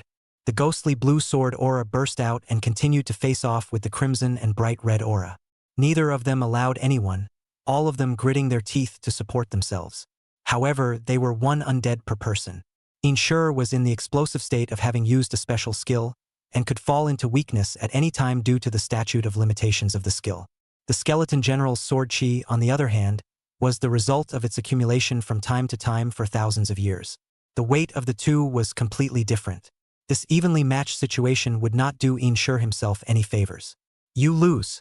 As the 30s countdown ended, Einshur could no longer maintain his powerful sword chi, and could only allow the skeleton general's greatsword to split himself in 2. Since you're not a true dragon, don't try to get something that doesn't belong to you. Putting away the greatsword, the cloak shook with it. At the end, the skeleton general only left a dashing back to the defeated Einshur. Chapter 62. Starting to get serious, tower climbing speed soars. I can't imagine that even Einshur, the strongest genius of this year, couldn't break through the 90th floor of the Tower of Trials. It seems that we won't be able to witness history in this session of the college entrance exam.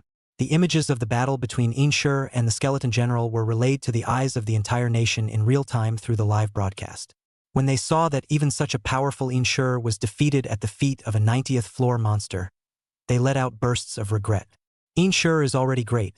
At least he's the only one out of so many SS-ranked awakened who dared to challenge the 90th floor monsters. That's right, having this courage is already very rare. The netizens said. They could only accept the result of Inshur's failed challenge. After all, looking at the history of the college entrance exam, which of the supreme talents who were able to break through the 90th floor of the Tower of Trials was not an awakened SSS class occupation? Even these people could only barely pass the 90th floor. Inshur's Dragon Blood Warrior occupation was only SS ranked, but he was able to fight the Skeleton General to a standstill. Such an achievement was already enough for him to crush the geniuses of his class. Then is Su-han the only candidate left who is still conducting the test? Someone asked. That's right. He's the only one who's still slowly tangling with monsters in the 70+ layers. How long do you guys think it will take for him to finish the fight? It's now 8 hours since the start of the entrance exam. The sun is about to set, and he's still tangling with the monsters. It won't end up taking more than 12 hours, will it? The previous sessions of the college entrance exam, the longest duration was only 8.5 hours.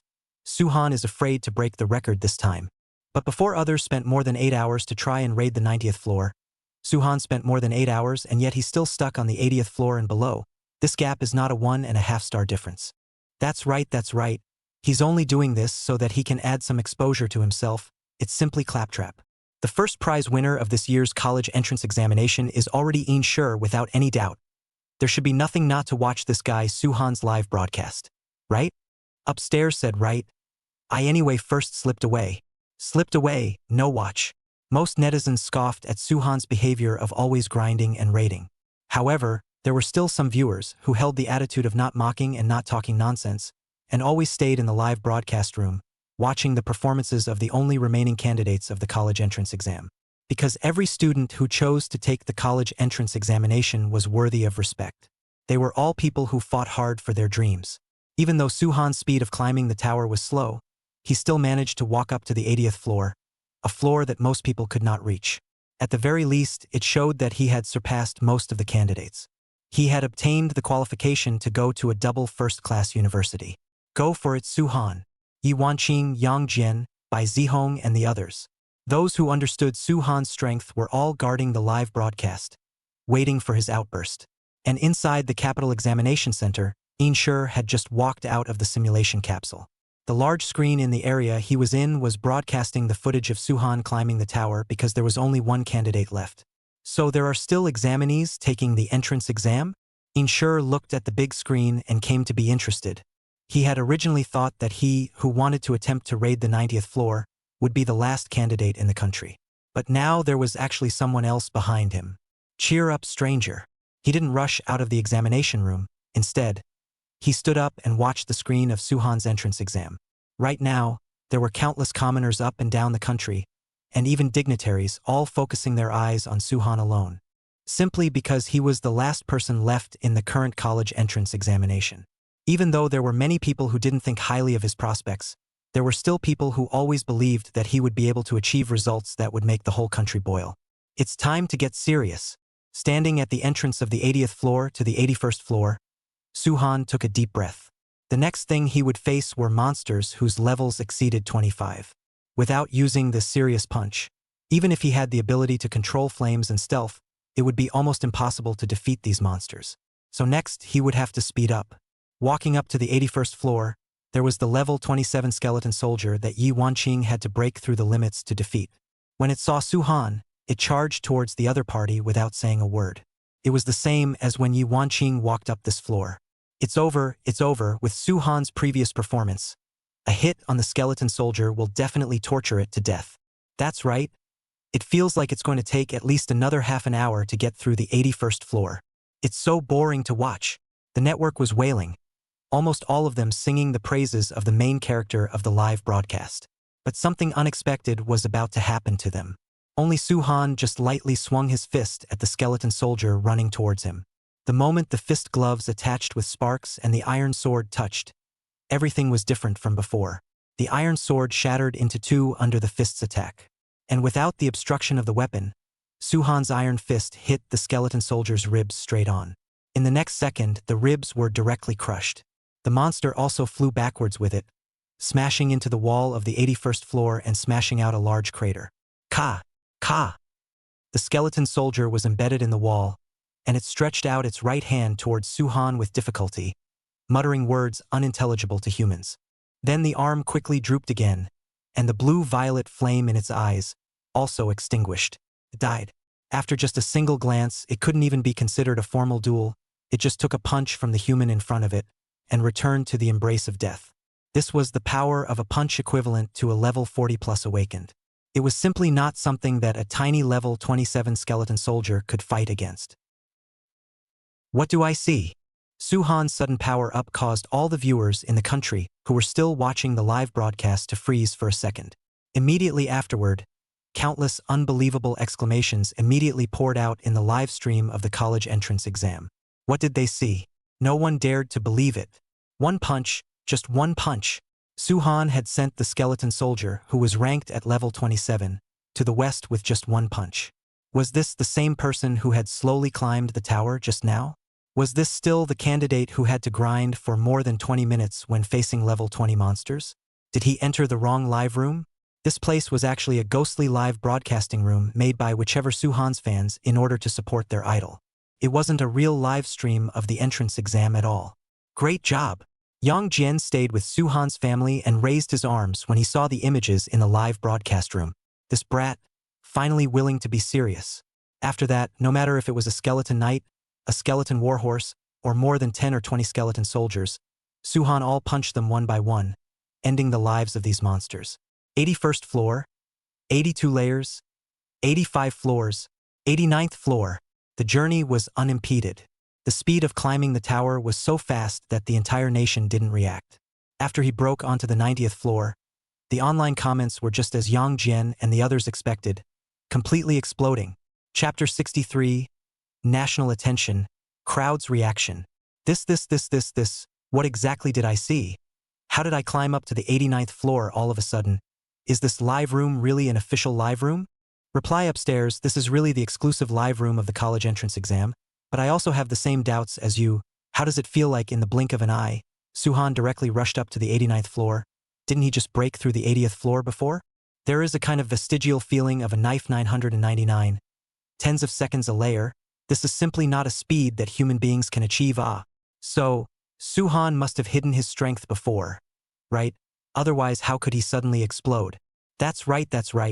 There's no need to argue at all now. Suhan definitely hid his strength. Blackie speaks. But even so, the speed at which he climbed the tower is a bit too fast. Isn't it? It's simply so fast that it's incomprehensible. Is he really human? This kind of shocking performance is simply not something an awakened who is over level 20 can do. What exactly is Suhan's true level? The SSS level geniuses that appeared in the previous generations of college entrance exams, in terms of performance alone, no one should be able to do what he did. This is simply out of the human category. Indeed, I've never heard of any candidate that can break through a layer in a few tens of seconds after the 80th floor. This is completely incomprehensible. But no matter what, this college entrance exam live seems to be interesting again all of a sudden. With Suhan's performance, if he wants to break through the 90th floor, I'm afraid it will be a breeze. Some passersby were attracted to it and began to look forward to Suhan's next performance. Would you guys be a little too confident in what you're saying? Even if Suhan really had been conserving his physical strength in the first few dozen floors, and then starting from the 80th floor unleashed it in one go. By the time he reached the 89th floor, his stamina should also have been used up pretty much. You have to know that the intensity after the 80th floor is completely comparable to the previous dozens of floors combined. And the difficulty of the 90th layer is another 2 steps up from the 80th layer. If he breaks through the 89th layer and still has the energy left over to raid the 90th layer, I think it will end up just like Sure, it will end in failure. What you said seems to have some truth to it. Some people were convinced by the analysis above. But for Suhan to be able to endure until the 80th floor, and to put himself in a situation where he could be eliminated from the game at any time, is this really something a normal person could do? Of course not. Then what is he? He's a genius and a madman. Because the difference between a genius and a madman is often just a thought away. Someone cheered for Suhan and said, all in all, with Suhan's performance on the 80-89th floor, He has fully illustrated that he is not a clown and has ruthlessly slapped those black people's ugly faces. Now whether he can break through the 90th floor or not, let's just wait and see. Go Suhan, you're the best. We, the people of Sanchong City, will always support you. Suhan's performance that shocked the nation spread wildly on the internet, and the winds of public opinion changed all of a sudden. This was the benefit that strength brought. People could easily change their opinion of someone because of their strength, being able to change their stance because of their strength. This kind of clearance speed, is it possible to achieve? Inside the Capital Examination Center, Yin Shi's pupils dilated as he watched Suhan's sudden increase in speed on the large screen. He subconsciously compared himself to Suhan before realizing that it was absolutely impossible for the current him to do what the other party did.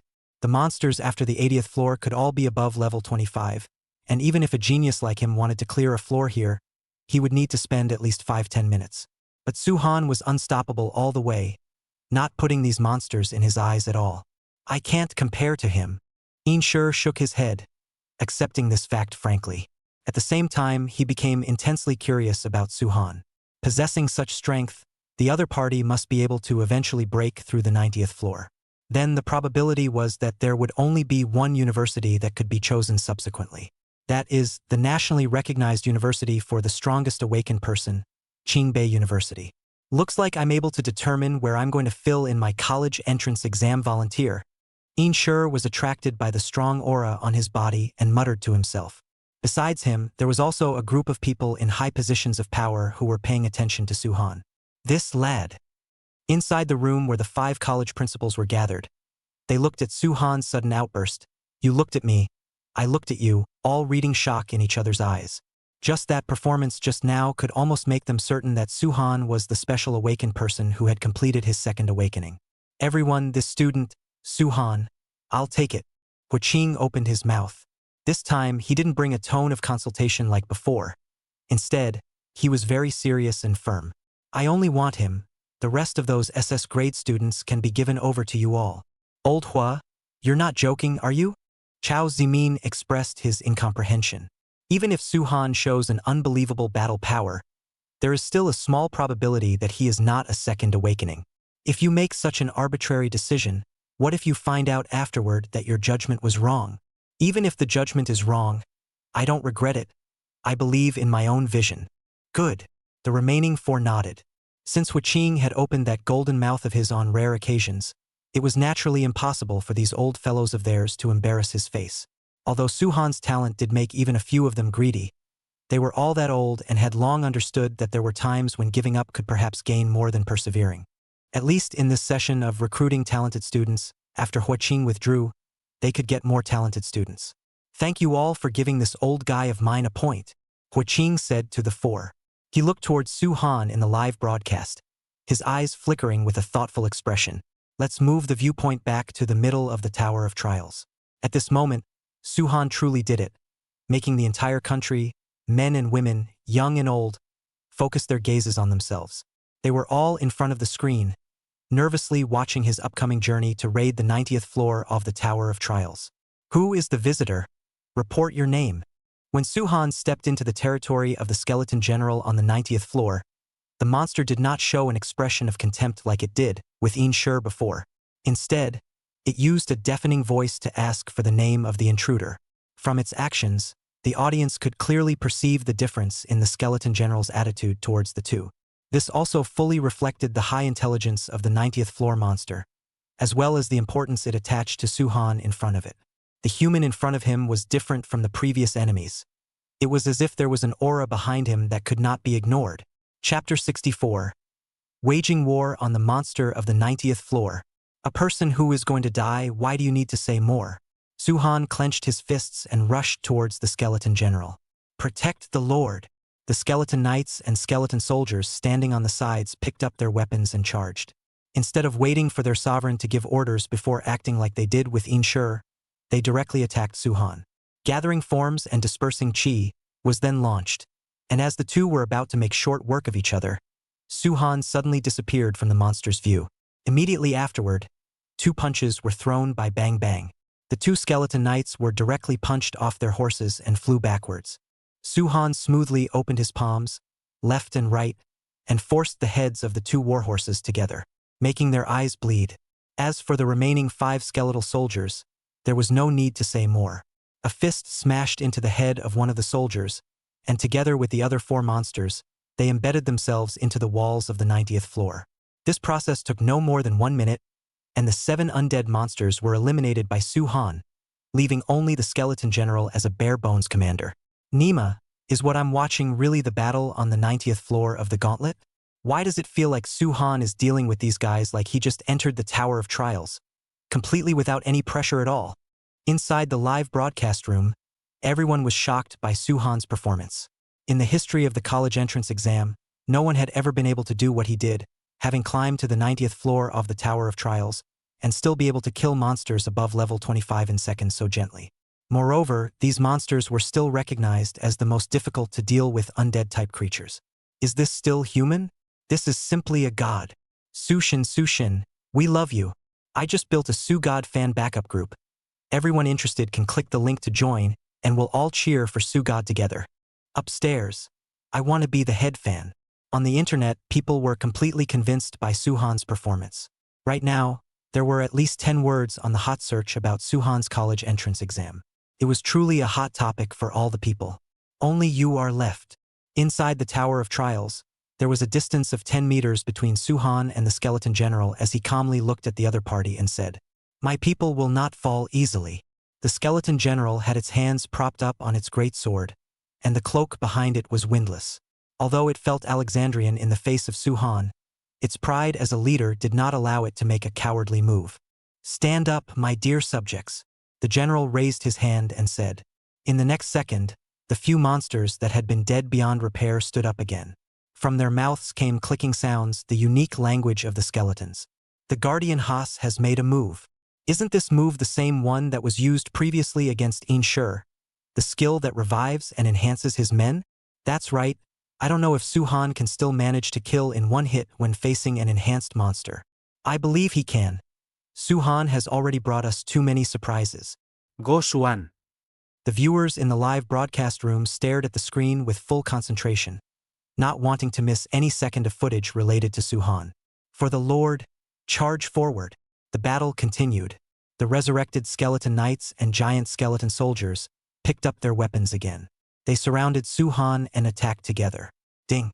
Only an ear-piercing iron sound could be heard as the weapons of the 3 monsters landed on the ground, raising a cloud of dust. The 3 monsters looked at each other. They clearly felt that their attacks did not hit.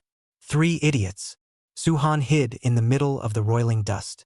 Because of the reminder gap, he could easily find where the 3 skeletons were, only to see him leap into the sky and aim a punch at the giant skeleton soldier's head. Ka! Ka!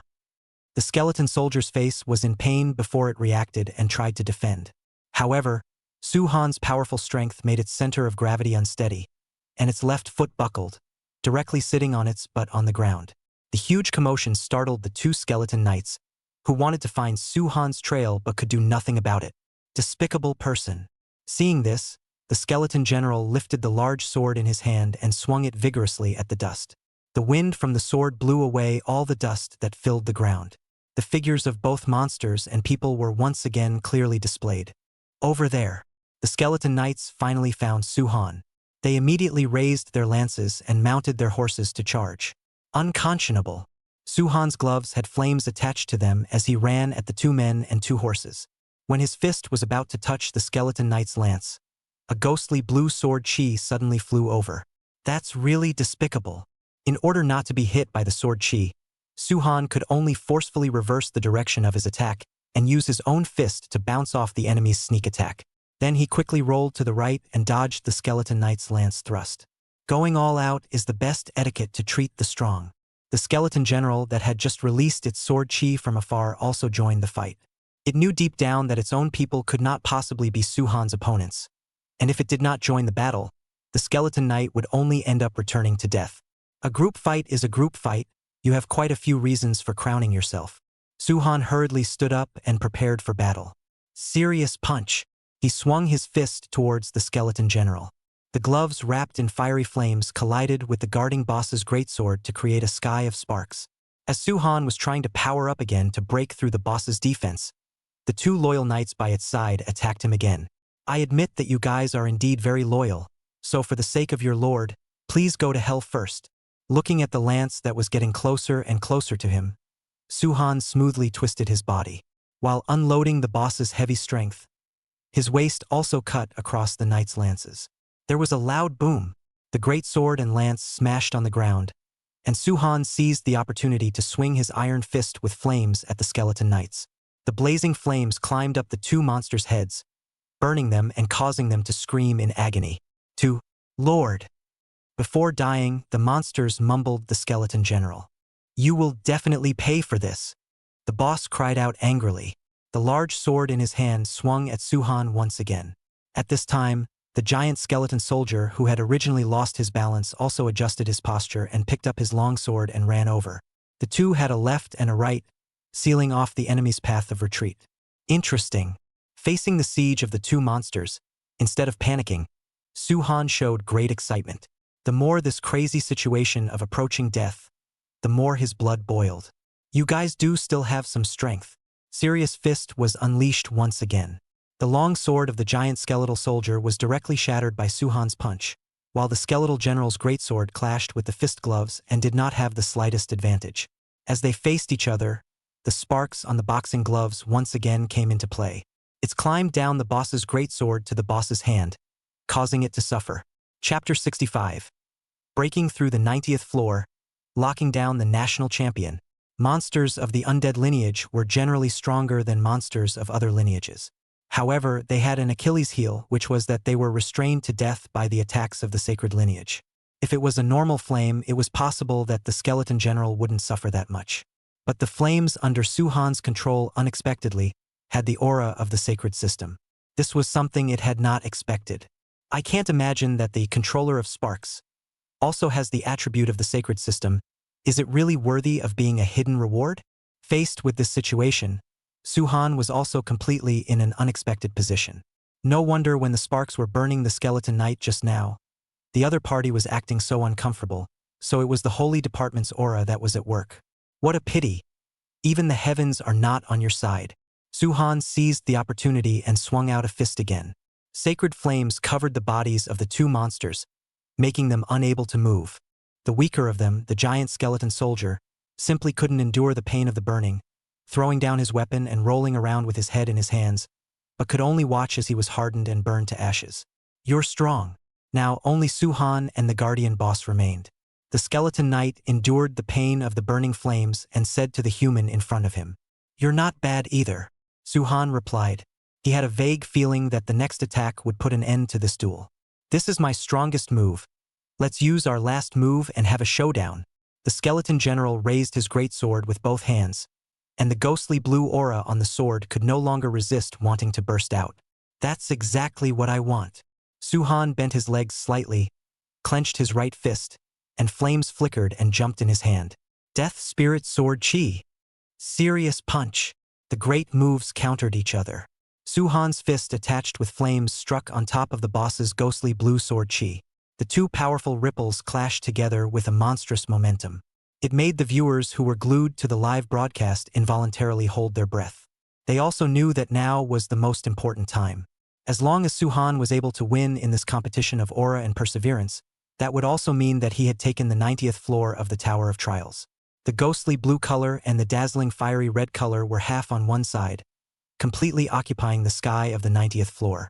The skeleton general had fought with all its might.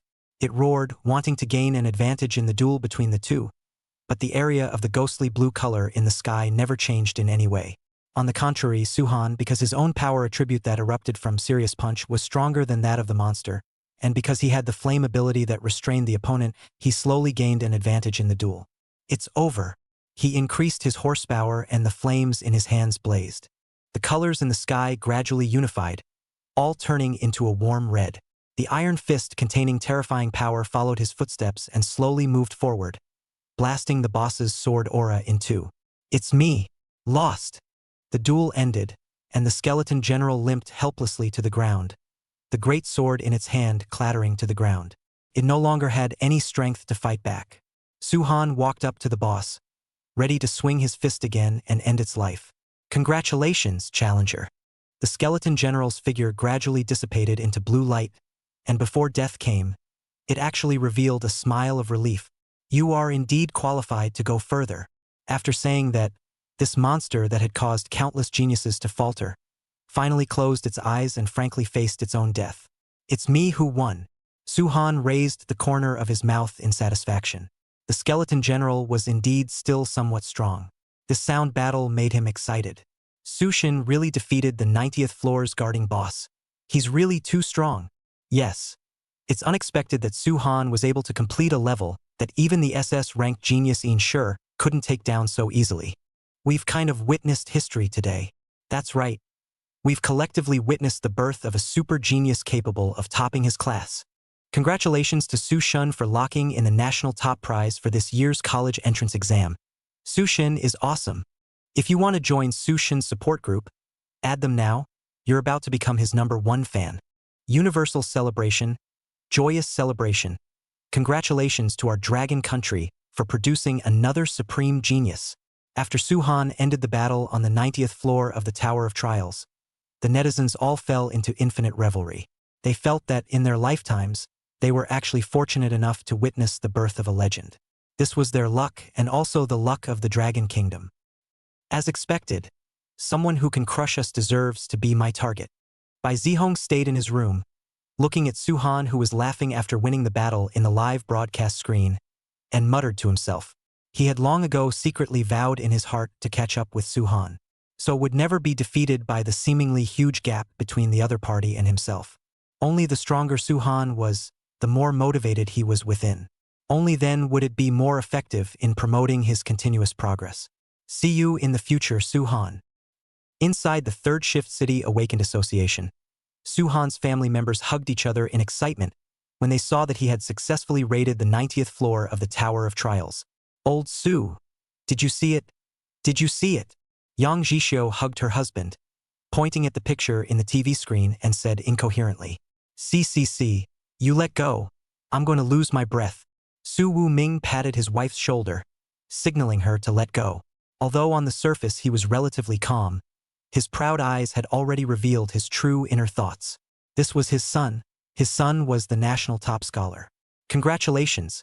Su-han's achievement deserves the pride of all of us. Yang Jian sat beside Su Wu-ming and said to the two, "All of this is also thanks to Mr. Yang Jian. Without your help, how could that brat of mine achieve such an accomplishment? Make no mistake, most of it is still him working hard enough on his own. Ha ha ha ha ha ha. Such a worthy moment. Let's raise our glasses and celebrate together," Yang Jian said. Upon hearing this, everyone present stood up. Su Wu-ming and Yang Jishio picked up beers, and Su Muyu held fruit juice in her hand, and together they were happy for Su-han. "I didn't expect that my brother could get the national first prize." While drinking the juice, Su Muyu was guilty of muttering in her heart. That brother who had always been looked down upon by herself, that brother who had awakened the D-rank waste profession, that brother who had been favored by his parents, had now really become talented. Suddenly, a trace of happiness and envy actually arose within her heart for it. "Good disciple, what do you think when you see your own brother shining so brightly?" Bai Bing transmitted her voice to Su Muyu. "I feel happy for him," Su Muyu said, "but I also believe that with Master's help, I'll be able to shine like him 2 years from now." "Not bad." White Ice smiled gratefully as he heard his disciple's reply. Chapter 66. Moving on, the world questions. "I knew you would be able to do it." Yi Wanqing likewise did not leave the examination center after the test, but stayed in place to keep a constant eye on Su-han, who was still conducting the test. When she saw that the other party had defeated the skeleton general and broken through the 90th layer, which represented the national top student, her eyes shone with light and she was sincerely happy for him. This was the level that the man that she had decided to fight tooth and nail to catch up with should have. "We must meet again at the university." Yi Wanqing looked at the handsome face on the screen and said softly. The nation's revelry continued. The audience and friends were cheering and shouting for Su-han, the future supreme genius of the dragon country. Even those powerful people who had long been successful and famous, seeing the news on the hot search, were infected by the joyful atmosphere and couldn't help but want to join in. Since Su-han has already breached the 90th floor of the Tower of Trials, that means that the current college entrance exam has ended successfully, right? A netizen spoke in the comment section. That's right, by breaking through the 90th floor, he's already locked in first place, and the levels after that will only get harder and harder, and odds are he won't have any energy left over to go on to break through. So we can now already officially declare that this year's college entrance examination has come to a successful end. I remember that a student who had awakened an SSS-ranked profession before and wanted to challenge the levels after the 90th floor ended up seemingly just entering the 91st floor before being sent out by two skeleton generals teaming up. Geez, facing a skeleton general, I have to calculate the escape route in my mind, and two of them don't even dare to think about it. I heard that the Tower of Trials after the 90th floor in the entire history of the college entrance exams, it seems that only our Dragon Kingdom's current guardian god, a 99th level god level powerhouse plus a SSS level super profession awakened, Mr. Long Tanning has successfully challenged it. But even Mr. Long, when he challenged the Tower of Trials 30 years ago, he only ended up breaking through to the 99th floor without meeting the final floor's big boss. And from Mr. Long's session, until now, it has been a whole 30 years since anyone dared to proceed up the tower. Suhan being able to break through the 90th floor already qualifies as a perfect achievement. When Suhan defeated the skeleton general, the netizens all felt that this year's college entrance examination must have ended here. All of them were immersed in joy, not giving the slightest thought to the possibility of him going on to the next level of the raid. Look guys, Suhan is standing up, he should be voluntarily withdrawing from the Tower of Trials, right? The viewers said as they watched the live broadcast, the image of Suhan standing up and patting the dust on his shoulders. It can be considered to be over. Although the current college entrance examination lasted a total of 8.5 hours, tying the record for the duration of the college entrance examination in previous years, but to be able to see the birth of a genius who crowned a session, it's also considered not to have wasted so much time for nothing. Just when they thought that Suhan was about to exit the Tower of Trials, something unexpected to everyone happened. He unexpectedly did not choose to exit the exam, but instead walked straight towards the direction of the 91st floor. Holy, what does Suhan want to do? Can it be that he still wants to continue challenging the remaining 10 floors? There's a mistake in what you said upstairs. You shouldn't have used a rhetorical question. Instead, you should have used an affirmative sentence, because as we all saw, Suhan is the one who is walking up towards the 91st floor. Too crazy. Too crazy. This is still the first time since Mr. Long's session of the college entrance exam that someone dares to try to challenge the Tower of Trials above the 90th floor. Would Suhan be pushing himself too hard like this? To know that it was a challenge that left countless SSS-class geniuses helpless. It's already quite difficult for him to make it to the 90th floor. Is it really necessary to push himself further up? Replying to the upstairs, one is not frivolous but wasted. Suhan must have absolute confidence in his own strength to make such a choice. We just need to believe in him and support him. Go Su-shun. We support you unconditionally. Still too young, the challenges above the 90th floor. Each upward layer will be a difficulty incomparable to the previous layer. This is the recognized conclusion of geniuses who have challenged above the 90th floor. Even Mr. Long said in an interview once that to challenge the 91st floor, you don't just need extremely high talent, but also a strong will and a background that supports you unconditionally. You have to know that he is our Dragon Country's super Doshin who combines strength and family qualities into one. If it wasn't for the fact that he had gathered all of these things, perhaps even Mr. Dragon wouldn't have been able to take on the last 10 floors of the Tower of Trials. Nowadays, can anyone tell me which of Suhan's items can be compared to the once Mr. Long besides his talent? It might not even be possible to compare talent. Having said that, the spirit of daring to challenge the impossible is still worth learning from many of us. After he falters at the 91st floor, he should also be able to understand where he is lacking compared to Mr. Long. Most of the netizens were not optimistic that Suhan would succeed in his challenge. After all, in their eyes, the gap between him and Long Tanning wasn't half a star. Although the courage to challenge was commendable, there were times when one still had to learn to face reality in order to see oneself better. In the face of this situation, all of his friends and relatives who were scattered all over the place and had been supporting Suhan couldn't help but sweat for him. Mr. Yang Jian, do you think my son can succeed? Su Wu Ming's eyes were staring straight at the live TV broadcast, and his hand holding the glass wine cup was unconsciously hard. He inquired to Yang Jian. Among the few people here, the one who knew Suhan's strength the most was none other than Yang Jian, who had been leading him in training. Of course. Yang Jian nodded. There was nothing to hesitate about. Suhan's current specific battle strength was roughly equal to a 40+ level S-ranked power awakener. If 90 layers onwards, the increase in monster strength was still like the previous layers. Even if a layer increased in difficulty by 2-3 levels, it wouldn't be a big deal for this pervert Suhan. The only thing worth worrying about was the final 100 levels of the Tower of Trials, because that was a place that no one had ever arrived at in the history of the college entrance exam. So there wasn't any intelligence about the 100th floor either. To what extent would the guarding boss there be strong? People did not have a specific reference for that. Therefore, if Suhan's challenge to the god's miracle ended up flopping, the probability was that it would only flop on the 100th floor. But by then, absolutely no one would dare to sneer at him. After all, at the 99th floor, it was already an existence that could be compared to the Dragon Kingdom's guardian god, Long Tanning. If there was still a black sun with a tendon, one could only say that he either had a grudge against Suhan, or he was a water army that received money from others. With your words, we are relieved. Upon hearing this, Su Wuming let out a long sigh of relief in his heart, and the big stone in his heart finally fell to the ground. Next, they just needed to continue to believe in their son unconditionally. At the same time, amongst Yi Wanqing and the squad members he used to stay with, they watched the live broadcast screen and also developed the same emotions as Suhan's father. But based on their trust in Suhan, they similarly believed that the other party would definitely succeed in completing the challenge. Chapter 67 Seconds? Dumbfounded audience. At this moment, for Suhan, who was still in the middle of the examination, he didn't know anything about the outside world's skepticism and support.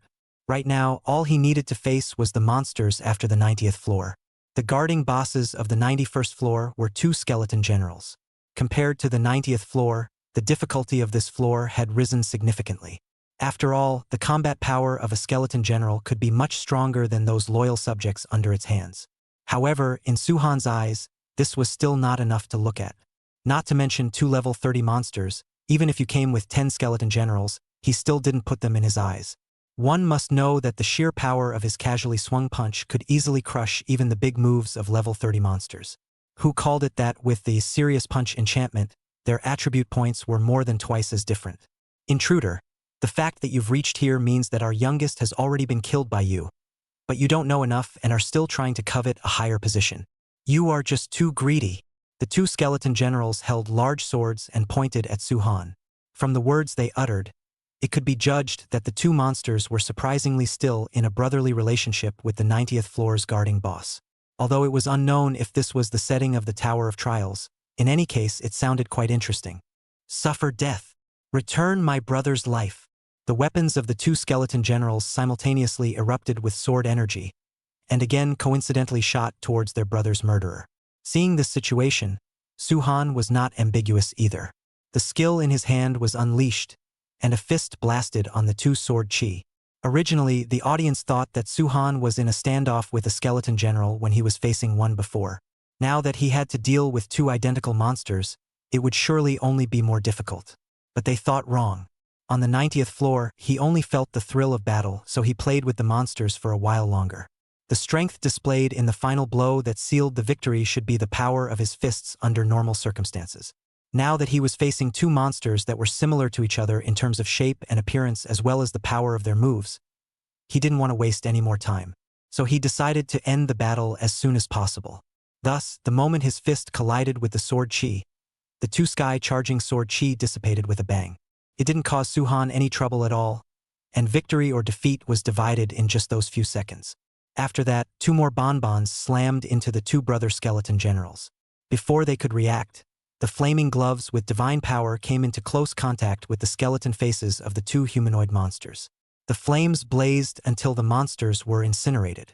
Thus, the 91st floor of the Tower of Trials, which had caused the netizens in the live broadcast room to speculate with suspicion and even scorn, was so easily breached in Suhan's hands. This unexpected live broadcast image caused people's brains to go down for 3 seconds in full force. Even the pop-ups in the live broadcast room stopped scrolling. 3 seconds later, the comments erupted. Only then did the netizens react. Suhan had taken the 91st floor, which was claimed to be a hellish difficulty, after spending only 1 minute. All rise. From today onwards, Su Shun is my own father. Who's in favor and who's against? Upstairs is farting. Su Shun is clearly my own father. You guys stop arguing. I don't want to be Su God's son. I want to be his grandson. Grandpa, let me hug your golden thigh. Count me as begging you.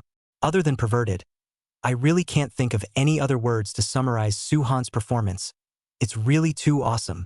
The internet exploded. Or to be precise, it was a complete seizure. Originally, most of the netizens felt that Suhan couldn't raid the 91st floor, and there was a small portion of netizens who felt that he could triumphantly return after taking the 91st floor through hardships. However, absolutely no one could have imagined that not only did Suhan break through the 91st floor of the Tower of Trials, he did so in such a violent, simple, and easy way, just lightly swinging his fist. The undead skeleton general, who made the general scornful, was directly dead. There wasn't even any room for resistance. It was as simple as them dealing with a level 1 monster baby that hadn't been born for long. It was simply unbelievable. So according to this situation, Suhan won't really be able to break the high school record in the end and step into that 100-layer field that no one has ever stepped into, right? It's not possible. I watched the live video of Mr. Long 30 years ago. Just this performance of Suhan now, compared to Mr. Long at that time, it's all much stronger. That's bound to be able to ascend to the 100th floor. In that case, we are really fortunate to witness history today. That's right. And it's not just any history. It's something that has never been seen before and most likely won't be seen after, a unique history. Sushen is awesome. The online comments were a hoot.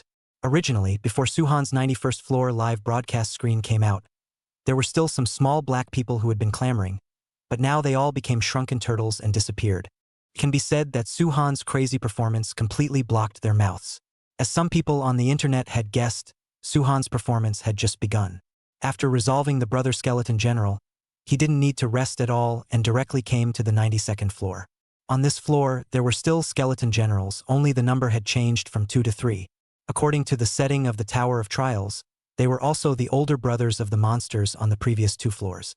They were also better in terms of strength. However, it was useless. The ones that should be crushed were crushed as usual.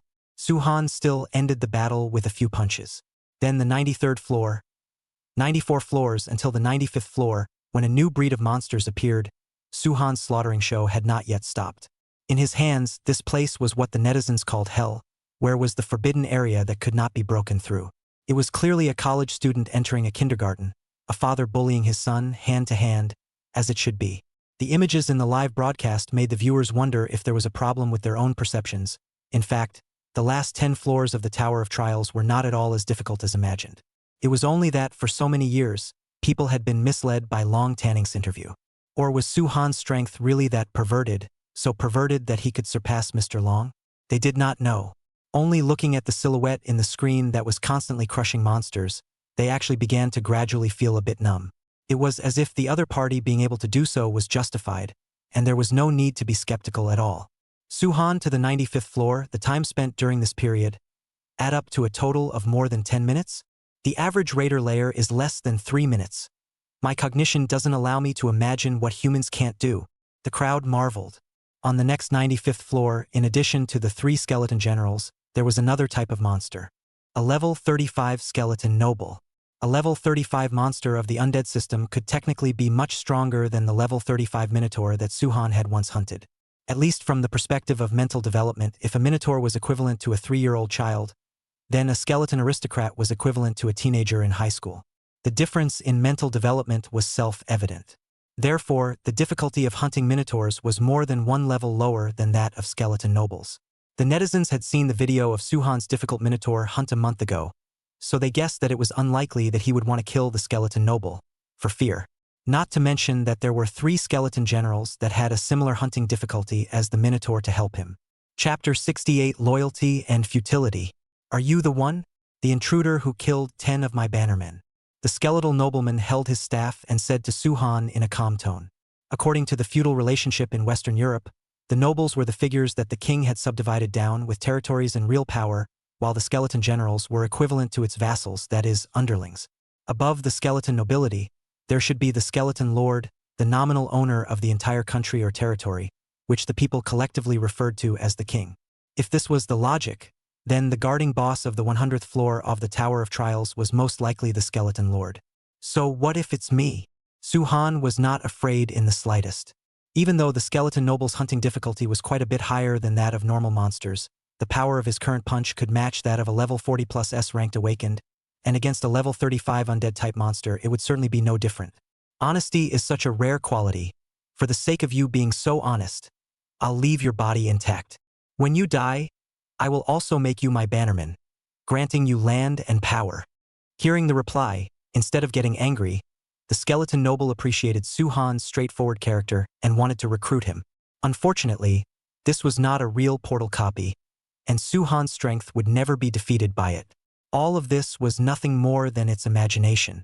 Since you're so sincere, when you die, I can keep your body intact as well. Suhan expressed disdain for this. With a strong strength and the sacred system skills as his bottom card, there was no way he would lose this battle. Fighting is not something that can be done with words. You are so confident. Let me see your strength. The duel began. A dark purple laser shot out from the skeleton noble's staff. It was a dark magic that had a strong corrosive effect on humans. People who were on par with the monster's level would usually choose to avoid it if they didn't have a solution. But Suhan was not an ordinary person. Controller of sparks, rose his hand and punched at the laser. The flames were like snakes, wrapping around the dark purple pillar of light, and leapt towards the skeleton noble's staff at breakneck speed. The restraining force made the guarding boss feel difficult to deal with, and hurriedly shut down the activated magic. The ferocious fire serpent also disappeared into the void together the moment it was about to climb up the scepter. This was the devouring power that the undead lineage came with. Even if it was an ability that was opposed to it, after canceling the contact between the two, it was able to make the attack disappear along with it. Some strength indeed. The skeleton noble nodded and said. Immediately afterward, it commanded its 3 men to attack Suhan. 3 ghostly blue sword chi shot towards him at the same time. Compared to the monsters on the previous floors, the skeleton general on the 95th floor was obviously quite a bit more powerful. Even the sword chi they fired out was a circle larger than the previous generals. Unfortunately, to no avail. The gap between Suhan and them was never a matter of quantity, but a qualitative leap. If the attacks of the skeleton generals wanted to inflict damage on him, then their level would have to be raised by at least another 5 levels or so. But right now, a level 30 undead-type monster was undoubtedly looking for death against a fist with a sacred-type skill. Mercilessly, he swung his iron fist at the incoming sword chi. Just like before, there was no emotion between each move, it was all numerical values. Even if the 3 sword chi that seemed to be notably powerful to the netizens were combined into 3, they could not withstand Suhan's serious punch. Just as he was about to burst the sword chi once again, the skeleton noble standing behind the general lashed out. It held a staff in its hand, the deep purple flames at its eyes wavering, and its mouth tirelessly chanting incantations. As the incantation was provoked, the deadwood staff erupted into a beam of light that was even more enormous and terrifying than the previous attack. It fired straight towards Suhan. The aura of corruption contained within it was surely difficult for an ordinary awakened to endure. Seeing this, Suhan's clenched fists violently exerted force, rebounding the 3 sword chi to the opposite skeleton general, and then proceeded to leap upwards, and the terrifying dark purple beam of light, rubbing against the tips of his toes, slashed through, viciously smashing the hard slate wall behind him, smashing out a large cylindrical hole. This move is not bad. Suhan landed on the ground, glanced at the hole caused by the skeleton noble's attack, and said excitedly. He was finally able to see the monster's new trick again. Moreover, the power of this move was very good, comparable to his casual punch. It's not over yet, the skeleton noble roared, and the 3 generals in front of him all rushed towards Suhan with their great swords. Just like earlier when the skeleton knight recognized the skeleton general as his lord, the lord of the generals was the nobles. This was all a relationship that was left over according to the traditions of the feudal period in Western Europe. Layers were divided into tiers, and each level of monsters had a lord for each level. And what they had to do now was to stall their sovereign so that it could make its strongest move. I don't know whether I should say you guys are stupid or heroic. Suhan looked at the 3 monsters that were putting their lives and deaths at risk to buy time for the skeleton aristocrat to make a move, and a trace of admiration actually arose in his heart.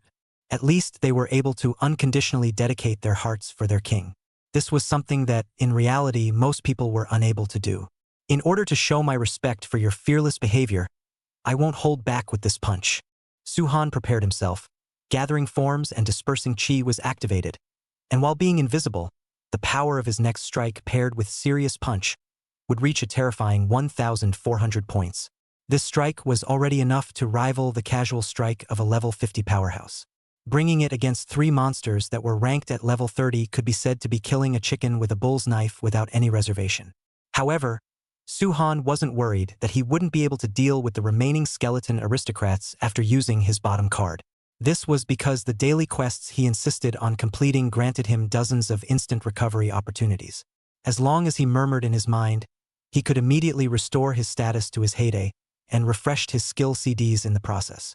This way, there was absolutely no need to worry about overexerting himself, as there were divine techniques that could restore his status anyway. Remember to treat yourself better in your next life. With a single punch, the 3 skeleton generals instantly flew away before they had the chance to fight back. There wasn't even a speck of crumbs left on the scene. Seeing this scene, the skeleton noble standing not far away with his hand rubbing a big move, even the purple flames burning in his eye sockets got smaller. Nima, an attack of this intensity, not to mention its men, even if it was itself, it was afraid that it wouldn't be able to withstand a bit of it. But fortunately, this level of attack must be the bottom card of the human in front of him. Since he had used his bottom card to deal with the skeleton general, there was absolutely no way for the opponent to block his next big move. It could only watch as the dark magic devoured itself. The skeleton noble's thoughts were beautiful, but how could it not have imagined that Su-han's move could not only be used once? Die for me! Eternal Night Starfall. The move was ready, and from its staff, more than a dozen basketball-sized black spheres were launched, smashing straight into the direction where Su-han was. Chapter 69. Making history, rushing to the 100th floor. These dozen black spheres were extremely fast and came with a strong attraction, sucking all the surrounding debris into their bodies without discrimination. In the process of smashing into Su-han, as more and more things were absorbed, the black spheres grew in size, until finally, each of them swelled up to the size of a hot air balloon, enveloping the sky above Su-han's head. All the light from the top of the skeletonized layer that shot down all disappeared. All that remained was the darkness that could not be seen at a glance. Ha ha ha ha ha ha ha. This is the price of your arrogance. Obediently welcome death. The skeleton aristocrat looked at Su-han, who was surrounded by his own great moves and seemingly helpless, and laughed out loud. Su-han was expressionless, ignoring the mockery of the monster standing behind the black sphere. If the opponent thought that he definitely did not have a solution to its current predicament, it was sorely mistaken. The silent thoughts in his heart were instantly restored. All of Su-han's everything returned to its optimal state. Immediately afterward, the gathering shape and dispersing chi was launched, and while his speed increased, it caused the monster to lose control of his position. The moment he saw his enemy disappear from view, the skeleton noble admitted that he had panicked for a few seconds. The black spheres smashed down towards Su-han's original position in droves. A huge crater was smashed out, disfiguring the floor so that there was barely a complete place to land on. Such a powerful attack, if it was an ordinary person, there was absolutely no way to dodge and resist it. Unfortunately, the opponent it encountered was not ordinary. During the period when the stealth effect of gathering forms and dispersing chi lasted, taking advantage of the speed boost and the advantage of hiding in the dark, Su-han increased his power and avoided the attack range of Eternal Night Starfall.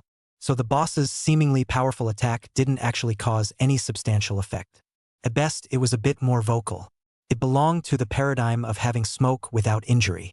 When the dust cleared, there were no other living creatures in the tower that was full of wreckage, except for the skeleton noble, as far as the naked eye could see.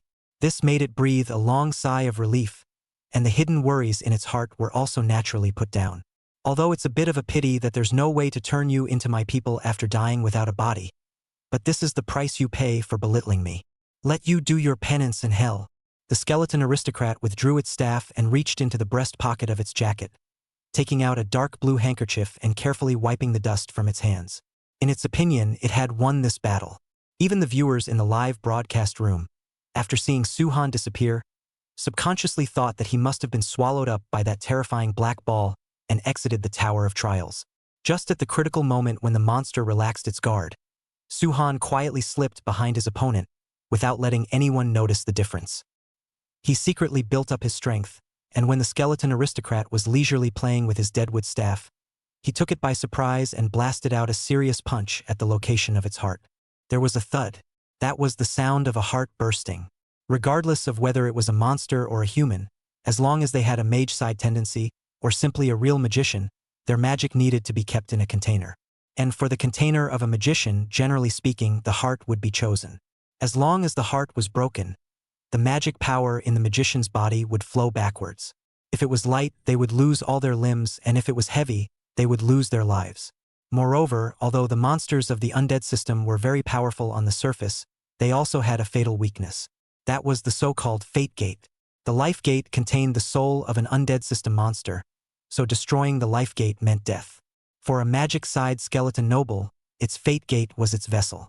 In other words, if someone could cause unrecoverable damage to its heart, the odds were that the battle would end in the monster's defeat. After suffering a sudden violent attack, the skeleton aristocrat first mechanically lowered its head, looked at the fist that had penetrated through its heart, then turned its head to look at Su-han, who had revealed his form, and finally unwillingly lost the beating of its soul.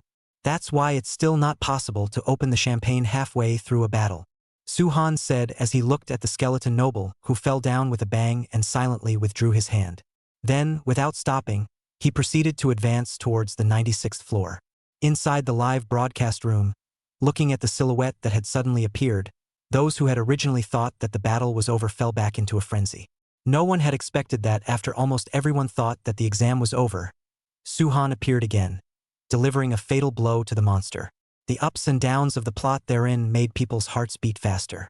The next 96 to 99 floors, Su-han was unstoppable all the way through, and all of them were successfully cleared. Miraculously, whenever people thought he would be overwhelmed by the monster's powerful attacks, he would always get back up after the attack. Then, seizing the opportunity, he would give his opponent an unstoppable and terrifying punch. The cycle went on and on and on. The viewers who were watching the live broadcast were in a mood that was like riding a roller coaster, with ups and downs, bringing out the high blood pressure of so many people. All of this is attributed to Su-han for a long time continuous daily exercise. Even after completing the awakening tasks issued by the system, he would still find time to complete the daily tasks every day. Over time, he had accumulated many opportunities for instant recovery. And these opportunities played a crucial role in the college entrance examination, which could be said to be one of the most important occasions in life. Without instant recovery, Su-han really didn't know if he would have had the strength left to challenge the last 100 floors, that area where no one had ever ventured before. But now, with the added strength of these things, he would be able to step forward with his head held high to unveil the mystery of the 100th floor of that Tower of Trials.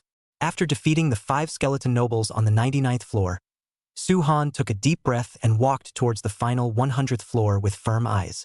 Now, whether it was the viewers who had been waiting in front of the television to watch the live broadcast, or the geniuses of the same class who were still paying attention to his performance after finishing the college entrance exam, everyone was holding their breath and staring with wide eyes, not wanting to miss the next minute and second of the picture. Under the attention of all, Su-han finally stepped onto the highest level of the Tower of Trials. At this moment, even if he didn't end up completing the raid, he could still proudly hold his head up and walk out of the examination room. Because even just walking up to the 100th floor and letting people see the true face of the final boss guarding the Tower of Trials was already equivalent to doing a great achievement that no one before him had ever done. Su-han was qualified to receive the admiration of all the Dragon Nation people who had participated in the college entrance exam. Is this the final destination of the Gaokao? Su-han looked around, but realized that the surrounding area was pitch black, and he couldn't see anything clearly. Other than that, it was deathly silent. When he wanted to maneuver the flames to illuminate the path ahead, a loud and magnetic voice entered his ears. Chapter 70. An even match. Who are you? The voice carried with it a sense of majesty that only those in high positions would have. Along with the voice, the surrounding area suddenly lit up with fire. Only then did Su-han realize that the walls above his head were all filled with those European-style wall-mounted lighting devices. Those were facilities that specialized in using flames to dispel the darkness. He fixed his eyes and finally saw the architectural style of the 100th floor. An entire was a European-style manor hall, with gorgeous decorations complementing the opulent palace. On the throne at the farthest end, there was a skeleton wearing fancy clothes with an extraordinary temperament. It and Su-han were staring at each other, their eyes flickering with ghostly purple flames, as if they wanted to devour anyone who encroached on its territory. Su-han did not reply.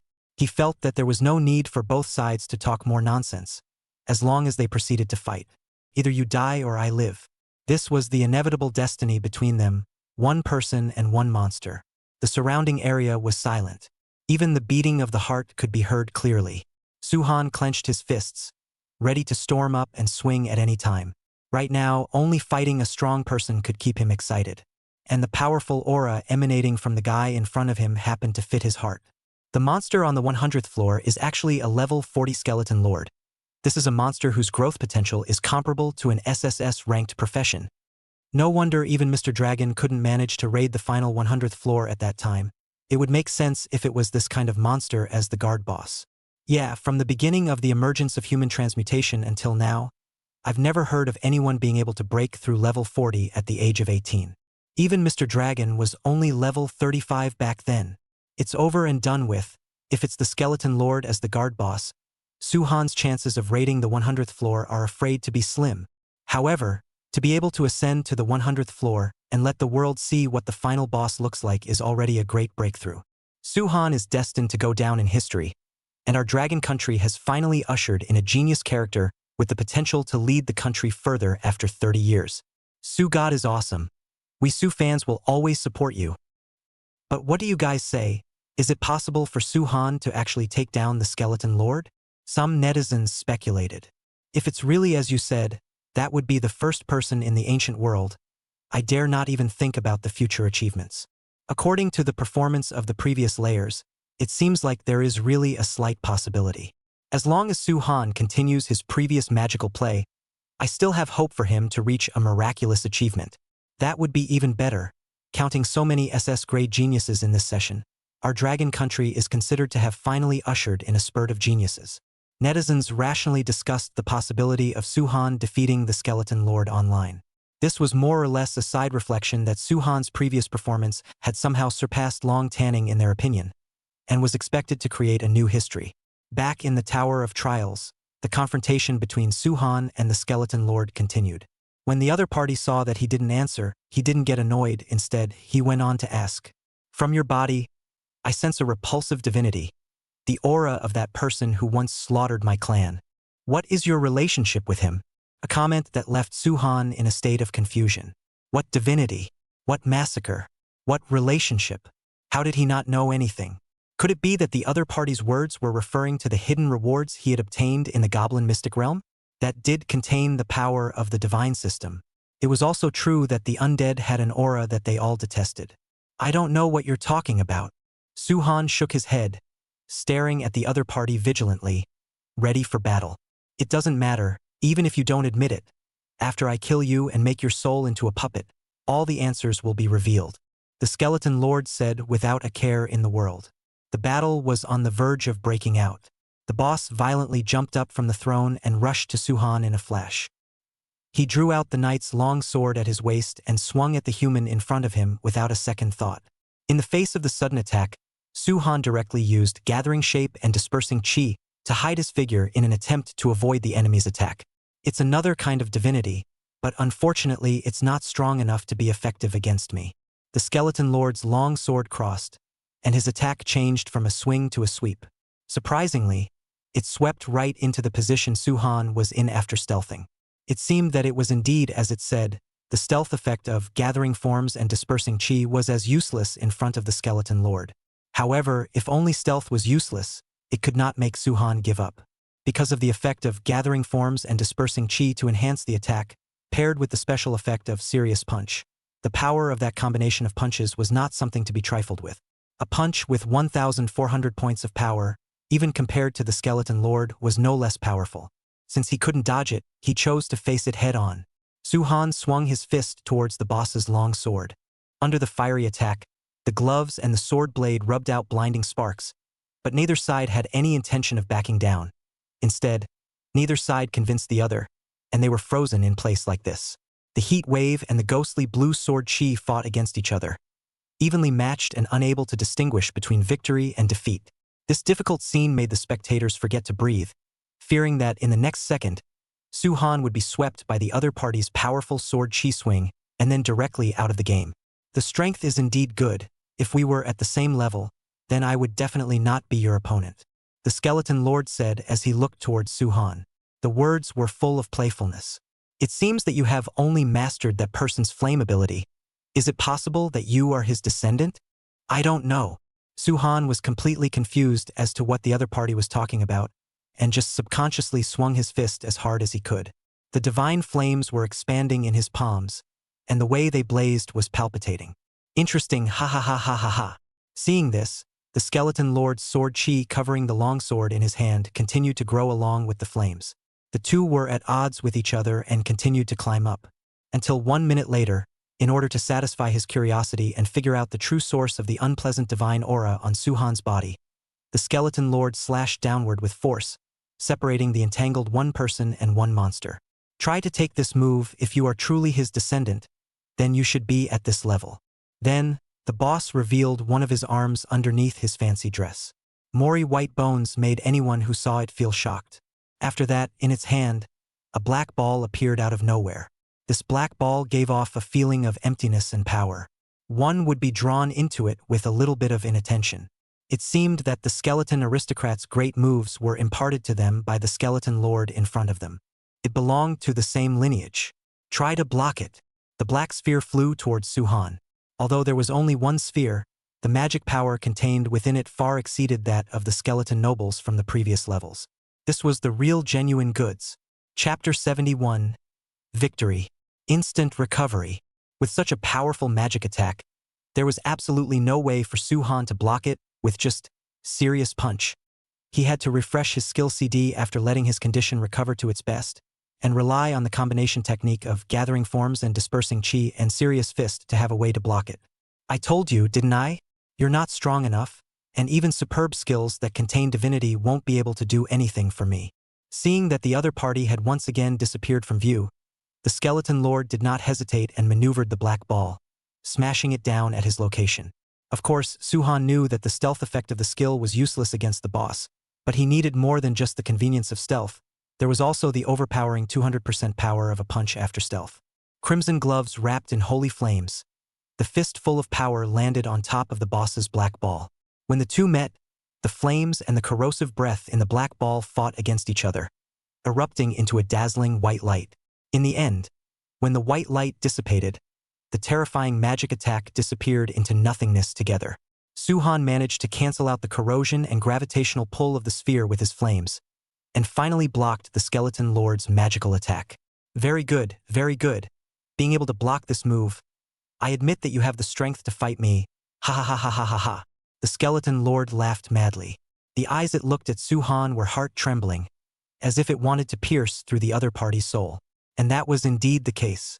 The strength of this intruder in front of him made the skeleton lord very moved. As long as he refined his soul, he himself would definitely be able to break through the shackles and reach a whole new realm. As for his repulsive divinity, when it was refined, it could also be converted into a power that was even more pure than normal magic power, nourishing his entire body. It's been a long time since I've run into a human who satisfies me as much as you do. Obediently throw yourself into the arms of death. The skeleton lord raised its long sword and charged at Suhan once again. Its sword technique was elegant yet destructive, making it impossible to defend against. If it wasn't for the fact that Suhan had this serious fist enchantment and wasn't at a disadvantage in terms of strength, he was afraid that he would have been defeated very quickly. Up to this point, the battle between the two sides developed into a protracted battle. The skeleton lord's magic and sword chi that exceeded the normal scale belonged to its unique skill category and had a cooldown time, so it couldn't be used all the time. During the window of waiting for the skills to cool down, both sides were unable to subdue each other with one punch and one sword. However, Suhan had a huge advantage over the skeleton lord. That was the dozens of instant recovery rewards distributed by the system after completing daily quests. This was something that the boss could not compare to at all. As time passed, the sword energy and magic power in its body would only become less and less, and Suhan only needed to see the right moment to use instant recovery, and all of his status would return to its peak. Under this contrast, the skeleton lord that had performed outstandingly at the beginning slowly began to take the downside instead. Your sword is dull. After another sparring session, Suhan looked at the boss and opened his mouth. That's not necessarily true. The skeleton lord revealed a meaningful smile. Afterward, it let out a loud roar. The crown on top of its head suddenly erupted with a golden light that enveloped its head. Seeing this, Suhan knew that he absolutely could not foolishly watch his opponent transform, so he directly rushed over. Instant recovery was unleashed. With 1,400 points of strength attribute, it blasted straight onto the golden-colored pillar of light enveloping the boss, emitting a clicking sound. Pieces of golden debris peeled off, just like an animal breaking its shell, gradually revealing the face of the monster inside, only to see it pull up the corner of its mouth at Su-han, revealing a devious smile. Unfortunately, it's already too late, the skeleton lord said. The pillar of light shattered. The original fancy dress turned into a blue and black armor, and the crown on top of its head disappeared, turning into the hidden golden lines that penetrated into the boss's body. This was the final form of the skeleton lord. Su-han was hard shaken away a few meters by its erupting aura. It held a long sword, its blade pointing directly at the human who had invaded its territory. There was no need for words. Only the winner of the war was qualified to write the final epic. Sword energy flew, destroying all the walls of the Tower of Trials, leaving behind a trail of sword marks that smoldered with ethereal flames. Su-han tried his best to dodge, and if he ran into an attack that he really couldn't avoid, he used his iron fist to hard smash a path. He clearly sensed the change in his opponent's strength. Reason told him that even with a divine skill boost, it would be difficult for him to recklessly fight directly against it. The best solution right now was to utilize the rewards of the daily quests and drag the time hard. Drag it out until the boss's explosive state ended and returned to a situation that was favorable to him. Your ploy will not succeed. The skeleton lord was not a cutie. There was no way it would waste the opportunity it had managed to fight for in vain. In its second form, it had depleted the origin power it had stored in its crown in exchange for this precious 5 minutes of soaring strength. If it didn't resolve the battle within 5 minutes, this tug-of-war would be doomed to end in its defeat. Eternal Night Starfall. A black ball the size of a basketball was rolled out of thin air with his left hand. This time, the magic attack was twice as strong as before. Serious punch. Su-han knew that it was difficult for him to survive in the middle of the strengthened sword chi and magic, so he could only try to force a breakthrough with his power. A futile move. Powerful sword chi erupted from the skeleton lord's long sword, and together with its magic, it rushed towards Su-han. Ah! The crimson gloves touched the gravitational black sphere and the cloudy collection of sword chi, and the massive energy made it difficult for Su-han's fist to block it. The gloves began to peel off pieces like pillars of light, revealing the naked skin inside. The flames were powerless to resist in front of the powerful gravitational force, and they were sucked into the nothingness by the black ball. In this confrontation, Su-han lost. The cloud had the upper hand and was about to devour his arm. Instant recovery. In the nick of time, Su-han used the reward from the daily quest. With a flash of white light, the skin of the shed hand slowly grew back, and the flames that had been sucked into the void began to blaze again. From within his body, an inexplicable raw power was born, supporting him to be able to continue to fight against the attack in front of him. 1 second. 2 seconds. 10 seconds, the skin peeled off once more, and the flames were extinguished once more.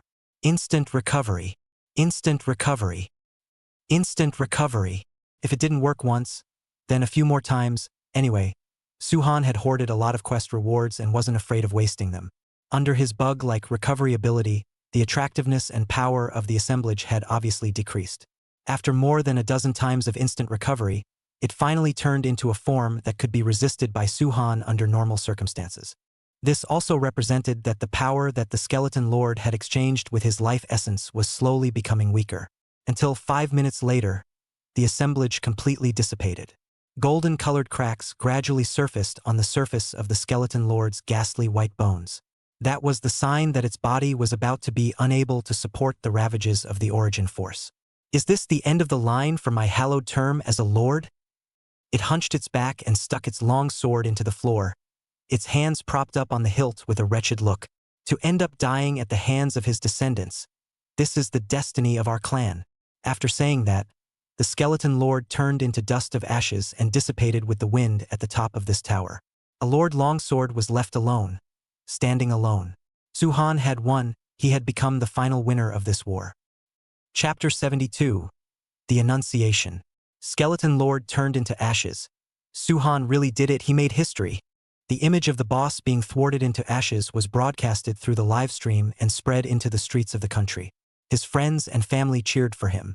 It was so crowded that even viewers who had nothing to do with it were frantically discussing it online.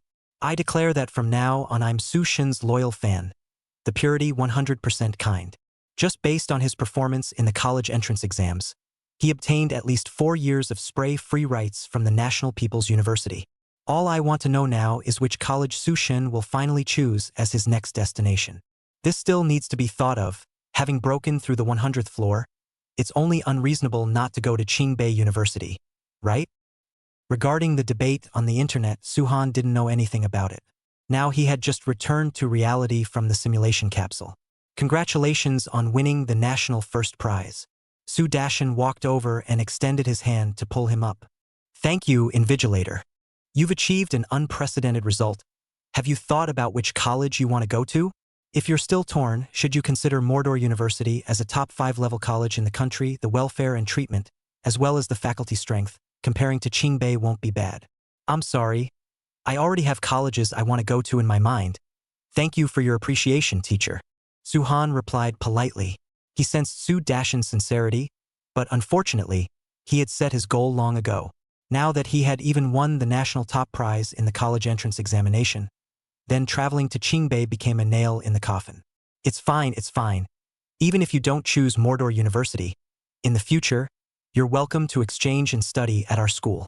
Su Dashin couldn't hide his loss, but since the other party already had his heart set on it, he couldn't force himself. The conversation ended here. Since only Suhan was left alone in the exam room, he could only walk out of the exam room alone. And outside the exam room, the reporters who had sniffed the explosive headlines had been waiting here for a long time.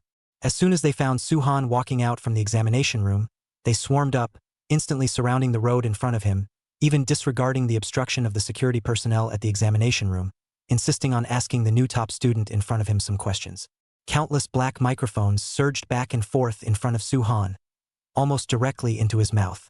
May I ask, Suhan, you broke the record of the college entrance examination and took the top prize of this year's college entrance examination. What are your thoughts to say to the viewers who have been waiting in the live broadcast room? I heard that 2 months before the college entrance exam, your results were still ranked at the bottom of the school. How did you manage to top the country in just 2 months? Do you have any tricks to share? What is your awakened profession? Is it a brand new profession that has never appeared before? MR. Suan, you. You. The reporters were crowded with people, asking questions with their mouths full of words. For these questions, Suhan didn't want to take care of them at all, or rather, didn't want to answer them in the examination room. What the reporters wanted to ask, he could ask Yang Jian to hold a press conference afterward to answer their questions, instead of taking up public resources and causing trouble to the other innocent people as he was doing now. Please ask the reporters to observe the order of the examination hall and not to frighten our candidates. Right at this moment, Wu Yu's voice entered Suhan's ears. Raising his eyes, he saw him wearing a pair of black sunglasses, wearing the association's uniform, with a group of the association's staff behind him, walking towards Suhan. They kept the group of crazy reporters under control and forced the two to be separated by a distance of nearly a meter. Thanks, Suhan said to Wu Yu. No need to thank you. I was just following orders. Wu Yu replied.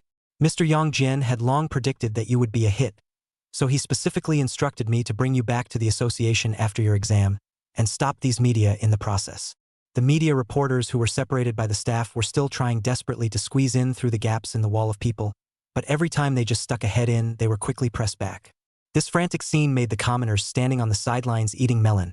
All of them couldn't help but take out their cell phones and capture it. Let's go. Okay.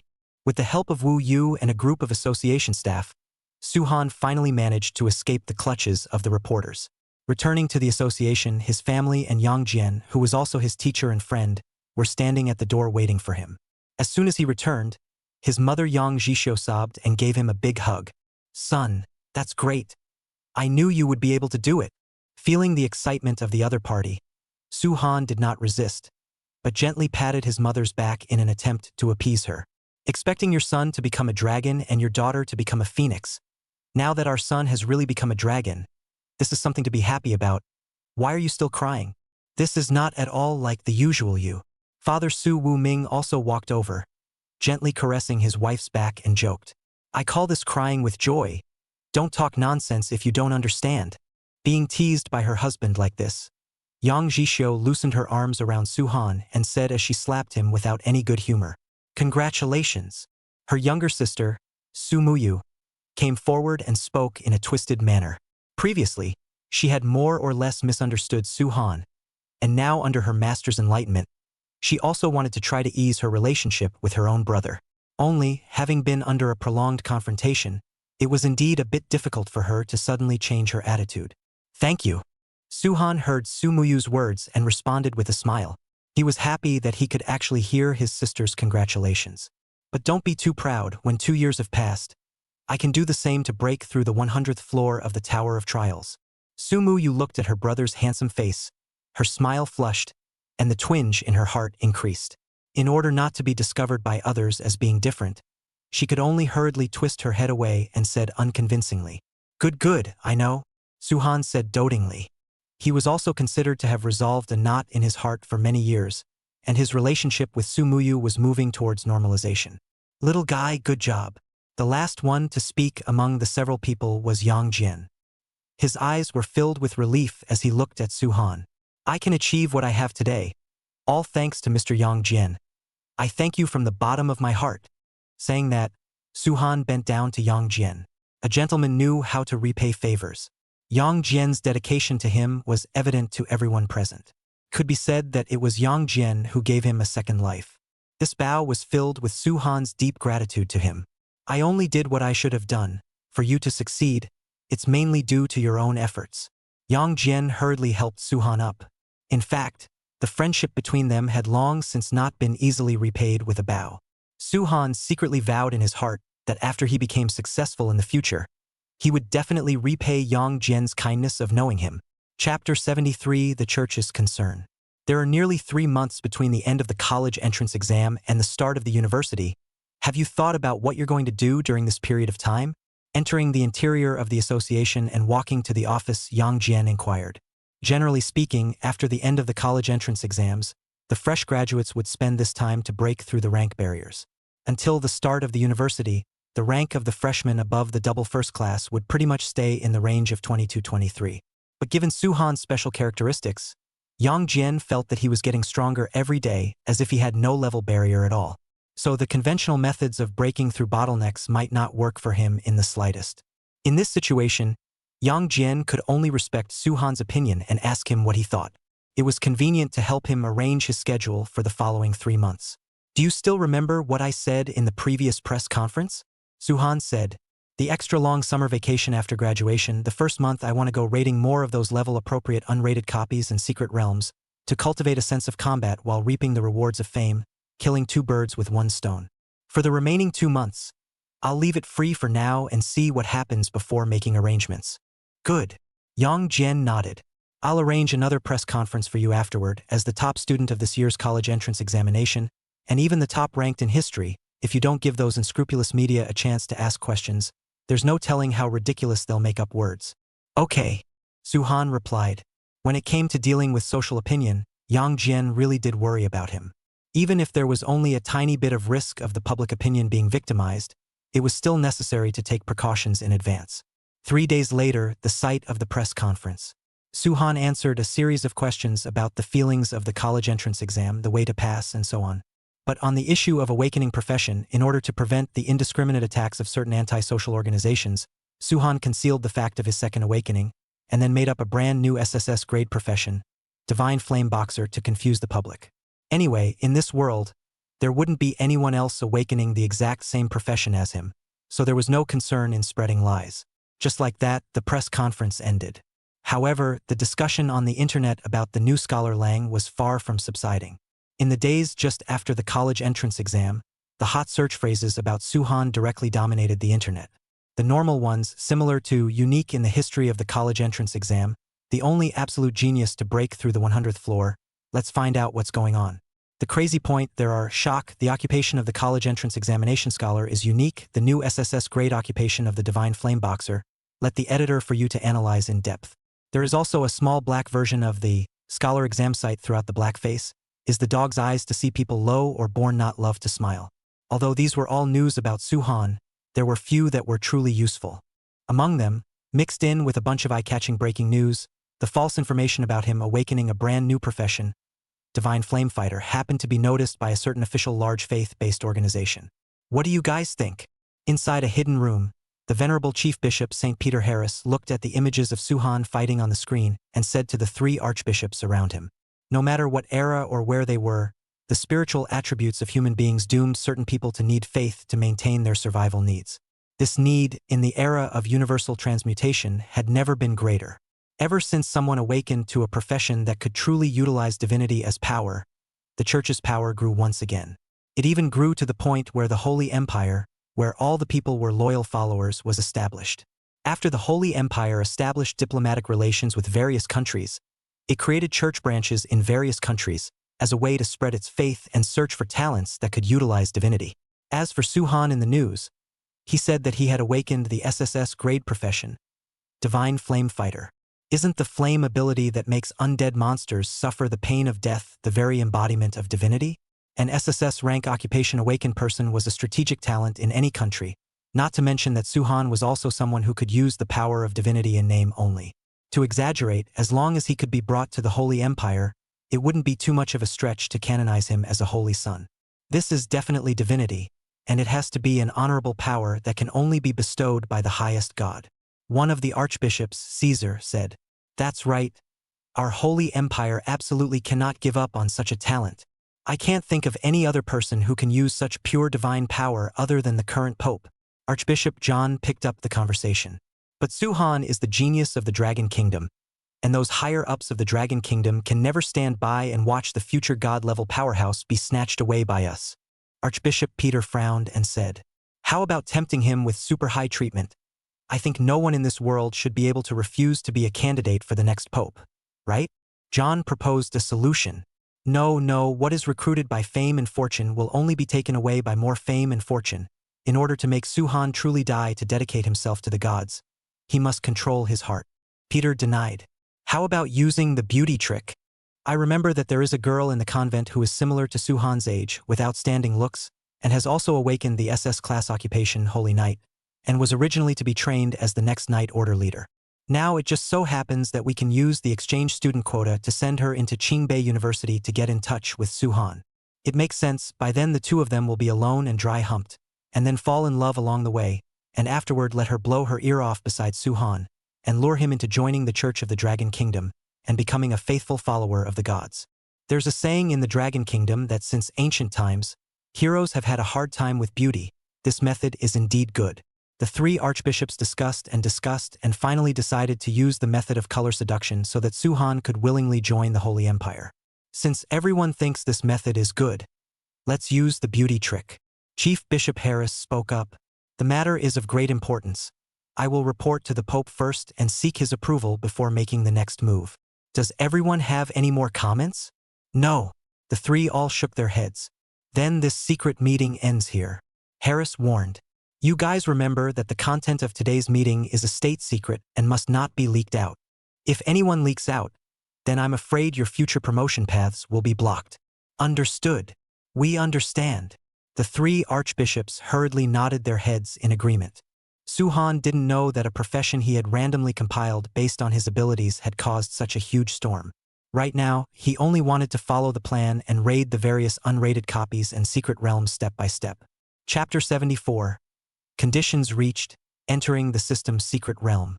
A month later, Suhan walked out from an unrated portal. The media's flashbulbs clicked straight at him, but he didn't even blink. Just following the association staff, he quickly left the scene. Today, a full 30 days had passed since the end of the college entrance exam. During these 30 days, Suhan's hotness increased rather than decreased. It was simply because he had taken down several special secret realms that had not been raided by anyone for many years. Originally, according to Yang Jian's intention, the trips to raid secret realms and copies were to be done quietly in private, thus reducing exposure and avoiding any impact on his and his family's daily life. However, even if he had thought it through, he couldn't help the fact that Suhan held the title of being the #1 person in the college entrance exam.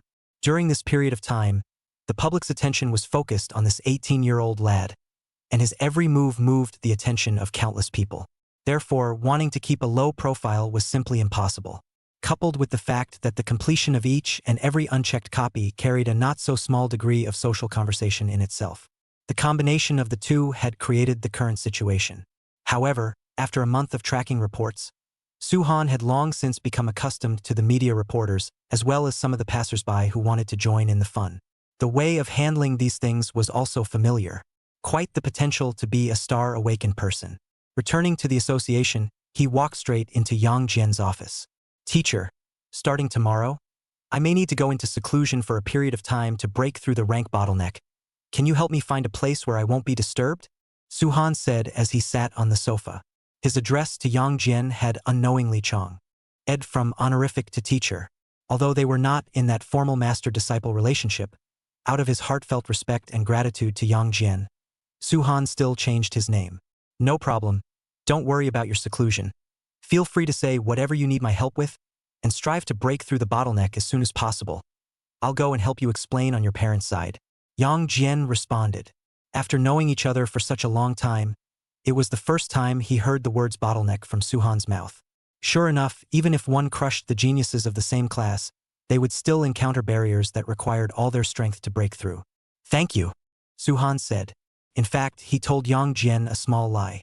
For the next period of time, he wanted to go into seclusion, not to break through any bottlenecks, but because 3 months ago, he had obtained a secret realm key through the system's daily quests. Nowadays, his 4-dimensional attributes had also finally reached the minimum requirements for this secret realm. So what he had to do afterward was to conduct a raid on this secret realm. Only, he didn't know how much time he would need to spend on this secret realm raid. Could be as short as a day or two, or as long as a month or two. Moreover, the origin of the things he got from the system was unknown, so he couldn't tell the other party directly. It was not as convenient as lying that he had encountered a bottleneck. A day later, Yang Jian brought Suhan to the forest on the outskirts. This place was originally the base of the previous assassin organization, Black Killer, and after Black Killer was eliminated by all the members of the association led by Yang Jian, this place was brought under the jurisdiction of the association. The off-the-beaten-path forest, coupled with the rebuilt wooden house villa, was just right to be used as a retreat. "Send me a message if there are any items you need, and I'll have Wu Yong send them over to you." Before leaving, Yang Jian was still harping on his instructions. "I know, teacher," Suhan replied. Yang Jian said some more precautions and then left some dry food and training supplies before leaving the forest. Now, only one person was left in the cabin. Suhan pulled out the secret realm key from the system space and pointed it at the air in front of him, rotating and twisting it like a door lock. Immediately afterward, the space in front of him folded and twisted like a crumpled paper ball, gradually forming a crimson vortex. A secret teleportation door appeared out of nowhere. The crimson doorway gave off a depressing and violent feeling. Suhan had never heard of a place that had a crimson-colored secret realm teleportation door. But it didn't matter, since he had already reached the minimum attribute points required by the system to raid the secret realm. It meant that he had every hope of completing the raid of this place. "I hope the rewards of the secret realm won't disappoint me." Taking a deep breath and adjusting his mindset, Suhan stepped inside.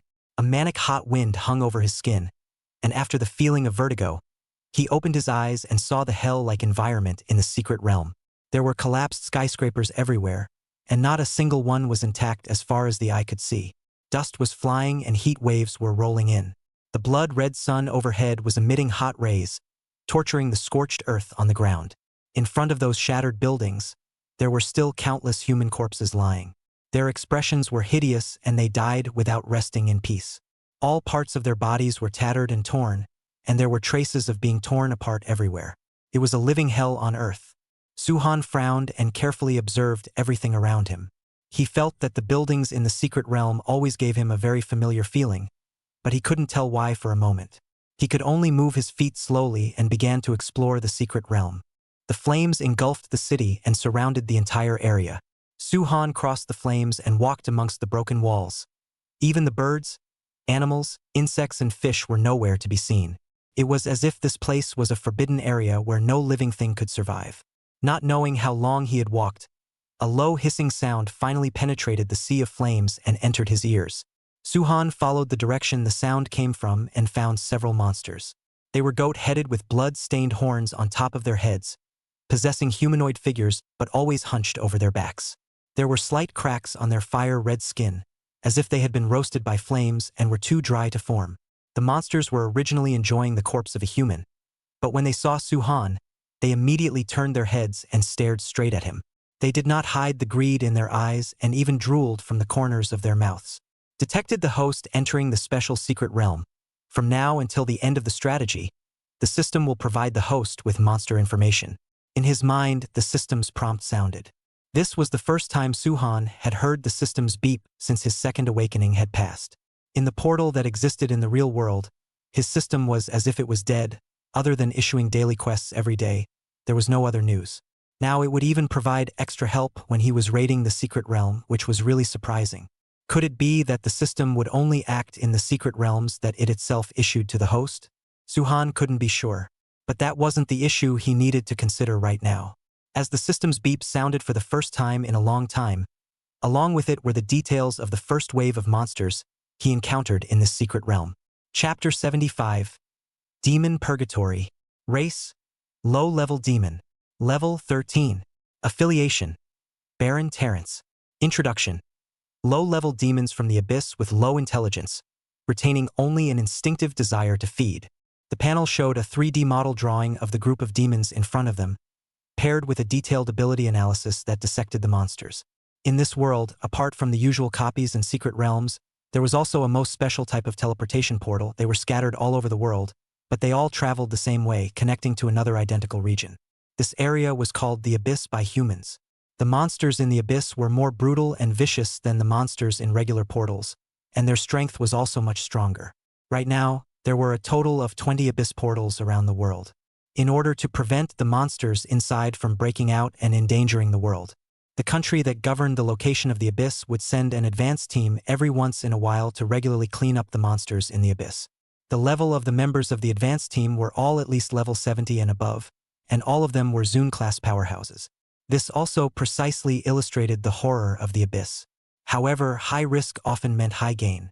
Every time an abyssal crusade was formed, the resources that humans could obtain from it were in the hundreds of millions. The state also appropriately encouraged the scattered awakened to form crusade teams to jointly defend against powerful enemies and protect their homeland. It also stipulated that apart from the official advance team, any other awakened person would have all the resources obtained from the Abyss taken away and distributed by themselves, and the state would not collect a single cent. This caused countless people who were confident in their own strength to scramble into the Abyss, just to get the precious treasures contained therein. However, the monsters in the Abyss should all be at a minimum level of 50 or higher. The group of low-level demons in front of them were only 10 levels or so, and had absolutely nothing to do with the monsters in the Abyss from their impression. Even apart from their equally terrifying appearance, they could not find any similarities. It's human class. The low-level demons looked at Suhan, their eyes glowing and salivating. They turned around, their skinny and bony appearance revolting. I've been a long time, haven't tasted the taste of the living.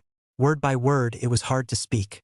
The noses of these lowly demons saved up and down, as if they had smelled the wonderful scent of meat from Suhan's body. No longer could they hold back. They frantically pounced over.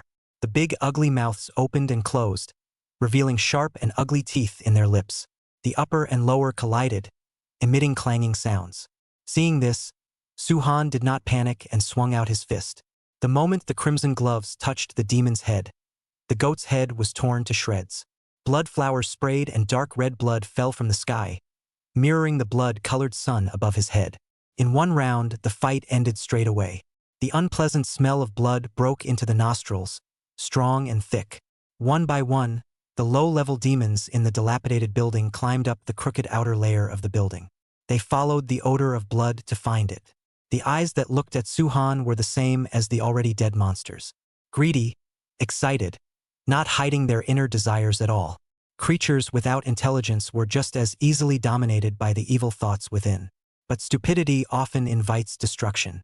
Unable to judge the gap between themselves and their enemies, recklessly launching attacks was extremely irrational behavior. These behaviors, however, matched their identity as low-level demons.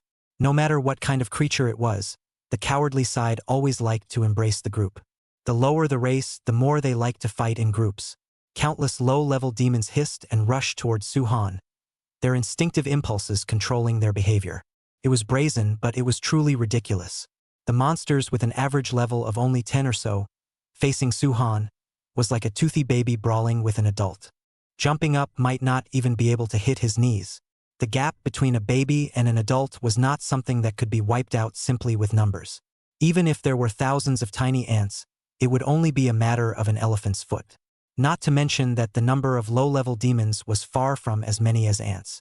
They scrambled forward, wanting to tear off even a small piece of intact skin from Suhan's body. A living human was a superior tonic with fresh flesh and blood. No demon could resist this temptation. Just like the horrifying abyss could not stop the awakened who went forward and backward to send themselves to their deaths. In front of absolute benefits, any risk was bull. For creatures that had lost their minds, Suhan tended to disdain them.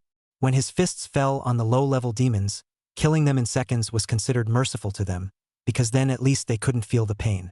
In addition to being killed in seconds, there were also some monsters that, even though they endured the burning of the flames, they still had to fight to launch an attack on Suhan. The emotion of pain, whether it was a human or a demon, as long as the perception system was still functioning normally, they should be able to empathize with it. However, they had to break through the norm, only because instincts prevailed over their remaining sanity. This also brought about deep suffering and even the loss of precious lives. The 1v+ battle, however, became almost a one-sided situation. The low-level demons attacked tirelessly, and Suhan responded accordingly.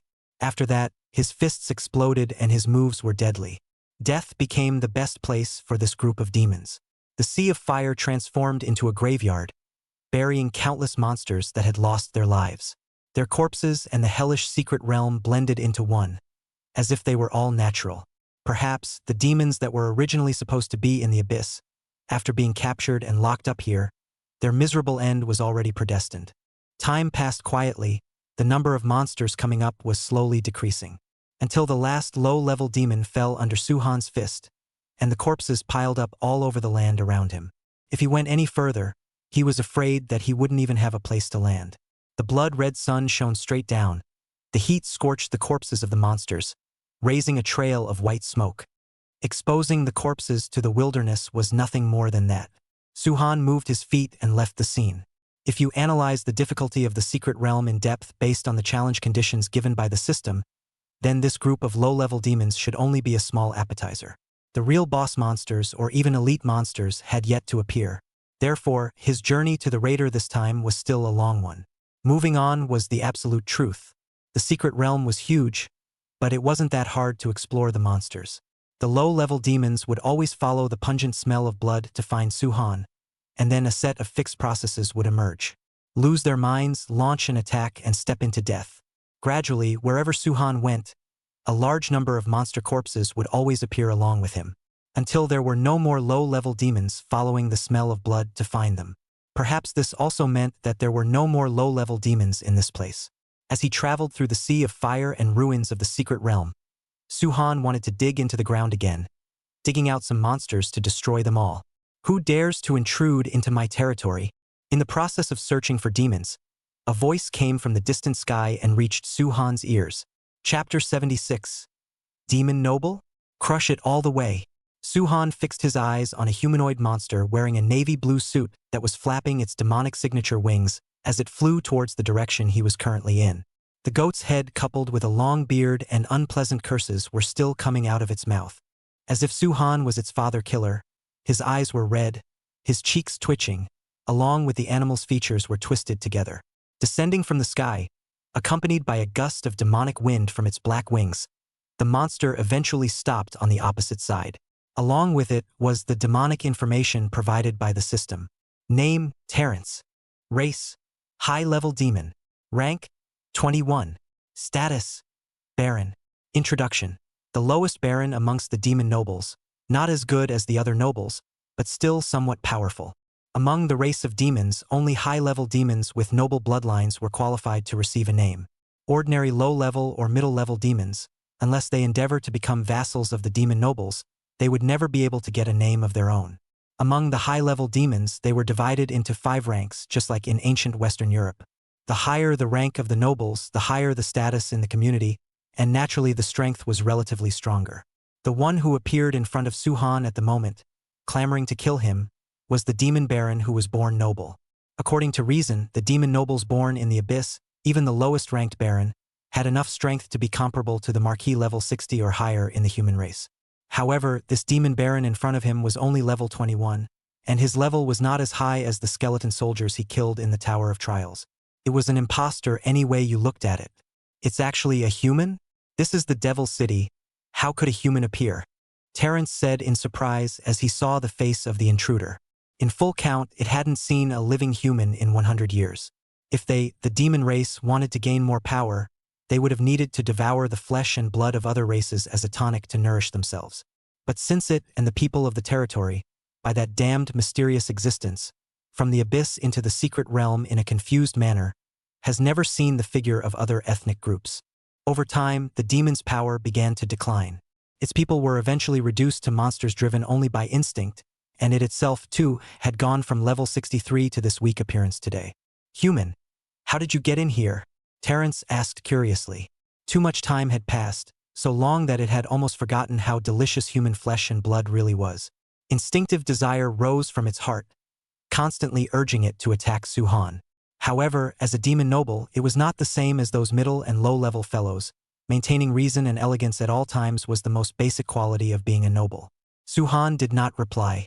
He couldn't possibly give the other party that it was the system that sent him in. Demons from the abyss did not understand what was called a system. Why don't you answer? Is it hard to believe that you were also somehow captured in here? Terence stared at Su-han with goat eyes. It was enraged at the human in front of it, the massacre of the territory's people, and if it wasn't for the fact that it couldn't hold back the curiosity in its heart, it would never have dawdled with him for so long. If the other party kept silent, then it wouldn't mind indulging its instincts for the time being to avenge the hatred of its people. Just as well, it hadn't tasted a human in 100 years. Flapping his wings, Terence rushed towards Su-han at an extremely fast speed. Taking off his gloves, he revealed his sharp claws underneath, grabbing fiercely towards the front. Su-han reacted extremely quickly, tilting his head back to avoid the attack. Immediately after, using his toes to kick the demon baron's goat chin in passing, hurting the other party to suck in a breath of cool air, the two pulled away from each other. In the second round, Su-han decided to strike first. He stomped his legs and rushed towards the monster. The fist wrapped in flames blasted straight onto Terence's belly, hard smashing a large hole in his abdomen. You! Spitting blood from his mouth, Terence's eyes widened, his face full of unbelief. It looked at Su-han, then looked down at its own pierced body, before collapsing straight to the ground.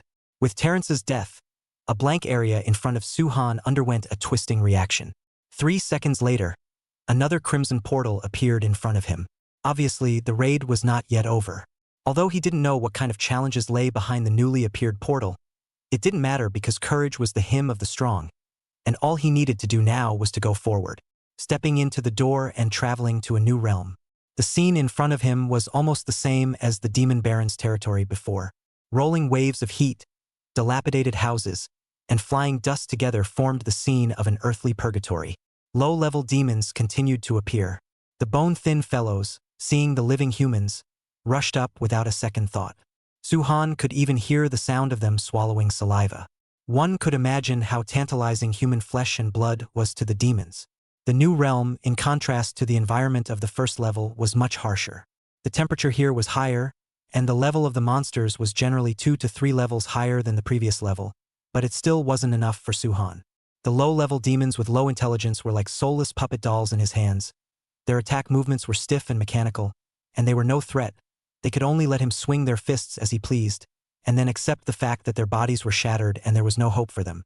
The second level of the demon nobility is still a demon baron. But compared to Baron Terence, its level was a bit higher, and it seemed that it hadn't weakened to the point of Baron Terence. Only it was still not a match for him. In the end, it unwillingly ushered in its own death. Then, the third domain, the fourth domain, all the way to the 9th domain, Su-han had no reservations and used his fastest speed to break through these territories guarded by demon barons. By the 10th domain, the levels of the middle and low-level demons finally broke through level 20, and the guardian nobles changed from barons to viscounts. In the secret realm, the level of the demon viscounts was generally at level 30-35, which was a lot more powerful compared to the barons, but unfortunately they still fell at Su-han's feet and became the souls under his fists. If it wasn't for, because we've been locked up here for too long. How could we have been defeated by you? Another demon viscount died at the hands of Su-han, and before it died, it stared at the human who had killed itself in front of it and hissed madly. Human, while it's still early, I advise you to stop climbing up the ladder. The strength of Lord Duke's strength is so strong. It's not something a brat like you can touch. Are you still thinking of caring about others when you're on the verge of death? It seems like you haven't thoroughly memorized the power of my fist. Regarding the demon viscount's seemingly threatening words, Su-han did not care. With a single punch, the opponent's head exploded, and his eyeballs fell off along the sockets and rolled to his feet. At this time, the portal to the next realm reappeared once again. Chapter 77 Demon Girl. Su-han's secret realm raider continued. Because in the demon realm, there was always only a blood-red sun that hung high above the sky. It didn't rise or fall, and it wasn't sad or happy. So there was no way for him to rely on conventional methods to determine exactly how long he had been in the secret realm. He could only use the four-dimensional attributes that increased a little bit from time to time as a basis for the day to pass. Right now, his four-dimensional attribute had come to 115. In other words, a full half-month had passed since the opening of the secret realm. During this period of time, he was always in the midst of never-ending battles. Demons would always continue to head out from all directions, tirelessly charging at him. If it wasn't for the dozens of instant recoveries that he had accumulated from some time ago, perhaps Su-han would really have been injured due to exhaustion. One could imagine how important it was to persist in completing the daily tasks. After defeating another demon viscount one after another, he entered a new realm. Su-han had long since forgotten how many monsters he had defeated and how many demon nobles he had killed in the dimly lit battle. Even the number of layers of the realm he had gone through had been forgotten. Nowadays, the only thing that could judge the progress of the raid was the grade of the guarding demons that he encountered in each domain. Coming to a new layer of the domain. As Su-han walked through the ruins, from time to time, one or two low-level demons would pop up and attack him under instinctive manipulation. However, here he suddenly developed a twisted feeling. Obviously, in the previous realm, low-level demons were constantly appearing. How come here, he couldn't see a single demon for half a day? Could it be that they were intimidated by the aura they emitted and all found a place to hide? But aren't low-level demons irrational? Su-han didn't understand and could only continue exploring. I don't know how long it took, but when he reached an open space with a wide view, he finally saw a creature wearing crimson armor and holding a Western Knight's longsword in his hand. The opponent's armor was red and reflective, modeled after the design idea of dragon scales, with layers of armor stacked on top of each other, giving it a sense of imperiousness. It wore a helmet that matched the color of the armor, with a blue, indistinguishable species of bird feather stuck in the back of the helmet, and held a Western Knight longsword in its hand, with its legs spread wide apart. It was sitting on a protruding rock in the clearing. Seeing Su-han, the creature of unknown origin stood up, but did not attack him.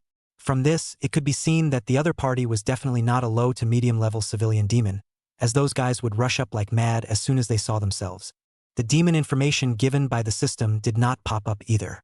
Su-han was now a little confused as to what exactly the identity of the other party was, and whether or not it was connected to this layer of alternative realms. Just as he was thinking briefly, the blood-red creature that was all over his body suddenly ripped off the gloves he was wearing in his hands and threw them over. That was clearly what the knights of ancient Western Europe would do when they wanted to apply for a duel. Immediately afterward, without waiting for Su-han to catch the glove, it gripped the hilt of its sword with both hands and prepared for battle. In this way, even if it didn't want to duel, it had to duel. Obviously, when knights in Western Europe dueled, they needed their opponents to catch the glove before they were considered to have accepted the application for dueling. But now this is so messed up, but made it unorthodox. Quite a bit of forced buying and selling. The duel began. The creature that couldn't distinguish its gender was the first to attack. Carrying a long sword in its hand, it rushed towards the enemy and slashed down vertically at it. Su-han, of course, would not sit back and wait for death, clenching his fists and gradually hiding his figure, then swung at the creature of unknown origin. The momentary loss of vision left the creature under the armor somewhat at a loss. It stopped in its tracks and looked around blankly. Clang! The moment the fist swung over, the red armor reacted and instinctively used its sword to block where it thought the attack was coming. The gloves and the longsword collided. Regardless of its usefulness or quality, Su-han's weapon was clearly superior. He blasted at the longsword with such a powerful force that the opponent couldn't grip the hilt at all, and could only be forced to let go, and as a result, rolled a few times on the ground and flew out in a sorry state. By this point, the family wine-like night duel had already ended. Suhan did not want to let go of this opportunity to be able to end the other party. He rushed to the front of the red armor. His feet spanning the sides of the armor, the fist in his hand lit up with a blazing fire, just short of swinging his fist down and introducing the creature to the yellow springs. Wait. I admit defeat. Don't kill me. Just in the nick of time, the creature under the armor finally opened its mouth and said its first words. Listening to the voice, it sounded like a young woman, only to see her raise her hand and remove her bright red helmet, revealing her face underneath it. Large eyes, high nose, short dark blue hair cascading down her back, and eyes filled with fear. This looked like a human-like appearance anyways. Immediately afterward, the information provided by the system jumped out. Name, Lucia. Race, top demon. Rank, 36. Status, alternate count. Introduction. Daughter of demon Count Aaron. Dreams of inheriting her father's will. Obviously a demon, but with the appearance of a human female. When Suhan saw the system information, he was clearly frozen for a moment. Those previous demon nobles were all animal-headed and humanoid in appearance, and this was the first time he had seen a complete human-looking demon since he had been raiding the secret realm for so long. You were the one who indiscriminately made the first move. Why should I let you off? Suhan coldly looked at Lucia and opened his mouth to ask. Isn't that a duel between knights? Dad told me that if I meet a powerful opponent, I'll use the rules between knights to throw out my gloves and initiate an invitation for a duel. Fearing that Suhan would smash his head with his fist if he was not careful, Lucia hurriedly explained. She crossed her arms in front of her, not daring to look directly into the eyes of the person in front of her at all. Then hasn't your father told you that the prerequisite for a night duel is that both parties have to agree? Huh? This I really don't know. Wow. Dad didn't tell me about it. I thought I could duel by throwing the glove down. Lucia's tone was very surprised. She moved her finger to reveal a slit, and from the slit, she opened her eyes to secretly observe Suhan. What a handsome face. With just one glance, Lucia felt like she was about to fall. It was simply 10 times more handsome than her own father. 100 times more handsome. 1,000 times more handsome. Even a little bit of bright red blood accidentally left on the face felt like it was all natural. Don't try to muddle through. Suhan frowned as the flame in his hand quickly covered the gloves. As long as the other party dared to make a move to resist, he would be able to make him go to heaven to meet God. What I said is true. Please don't kill me. As long as you spare my life, I swear in the name of the Count's alternate that I will definitely repay you for not killing me. Lucia's voice trembled and trembled as she begged for mercy. Chapter 78, The Legend of the Demon Clan. You! Looking at the demoness' timid and cowardly appearance, Suhan was somewhat speechless. He had killed so many demon nobles, and there was no one who feared death like her. It made him so uninterested in doing it himself. Moving away from Lucia's body, Suhan stood aside and looked at her with cold eyes. In order to prevent the other party from suddenly rising up and injuring someone, his fists were still wrapped in flames, ready to end the life of a fragile demon at any time. Get up, Suhan said expressionlessly. Okay. Lucia sniffed and immediately climbed up from the ground. She patted the dust all over her body, but she never dared to raise her head to meet Suhan's eyes. In order to stay alive, the only thing she could do now was to obediently stand still and wait for instructions from the person in front of her. If you want to live, first raise your head and look straight at me. The other party's coy appearance made Suhan feel uncomfortable. Obviously a descendant of the demon count, how could she not feel a single bit of the pride of being a noble from her at all? Instead, she was more like a silly white sweet good girl. This kind of behavior simply disgraced the face of being a demon noble. Yes, Lucia was so frightened that she hurriedly raised her head. When she saw Suhan's face, she froze stiffly in place again, not daring to move a muscle. Ah, so handsome. Lucia felt like she was about to faint. I'm going to ask you a few questions. If you make any move other than answering, my fist will immediately blow your head off, understand? Suhan said. In order to stay alive, Lucia could only nod her head repeatedly. Although the other party had a handsome face, his character was really nasty, completely incomparable to his gentle father. First question, where have all the demonic people in your domain gone? Why did I only find a few demons after searching for so long? Are you talking about those low and middle-level demons that have no sense? Most of them were killed by my father, and there's still a small portion left, all of which are working as servants in our castle. Lucia replied, "Aren't they the people of your territory? Why did your father kill those demons?" That's a long story. If we trace the reason, it would have to start with the family tradition of our clan. I don't want to hear nonsense, you'd better make it short. Suhan lit up his flame-clenched fist. I know, don't kill me," Lucia said. "According to the tradition of demons, if we want to maintain normal vital signs, we must suck the flesh and blood of other races. However, our race is different from others of our kind. Dad told me that we are the most special existence among demons. The energy in our bodies is very stable, and we don't need to rely on sucking the blood and flesh of other races to strengthen ourselves. That's why we have strict standards of etiquette to bind ourselves. If anyone violates the standards, they will be killed on the spot." "Then how do you guys become stronger?" Suhan asked. "By fighting. The more times we fight, the stronger we become. But if we stop fighting, we will slowly lose our abilities. But compared to other demon kind, thanks to the stability of the energy in our bodies, the speed of losing our abilities is also much slower than them. But even so, my father's level has dropped from the original level 65 to the current level 37. And most of the civilian population has long since been reduced to monsters that have lost their minds. My father couldn't bear to see them lose their dignity as demons before he took action to kill them." Saying this, Lucia hung her head, her mood obviously lowered, and there was even some self-reproach in her tone. "Then, according to you, your own strength has also dropped a lot?" No, I've been caught here since I was born, and after 100 years, my level has grown from level 1 to level 36. "Why?" "Because my dad would always accompany me to spar. He was much stronger than me, and after fighting with him more often, I was slowly getting stronger. My dad also taught me what it means to be a knight and the spirit of chivalry. He's really special." Lucia's eyes glowed with admiration when she spoke of her dad. It was evident that Earl Aaron really protected his daughter exceptionally well. "Is that why you threw your gloves at me?" "Yes." Lucia nodded repeatedly.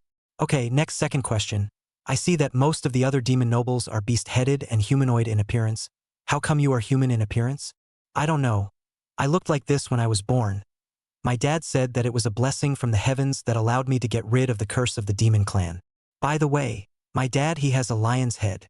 Heavenly blessing. Those who didn't know would think that demons also believed in human gods." This word was more or less incongruous when placed on the body of an abyssal monster. "What is this curse of the demon clan you speak of?"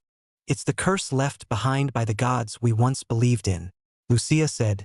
"Dad told me that a long time ago, the gods that our demon clan believed in were betrayed by the gods of other races, and then a great war started between our gods and the other gods. In the end, the gods of the demon race lost the war with 2 fists. In order to protect the people who embraced and loved him, the god made a deal with that group of abominations and saved our lives in exchange for his own expulsion from the Blue Star. After that, we lost our god.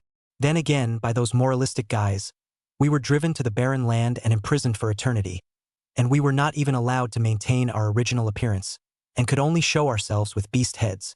But then again, aren't you also a human-looking demon like me? This is the first time I've seen a human-looking demon besides me. That's why, driven by curiosity, I wanted to have a night duel with you." Lucia looked at Suhan, her cheeks slightly red, and said dully, "Who told you I'm a demon? Aren't you a demon?" Lucia scratched the back of her head and asked back, "I'm human. I told you you must be, too." Lucia suddenly reacted mid-sentence. She stared with wide eyes and an incredulous look on her face. "You're what? Human? You're a human?" Her voice broke as she spoke in terror. "Impossible, impossible. This is the Devil's Tower, a place where the devil race is imprisoned. How could there be a human here? You must be lying to me. You're so weak. What good would I get from lying to you?" Suhan glanced at her and said, Don't come near me. Don't come near me." After receiving an affirmative reply, Lucia screamed in fear. Her father had told her that humans were all bad guys who ate demons and didn't spit out bones, telling her that in the future, if she had the chance to run into a human, she would either kill them directly or turn around and run away. But in this Devil's Tower, she had never seen a human, so she had long since put her own father's advice behind her.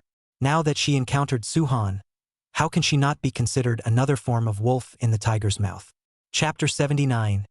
Chatty Lucia. If you continue to be so startled, I will immediately send you to see the god of your demon race right now. Suhan clenched his fist and smashed it on the desolate land, smashing out a large pit. Obey! Obey!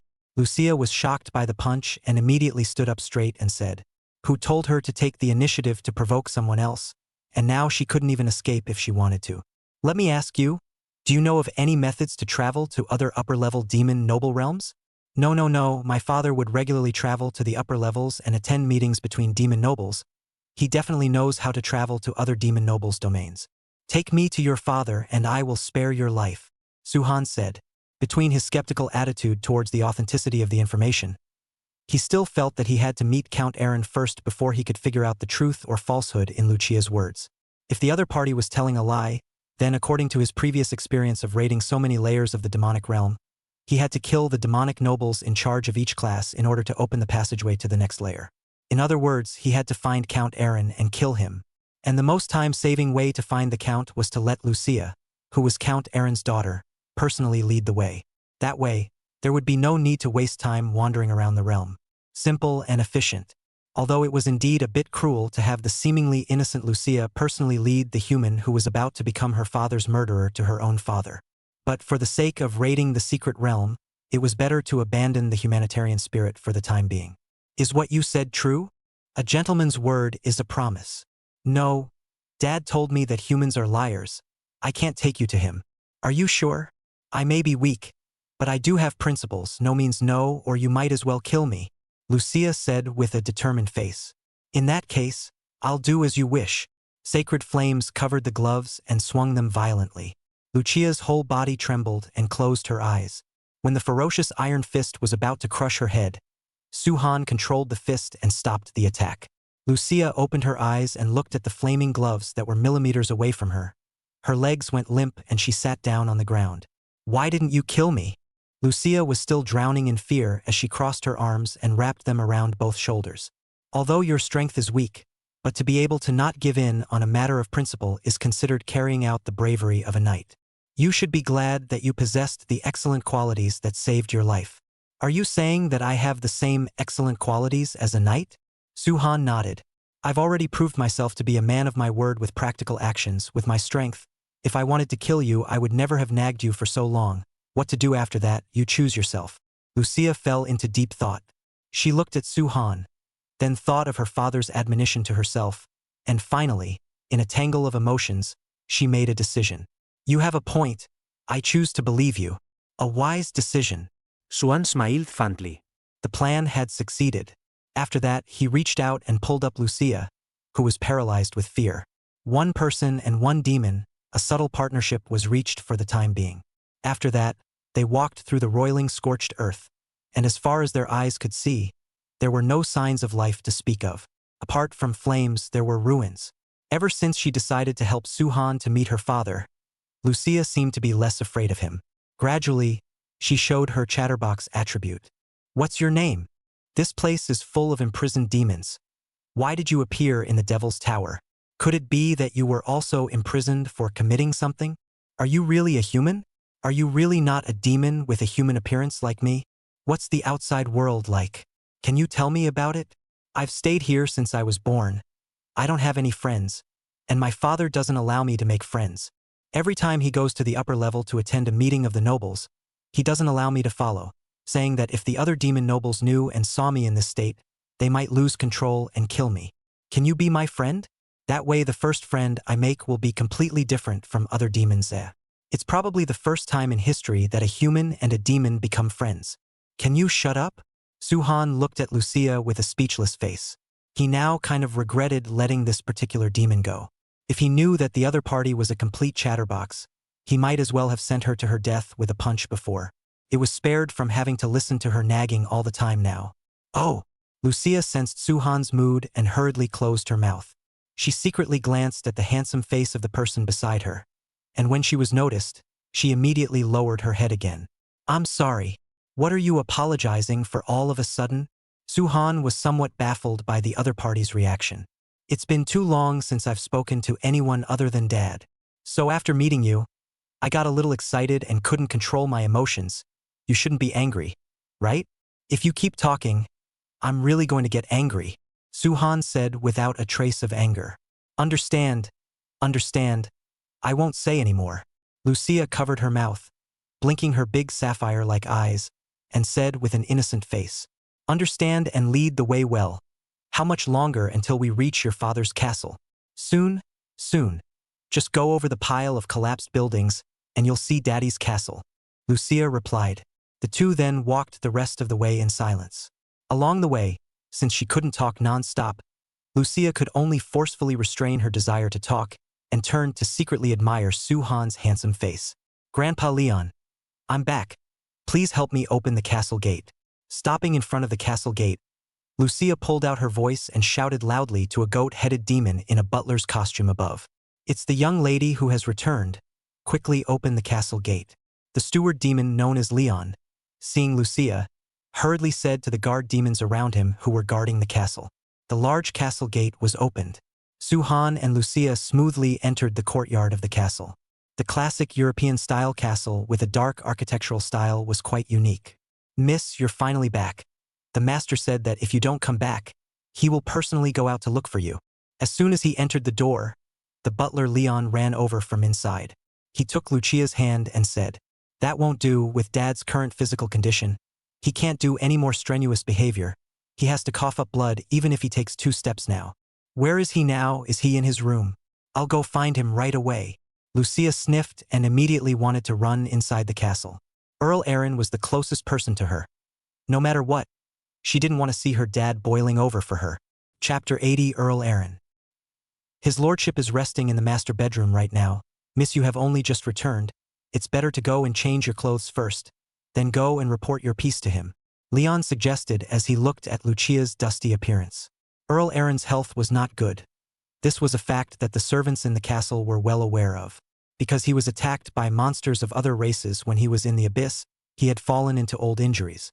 Originally, before his strength had regressed, he was able to suppress his injuries with the energy in his body, but recently, as his level decayed more and more, the old injuries recurred, and it had gotten so bad that he was vomiting blood and fainting at the slightest excitement.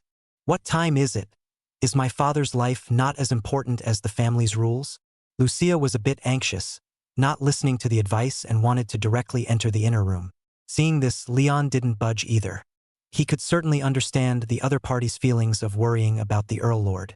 If Lucia was the only one returning to the castle right now, he naturally wouldn't stop him. But at this moment, his own young lady was followed by a fellow of unknown origin, and he had to figure out this person's identity so that he would not bring danger to the Earl. Miss, you can go in, but the guy behind you can't, Leon said in a resolute manner. He looked at Suhan and realized that the other party actually had the same human appearance as Lucia. His goat eyes couldn't help but show a hint of surprise. This was the first time he had seen a demon with a human appearance other than Miss. With such a special identity, it had to make Leon pay attention. He is. Lucia just wanted to open her mouth to explain, but once she thought of Suhan's human identity, she suddenly didn't know how to open her mouth. If Grandpa Lion knew that the other party was a human, then the two sides would definitely break out in a fight to the death. After all, not every demon was like her, maintaining a curious and peaceful attitude towards humans. Most demons, when they saw a human, would just go straight to war without saying a word. After all, according to the legendary stories, the gods of other races drove the demons into the abyss. The ones who contributed the most were the human gods. Love of the house. Demons naturally hated humans as well. My name is Suhan, a human. Without waiting for Lucia to consider a reason, Suhan directly said. He did not have the slightest desire to hide his identity in front of this group of demons.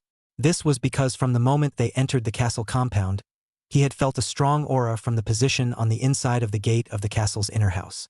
Looking at that momentum, it felt a lot stronger than all the demons present. As for a demon that could have such a powerful aura, apart from the owner of this place, Count Aaron, Suhan couldn't think of any other possibilities. It should be that the other party heard his daughter coming home and wanted to go out without stopping to greet her. As a result, he realized that his daughter had brought a stranger back, and the identity of this person was likely to be the race's archenemy. So in order to play it safe, he chose to hide behind the door and watch for the time being. However, since Earl Aaron was there, he certainly would not stand by and watch his people and daughter lose their lives for nothing. So in the end, even if the two sides made a move, Suhan was sure that he would definitely step in to stop them. Looking up and down at the butler lion, information about the demon in front of him appeared in front of Suhan. Name, lion. Race, intermediate demon. Rank, 31. Identity, loyal vassal of the demon Earl Aaron. After being given a name by the Earl, he became the steward of the Earl's territory, always putting the rules of the Earl's family and the safety and security of the Earl's family in the first place. You are a human? Leon's pupils shrunk violently when he heard Suhan's words. Instantly, he took up a fighting stance. The rest of the demon houseguests responsible for guarding the castle also immediately picked up their weapons and surrounded Suhan in place. This is the Devil's Tower. How could there be humans present? What exactly is your true identity? Please tell us truthfully or we will forcefully suppress you according to the house rules. All said that I am a human. You guys love to believe it or not. Suhan spread his hands and said, in view of your insolent behavior, we will arrest you and imprison you according to the law. With a shake of his right hand, Leon commanded the houseguests to attack Suhan. Grandpa Leon, calm down, he's my friend. He's here to visit my father this time. In order to keep the situation from worsening, Lucia hurriedly explained. However, the stubborn butler did not listen to Lucia's advice and was still ready to make a move on the unidentified guy in front of him. Are you sure you want to arrest me? Suhan raised his eyebrows. He wasn't afraid of fighting anyway. This group of demons in the manor castle, probably no one would be able to block one of his punches. With such an arrogant attitude, you must be disposed of according to the family rules.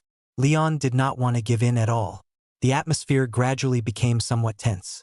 When the demons surrounded Suhan and got closer and closer to him, the door to the castle's inner room suddenly opened. Stop it, all of you! A demon with a lion's head walked out from inside. With a scepter in one hand, he limped out into the courtyard. Dad! Lucia saw the visitor and hugged him excitedly. Master! Other than Suhan, all the demons present, after seeing Aaron, all knelt down on one knee, bowed their heads and respectfully said to the lion-headed demon. He was Earl Aaron, the master of this territory. All of you leave first. He waved his hand, signaling Leon and the other servants to retire as much as possible. As you command. The servants received the instruction and did not dawdle, returning to their own duties nimbly. Immediately after, Earl Aaron looked at Suhan again, scrutinizing this fellow who looked similar to his own daughter. Your guests are visiting. The subordinates are more or less a bit unruly, don't you mind? It's fine and understandable, Suhan replied. Aaron's attitude showed that he was a demon with a good vision and an open-minded outlook. At least he could still maintain his sanity when he saw a human and make a timely judgment to avoid unnecessary losses in his territory. Let's go inside and sit and talk. It's more or less deserted in the compound. Aaron reached out and made a gesture of invitation, giving Suhan a passageway into the inner room. Lucia held her own father's arm and secretly looked at Suhan, observing his reaction. Okay. Suhan nodded. Following Aaron and Lucia, he entered the castle's inner room together. Inside the castle, inside the parlor, Suhan and the Earl's father and daughter were each sitting on two sofas, and in front of them was the black tea that the servants had brewed. In the long time just now, Lucia had already explained clearly to Aaron the process of her encounter with Suhan, as well as the subsequent developments. Now it was time to discuss how to send Suhan to the middle of the upper demonic realm. First of all, thank you for showing mercy to my daughter. She has been protected by me since she was young and is not well versed in the world, and she almost caused a big trouble this time, Earl Aaron said to Suhan. Chapter 81. The Count's Dilemma. It's just a matter of each getting what they want. Suhan waved his hand in response. He looked at the information about Earl Aaron in front of him, and a hint of surprise flashed in his eyes. Name Aaron. Race, top-level demon. Rank, 37. Identity, Count. Introduction. Originally a strong contender for the position of Demon Duke, but unfortunately lost to the current Demon Duke Caesar in a former title fight, and was seriously injured, and is now dying. It was unimaginable that a one-time Demon Count would have such a glorious past. No wonder he was able to protect Lucia so well in such a harsh environment like the Devil's Tower. Unfortunately, it's kind of saddening that the sun is setting now. Having said that, you did spare your daughter's life. In order to repay your kindness, I can open up our family's treasure trove and let you choose any one of them as compensation. What do you think? Good. There is a cheap not to take advantage of. This kind of opportunity to pick a treasure for nothing. How could Suhan have the reason to give it up? In addition, I do know how I can travel to the next level, and I only need to pass through the teleportation stone to freely travel between the various demonic realms. Eren said, but according to the noble convention, each demon noble can only have one teleportation stone, and there are no extra props that can be given to you. What then? Suhan asked with a frown. Other than this method, there is another way to open the portal to the next level of the demonic realm, which is... Halfway through speaking, Earl Eren looked at Suhan in a state of desire. The strange look made Suhan understand. The other method, obviously, was to kill the owner of each layer of the domain, because he had come this far relying on indiscriminate slaughter. Eren should have been too embarrassed to say it considering Lucia was present. Good daughter, you go out for a while? I'll talk to your friend alone for a while. Is that okay? Eren turned his head to look at his daughter beside him and said gently, I know, then you guys chat first. Lucia, who couldn't figure out the situation, naively nodded her head. She stood up and walked out of the parlor, leaving Suhan and Earl Eren, a man and a demon, facing each other. The other method, you should know very well what it is, right? Without his daughter present, Eren no longer pretended and said directly to Suhan. No. Suhan sipped his tea. If there is no other method, I don't mind going that far. Alas! Eren looked at Suhan, who was as calm as water across the room, and sighed helplessly. There is indeed no way for me to transfer the teleportation stone to you. Then there is no way to negotiate? When I was first captured into this deserted Devil's Tower, I should have predicted that today would come. Eren stared at Suhan with a serious expression. It's true that it can't be transferred, but it's possible to utilize the rules of the props to send you to the upper floors. How? Suhan heard the content of the other party's words and came to be interested. We demon nobles won't be fine with using the teleportation stone. We must wait until the noble conference every so often before we can use the teleportation stone to reach the upper floors. And the teleportation stone is capable of holding 2 biomasses for teleportation. At that time, I can bring you up together. But... Earl Eren looked embarrassed. But what? Because the difference between the characteristics of humans and demons is too obvious. If the other demon nobles discover your human identity, a vicious battle will surely be unavoidable. The way things are going, if you end up losing the battle, our family will also be sentenced to a heavy sentence of death for harboring a human. Understood, Suhan said. He was able to understand Count Eren's difficulties. If he didn't agree to use the teleportation stone to take him up to the higher levels, he would end up killing all the demons in the domain himself. And after taking him up, because of his human appearance, the other demon nobles would 100% kill Eren and his family and servants for the crime of betraying their fellow clan members. So, in Eren's perspective, it was death either way. It was just a matter of choosing which death was more honorable. However, there was a way to break this dilemma. As long as Suhan was strong enough to defeat the Demon Duke, then not only would their family not die out, they could even soar. Because after the death of the demon nobles, their family would become a unique, crane-like existence among the demons. It was completely logical to take over the title of Demon Duke and inherit the title of Demon King. However, in Eren's opinion, it was already not easy for Suhan, a human who had entered the Devil's Tower in a haphazard manner, to be able to walk here. The current Demon Duke Caesar, that was a super strong person who was once ranked close to level 90 in the Abyss. Even if he was locked into the Devil's Tower, his strength had regressed, and now he was probably still at level 40 or 50. It was simply not something that a young teenager like Suhan could fight against. I can help you kill the other demon nobles at the Noble Conference, Suhan confidently said to Eren. You should know very well that you actually have no choice. Trusting me might still have a chance of survival. If you reject me, your territory will immediately turn into a ruin. You are right. Eren lowered his head. Just as Suhan said, he really had no choice. Since this is the case, can I ask you for one thing as a quid pro quo for me helping you? What is it? If we end up losing the battle and you survive, I request that you be able to step in and protect my daughter Lucia once in your lifetime. No problem. Suhan agreed without even thinking. After that, he continued, perhaps you can think of things in a favorable light. At least I always believe that I will not lose the battle. You really are very confident, Eren said. He felt a powerful aura from the other party, but with his current strength, he could no longer tell who was stronger and who was weaker between Suhan and Demon Duke Caesar just from their auras. Of course, if you still have ambitions, you should at least have faith in me. After all, we are considered grasshoppers tied to a rope afterward. You have a point. Aaron replied affirmatively. The latest meeting of the nobles will take place in 3 days, and I will be traveling with you to the upper levels at that time. As for the rest of these days, please take a good rest in the castle. I will treat you well, and you can take this opportunity to get to know the culture of our demon race. I hope we can spend 3 wonderful days in peace with each other. Borrow your good advice. Suhan nodded and said, It's getting late today. I ordered my subordinates to prepare a room for you, so I wish you a wonderful night. Aaron stood up and walked out of the parlor with Suhan. Although he was under a great deal of pressure and his body was severely attacked by injuries, he always straightened his back and tried to show his precious dignity as a demon noble. This point made Suhan somewhat impressed with him. Chapter 82. Sudden Changes. Before resting, would you like to have dinner with us? How about treating it as a celebration of us becoming allies? Aaron, as the Count, personally led Suhan around the entire castle building. Don't you guys not need to eat? Suhan asked. Demons fed on the blood and flesh of other races and had always disdained the food of other races.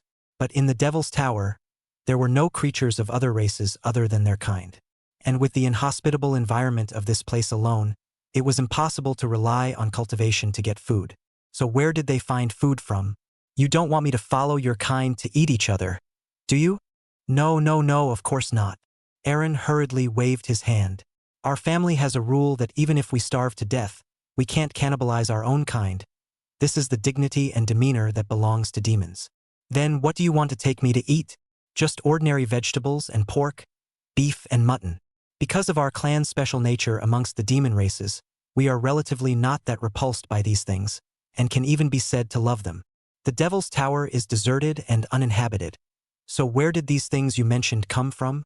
Truth be told, there is a divine object in our family treasury that can communicate and trade with the outside world, and I would occasionally use the items in the castle to exchange some food with people from the outside world. Aaron's face couldn't help but pull out a trace of helplessness. It's a pity that the people of my territory, who followed me and were caught in this endless purgatory, don't have enough to eat or wear, and have to endure the pain of their body's energy gradually dissipating. Are there many valuable things inside the tower that you can take out and exchange? Of course not. Aaron shook his head. Precisely because there are few valuable things, the opportunity to exchange for food is even more valuable. I usually can't bring these things out to enjoy. Usually only when the upper-level demon nobles visit, I will bring some out to entertain them. I see. The two chatted while admiring the territorial castle, and slowly walked back to the dining room where they ate. At this time, Lucia had already changed into her normal white regular clothes and was sitting on her seat, waiting quietly for her meal. Dad, Suhan, are you guys done chatting? Lucia said to them with a smile. The innocent look made it completely unbelievable that she was a top demon with unlimited potential in the demon race. That's right. I had a rather pleasant chat with your father. Suhan naturally sat in the seat next to Lucia, while Aaron sat in the main seat where he usually sat. A 10-meter-long dining table. The table was covered with a lacy white cloth. On such a huge table, there were only a pitiful 5 or 6 dishes, as well as 3 sets of knives and forks. One could imagine just how grueling their life in the Devil's Tower was. I ordered the chef in the castle to make all these dishes, so taste if they are to your liking.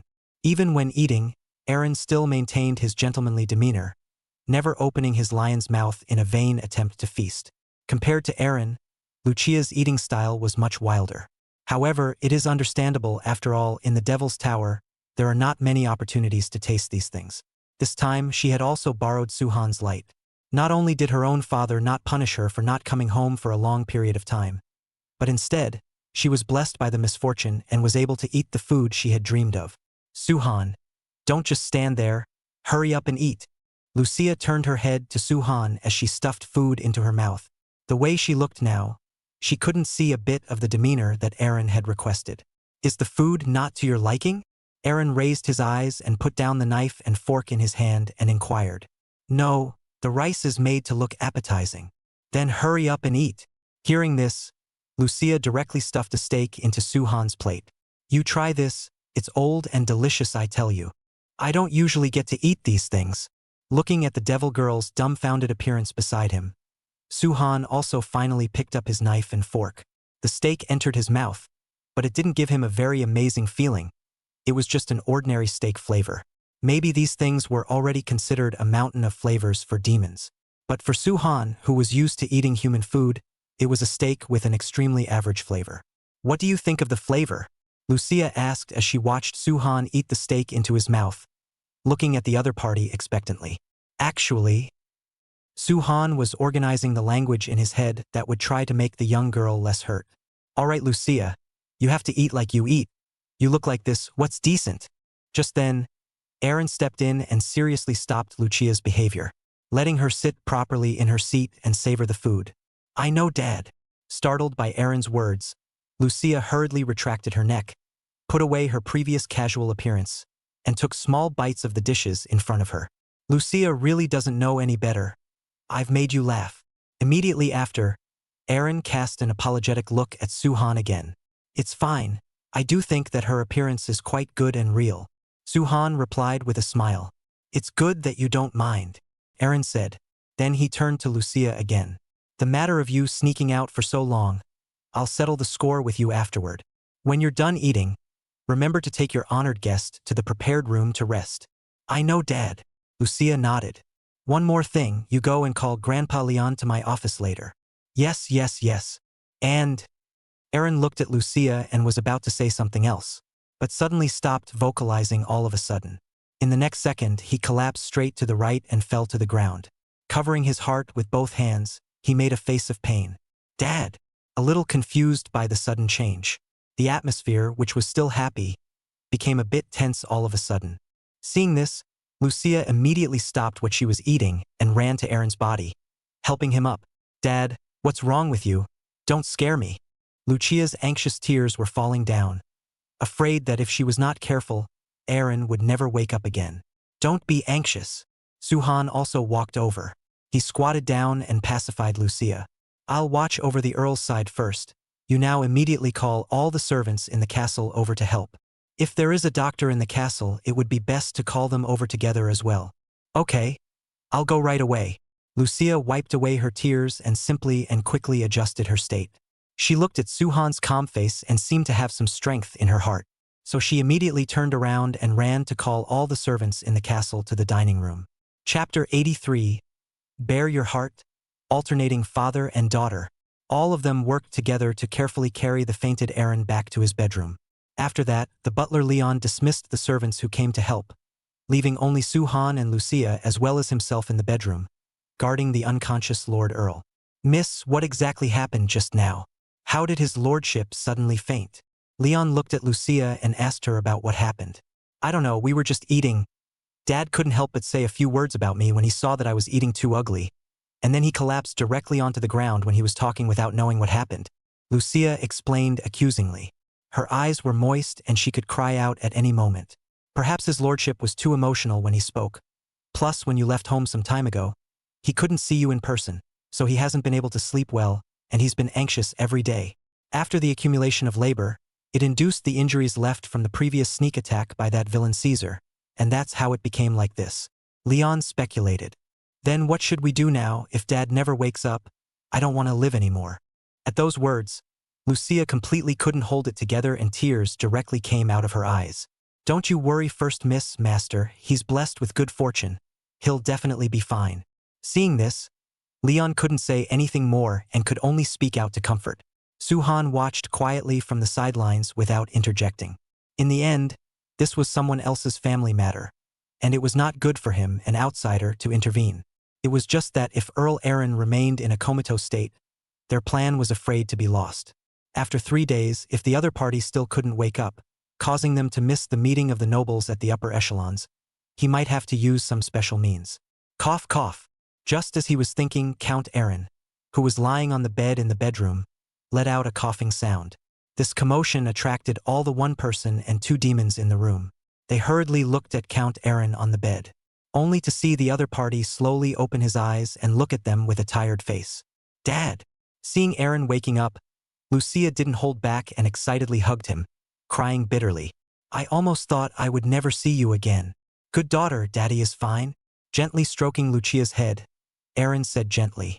His eyes looked towards Leon, signaling him to go out first. Leon understood and nodded, walking out of the bedroom and staying outside the door to wait for instructions. Now, only Suhan and the demon earl's father and daughter remained in the room. Lucia gradually calmed down under the comfort of her own father. She assisted Aaron and helped her father sit up straight. She herself always stood by the bedside, fearing that something would happen to the other party again. "My lord, I'm really sorry to let you see me in this weak state," Aaron said to Suhan. As he spoke, his coughing still did not stop. "Human nature is understandable," Suhan replied. "It's just that with this appearance, I'm afraid it will be difficult for you to recover within 3 days." Yes, Aaron did not deny it either. He looked at Suhan and was silent for a while, then sighed and said, "Alas, it's just that. This is probably my fate." Saying that, he twisted his head to look at Lucia. "Daughter, you go out first.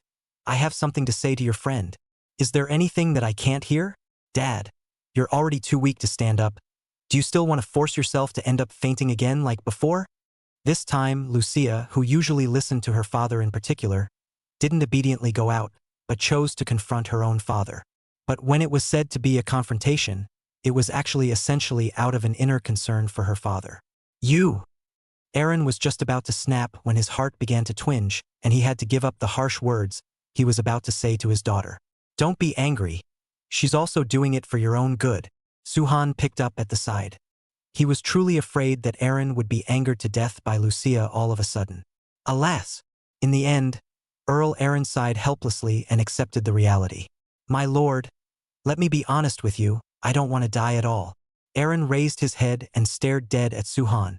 "Just now, I originally wanted to let Lucia go out, and then discuss exchanging my life for the lives of the innocent people in the territory.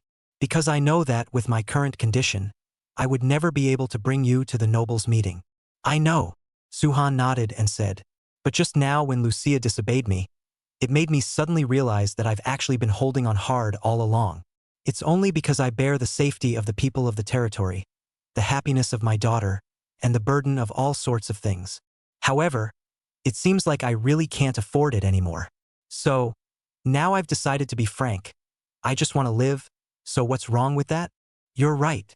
Suhan stood aside and replied. "However, if you want to live, you must find a way for me to travel to the upper levels without killing you." "Actually, there is," Aaron said. "My daughter Lucia, as an Earl alternate, also has the permission to use the teleportation stone, so as long as she is willing, she can travel to the upper level in my place and attend the meeting of the demon nobles." "But didn't you say that if your daughter's likeness is revealed, she will absolutely be spared from being hunted to death by the other demon nobles?"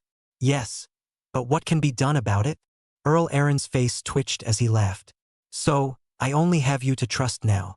If I'm going to let Lucia use the teleportation stone instead of me, count me to ask you to make sure to protect her life. This is the last condition I want to ask you." "Is that all?" The corner of Suhan's mouth rose, revealing a confident smile. "As I said before, you might as well think of things in a favorable light.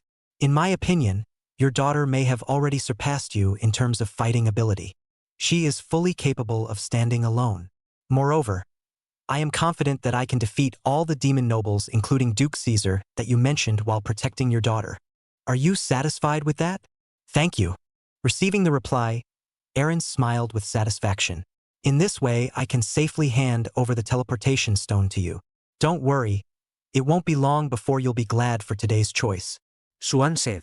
Lucia stood at the side, not saying a word the entire time, listening to the conversation between her father and Suhan. Her face was expressionless, and she was completely two different personalities from the carefree young girl before. It could be that Earl Aaron's sudden show of true feelings made her feel that being a lord was not easy.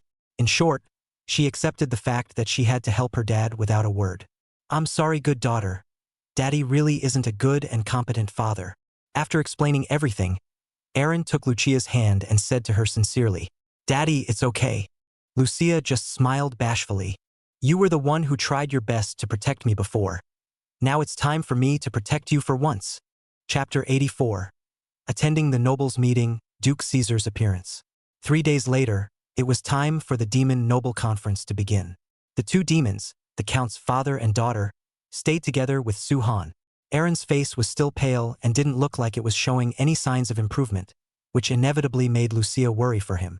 In your state, if you don't hurry up and cure your heart injury, I'm afraid you won't last long. Suhan bluntly said. Yeah, Eren replied. However, as long as you, my lord, can succeed in making our family go to the top of the demonic world, my injuries will naturally get better. There's a secret amongst the demon nobles that the higher the title one obtains, the more energy one can gain from the title one inherits. As long as our clan becomes a demon duke, the energy drawn from the title will be enough for me to completely heal the old wounds I once had. At that time, there's no need to worry about stepping into death anymore. I see. Suhan sniffed and said with a calm expression. So it seems that your choice to cooperate with me is more or less a win-win situation. Indeed, Eren did not deny it.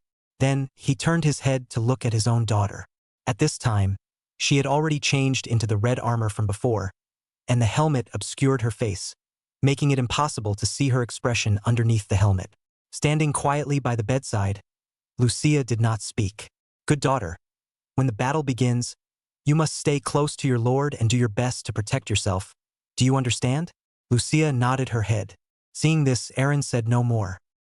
He took the teleportation stone with a faint blue light and strange symbols engraved on it, and handed it over and, My lord, I'll leave everything to you. Don't worry, I definitely won't lose, Suhan said confidently. His face wore a mask that hid his face. This was done in order to hide his human identity, avoiding those shrewd demon nobles from discovering the cracks and swarming on them even before the meeting started. The helmet that Lucia wore had a similar effect. After receiving the teleportation stone and activating it, a twisted blood-red portal appeared in front of them. Dad, wait for our good news. Before leaving, Lucia finally spoke. With just a simple sentence, she followed Suhan and stepped into the portal one after the other.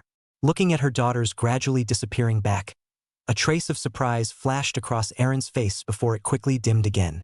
The portal disappeared, and tranquility returned to the bedroom. Leaving Count Eren alone with one demon, he leaned in front of the bed and rested with his eyes closed. Through the teleportation door, Suhan and Lucia were directly sent to another castle exterior on the upper level. Here, compared to the castle in the Count's territory, the overall style was more inclined towards the dark wind, and the castle's footprint was relatively larger, giving off an oppressive feeling at first glance. Side by side, they walked to the gate of the castle's outer wall, where two intermediate-level demons were acting as guarding soldiers. Race: Intermediate Demon. Rank: 21. Affiliation: Duke Caesar. Introduction: Intermediate demons from the Abyss, low intelligence, but extremely loyal to their master. Judging from the introduction that came with the system, this should be the Duke of Demon Duke Caesar's dukedom. It was indeed worthy of being the strongest creature in the demon clan. Even the rank of the guards guarding the gate was comparable to that of a lower baron. Idle people, stop. The two mid-level demons each held a silver long-handled axe in their right and left hands, reaching outward and relying on their weapons to make a forked gesture. Today is the day when the Demon Noble Conference is held, a special time. Please also show your noble identification to ensure the noble status of both of you. This is my identification. Lucia pulled out a flaming longsword-style badge from her bosom with Count Eren's name engraved on it. I am Count Eren's daughter Lucia. My father has been busy with his business recently and was unable to come to the meeting, so he sent me to act as his substitute for the meeting. This one next to me is the steward of our territory, and is attending as an entourage this time. After identifying themselves, the two guard demons looked at each other and nodded. The task they received was to confirm the symbolic insignia of the demon nobles, and as long as they had the insignia, they would be released. Although there were many loopholes in this method of confirming identity, in the Devil's Tower, a place that had been a bird's nest for 100 years, it didn't require much fine-checking. Moreover, with the intelligence of the demon guards, they couldn't do too meticulous a job. This created an opportunity for Suhan to enter the castle blindly. Proof of identity has been confirmed. You may be released, the two demons said to Lucia. The weapons shifted horizontally, giving way to the passage into the castle. They smoothly passed the first check and arrived inside Duke Caesar's castle. After that, as soon as they entered the castle, a territorial servant led them to arrive at the hall for this meeting. This place was like a Western European manor court, a magnificent circular building with many, many seats densely set up. Each seat was separated by a distance of one person, and on the round table in front of the seats, the name tags of various demon nobles were placed. The higher the rank of the demon nobles, the closer the seats were to the main seat at the bottom. And the position of Count Aaron, whom Lucia represented, was probably in the center of the third row of the circular conference hall, a little to the left. After all, he was once a nobleman who had fought with Caesar for the throne of the duke, and even though his family was now in decline, he was still more or less intimidating in the class of counts. So the seat was also the upper-class seat among the counts. Lucia sat on the seat with her father's name written on it, while Su-han temporarily stood behind her as a personal attendant. The demon nobles who had arrived at the venue so far were all sporadically sitting in the seats that belonged to them. Most of them had brought along their cronies as well. However, a closer look could reveal that amongst these demon nobles, the higher nobles above the rank of count instead occupied the majority. Logically speaking, the lower the tier, the greater the number of demons should be. In such an important occasion as the nobles' meeting, the lower-level demon nobles should pay more attention to it, and it was only normal for them to arrive early. But now that the meeting was about to begin, these demon nobles hadn't even seen a single shadow. This was somewhat strange. In fact, the reason for this phenomenon was because of Su-han. He had previously been in the lower region in order to pass through the secret realm as quickly as possible, slaughtering all the demons indiscriminately. This resulted in almost all of the barons and viscounts going to hell.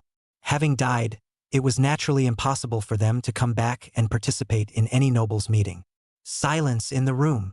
After waiting for a while, a Black Panther-headed demon wearing a black suit and standing 2 meters tall with an extraordinary aura walked into the conference hall. Behind him, there were a few intermediate-level demons in butler suits. As soon as this demon appeared, all the demons present immediately looked at him. The originally incomparably noisy meeting hall immediately became silent. From the reactions of the demon nobles, it was easy to tell that the person who came was the owner of this place, the strongest person of the current demon clan, Demon Duke Caesar. Chapter 85. The Careful Duke. Name: Caesar. Race: top-level demon. Rank: 43. Identity: Duke. Introduction. The current strongest demon who got the position of Demon Duke sees Count Aaron, who used to compete with him for the title, as a thorn in his side, and is a careful eye whose virtue doesn't match his position. After walking into the venue with his entourage, Caesar walked straight to the main seat located directly in front of the main door. After sitting down, the first thing he did was to look up at the original Count Aaron's position. After seeing the heavily armed Lucia, he again turned his head away without a sound. Su-han, who had been alerted by the system, noticed the other party's perverse behavior and bent down to attach his ear to Lucia. Duke Caesar is your father's nemesis. You must be careful in dealing with him during the meeting. I know. Lucia nodded. Ever since she listened to her father Aaron's heartfelt words, the entire feeling she gave off had changed. The once naive character had been hidden by its own hands. Now, for the sake of her father, for the sake of the demonic people of the territory, she must always be in high spirits, and she must be more mature in dealing with people. Don't be nervous. I will help you. Su-han pat Lucia's shoulder. Thank you. Their conversation was temporarily interrupted here, as Caesar, who was in the main seat, began to speak. First of all, I would like to thank my fellow nobles for taking time out of their busy schedules to attend this regular meeting of the demon nobles. This meeting will last for 3 days, and each day a different topic will be discussed and resolved. The number of people who should be present at the meeting is 500, and as of now, the total number of demon nobles present is 300. Each resolution is voted on and voted on. If more than half of the number of people who should be present, the resolution is passed, and vice versa, it is not passed. The first item of the meeting will now begin, a discussion on the possibility of us being inside the Devil's Tower, contacting the outside for trade. Caesar's voice echoed in all corners of the meeting hall, and after he briefly introduced the rules of the nobles' meeting, this meeting officially began. The topics discussed in the first day's meeting were all small and dispensable issues, or things that at first glance were impossible to realize in the Devil's Tower. Therefore, the first meeting of this session went exceptionally smoothly. Lucia, as a proxy participating demon, in order not to draw attention to herself and cause problems, did not offer an opinion on the topics throughout the entire session, and only raised her hand to show her attitude every time a resolution was voted on. This practice was not uncommon, and many demon nobles would choose to do this even if they disliked the trouble of resolutions. It was just that Su-han stood behind Lucia and noticed that Caesar, this careful noble, would pretend to look up at where Lucia was without thinking every so often, obviously paying excessive attention to it. The first day of the meeting ended without incident. As the demon nobles all stood up and were preparing to leave, Caesar called out to Lucia, who was covered in blood red. Count Aaron, we haven't seen each other for so long. Would you like to go to the study with me to catch up alone? I'm sorry, I'm Count Aaron's daughter. My father's health is ill and it's not convenient for him to attend the meeting. I'm attending this nobles' meeting in his place. Lucia maintained a polite social distance from Caesar and replied, I see, no wonder I just saw you and felt that you looked a bit familiar. I would never have thought that you are the jewel of the Count's family. Caesar pulled a false smile and said to Lucia, Your father and I are also considered old acquaintances. How come I have never seen you before? Not long after I was born, I was captured into this devil's tower, and every devil's noble has their own territories here, and they don't infringe on each other, so it's normal that you haven't seen me before. I see. Caesar made a look of sudden realization and continued, Is Count Aaron's body all right? The injury to his heart is not something that can be recovered so easily. You can rest assured, my father's life is not a concern. It's just that he was pissed off by me some time ago and had to stay in the territory to maintain his body. Lucia said. Her face under her helmet had long been frowning. It was obvious that her father's injury was caused by the Duke Caesar in front of her, and now he was even pretending to come over to shush her. It really made her feel disgusted. So very good. Noticing the anger in Lucia's tone that she was doing her best to suppress, Caesar smiled happily as if he had accomplished his purpose. By the way, why are you still wearing a suit of armor when you came to the meeting? My castle is known as the safest place in the Devil's Tower. It shouldn't make you so nervous, right? Why don't you hurry up and take off your helmet, so I can see if the offspring of the once popular Count Aaron has perfectly inherited his father's majestic posture. Saying that, Caesar reached out to remove Lucia's helmet. Sorry. Lucia's eyes were quick, and she hurriedly took a step backward, dodging the hand that was reaching out to her.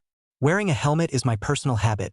This is my first time representing the family at an important occasion. It is inevitable that I will be a bit nervous. I don't want you to see such a humiliating side of me. After all, when I go out, I not only represent myself, but also my family. Understood. Caesar retracted his half-extended hand and said smilingly, In fact, this routine meeting of the demon nobles will probably be the most special of the 100 years of regular meetings, and it is indeed a bit of a pity that your father could not personally come to the meeting. What makes you say that? Not long ago, I received news that the demon nobles located in the lower levels were slaughtered by a human who suddenly intruded. According to the speed at which he killed the demons, he should have arrived at the area where the upper-tier nobles are located by now. That's why this meeting will also discuss about how to deal with this human. After all, it's been hundreds of years since a creature of another race has appeared in the Demon Tower, the first time in nearly 100 years. I wonder if you and your father have ever seen this human? Or is this attendant standing behind you right now, wearing a mask the human will be discussing afterward? No. Lucia shook her head and denied it. Demons and humans already have an unresolved feud. I hope you won't make such disgusting jokes anymore. That's true. Caesar's gaze skimmed over Suhan behind Lucia, always smiling. Judging by that human's behavior of slaughtering demons, it is definitely impossible for you to still be standing here intact if you met him. It was me who was a bit rude. Please allow me to express my sincere apologies to you and your father. An apology is not necessary. Lucia resisted the urge to vomit and said to Caesar. The demon duke in front of them was a complete and utter smiler. He said that he was looking out for them, but in fact, in his words, he was explicitly and implicitly suppressing the earl's father and daughter. It's really hateful. Chapter 86. Walls Fall Down. I hope that next, you will have an unforgettable 3 days of meeting time. In response to Lucia's slightly raw and serious retort, Caesar still maintained his smile on the surface, as if he didn't take this matter to heart. However, after learning about his person through the system information, Suhan was 100% certain that the other party would find a way to make tabs on them. Moreover, he had just intentionally brought up the matter of humans in front of Lucia, obviously wanting to test them. Although they coped well, I'm afraid they still couldn't dispel Caesar's suspicions. After all, a careful person, as long as he has power, even if it's something unfounded, he can arrange it clearly for the people he hates. Unfortunately, Count Aaron, the object of his hatred, did not arrive at the meeting. Then Caesar's anger, which had nowhere to be vented, would have to be borne by the daughter of his enemy. Thank you for your kindness, Lucia replied. After saying that, she skipped past Duke Caesar without looking back and walked out of the door of the meeting venue. Looking at the gradually fading back, Duke Caesar put away his smile and replaced it with a cold expression of unapproachability. He wrinkled his brow and took out the handkerchief in his breast pocket with a disgusted face, wiping it back and forth. It was too disgusting. It was really too disgusting. Caesar's stomach felt a flutter when he thought that he had actually said so much to his enemy's daughter. Moreover, a mere count's agent had dared to go against the great duke's will and avoid his outstretched hand. This was simply the ultimate insult to himself. Now you can be as arrogant as you want. When the third day of the meeting, the great gift that I have specially prepared for you father and daughter is brought to the table. I'll see if you will continue to maintain an attitude like today's. Caesar muttered to himself. The great gift he was talking about was originally a proposal made in order to completely mess up Count Aaron. The content of the proposal was to strip certain demonic nobles, whose virtue was not worthy of their position of their title, and relegate them to the status of commoners. This proposal, as anyone with a discerning eye can see, was specifically created by Caesar to target Count Aaron. Because of the heart injury, coupled with his own race's inability to stop fighting, Count Aaron's strength had dropped significantly. As long as another period of time passed, it was likely that many of the demon nobles who were once inferior to him would begin to gradually surpass him. Demons were monsters who practiced the law of the strongest. To have someone weaker than themselves remain in a high position was something that all demons were unwilling to see. Therefore, taking advantage of this meeting to mobilize those other low-ranking nobles who had long been eyeing the position of the count was Duke Caesar's original plan. But because of that damned human, most of the low-ranking demonic nobles had lost their voices, and the plan was aborted.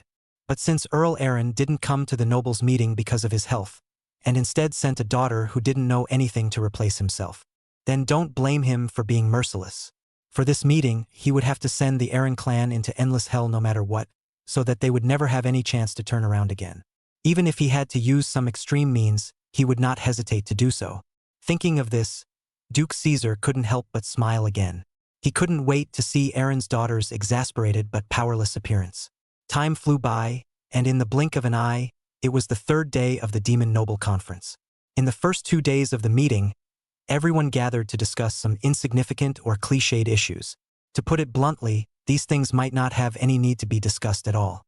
This was because for nearly 100 years, there had always been chatter about these topics, but no solutions had ever been found. For example, on the possibility of the demon race escaping from the demon tower, on the possibility of humans and the demon race coexisting peacefully, and so on, a series of seemingly normal, but if you think about it, you'll know that it's impossible. Everyone seemed uninterested in the contents of the previous 2 days of the nobles' meeting, and so we came to today's nobles' meeting. Hello everyone. As of today, this meeting has finally come to the last day of discussion. I can understand that everyone is mentally quite exhausted after several days of discussion. But still, I ask you all to stick around for one more day. After today, the meeting will be over and everyone will be able to return to their respective territories. Also, I'm sure today's topic will be able to catch the attention of certain members present. Then, I hereby announce that this meeting of nobles, the first resolution to be discussed on the third day will be on the issue of whether or not demonic nobles whose strength has declined severely need to voluntarily relinquish their titles. The meeting hall was as quiet as a chicken.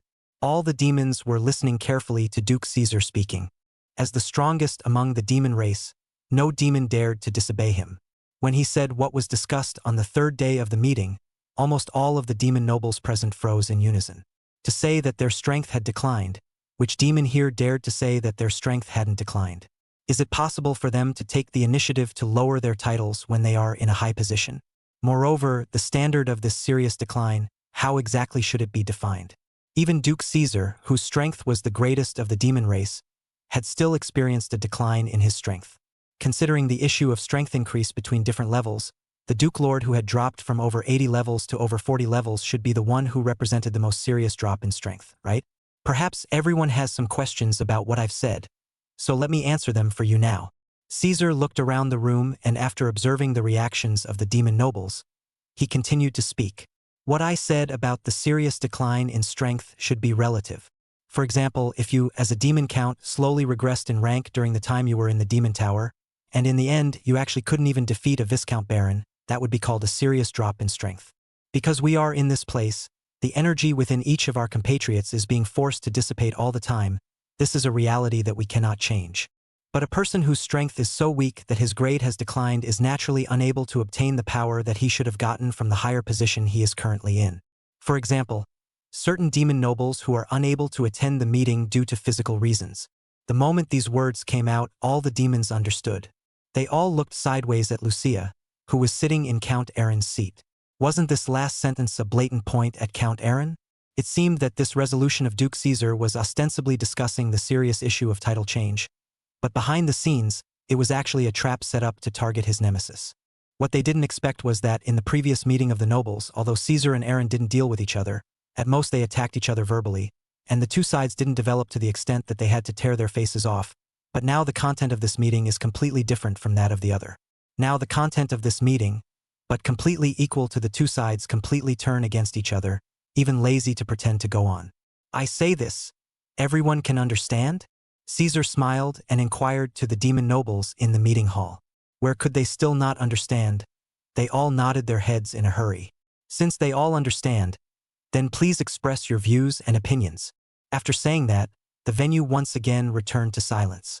Regarding this resolution, no demon noble dared to open his mouth easily, because as long as they expressed their views, it meant that they chose to stand on either side of both Count Aaron and Duke Caesar. That is what we usually call taking sides. Although Count Aaron's family is a bit declined nowadays, but at least it was a great family that used to be on par with Duke Caesar. To choose a side between the two of them, it was really difficult for some of the nobles in the venue. Of course, this affliction was not a problem at all for some demonic nobles whose interests were paramount.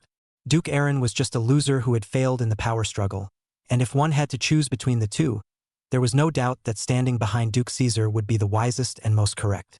Therefore, the silence in the venue lasted for roughly a minute before a noble immediately raised his hand to make his position clear. Demon Earl Sam hereby supports Duke Caesar's resolution.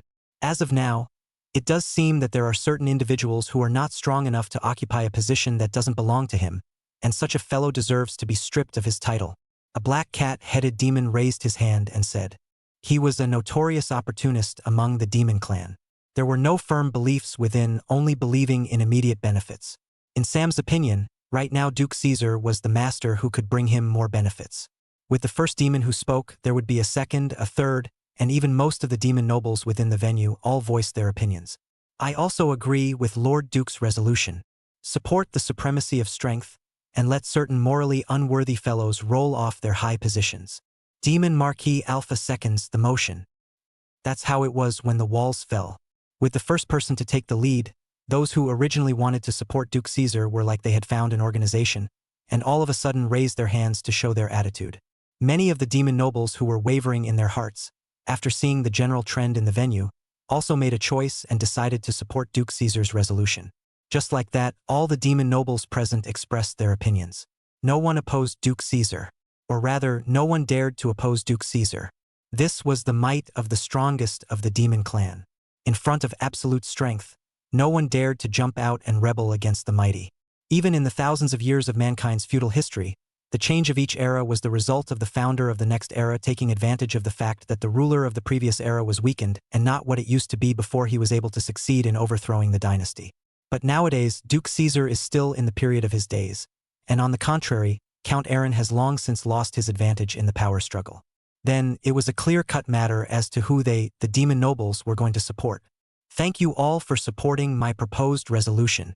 Looking at the pomp and circumstance of the meeting hall responding to the call, Duke Caesar couldn't help but have a smug smile spread across his face. He looked towards Lucia and displayed a villainous face. This was the reality. The so-called winner takes all. If Earl Aaron had won the battle for the Duke's seat, perhaps the person standing smugly in the center of the venue at this moment would have changed his name. Unfortunately, reality was not a game. There was no option to delete the file and start over. These pressures and coercions that he had to face after failing were unavoidable after all. No wonder Dad doesn't let me tag along to every demon noble conference. So is this the level of mockery and malice he has to face every time? Lucia pondered thoughtfully. Even if she faced the combined crusade of all the demon nobles, at this point, she had long since stopped caring. Before she left, her father had long ago instructed her on what kind of verbal attacks she would face, and what kind of tremendous pressure she would face. Since she already had an expectation in her heart, even if she faced a more chaotic situation, she thought that she should not panic anymore. What's more, She didn't come to the meeting alone. There was still an absolutely strong person standing behind her. Perhaps these demons, after encountering Su-han, would understand just what true despair was. With a strong backing and advanced mental construction, Lucia not only didn't panic, but instead grinned when she saw the mouths of these little people. It was a breathless grin, a mocking grin, and a grin made angry by the stupid decisions of the demon nobles. In short, she laughed. Though no one could see it through her helmet, the shaking of her body in an effort to calm her anger revealed her true thoughts. For the sake of your father, you need to calm down, Su-han reminded from behind. However, if we can't bear it anymore, we can also choose to do it directly. I will protect you anyway. I understand. Lucia nodded. She took a deep breath and tried to calm herself down. Immediately afterward, she stood up from her seat, pointed at Duke Caesar's head, and roared, I disagree with your resolution. The sudden roar caused the nobles to look sideways. Although Lucia, as the daughter of Count Aaron, disagreeing with the resolution proposed by Caesar was a normal thing that couldn't be more normal. Moreover, this resolution was also related to the survival of their clan. However, they really didn't expect that a young daughter who was attending her first meeting with the nobles would have such a strong character that she would dare to rely on her alone to attempt to fight against the entire circle of demonic nobles. This kind of behavior was undoubtedly reckless, because even if she didn't agree, it wouldn't change the fact that the resolution was passed. It might also completely block the only way for their clan to live afterward. After all, Duke Caesar's resolution only said that the title would be abolished or lowered, but it wouldn't jeopardize lives. But for her to yell like this was equal to not giving the Duke face in front of the circle of nobles. After this meeting was over, it would not be a devil to believe that their clan would not be retaliated against by Caesar. It seems that there are still some opposing voices mixed in with our entire group. So let's listen to what this acting countess' reasons for her opposition are, shall we? Caesar put on a generous look and waved his hand to the crowd. The demon nobles all turned their heads to look at Lucia, a pair of animal eyes, staring straight at her, waiting for her next statement or action. But Lucia's next words were out of their expectations. Chapter 87. The melee begins. Caesar, you dog thief, by virtue of being in the high position of a duke, you openly use your power for personal gain, targeting my father, Aaron, and you still have the face to stand underneath it and talk about it in a high-profile manner. You really don't know how to be ashamed. What did you say? When Caesar heard this, the veins on his head instantly rippled, but in the way of the presence of so many demon nobles, it was not good to have a public attack, so he could only take a deep breath and forcibly suppress his inner anger, and then propped his hands up on the dais in front of him and questioned in a low voice. The surrounding demon nobles seemed to have heard some incredible words, and looked at Lucia with eyes full of shock and disbelief. There were even some timid fellows who hurriedly retracted their gazes, lest the other party would launch into a frenzy and implicate themselves in it, bearing the wrath of the Duke Sama. I say you're a cheeky old thing, occupying a latrine pit. I think you're the one who should step aside and give way. You're getting old and your head isn't working well anyway. Oh yes, now it's not only a bad head, but also add one item of deafness and deafness. So it seems that the resolution you proposed does work, or at least you can optimize yourself out of it. Lucia pointed at Caesar's black nose, and with a series of wonderful words, she scolded the other party so much that she couldn't return the favor. Su-han stood behind her, listening to her crackling string of words, couldn't help but sweat for the demon duke who was about to become an enemy. One must know that Lucia might be lacking in combat, but in terms of speaking, she was definitely a top-notch expert. At least Su-han unilaterally admitted that he couldn't stand her bombardment. As for Caesar, as a duke who had been in a high position for many years, he hadn't been scolded by someone pointing his nose like this for I don't know how many years, and had probably long forgotten what it was like to be publicly abused. Now that he was suddenly scolded, his brain naturally couldn't react, and even experienced a moment of downtime. Why don't you say anything? Could it be that you've acquiesced to the fact that you're a waste of virtue? Lucia was still outputting. The demon nobles around her all subconsciously moved away from her, deeply afraid of being mistakenly affected by the other party. At the same time, they also felt deeply saddened for Earl Aaron. A generation of demon lords had ended up being destroyed in the hands of his own daughter. At least if Lucia hadn't gone crazy, then their clan would still have had a decent endgame. But when you look at the current situation, the crowd would never believe it when they said Caesar wouldn't break them into pieces. Do you know what you're saying right now? Even in the face of such a tirade, Duke Caesar was still trying to suppress the desire to strike on the spot. Since Lucia wanted to die a more thorough death, then he naturally wouldn't refuse. Of course I know, Lucia replied. Since you know, then you should understand that your current behavior is a violation of the following. And according to the rules of the demon clan, the entire family should be sentenced to capital punishment. So, Lucia had an indifferent attitude. Anyway, their purpose of coming to the Demon Noble Conference this time was to come and kill all the remaining demon nobles. Since that was the case, this bit of verbal warning meant nothing to the Earl's family. Now, all that was needed was to find an opportunity to be able to strike directly. By provoking a battle, the plan would be mostly successful. You're not afraid? Caesar frowned, puzzled. What's there to be afraid of? If you have the ability, come kill my whole family and try. Since you're so insistent, I'll no longer be polite to you. I, Caesar, in the name of the Demon Duke, hereby pronounce a death sentence on all members of the Demon Noble, Count Aaron's clan, who have committed a great dishonor. Now, in the meeting of the Demon Nobles that best represents fairness and justice, the opinions of all the nobles are hereby sought. Who is in favor and who is against? The words were all said and done. Who among these demon nobles present dared to rebel against Duke Caesar? They could only raise their hands one after another to express their agreement. They had already picked their sides anyway. It was more than normal to partner with the Duke against his nemesis.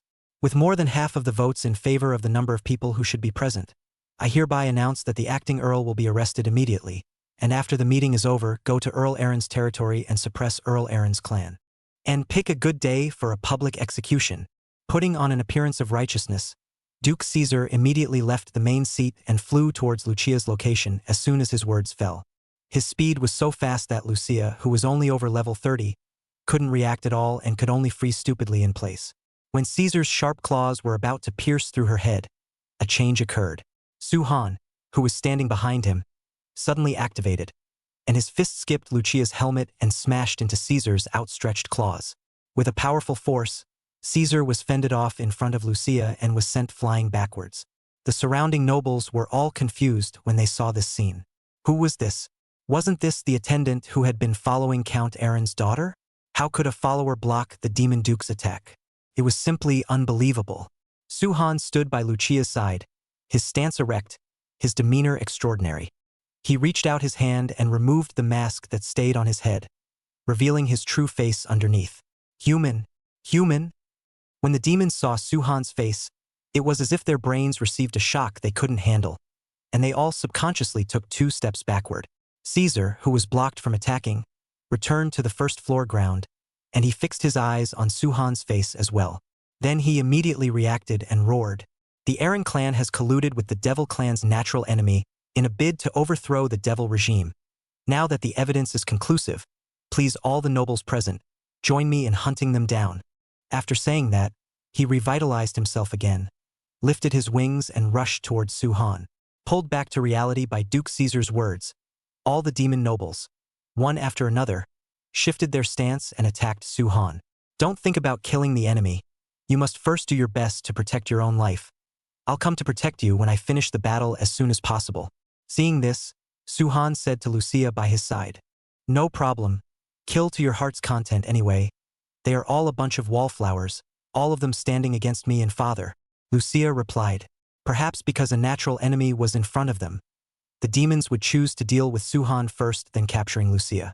This was the buried desire of the demon race to hunt and kill their natural enemies. Most of the demons, as long as they saw a human, they would kill him. Even the nobles were the same. Moreover, 2 days before the meeting, they also discussed matters related to the human who broke into the Devil's Tower. This guy in front of them was obviously the culprit who had slaughtered most of their fellow nobles. Faced with a human who had killed so many demons, they had to kill him on the spot. All the demon nobles swarmed up. Unfortunately, they were facing Su-han, an absolute powerhouse capable of completely suppressing demons. Even if there were more mole crickets, it was just a matter of an elephant's foot. Chapter 88. Everyone here is trash. Serious punch.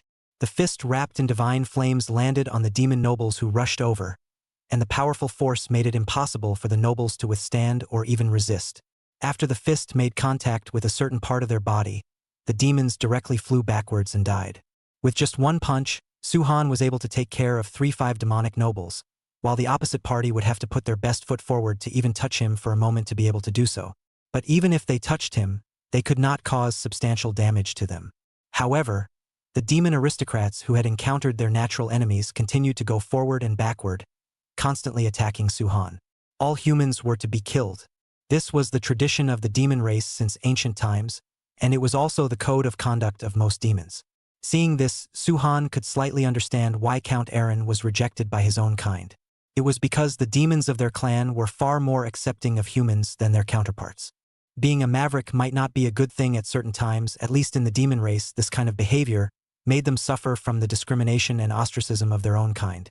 Only before, when Earl Eren was not yet in decline, those nobles who were lower than him were forced by formality and did not dare to attack. Now, once his strength declined, then these worms would surge up and attempt to suck his blood dry. A bunch of trash.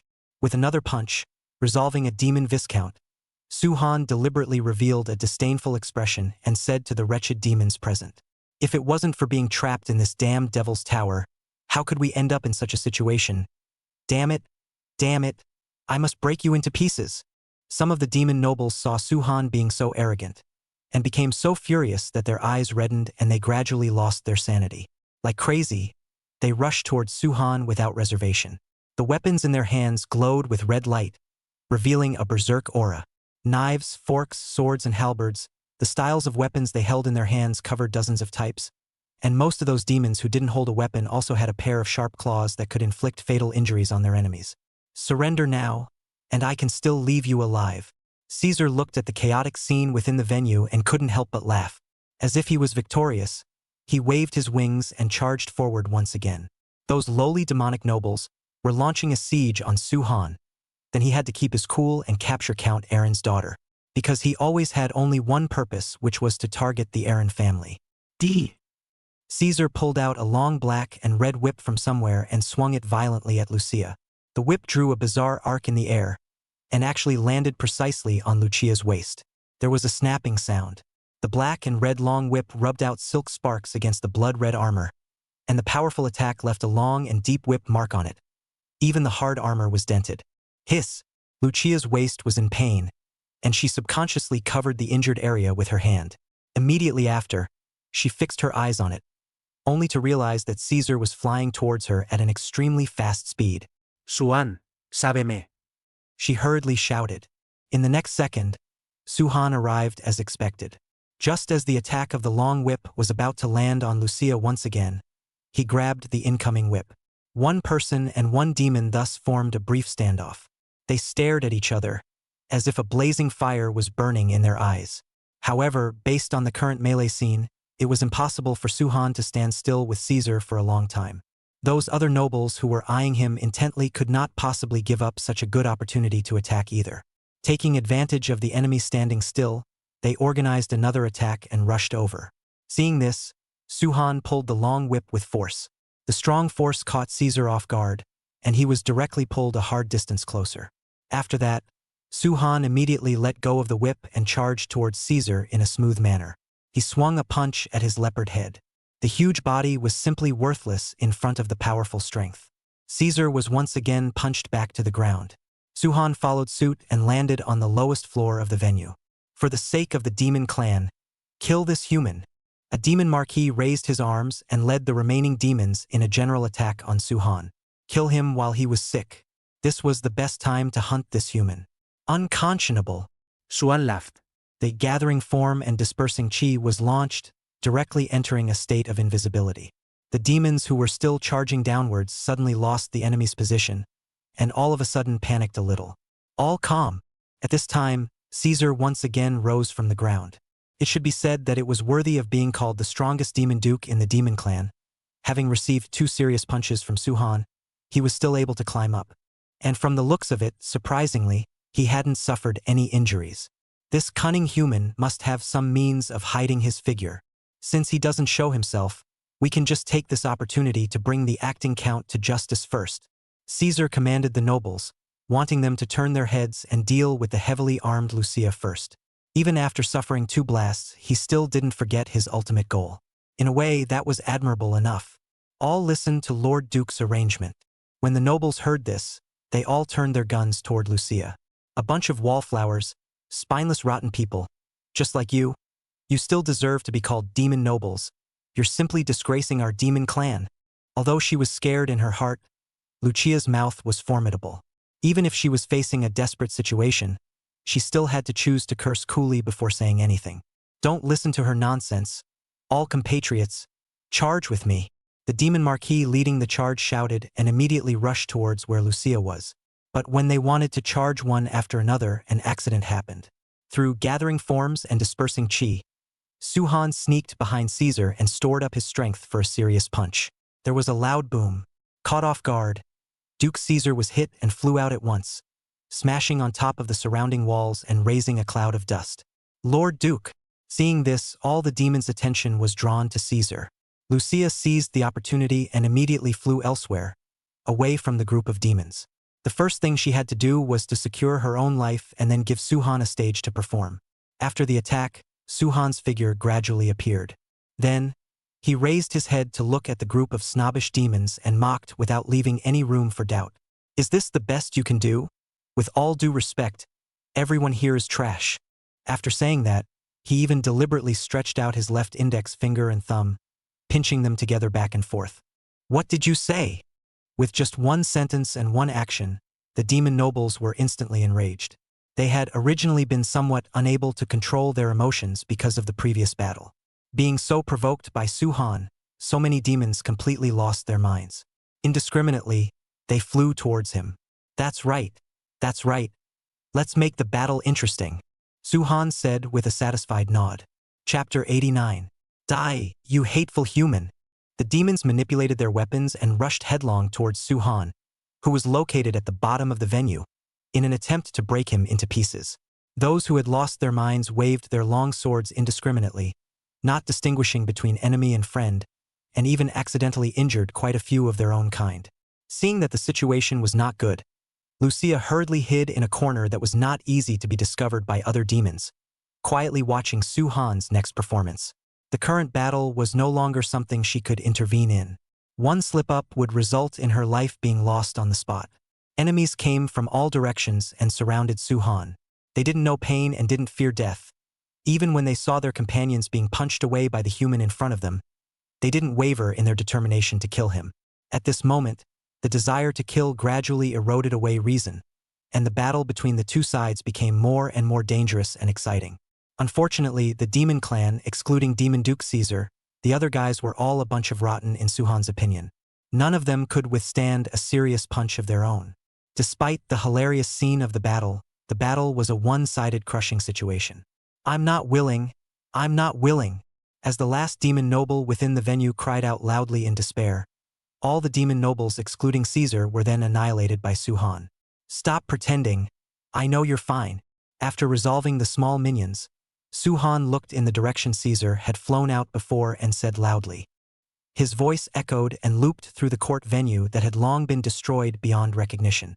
In the next second, Caesar crawled out from a pile of wrecked rubble.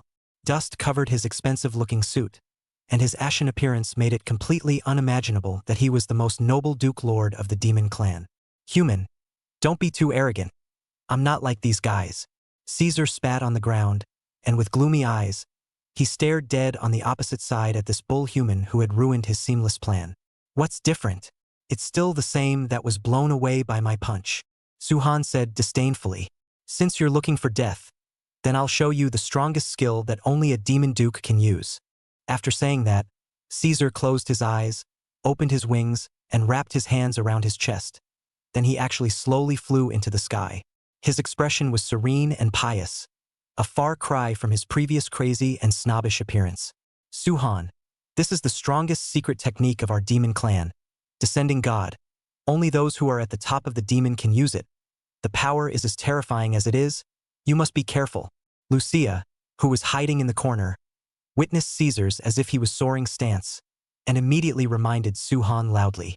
When Suhan heard this, he didn't dawdle at all. He dodged, gathering forms and dispersing chi was launched, and rushed to the front of Caesar, who was gradually ascending in the air at the fastest speed, and waved the serious punch which doubled his power. One must know that this is reality, not a novel. When dueling, no one would be a gentleman and let you successfully complete the read of a big move. unless that person had a brain problem or didn't put you in their eyes at all. Therefore, after Su-han received the information, he immediately attacked Caesar. Taking advantage of the moment when he unleashed his grand move and was defenseless, he completely crushed the strongest demon in this secret realm. Stupid to the extreme, Caesar looked at Su-han, who was close to him, and grinned mockingly. As the strongest divine skill of the demon clan, Descending God came with an invincibility effect after it was activated, and it was simply impossible to be easily interrupted. Although there were many limitations to using this move, such as if it was maintained for too long, the user would completely lose their mind and turn into a killing monster infested with divinity, the effect of the skill compared to its side effects was clearly worth it. Descending God was able to drastically increase the user's four-dimensional attributes, as well as boosting the skill's effects in all directions. At the same time, for mortals without the shelter of the gods, God's Surrender also had a terrifying suppression effect, capable of reducing the enemy's status by 50%, enhancing oneself while also weakening the opponent. It could be said to be a true divine skill without a doubt. Is it useless? Su-han, who had blasted out his fist, looked at the dark film protective cover that had formed over Caesar's entire body and quickly made a judgment. Since he couldn't resolve the battle before his opponent used his big move, he had to be prepared to fight a long-lasting battle. Anyway, he still had a lot of instant recovery stored up from this month, so he wasn't afraid to spend time with the opposite side. Get out of here first. I'm afraid I won't be able to take care of you afterward. While Caesar was still in the phase of his move reading, Su-han turned his head and said to Lucia, "Okay, I know." Lucia replied. Immediately afterward, she left the venue without stopping. Now, outside the venue, only some low to medium-ranked demon servants from Caesar's territory remained. These guys, against the rank 36 Earl candidate Lucia, were not yet a threat. That was why Su-han was relieved to let him leave the venue, leaving the entire stage to him and Caesar after the seance. Their father and daughter, sooner or later, I will capture and lynch them. Your current behavior is only slightly delaying their deaths. For the escaping Lucia, Caesar just glanced at her and stopped paying attention. He couldn't stop it and was too lazy to do so. The most important thing at the moment was to utilize Descending God and kill the human in front of him. The relationship of natural enemies had always been above all else in the concepts of most of the demon race. And Caesar, as the demon duke who carried out this concept to the end, naturally had to inevitably follow the rules. It's just that, as the strongest, his time and means to maintain his sanity are much higher. This, coupled with his own careful character, had caused him to make the choice of targeting Lucia first when he had just begun. But now, Su-han's strength was clearly beyond his expectations. Caesar had to put his best foot forward to kill such a dangerous factor. Only then would he be able to continue in the Devil's Tower and reign supreme. It's not certain who will lose and who will win. I'm very experienced in fighting protracted battles, Su-han said confidently. He had relied on his perseverance all this way. Now, with the help of the system and the boost of the Second Awakening, he believed that he would never lose the secret realm. After all, he had promised Count Aaron that he must protect his daughter. Keeping one's promise was what a truly strong person with faith in his heart should do. A stiff upper lip is the beginning of one's failure. Caesar laughed. Gradually, he changed his stance. The hands that were originally wrapped around his chest tightly hugged his bent knees, and the entirety of his two pairs of huge pitch-black wings opened up and wrapped around his body. The black film slowly formed a transparent shroud of light that enveloped his entire body. It was like being in a womb, gestating a new life. Just waiting for the cocoon to be broken, Caesar would be able to usher in a new stage. 3 seconds later, he finally broke out of the cocoon. The wings behind him were the first to break through the light shield, exposed to the outside air, becoming sharper and more lustrous. Then the head, the body, the limbs, all parts were all renewed. The eyeballs on his panther's head became an all-black style, and at first glance were a bit oozy. The overall look was an uncomfortable new appearance. It was different from the human impression of a god that gave people warmth. The gods that gave Caesar his power didn't seem to have good aesthetics. Judgment. Without saying a word, Caesar, who had finished reading his move, raised the fingers of his right hand, aimed at Su-han, and fired a pitch-black beam of light. This beam of light was filled with the aura of chaos and evil, extremely fast and incredibly destructive. Su-han used gathering forms and dispersing chi, and narrowly dodged Caesar's surprise attack. When the black beam of light came into close contact with the lapis lazuli floor, in just a split second, the floor was pierced through a large hole that was too deep to see the bottom. This large hole seemed to have a gravitational pull, constantly attracting the surrounding debris towards it. Did you manage to dodge it? Caesar's dark eyeballs rotated as he looked at Su-han's original location, not sad or happy. The current him was confident that he was strong enough to crush everything. Moreover, with his willpower, the state of God surrender could be maintained for at least 10 days. He didn't believe that he couldn't clean up a mere human in 10 days. Don't do anything futile. Quickly show up and surrender. I can still leave you a whole body. After the attack and defense changed shape, Caesar arrogantly shouted at the air in front of him. How noisy! Su-han, who was hiding in the shadows, looked at the monster with such an arrogant attitude at this moment with a calm expression. He certainly could not be enraged by the other party's clumsy provocation, foolishly showing up and wasting a chance to instantly recover. A serious punch. Sneaking quietly behind Caesar once again, Su-han unreservedly swung his fist. But this time, as if the other party had a premonition, he swung his wings and flew 10 meters high upwards, dodging Su-han's attack. Sculpture. After dodging the attack, Caesar opened his mouth and mocked. Although he couldn't see where Su-han was, with the increased attribute points, his senses plummeted. Now even with intuition alone, he could guess where Su-han was after the strike. Go to hell! Caesar took out his long whip and swung it at the enemy's previous attack. The curved long whip changed in 1,000 different ways, but it contained a powerful force. Su-han was able to fight it head-on, but there was no need. Compared to the enhanced demon, being able to be invisible was his greatest advantage. Giving up one's own advantage and taking the initiative to step into the enemy's comfort zone. This was the behavior of a cutie pie. Behavior. Solely. Su-han directly sidestepped and dodged the whip that swung towards him. However, when the whip was thrown on the ground beside him, Caesar suddenly swept with force, and the long whip, which had split down vertically, instantly turned into a horizontal sweep.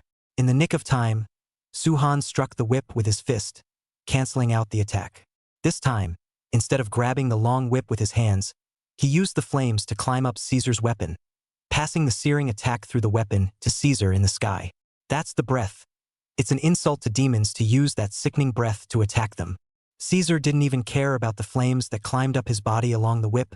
In the surrender state, the flames with divinity didn't hurt him at all. I told you it was something that made me subconsciously feel disgusted. So it turns out that you are blessed by your gods. Caesar frowned and said. The negative effects of descending God indeed did not take effect on Su-han. The power of his one-punch attack remained as usual. This was probably also due to the flames with divinity. In that case, I have one more reason why I must kill you, disgusting human. With another lift of his hand, the destructive pitch-black beam of light instantly shot out in the direction where Su-han was. After Su-han subconsciously dodged, Caesar seized the opportunity and flew towards him. The sharp claws swung down unreservedly at the other party's head. The speed was so fast that normal people could not react. Looking at the sharp claws that were getting closer and closer to him, Su-han's pupils shrunk violently, and his mind hurriedly meditated on instant recovery. Green points of light covered his body, and the sense of power returned to his body once again. Gathering and dispersing chi. Su-han immediately used his stealth skill and managed to hide his figure when the claws were just less than 1 centimeter away from him, dodging this crisis. Boring trick. Both wings flapped forward, and Caesar, who was still sprinting, stopped his body. He looked around and did not find Su-han's figure. Even so, he wasn't in a hurry. There were 10 whole days he could use to catch Su-han anyway. Hide if you can't beat me. I admit that you do have some brains. Caesar looked around vigilantly, preventing the other party's attacks from falling on him at any time. From here, one could see that Duke Caesar was actually not as comfortable as he appeared on the surface. After all, Su-han's punch that doubled his damage was already able to rival the casual strike of a king-level powerhouse with an S-rank profession. Even though he had relied on God surrender to boost his attribute points by quite a few in the end, he was still a demonic attacker with a level of only 40 or so due to his declining strength. If he had been allowed to face attacks of this intensity, coupled with the occasional intrusion of the divine flames, he would slowly and surely become overwhelmed. After being overwhelmed, all that awaited him was to be revolted by the skill and become a senseless, downright monster. At that time, even if he gained the ultimate victory, it would be meaningless. The serious punch was launched again. This time, Su-han's attack grazed the opponent's head. Although it still didn't hit Caesar, It was obvious that his attack was already closer to an effective hit than once. As long as it was repeated a few more times, it would definitely be effective in the end. Looks like you don't seem to be that strong even after using your skills. While there was a gap in the battle, Suhan didn't forget to make a mockery of Caesar. Attacking the body and attacking the heart, this was the best move. I swear in the name of the Demon Duke, I will definitely tear your stinking mouth, then cut off your head and hang it in the air above the territory for 3 whole days. Caesar spoke terrifying words with a calm face. A powerful aura emanated from his body intentionally or unintentionally. Suhan could feel the destructive desire in the aura. Come and try if you have the ability. After saying these words, he once again entered a stealthy state. Chapter 90: The Final Strike. The battle between the two gradually evolved into a tug of war. But time was on Suhan's side. As time passed by minute, Caesar, who couldn't help his opponent, only became more and more agitated. His inner desires, amplified by seance, were eroding his sanity all the time. As soon as the string in his head was broken, he would quickly strike and take over the body of the Demon Duke. By that time, Caesar would no longer be Caesar, but a real monster that couldn't control itself. It was just that this monster of his was a lot stronger than those low and medium-level demons that couldn't control themselves. Moreover, as the battle continued to deepen, Suhan dealt with the enemy's attacks with more and more calmness and ease. The gap between the two sides was gradually widening as the two sides were losing ground. When Caesar could no longer avoid his attacks, the winner of their fight would be obvious. However, before a complete division of victory, Suhan could not take it lightly. Arrogance was often the beginning of failure. He had to put up a 12% spirit to ensure that he gained the ultimate victory in the tug of war, eliminating any possibility of the enemy flipping the game. The aftershocks caused by the battle between the two false king-level powerhouses rippled to various locations in the Duke's territory. The places where they tore each other apart had long since not been limited to the middle of the meeting hall of the nobles' meeting. Rather, it was from the meeting hall to the living room, from the living room to the courtyard, and then from the courtyard to the vast space outside the castle. They fought tirelessly in the Devil's Tower, where they couldn't tell day from night, just to completely tear each other apart. For a time, the darkness was dim and the mountains and rivers were shattered. The environment in the tower, which was already unbearable, was once again destroyed. The collapsed buildings were crushed into powder, and the demons that went single were killed by a punch blast. Both sides were immersed in the ecstasy of battle, with no one else in sight, and only the belief of killing the other party within their hearts supporting their actions. In the face of this situation, Lucia, who was originally hiding in the Duke's castle, could only follow Suhan from afar, watching their battle. When she saw Suhan swing out another punch and blast Caesar away from a distance of 10 meters, her eyes flashed and the blood flowing in her body seemed to be encouraging her to join the fight. That was their family's bloodline at work. The desire to fight was a trait that a powerful warrior should possess. And among the demon clan, only the descendants of Earl Aaron's clan were so genuinely eager to fight against each other. Other demons created killing as nothing more than a means to satisfy themselves in drawing life energy and becoming stronger. Weren't you arrogant before? What, it's only been a short while and you can't fight anymore. Suhan stood in the midst of a mess, looking in the direction where Caesar flew out, and mocked loudly. According to his 4-dimensional attribute points, he could judge that he had entered the secret realm of the Devil's Tower for more than 25 days, and the final duel with Duke Caesar accounted for 2/5 of those 25 days. 10 days had passed quietly. Suhan maintained his condition very well with his bug ability of instant recovery. But Caesar's will had already sustained itself to the limit. If he couldn't kill Suhan within today, then he would be consumed by his skills, handing over the victory of the struggle. But it was currently very difficult for him to even maintain his sanity, and in this situation, the attacks that he could easily dodge before were all powerless to block. He could only allow Suhan to smash his fists with sacred flames on his body. However, if he continued to be attacked like this, his head, which was barely able to maintain its clarity, would sooner or later become chaotic. Under a vicious cycle, he would eventually return to the embrace of the gods. You! Climbing out of the rubble once again, Caesar's hoarse and low voice rang out. He looked towards Suhan, knowing full well that he could no longer delay. The next blow would have to bring the battle between the two to a close. Divine punishment. Caesar stretched out his right hand, and huge destructive energy quickly gathered in front of him. The pitch-black beam of light coalesced and grew larger, but in a few seconds of work, It turned into a sphere with a diameter of more than 10 meters, and the beam of light did not stop expanding. It continued to grow larger. Seeing this, Suhan instantly understood the seriousness of the matter. The destructive power overflowed the sphere and blew up gusts of wind. If he let his opponent issue this move, even if he possessed instant recovery, he might have to fight with all his might to survive. But while he could survive, the demonic creatures located in this realm were afraid that they wouldn't be able to. Lucia was still in the Duke's realm, and if he allowed the sphere to release its energy to its fullest, he definitely wouldn't be able to avoid death with his level 36 thin body alone. Therefore, in order to fulfill his promise, he had to completely kill Caesar before the move took shape. Ridiculous human. Frankly accept the fate of death. It's your honor to fall under this move. Caesar laughed madly. Although no emotion could be seen from his pitch-black eyes, the words he said had already betrayed him. At this moment, Caesar was already on the verge of collapse. This move was the last strike of his desperate attempt. The sphere in front of him was still getting bigger, with no intention of stopping. Suhan didn't dare to be careless. Instantly recovering his starting hand, gathering forms and dispersing chi, was immediately arranged, approaching Caesar at an extremely fast speed. DDDD. Caesar, who was close to collapse, directly ignored Suhan, who disappeared from view. Right now, there was only one thought in his mind, and that was to destroy everything. If he couldn't accurately kill the human he was fighting against, then let everything be destroyed. In the end, even if in the entire Duke's territory, there was only one demon left to survive, how would that not be considered a victory? So, Caesar didn't care and focused on gathering destructive energy. He had to seize this opportunity to kill Suhan. Both harbored the idea that they had to kill each other and entered the final showdown. Suhan circled around behind Caesar, who was unable to move, and Caesar, who sensed the movement at his back, no longer made any evasive movements.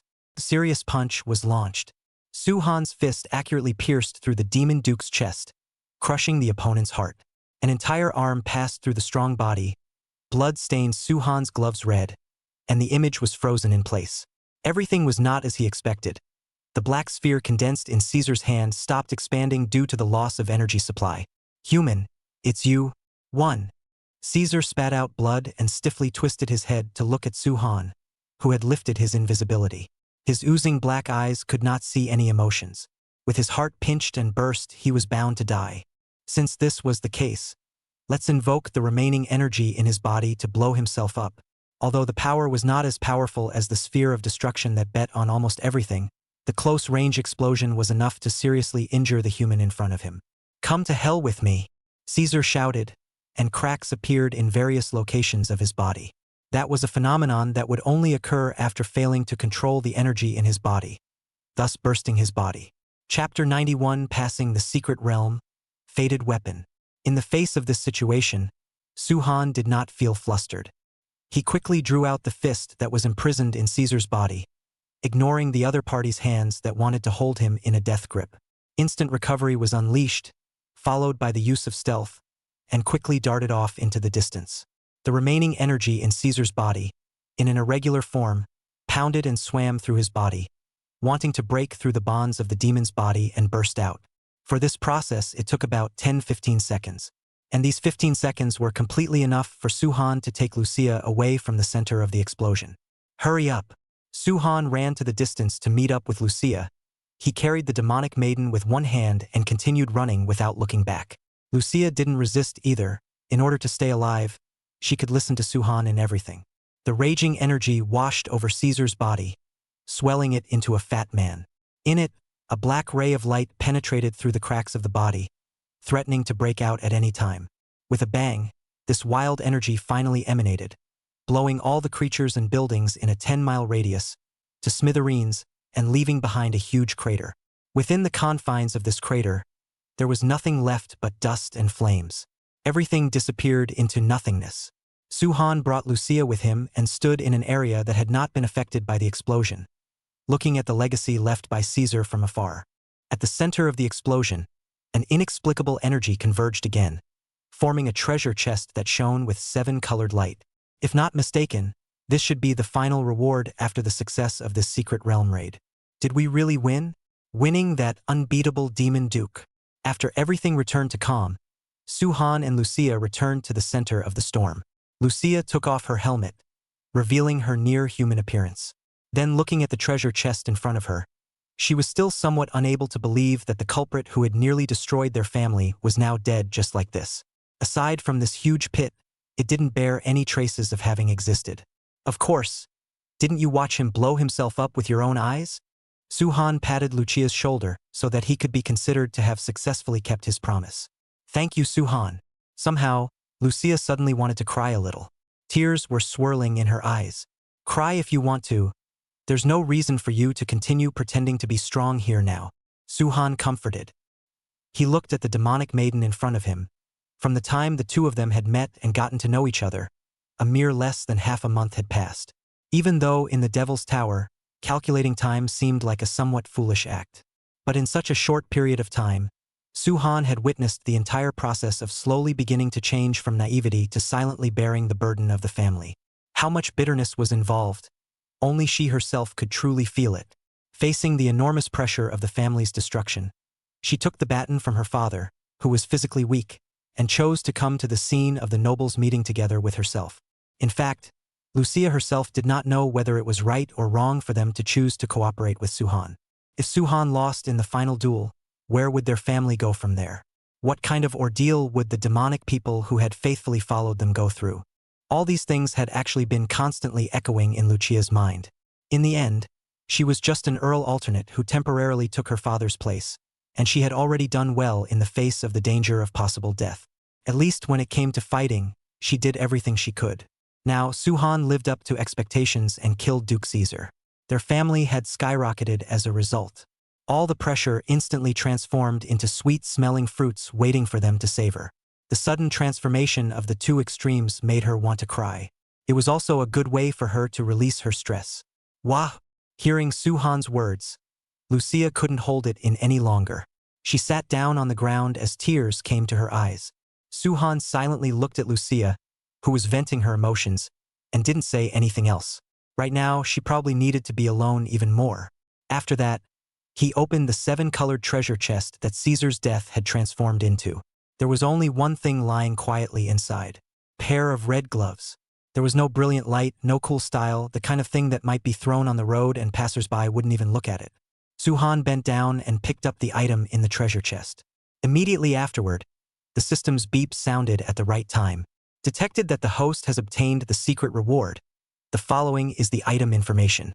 Equipment name: Normal Gloves 1-Punch Superman Exclusive Weapon. Equipment level: EX. Equipment effect 1. 4-dimensional attribute points plus 10. Equipment effect 2. Underseal can be viewed after the user's base 4-dimensional attribute exceeds 200. Equipment effect 3. Underseal viewable after the user's base 4-dimensional attribute exceeds 500. Equipment effect 9. Sealed viewable after the user's basic 4D attribute exceeds 2000. Equipment description: like the One Punch Man profession, a super equipment with infinite potential. Abilities will be gradually unlocked as the user's attribute points increase. System remarks: O person who obtains the equipment, please carry out the responsibility of being a one-punch Superman with the belief of invincibility. Suhan finished reading the introduction and stared unseeingly at the ordinary boxing gloves in his hand.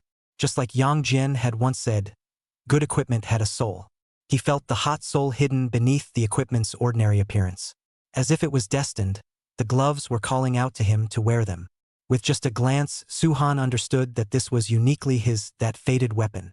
However, the berserk fist gloves that he was using at the moment had also accompanied him for such a long time. To say that there was no resonance between the two, that was impossible. This made Suhan feel incredibly torn. He didn't know which pair of gloves he should actually use. Ding! Right at this moment, the berserk fist gloves that he wore in his hand suddenly emitted a sharp vibrating sound. That was the answer it gave after sensing its user's tangled emotions. Suhan clearly felt that the berserk fist gloves' aura gradually became milder, as if it was appeasing its user. Regardless of whether or not he would eventually abandon himself, it would not complain. Since the berserk fist gloves had made a concession, Suhan naturally had to respect the weapon's decision.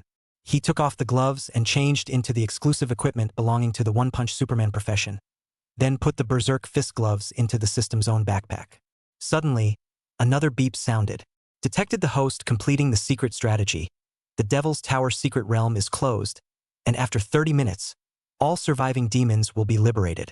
System upgrade begins, duration 3 days. After that, the system officially began to slumber. Other than the sound of Lucia crying, nothing else could be heard in the surroundings. Chapter 92. Returning to reality. The Devil's Tower will completely close in 30 minutes. Now we have to hurry back to the earldom and tell your father the good news. Suhan came to Lucia's side and said. Lucia raised her head. Her eyes were red and swollen. But after hearing what Suhan said, she didn't say anything more and activated the teleportation stone, stood up and walked into the return teleportation portal. As soon as they arrived at the Earl's castle, they saw that Aaron was standing at the gate with all the servants in the castle, waiting expectantly to welcome their return. Dad! Seeing her father, Lucia instantly rushed over and excitedly hugged the other party. At this moment, Earl Aaron's face was flushed and had long since not been as pale as it was before his departure. Seeing this, Suhan immediately understood that he must have inherited the title of Demon Duke and used the power contained therein to cure the internal injuries that had plagued him for many years. Congratulations! Suhan walked forward and extended his right hand. Thank you, my lord. Earl Aaron. No, now it should be called Duke Aaron. Despite holding Lucia, he still tried his best to hold Suhan's right hand, then cast a grateful gaze like the other party again. In half an hour, you will be able to escape from this Devil's Tower. As for where you will appear after leaving the tower, I'm not really sure. Is what you said true? Hearing this news, Aaron's body visibly trembled. Originally, he was already satisfied when he was able to obtain the Duke's power, and he had never even had the luxury of being able to pull out of this place that was more like hell than the abyss. But Suhan actually told him that he could still lead his clan out of this purgatory. This made him more or less flattered. Of course it's true. Suhan nodded. Thank you, thank you. Aaron's voice trembled a little. We owe you, my lord, a great favor. If we and you can still meet outside after leaving here, I swear that I will definitely repay your favor. Good. Remember what you're saying now? I believe we will meet again one day. The corner of Suhan's mouth rose slightly. 30 minutes passed rather quickly in the Devil's Tower, a place with no concept of time. Once the time limit arrived, everything in the tower began to show signs of collapse. The clouds in the sky intersected with the earth in the upper realm and were gradually pressed downwards. A deep, bottomless crack also appeared in the scorched earth of the ground, and from the crack, one could see the orange-red, flame-illuminated clouds. The boundaries between the territories of the various nobles in the Devil's Tower were gradually becoming blurred. The order of everything in the tower was collapsing as much as it could. On the outskirts of Aaron's castle, an oval-shaped dark purple portal appeared, in which a strong gravitational force emanated, constantly attracting Aaron and other demons into it. It's the abyss.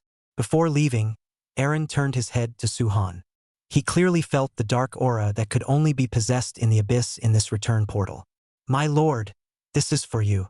Aaron pulled out a ring from his bosom. This is our family's symbolic ring. As long as you wear him, we will be able to sense your location in the abyss. So let's meet again then. No problem. Suhan accepted the family ring engraved with the lion's head text and wore it directly on his hand. Suhan, you're the first friend I've made since I was born. So be sure to come find me in the abyss in the future. Lucia guabd guvietor Suan. After this battle, she thought to herself that her friendship with the opposite human was already very deep. To be honest, recalling the way the other party fought while protecting herself, she was surprisingly a little reluctant to part with Suhan. Good. I will definitely go to the abyss. Let's meet again then. A promise is a promise. A promise is a promise. After saying goodbye to each other, Aaron left the Devil's Tower with his clansmen. After the demons all entered the return portal, the dark purple door gradually faded in color, turning into a light blue portal that emitted a faint glow. It was no different from those secret realm portals in reality. Suhan walked in, completely ending this 25-day journey of secret realm raiding. Insects chirped and birds chirped, and the greenery was full of color. Suhan opened his eyes and returned to the wooden house villa in the forest. As soon as he returned to reality, he immediately sent a message to Yang Jian, telling the other party that he had ended his seclusion. After Yang Jian received the message in less than an hour, he sent someone to fetch Suhan back to the Awakened One Association. The retreat is over. How was the harvest? Yang Jian sat in front of his desk and looked at Suhan with a smile. He saw the weapon worn on the other party's hand, and a hint of surprise flashed in his eyes. It can be said to be full of harvest. Suhan sat opposite Yang Jian and replied, "Where are the berserk fist gloves that you picked out from the association's arsenal earlier? Why don't you wear them anymore and replace them with such a mediocre pair? This is the exclusive equipment I obtained after my seclusion. The berserk fist gloves might not be used again in the future." Exclusive equipment obtained from a level breakthrough copy? Yes. Suhan nodded. He told the other party a small, painless lie as a way of explaining the origin of the ordinary boxing gloves. "In that case, I won't ask any more questions. But I still hope that you can find a good home for the berserk fist gloves. It's a good equipment with a soul." Yang Jian said seriously. "I understand." Suhan locked eyes with Yang Jian and affirmed, "There is still 1 month before the university starts. If you need my help in this period of time, just say it. I will try to help if I can." "Thank you." All right. Saying thank you is not necessary. You haven't been home for a month. Hurry up and go meet your family." Yang Jian waved his hand and urged Suhan to leave his office. After Suhan left, he came to the house arranged by the association. His mom and dad were chatting and watching TV in the house. "Mom and Dad, I'm back." When they heard the familiar voice and turned their heads, they immediately stood up and pulled him to the sofa to sit down. "Mr. Yang Jian said that your brat went into seclusion. How was it? Did you manage to break through the barrier?" Mother Yang Jisho asked curiously. "Succeeded. Now my strength, it's a lot stronger than before." Suhan replied with a smile on his face. That's good. Are you hungry? Mom will go make you some food." Putting it this way, it seems like it does seem a bit. It just so happens that I kind of miss the meals you make, Mom. Good. The corners of Yang Jisho's mouth rose and she was happy. Gleefully, she walked to the kitchen to prepare the meal for her son. "Dad, where's sister?" Suhan looked at his father and inquired. She picked a few copies and secret realms on her own and dove headfirst into cultivation, saying that she doesn't want to lag behind you too much. Insisting on hard work is also a good thing. It's not bad for my sister to think this way. "What are your arrangements for the month after?" Su Wu Ming said. "Probably still have to listen to the teacher's arrangement, go raid more copies and such. Although cultivation is important, you should also pay attention to combining work and rest. Don't tire out your body." "I know, Dad." With the meal in place, the family happily gathered around, eating and chatting, looking very cozy and harmonious. Chapter 93 System Upgrade. Equipment Fusion. 3 days later, inside Suhan's room, his system had finally finished upgrading. During these 3 days, except for the daily tasks that could be carried out normally, his system did not react in any way. System upgrade completed. Reboot in progress. Reboot progress 5%. Reboot progress 20%. Reboot progress 50%. Reboot progress 100%. System reboot successful. Welcome host to the new version of the system. Now introducing you to the newly opened functions. Function 1, Probing. Capable of probing the specific information of an awakened that does not exceed 10% of the host's lowest attribute point. Function 2, Equipment Fusion. Capable of fusing different equipment after fusion, the higher level equipment will absorb the effects of the lower level equipment, and the weapon style will be inherited by the higher level equipment. But between different weapons, according to the different fit degree, will cause fusion effect difference. The higher the fit degree, the higher the fusion success rate. Function 3, Skill Fusion. The ability to fuse skills of the same level to make them higher level skills. The higher the skill level, the lower the fusion success rate with no success guarantee. After the fusion fails, the skill is destroyed and the host cannot use it again. Function introduction completed. Glad to serve you. The host can formulate an exclusive system elf image to provide you with more detailed guidance on its use. The system sprite is only visible to the host himself. The voice of the new version of the system was converted from the original wooden mechanical voice to a sweet female voice. In terms of functions, there were also many different changes. When Suhan saw the effect of equipment fusion, his eyes lit up and he thought of the berserk fist gloves that were quietly lying in the system backpack at the moment. With this function, the first weapon with a soul in his life might be able to take on a new luster. Moreover, through equipment fusion, he would be able to create many high-level equipment from low-level equipment. Not only could he bring them for his own use, but he could also put them on the market for sale and accumulate his own wealth. Could be said to be 2 birds with 1 stone. Thinking of this, Suhan hurriedly took out the berserk fist gloves from his system backpack. Immediately after, he used the system function to reorganize and fuse the ordinary fist gloves and berserk fist gloves. Beginning equipment fusion. Detecting the degree of fit between the two pieces of equipment. Fit 78%, fusion commencing. The two pairs of gloves were placed together by him. When the system had issued the command, they were enveloped by two apertures of light that gradually hovered in the air. The two apertures slowly approached each other, then gradually mingled together. Along with the weapons inside, they also intertwined as if they were melting. Afterward, a blinding white light erupted from it, and the two gloves completely merged into one. Only an aperture was left in the air, slowly landing in Suhan's hands. Congratulations, host. Equipment fusion successful. The aperture receded, revealing the splash of red color of the ordinary gloves inside. The weapon glowed with a two-colored red and white light, vibrating in his hands. Suhan could clearly feel that there were as if there were two consciousnesses inside the gloves greeting him. One agitated, one calm, one weak, one strong. Yet both were in the ordinary boxing gloves, marvelously maintaining harmony. Equipment name: Normal Gloves One Punch Man Exclusive Weapon. Equipment level: EX. Equipment effect 1. Plus 10 4-dimensional attribute points.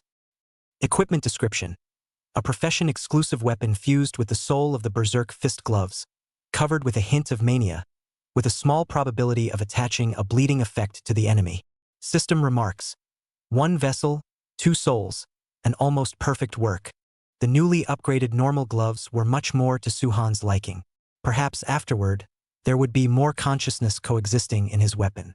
Putting away the boxing gloves, next, Suhan called up the system's newly appeared customization function. He chose the image of a beautiful forest elf as the externalized embodiment of the system. The 3D virtual model rapidly rotated, and eventually a palm-sized system elf appeared. In the days afterward, she would provide Suhan with assistance. Glad to serve you, master. Lifting the skirts on both sides, the elf bowed to Suhan. She flew up to the other party's shoulder and sat on it. Please give me more guidance in the future. Suhan gently touched the elf's light green wings and said with a smile. After completing the two things mentioned above, Suhan did not continue to try skill fusion. This was because the skills that he could use in his hands right now were all very effective, and had helped him get through quite a few difficult situations along the way. He couldn't risk losing his skills by trying to gain new ones, although it was often said that one couldn't catch a wolf by giving up a child. But at times like this, it was better to be cautious. He wouldn't do something where the risk and reward were not proportional. It would be better to wait until afterward to collect some low-level generalized skills and then come back for the fusion experiment. There might be unexpected gains. After resolving the matter at hand, Suhan decided that with 1 month left before the start of the school year, he would continue to increase the intensity of raiding copies and secret realms. Only then would he have the opportunity to obtain more equipment and skills to use for fusion experiments. By the way, he could also improve his strength. It was definitely a 2-for-1 thing. After thinking through it, he immediately moved to Yangjian, trying to get the other party to arrange a spare portal for him. The journey was unhindered. There was no one in the association staff who didn't recognize Suhan. Just as he arrived at Yang Jian's office, he saw a familiar figure. It was the one Yang Jian had discussed with him earlier, another big family in Sanshuang City, the Jin family head, Jin Ingman. Suhan, you've come at the right time. I just happened to want to go find you. As soon as Yang Jian saw the familiar figure that pushed the door in, he immediately greeted the other party and sat down on the sofa. This is Jin Ingman, the head of the Jin family. You should know each other. Hello. For this meeting, Jin Ingman wore a red cheongsam. Her face was flushed, and she was practically a different person from how she looked at the funeral earlier. Hello. Suhan extended his hand and said politely. This time, the Jin family head came to me, mainly to talk to me about cooperating with the association, and by the way, he said to meet you again. Yang Jian sat in his office seat, glancing left and right as he opened his mouth to explain.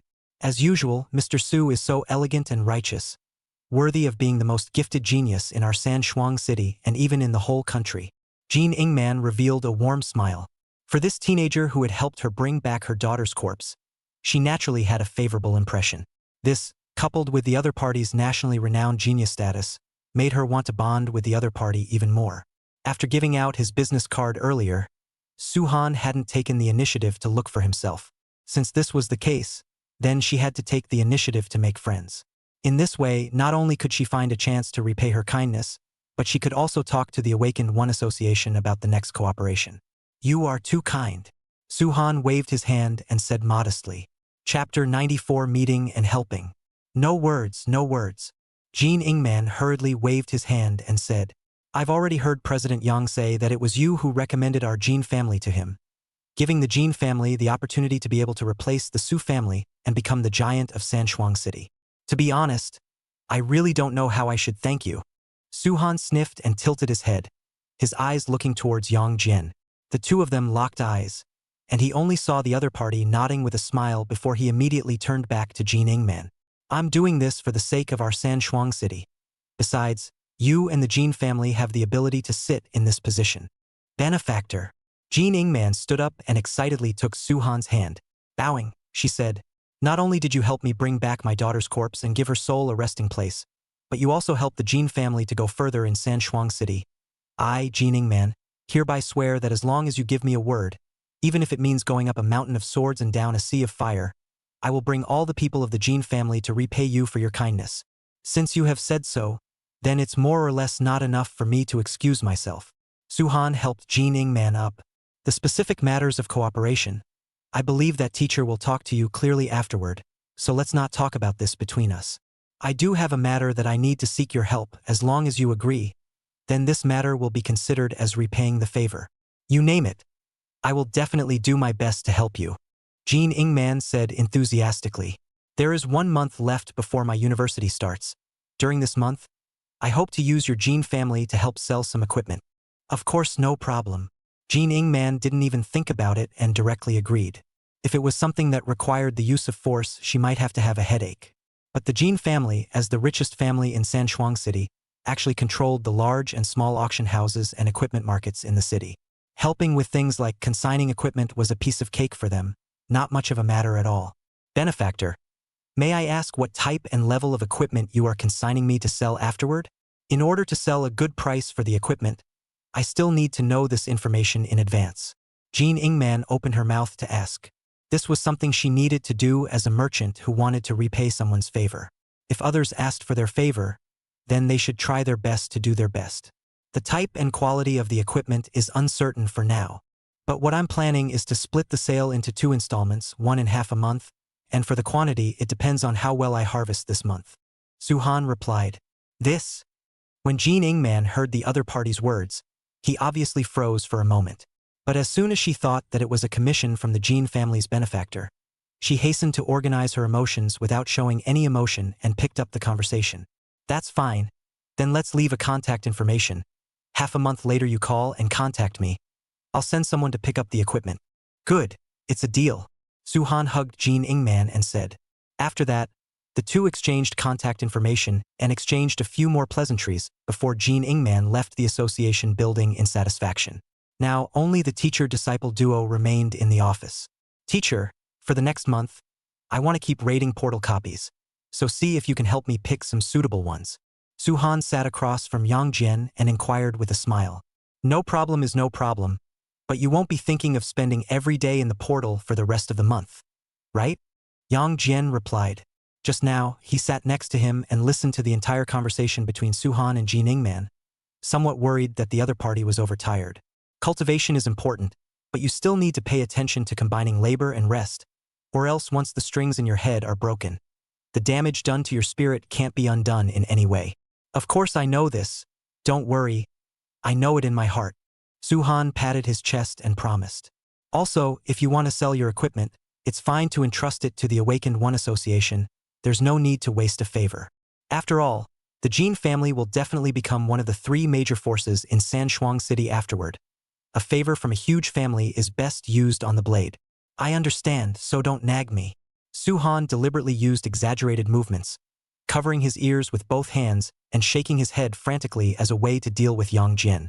He had sort of realized that although the other party was a rough-looking uncle on the surface, he was delicate and responsible on the inside, just nagging about nothing. With such a person becoming the president of the association, it was no wonder that the Awakened Ones Association was able to grow into the largest organization in Sanshimi City and gain the trust of the general public. Since you know the seriousness of the matter, I won't say more. Seeing Suhan like this, Yang Jian did not say more and changed the topic. During the time you were in seclusion, I observed your sister Su Muyu's situation for you and found that her talent is also truly terrifying, almost on par with yours. The key is, she is still 2 years younger than you. If this trend continues to develop, our 3-shift city will have another Heaven's Pride daughter in a year's time. Is what you said true? Suhan sniffed and was a little surprised. In Yang Jian's eyes, Su Muyu was actually comparable to himself. This in itself was something incredible. One had to know that he had utilized the system and the play of the super god tier profession in order to achieve what he had achieved today. But what Su Muyu had awakened, wasn't it the same S-rank occupation as Yi Wanqing? If she didn't have her own help, she would only be able to reach Yi Wanqing's height at best. Although this was already remarkable, it couldn't reach the point where Yang Jian could marvel at it. Could it? Could it be that she, like himself, was also harboring some strange encounters that others did not know about? However, even though Suhan had some doubts in his heart, he still felt happy and gratified from the bottom of his heart when he heard Yang Jian praising his sister. If Su Muyu really had a talent that was comparable to his current self, then he, as his older brother, would have to work even harder to do so. Of course it's true. You see, when have I ever lied to you? Yang Jian gave Suhan an affirmative answer. Since that's the case, then I want to ask teacher for one more thing. What is it? After I report to the university, please give my sister a little more mention, and if necessary, specialize in giving her a small cooking stove if you want. I will definitely find a way to repay you in the future. You brat. Yang Jian laughed as he patted Suhan's shoulder. This kind of small matter. Do I still need you to specifically ask for a favor? She's your sister, and her talent is still so good. I'll try my best to help her even if you don't say so. Thank you, Suhan said. The friendship between the two, after months of experience, had long been forged deeper than some fellow students who had been together for several years. Yang Jian cherished talent, and Suhan knew grace. The two of them worked together comfortably and efficiently, truly worthy of being called a friendship of forgotten years. Chapter 95 Ambition. Half a month later, in a secret personal exclusive training room of the association, Suhan was sitting cross-legged in the center of the cold silver floor, his hands gesturing something back and forth in the air. Around him were equipment piled into a small mountain. These were all the loot he had obtained from raiding copies and secret realms over the past half a month. Most of them were some low-grade D and C-ranked goods. During this half-month, he was almost either in the portal or on his way to the portal, raiding 24/7. If he got tired, he used the instant recovery accumulated through daily quests on himself once. This thing would allow him to immediately regain his energy and devote himself to the intense process of brushing the books. When Yang Jian saw his life-threatening behavior, he even gave him a strict order to stop raiding and immediately go back to rest. But when the other party and himself, after a day of non-stop raiding copies, and then returned to the association for a sparring match, he stopped nagging and instead silently helped to book the next copy to be raided. And today, after half a month of hard work, Suhan was finally going to take the time to fuse these equipments. He nodded in satisfaction as he looked around at the low-level equipment that filled the room. Next, they were about to be taken by Suhan for fusion experiments, evolving into equipment of higher class and better quality. In addition to that, raiding the secret realm had also gained some skills, and he could also experiment with skill fusion and then enhance his strength. If he obtained some vocational skills that he couldn't use himself, and if the fit between these contraptions and other skills wasn't high, then he could take them to Jin Ingman and sell them together, which would be more or less useful. Tia, turn on equipment detection. Pick the equipment that has a fit degree of more than 60% in the field and perform equipment fusion. Suhan said to the front. Then, the system elf appeared out of thin air. Tia was the name Suhan gave to the other party. After all, there was no telling how long they would have to act together in the future, so giving the elf a name was still a necessary thing. Moreover, the person could also assist him in manipulating the system, saving him a lot of trouble. Originally, he thought that equipment fusion would still have to rely on himself to test the fit of the equipment one by one. If he really did that, it would be normal for him to spend a day. But with Tia, she was able to help him fine-tune the system's functions, and could also give him important advice at times. It was almost a perfect assistant. Received host's command. Starting equipment fit detection. Detection in progress. Detection complete. Equipment that meets the host's requirements has been selected for equipment fusion. Upon receiving the order, Tia immediately began to execute it without the slightest delay.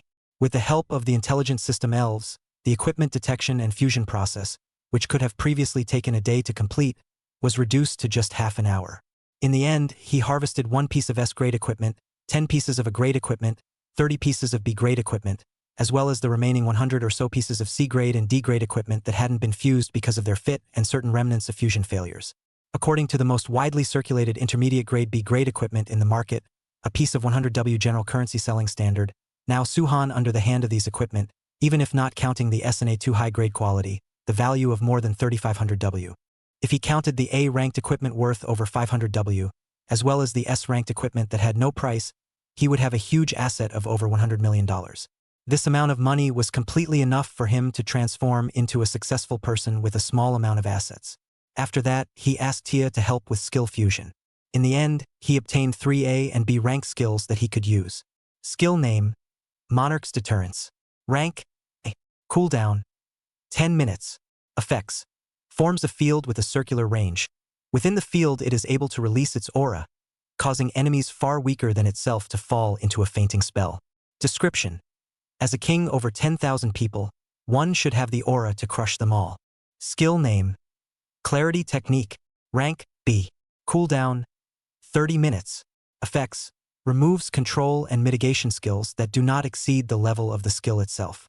Introduction: if not for the cooldown time of half an hour, it would be able to be compared to a powerful A-rank skill. Skill name: Flash.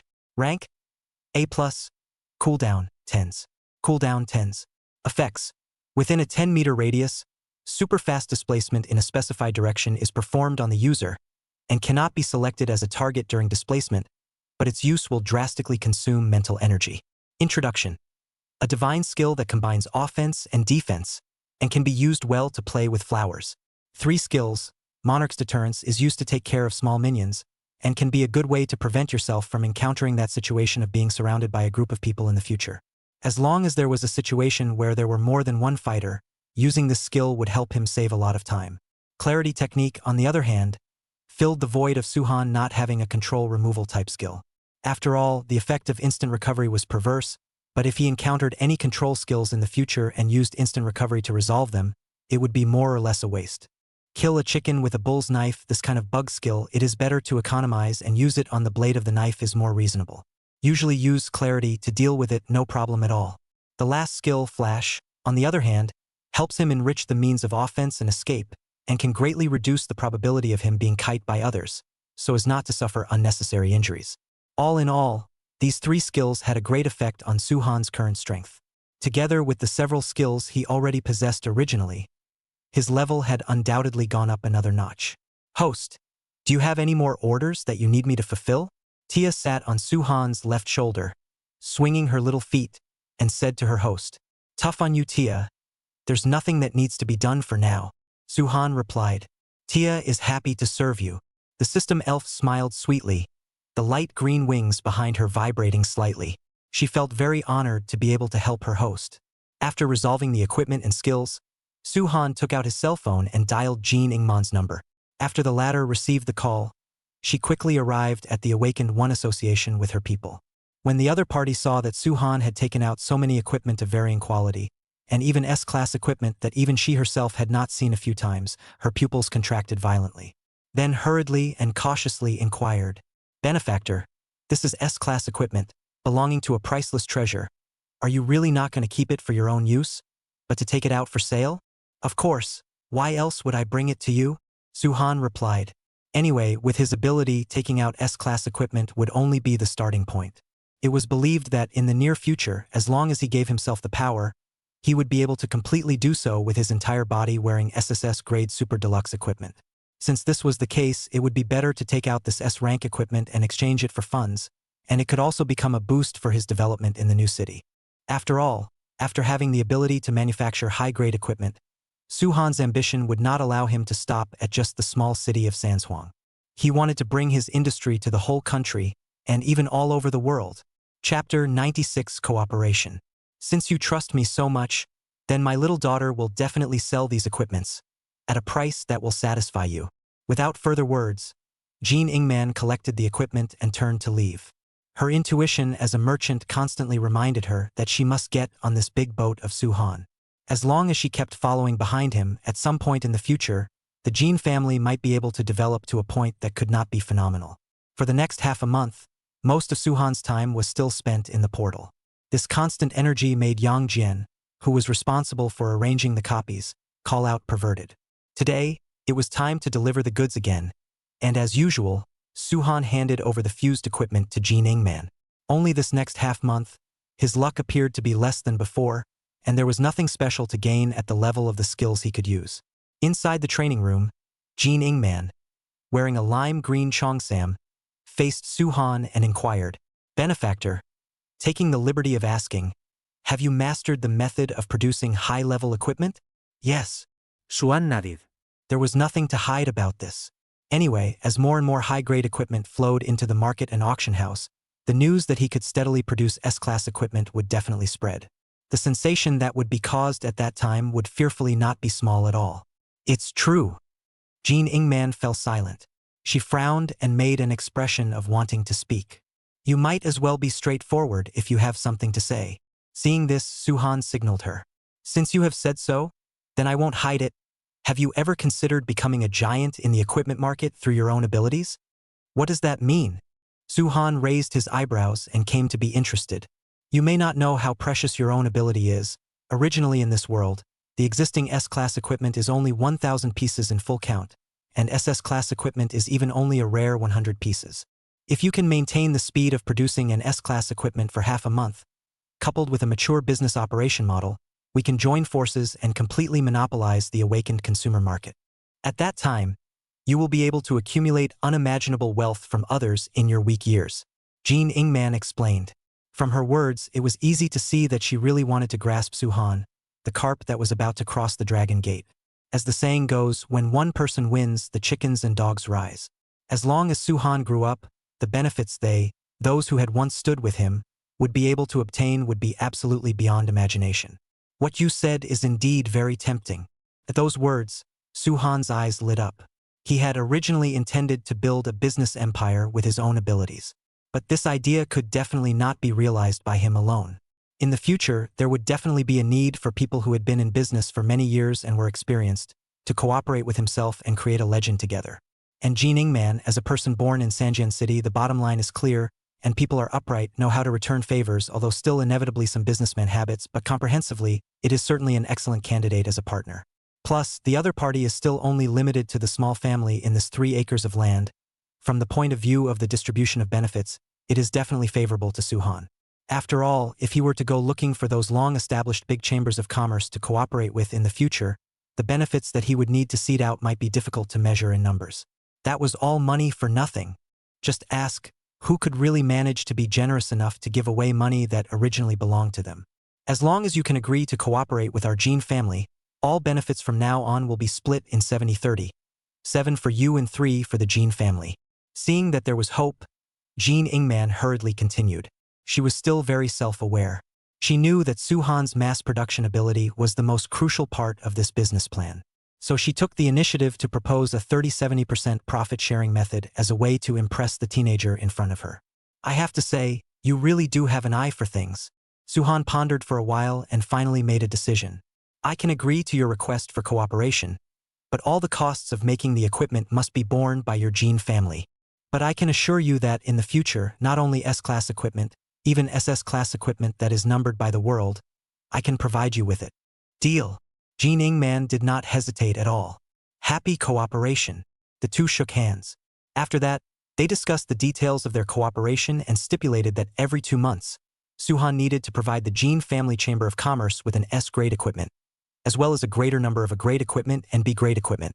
In order to better realize the cooperation, Jean Ingman would lead the backbone of the family and head to the capital city to put down roots after he finished handling the affairs of his family in Sanjian City.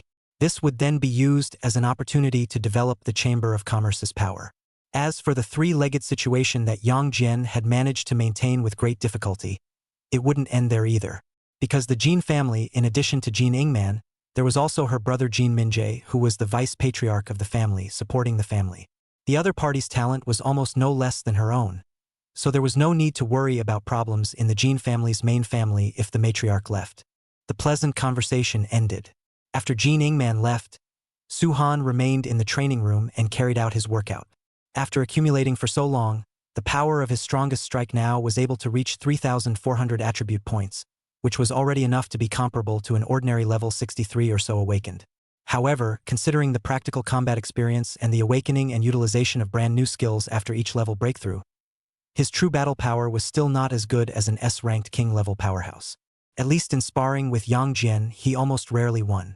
This showed that there was a reason why king-level powerhouses were called king-level powerhouses. They didn't simply rely on their level, but rather the depth of their all-round, multi-discipline upgrades to qualify them to be honored by the world after breaking through the level 50 mark. Su-han was unable to upgrade and wanted to narrow the gap with these people. He could only do so through constant battles and practice, from which he could accumulate experience and master his skills. For this reason, entering the university to study became a very important part. In Qingbei University, even the most common lecturers were all strong people above the king level, the dean level figures were held by Zun level powerhouses above level 70, and the principal even arrived at a saint level powerhouse of more than 80 levels. He believed that, with their guidance, his strength would definitely soar. This more or less made him look forward to the university life afterward with special anticipation. He hoped that in the days afterward, he would be able to spend an unforgettable and wonderful 4 years in the university. In the blink of an eye, time flew by. As soon as today passed, it was the day to head to Qingbei University to report. Su-han and Yi Wanqing traveled together. They stood in front of the entrance to the high-speed train station, saying goodbye to their families before they left. Chapter 97. Farewell and the beginning of school. Son, perform well when you go to college. We'll be waiting for your good news. Su Wuming patted his own son's shoulder, rarely pulling back the corners of his mouth to reveal a smile. You kid, even if you took the national top prize, you should always remain humble. There are people outside of people. There is a sky outside of the sky. This world is never short of examples of geniuses who have fallen. Only constant efforts and continuous progress is the hard truth. This is the barbecue ribs your mom and I made. You take it and eat it together with Xiao Yi on the way. Yang Jishio handed Su-han the meal she had made and urged. Mom and Dad, I know. Su-han took the heavy lunchbox. Brother, wait, it doesn't take 2 years. I'll look for you at Qingbei University in a year. Su Muyu stood beside his parents and then said, in order to fulfill the goal that Master had set for herself, to get close to and surpass Su-han, she would definitely keep up her efforts at all times, not allowing herself to slack off in any way. Good. I believe in you. Su-han rubbed his sister's head, smiled, and said in a pleased tone, since he had already learned from Yang Jian's mouth that his sister's talent was no less than his own. Then, as a brother, he naturally felt happy for her. Not only that, when Su Muyu entered the university, his career development must have already taken off as well. At that time, helping his sister to buy some cherished spirit medicine elixirs should be said to be a handy thing. It was more or less another form of helping out his family. When you come to the capital, brother will take you to eat and drink, and definitely won't let you suffer. Who wants you to bring you wait and see. I'll catch up with you sooner or later. Su Muyu skimmed her head, deliberately not looking at Su-han.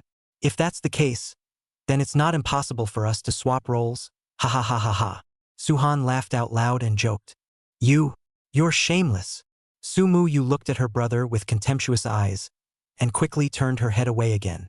All right, let's not be poor. Su-han opened his hands and made a hugging gesture. Before you leave, have a hug with your brother.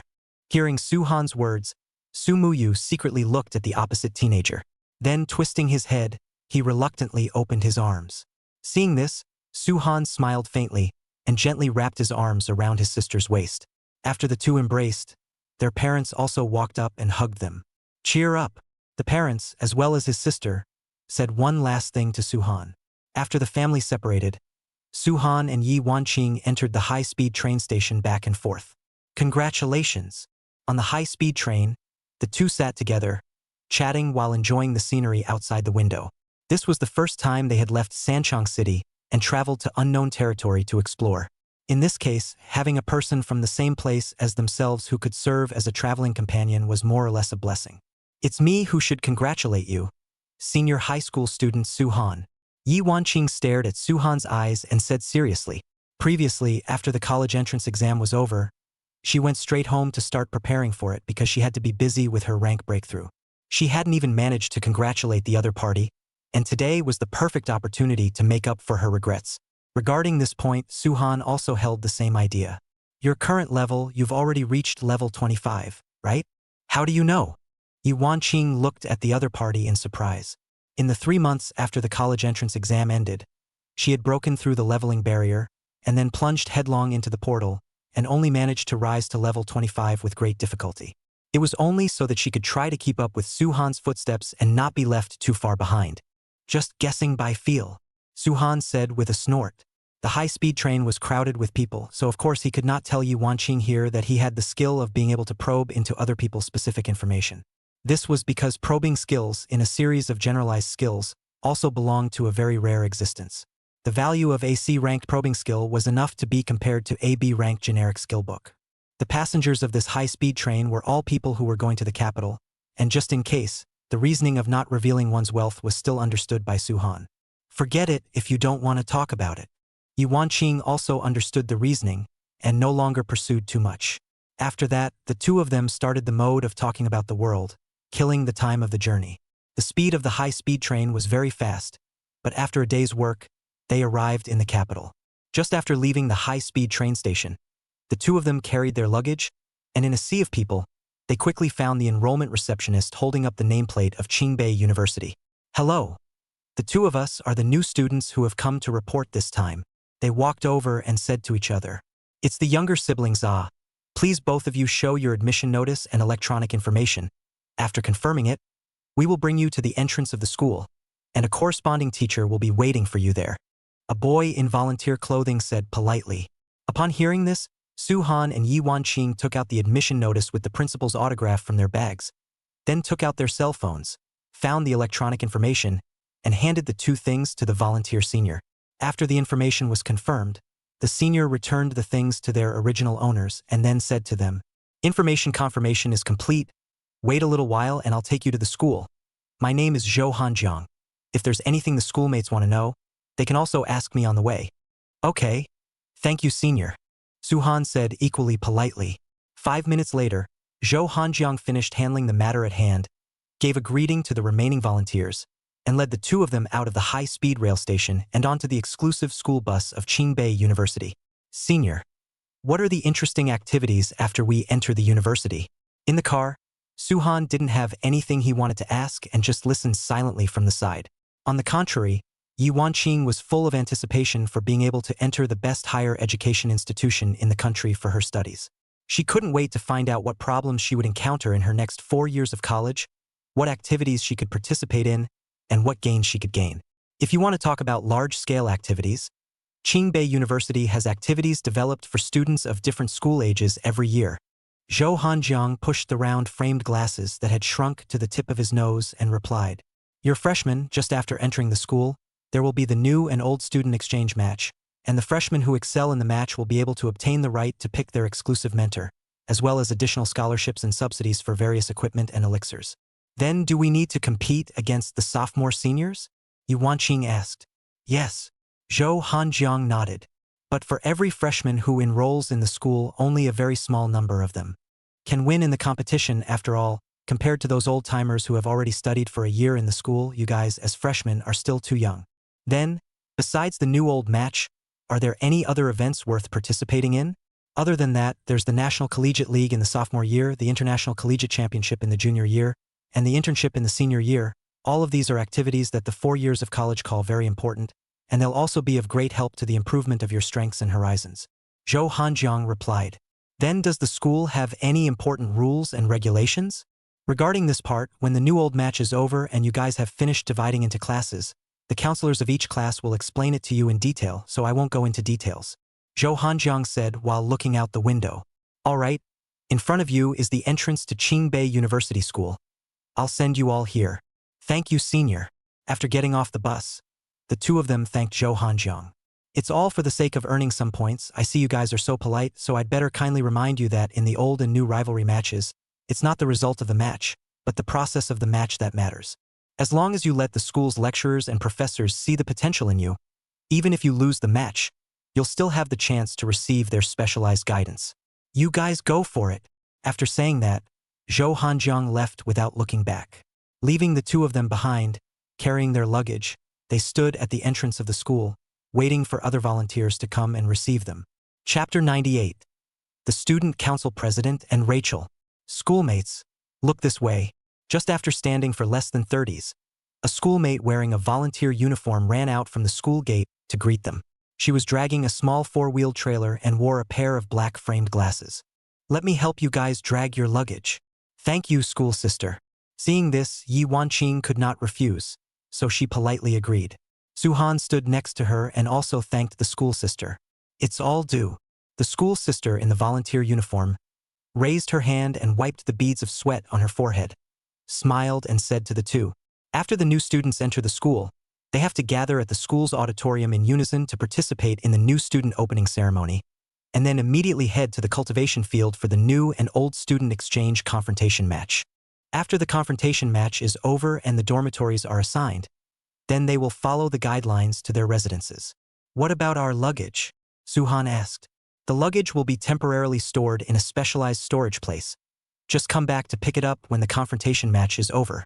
Saying that, the senior sister had already brought them to the place where the luggage was stored. This is the hosting tag, you guys must take it. If this thing is lost, it will be troublesome to pick up the luggage, and you have to go to the faculty office specifically to verify your identity. Okay, the two nodded. After that, the senior sister took them to familiarize themselves with the campus environment and wandered around the campus for a while. The start time of the commencement ceremony is 9:30 a.m. Now, there's still half an hour before the ceremony officially starts, so you guys can wander around the school on your own, or if you have any questions you don't understand, you can ask me, and school sister knows what she's talking about. Senior sister, I heard that there will be many clubs and departments in the university. Do you have any good recommendations? It's best to be the kind that can exercise your abilities. Yi Wanqing asked. It could be seen that she really longed for university life and had done a lot of tips about the university before the school year started. If you want departments and clubs to exercise your abilities, I would recommend the student councils of the two major faculties in our school, as well as the school student council that governs them in general. These three departments have a lot of things going on, but they also have a lot of power with 10 days a month of free access to the cultivation room, as well as a variety of other benefits. Senior sister, I'm a member of the Magic Academy Student Council. As for the clubs, it's more of a choice according to interests, mainly if you like it. Then what are the conditions needed to want to join the student council? Yi Wanqing continued to inquire. If you can beat the older students in the new and old exchange match, you can enter the institution's student union without examination. If not, you'll have to honestly go through submitting an application form, and then one round of interviews to select down and ultimately be picked to stay. Of course, there's also a special method of entering the faculty student council directly through a letter of recommendation from an exclusive instructor. The school elder sister answered seriously. What about the school student council? Suhan, who was listening silently, couldn't help but speak up as well. If you want to join the school student council, besides needing to fulfill those conditions I just mentioned, you must also pass the test of the student council president. Student council president? Suhan raised his eyebrows. Yes, he is the representative of all the students of Qingbei University, and among the students, he is a symbol of strength and power. After he assumed the presidency of the student council, the department's atmosphere, which was originally somewhat scattered, was instantly turned around. No one dared to slack off under him. One could almost call him the idol of most students, including me. Listening to what senior sister said, this school student council president is indeed outstanding. Yi Wanqing said thoughtfully. Then what's his name? Zhou Hanjiang, a junior student of this school's Magic Academy. The two of them sniffed and immediately turned their heads, glancing at each other. It was unthinkable that the senior who had sent them to arrive at the school was an existence that reigned supreme in the entire Qingbei University. It was completely unseen before. What's wrong with you guys? Is there something wrong? The volunteer senior sister felt a bit puzzled when she looked at their sudden behavior. Nothing. Yi Wanqing hurriedly waved her hands and said, It's just that when we first arrived at the high-speed train station, it seems like it was Senior Zhou who sent the two of us to the school. Then you guys are very lucky. Senior Zhou usually treats people very gently. It's when he treats things at work that he would feel like he's changed into a different person, appearing unusually strict. The senior sister said, All right, it's about time now. It's time to rush to the auditorium to attend the commencement ceremony. Thank you, school sister. Yi Wanqing said politely. Then the three of them waved goodbye. Suhan and Yi Wanqing, on the other hand, went to the auditorium in pairs. Just as he pushed open the thick solid wood doors of the auditorium, a wooden fragrance intruded into his nostrils. Suhan raised his head. Now the center column of the auditorium was densely filled with freshmen from all over the world. They exchanged words and were full of smiles. As people who had gotten into the strongest college in the country at this moment, they were all proud of this. In the front of the auditorium, there was a huge solid wood stage with a lectern placed in the center. The back of the stage was covered by a red curtain, making it impossible to see the hidden scene behind it. Suhan and Yi Wanqing casually found a seat and quietly waited for the commencement ceremony to begin. "Hello. May I ask if the seat next to this is taken?" After waiting for a few more minutes, a female voice suddenly entered Suhan's ears. He raised his head and saw a young girl wearing a pure white shirt on top and a gray and black pleated skirt underneath with blonde hair. She was smiling, looking towards the teenager, the blonde dull hair on top of her head almost touching the other's forehead. "No." Suhan shook his head. "Then I'll sit here." The young girl sniffed and sat down graciously on the empty seat next to Suhan. "My name is Ulysses Rachel, an exchange student from the Holy Empire. You guys can just call me Rachel." "Hello," Suhan replied. "My name is Suhan. I'm from Sanchong City, Huainan Province." "Yi Wanqing, from Sanchong City, Huainan Province. You two come from the same place? Are you classmates?" Rachel made a surprised expression. "Yes," Yi Wanqing said. "As the most powerful university in the Dragon Kingdom, I heard that a province might not be able to produce a single student from Qingbei University. It's really intriguing that two of them appeared in your hometown all of a sudden," Rachel said in an admiring tone. The self-possessed look, paired with the innocent appearance, made those who met her for the first time not hate her at all.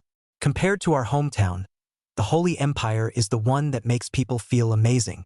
After all, there won't be anywhere else in the world that is as full of faith as the Sacred Empire." Yi Wanqing concurred. "Indeed, our Lord will always protect us and grant us the power to fight evil." Rachel interlocked her fingers in a prayer style. "If the two of you want to have faith someday, you are welcome to join." Before she could finish her sentence, she was interrupted by a shrill microphone voice. "Silence in the room." Chapter 99 Commencement Ceremony.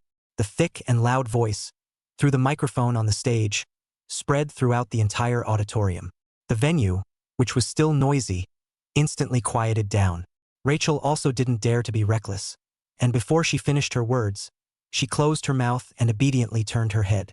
On the stage, a young man in formal attire, with a straight figure and elegant temperament, was standing in front of the lectern.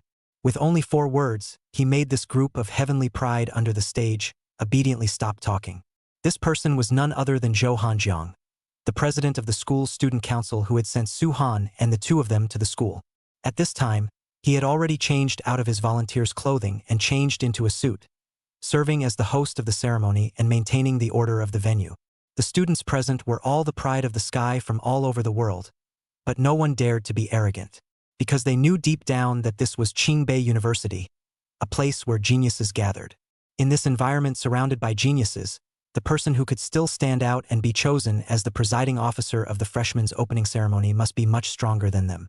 "I am the host of this opening ceremony, Zhou Hanjiang from the Magic Department of Qingbei University.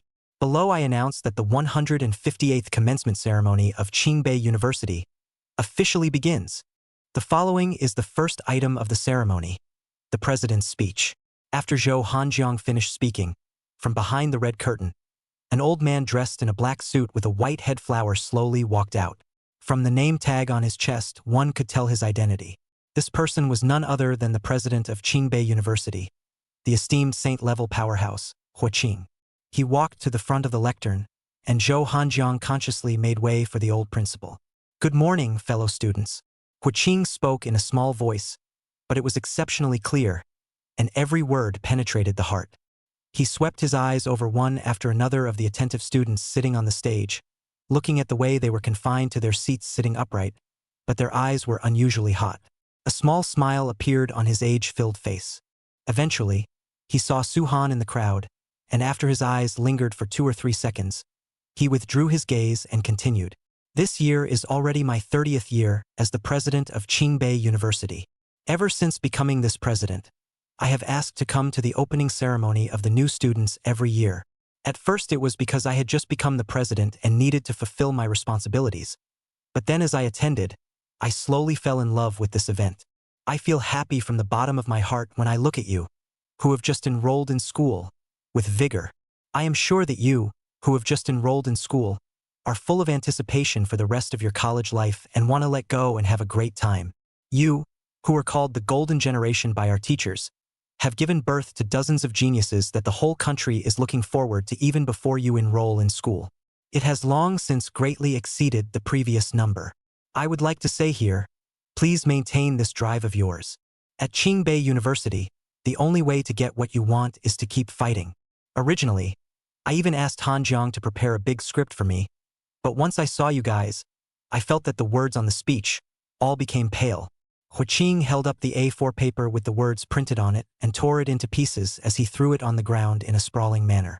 Therefore, for this session's opening ceremony, I don't want to follow the rules like I did in the past. Please allow me to be capricious and free. Just like you guys who are known as the most outstanding of all the freshmen, I also want to be the principal who impresses you all. Hu Qing's words temporarily stalled as he picked up the water cup next to him and took a sip of water. The stage was silent, all quietly waiting for this maverick principal to speak next. The school motto of our Qingbei University is a total of 8 words. Mingda, Boshue, Duxing Hongyi. Mingda, that is, cultivating one's character. What our colleges and universities cultivate are talents who love their country and their family. And we hope that students will love their motherland and be a person of high morals and dedication. To be erudite, that is, to be well-read. Even if we enter the modern era of universal transmigration, reading is still an indispensable and important part of learning. Once students read math books, physics books, now students should read books related to the times.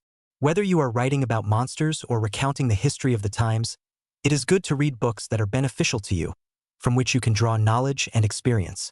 Dutiful behavior means unity of knowledge and action. I hope that you can become people who are consistent in their words and deeds, not the kind of villain who does one thing in front of his face and another behind his back, and whose character is not good. Even if you are good at studying and strong, we at Qingbei University don't care about it. Hongyi, that is, ambitious and far-reaching. I hope that you will carry a far-reaching ambition. Keep working towards this goal, and don't lose yourself in the colorfulness of university life. These 8 words are the masterpiece that brings together the souls of Qingbei people, and I hope that all the freshmen here will keep these 8 words in their hearts. Finally, I wish you all to find your own life with precision in the next 4 years of college life, and I wish you all to be proud of being a Qingbei person in the future. Above. Hu Qing's speech ended here. When he stopped speaking, the stage instantly applauded. Any freshmen who heard these words were all infected by the emotions in his words. This was Qingbei University, and this was the people of Qingbei. It seemed like they had a long way to go indeed. Thank you for our principal's heartfelt speech. The senior also hopes that the schoolmates here can remember the old principal's heartfelt words today, which will definitely be very beneficial to your future development. Next, for the second element of the ceremony, please ask the new student representative to speak on stage. Zhou Hanjiang said in a gentle tone. Immediately afterward, under the gaze of the crowd who were either curious or puzzled or surprised, Rachel, who was sitting next to Su Han, slowly stood up and walked onto the stage. She's actually the freshman representative? A trace of surprise flashed through Su Han and Yi Wanqing's eyes. Hello, everyone. Rachel's voice spread throughout the venue. I am an exchange student from the Holy Empire named Ulysses Rachel. I am honored to be able to speak on stage as the representative of the new students. I am well aware that I have many shortcomings, and it is only by the light of my status as an exchange student that I have been given this opportunity. But, as the principal said earlier, I hope that as young people we can always keep the momentum going. In the next 4 years, I hope that we can keep exchanging and learning, increase our strength, and become students who make our families, teachers, and our alma mater proud. His Holiness once told me that as rising suns, we will surely burn. So, please work hard, and I believe that everyone here can get what they want.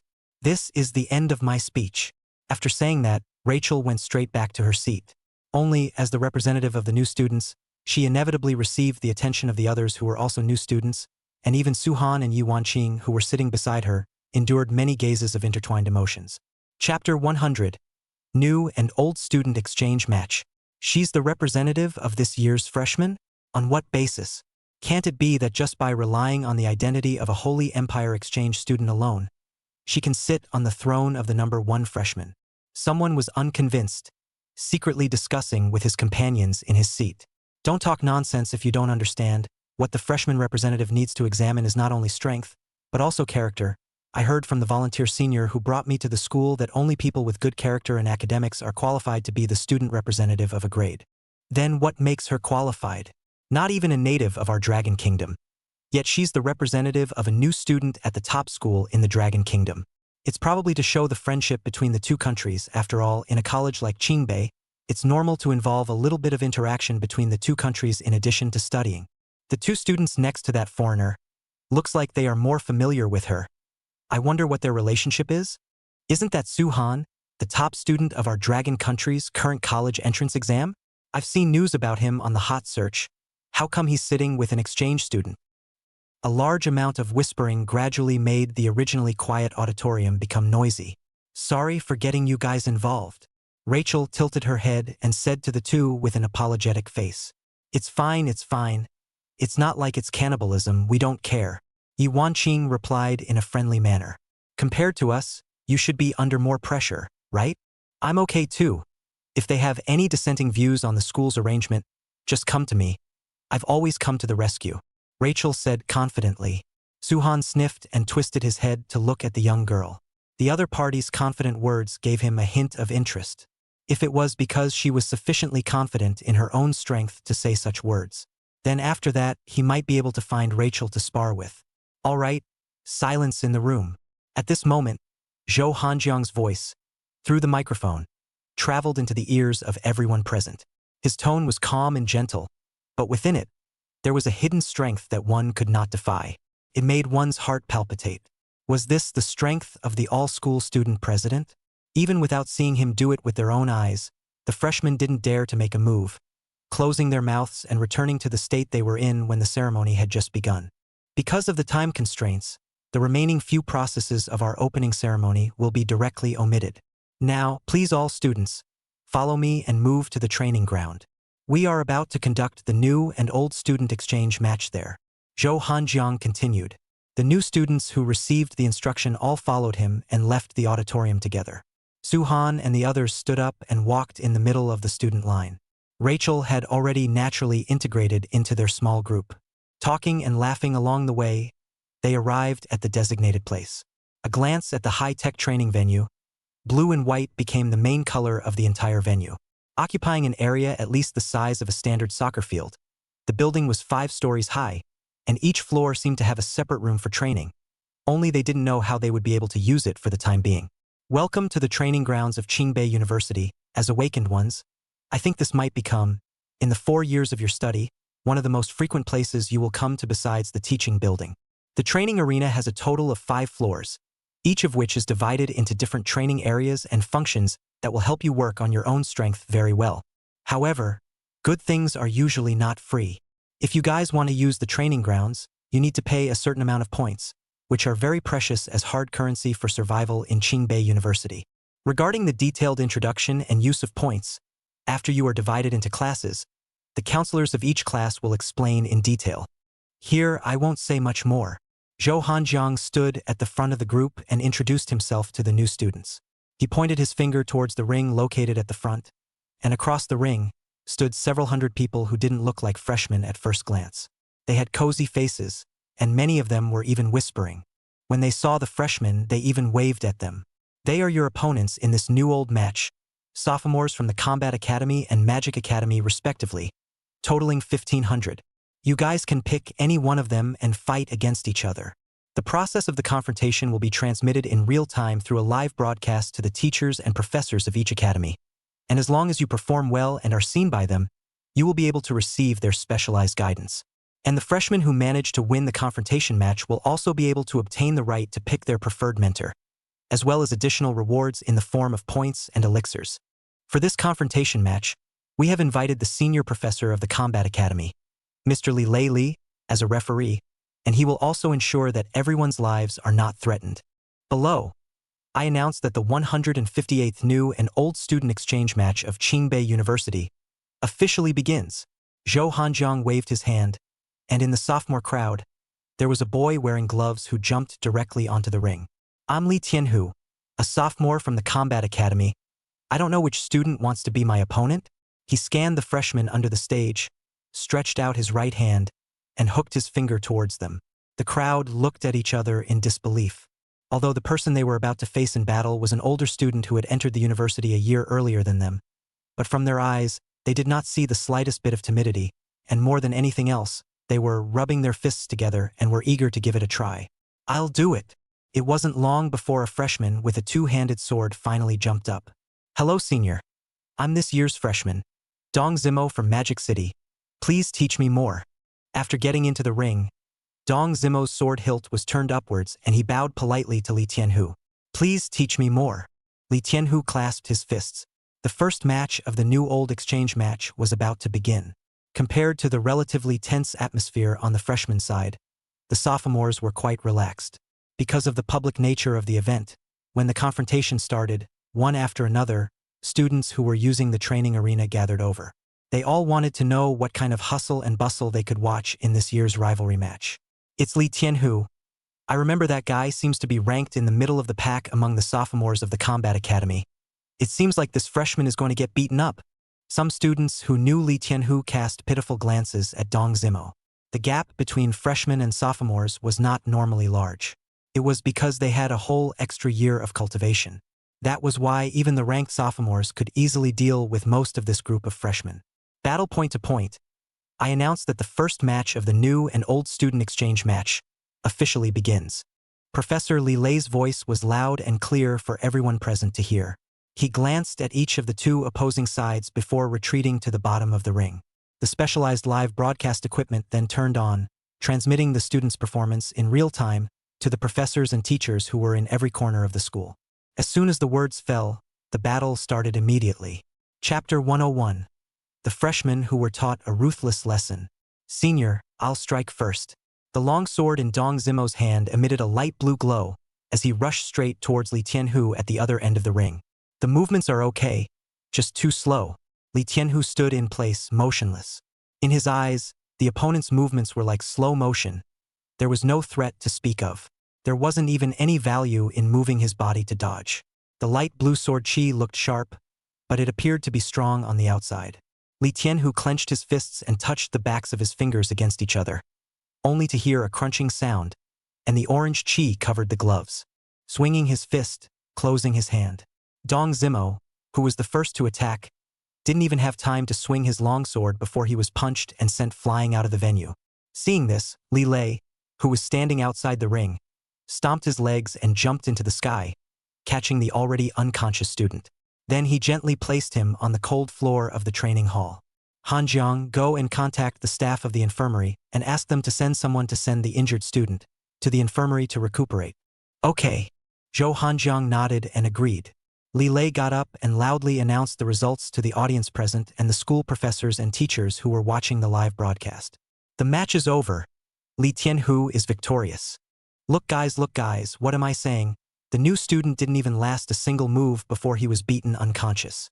Around the ring, the students who were watching the exchange match war deserved expressions when they heard the results proclaimed by the professor. What's there to say? Weren't we also beaten up old and bad when we started school some years ago? Indeed, I still remember the image of President Zhou killing the SS-ranked freshman with a single move at that time. It's simply not too bloody. These seniors they're facing now are simply child's play compared to that time. You guys, how many of the freshmen in this class can defeat the older students? Someone glanced towards the freshman team and asked curiously. If it's not unexpected, the guys with SS rank professions still have some chance of winning. Forget about the others, they're still far from it.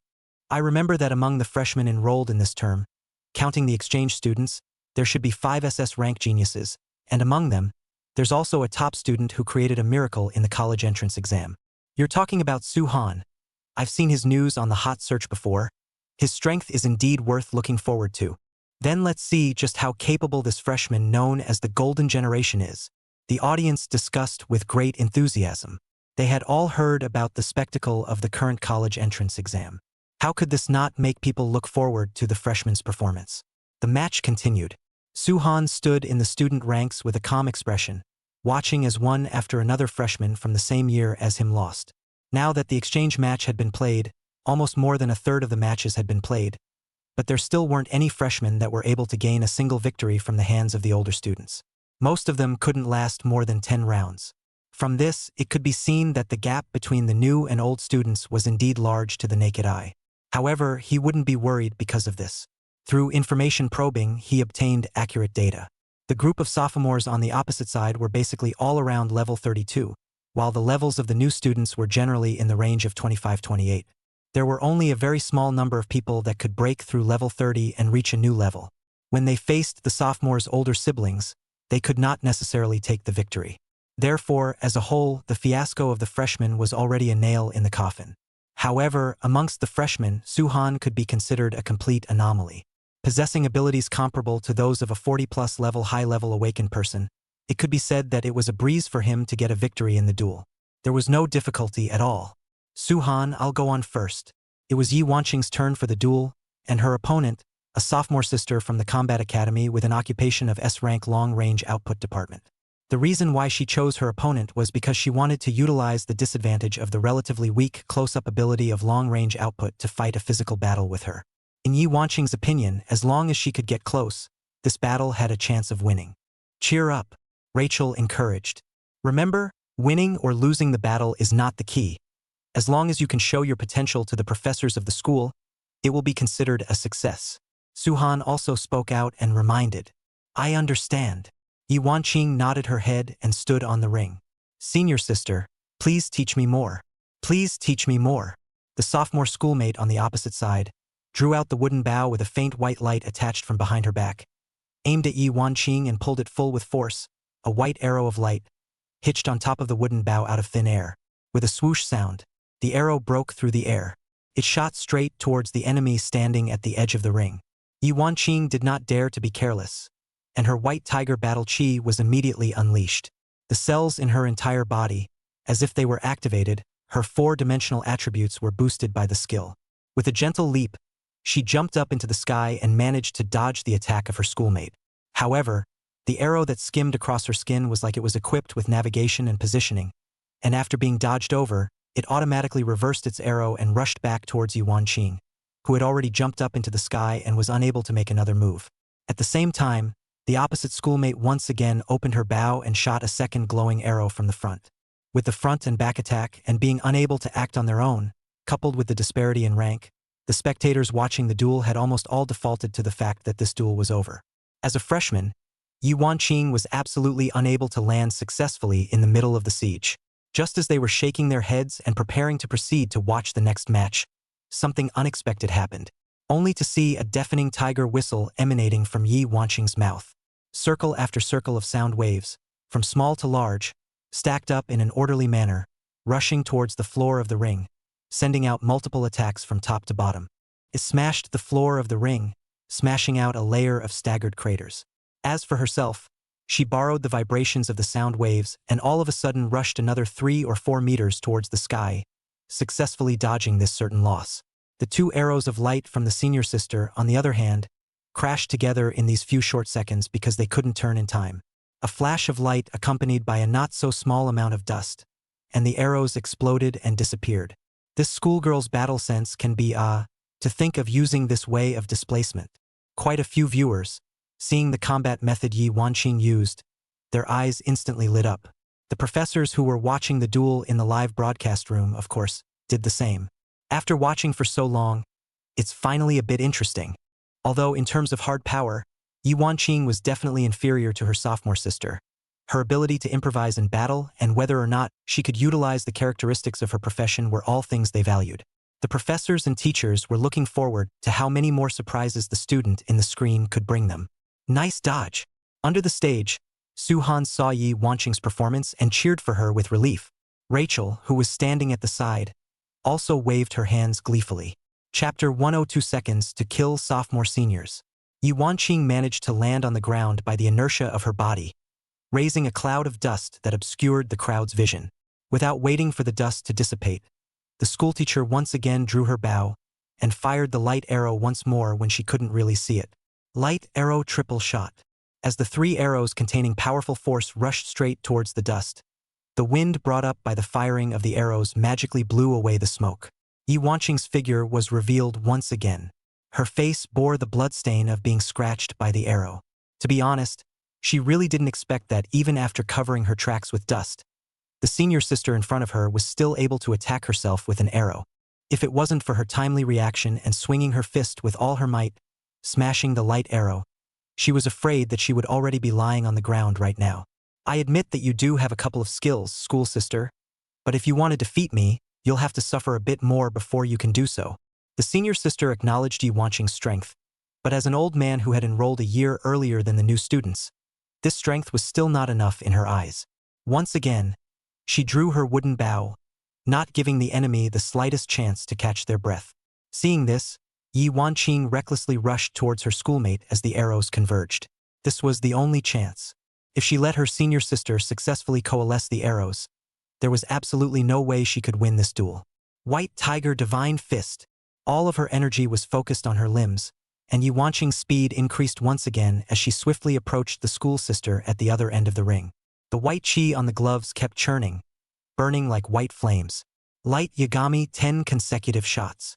As Yi Wanqing launched her final all-out strike, 10 densely packed light arrows scattered out from the wooden bow. The clearly scattered arrows, when they were close to Yi Wanqing, they were marvelously fused together, forming a huge arrow of light that was a full person tall. It's impossible to dodge. Yi Wanqing knew that in this battle, it was she who had lost. Without accomplishing her plan, she could only turn her target and swung both fists with all her might towards that arrow of light. The intense sense of vibration, coupled with the white light bursting out and emitting a blinding light, caused the spectators present to fall into a brief period of blindness. By the time their vision recovered, the battle was already over. Yi Wanqing collapsed in the center of the ring, falling into a coma. The duel is over. Li Lei stood up on the ring and announced the result to the people. Immediately after the results were announced, the infirmary workers went up to the stage and lifted Yi Wanqing onto a stretcher, urgently sending her to seek medical attention. Witnessing her departure, although the match was lost, there was no doubt that the students and teachers who watched the match were deeply impressed. This young girl with excellent combat skills and combat awareness, as long as she cultivated and studied properly, her future achievements would definitely not be too bad. Please invite the next contestant to the stage. Once Yi Wanqing was carried off the ring, Professor Li Lei continued to start hosting the exchange match. A boy wearing a red and white national art costume walked onto the ring. As soon as he stepped onto the stage, he headed towards where the group of freshmen were and spoke. I've heard that there is a legendary newcomer who has made history amongst the freshmen in your class. I wonder if Senior could invite him to the stage for a battle? As soon as the words fell, the freshman looked sideways at Su-han, who was standing in the crowd. Passing the 100th floor of the Tower of Trials, an achievement that had never been seen before or since, had allowed it to hang on the #1 position of the national hot search for a whole month. Could be said that no one knew about it. They naturally recognized this powerful fellow student as well. At the same time, they were also curious about the fact that now, 3 months had passed since the college entrance exam. In these 3 months, to what extent would Su-han's strength have increased? Since the senior on the stage took the initiative to invite him for a duel, then this was just the perfect opportunity to be able to let them witness how perverse his strength really was. It seems like they're calling you to the stage, eh? Rachel's dorky hair swayed with the wind and elbowed Su-han, who was standing next to her. Yes, Su-han replied affirmatively. Then aren't you going to go up? Go up, why not? Others have pulled down their faces and taken the initiative to look for me. It's impossible for me to refuse. Su-han raised his head. The system's detection function automatically turned on. Level 35. Awakened Profession. National Art Sage S. Exclusive Skill. National Art S. Skill Description. Only killing, no show, no false moves, all killing moves. The system's detection, being able to accurately find out the opponent's rank and occupation, was helpful in preparing before the battle. The senior on the stage, whose level was a bit higher than an ordinary sophomore, looked like he was at least a cadre of the school's faculty level. Although it was far from him, among the ordinary students, it was already considered to be a very outstanding group of people. No wonder he dared to take the initiative to request a duel from him. I'm honored to be Senior's opponent.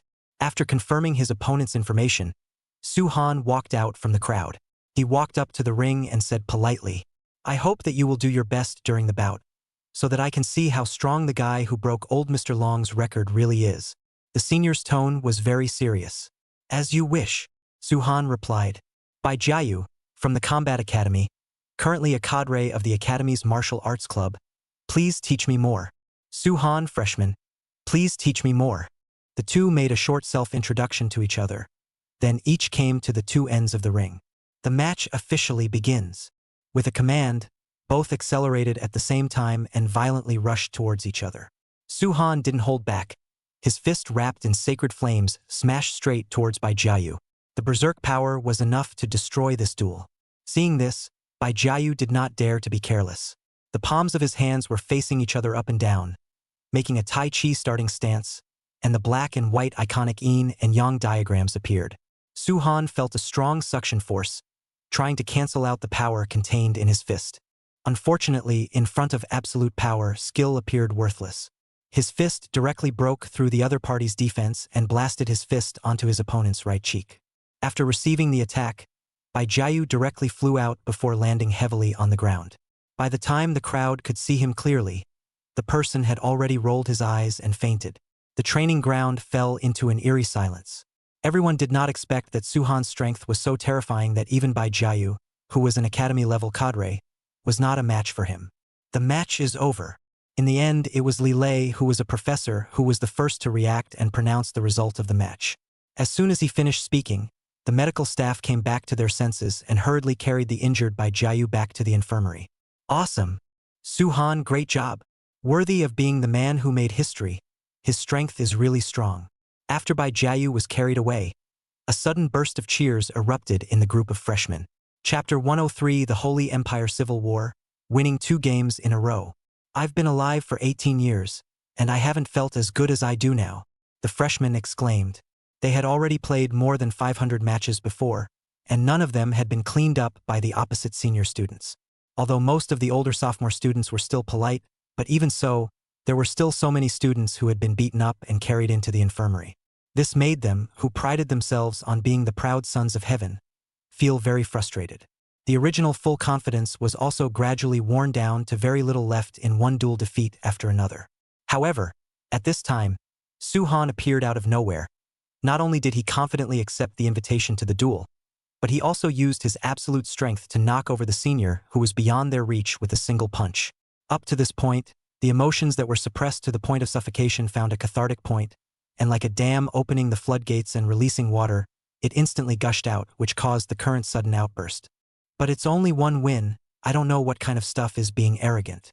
The sophomore veterans who stood on the other side of the ring said in dissatisfaction when they saw the ecstatic appearance of the freshman group. Although they were equally surprised by Suhan's strength, after experiencing a whole year of college life honed, they were able to manage to quickly adjust their mindset when faced with a scene that was beyond common sense. Suhan's strength, at most, represented his personal strength, but not the level of the freshman as a whole. His existence was equivalent to a tiger being mixed in with a group of sheep. Even if the tiger was strong, the others were still just lambs to be slaughtered. You're so strong. Suhan walked down the ring, and the freshmen surrounded him.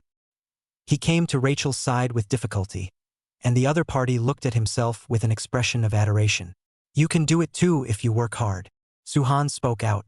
He had long known Rachel's level and occupation through the detection function. It should be said or not, Qingbei University's vision of selecting students was indeed very good. Far exceeding the average student, reaching a level 34 rank, coupled with the SS rank occupation Holy Knight, it was no wonder that Rachel had been chosen as the freshman representative. I'm afraid that among the freshmen present, no one other than him would be her opponent. Of course, I'm a super genius who was selected to participate in the exchange student program from among the thousands of outstanding students in the Holy Empire, and a small exchange tournament can't stop me from advancing. Rachel patted her chest and said proudly. She had always been full of confidence when it came to such things.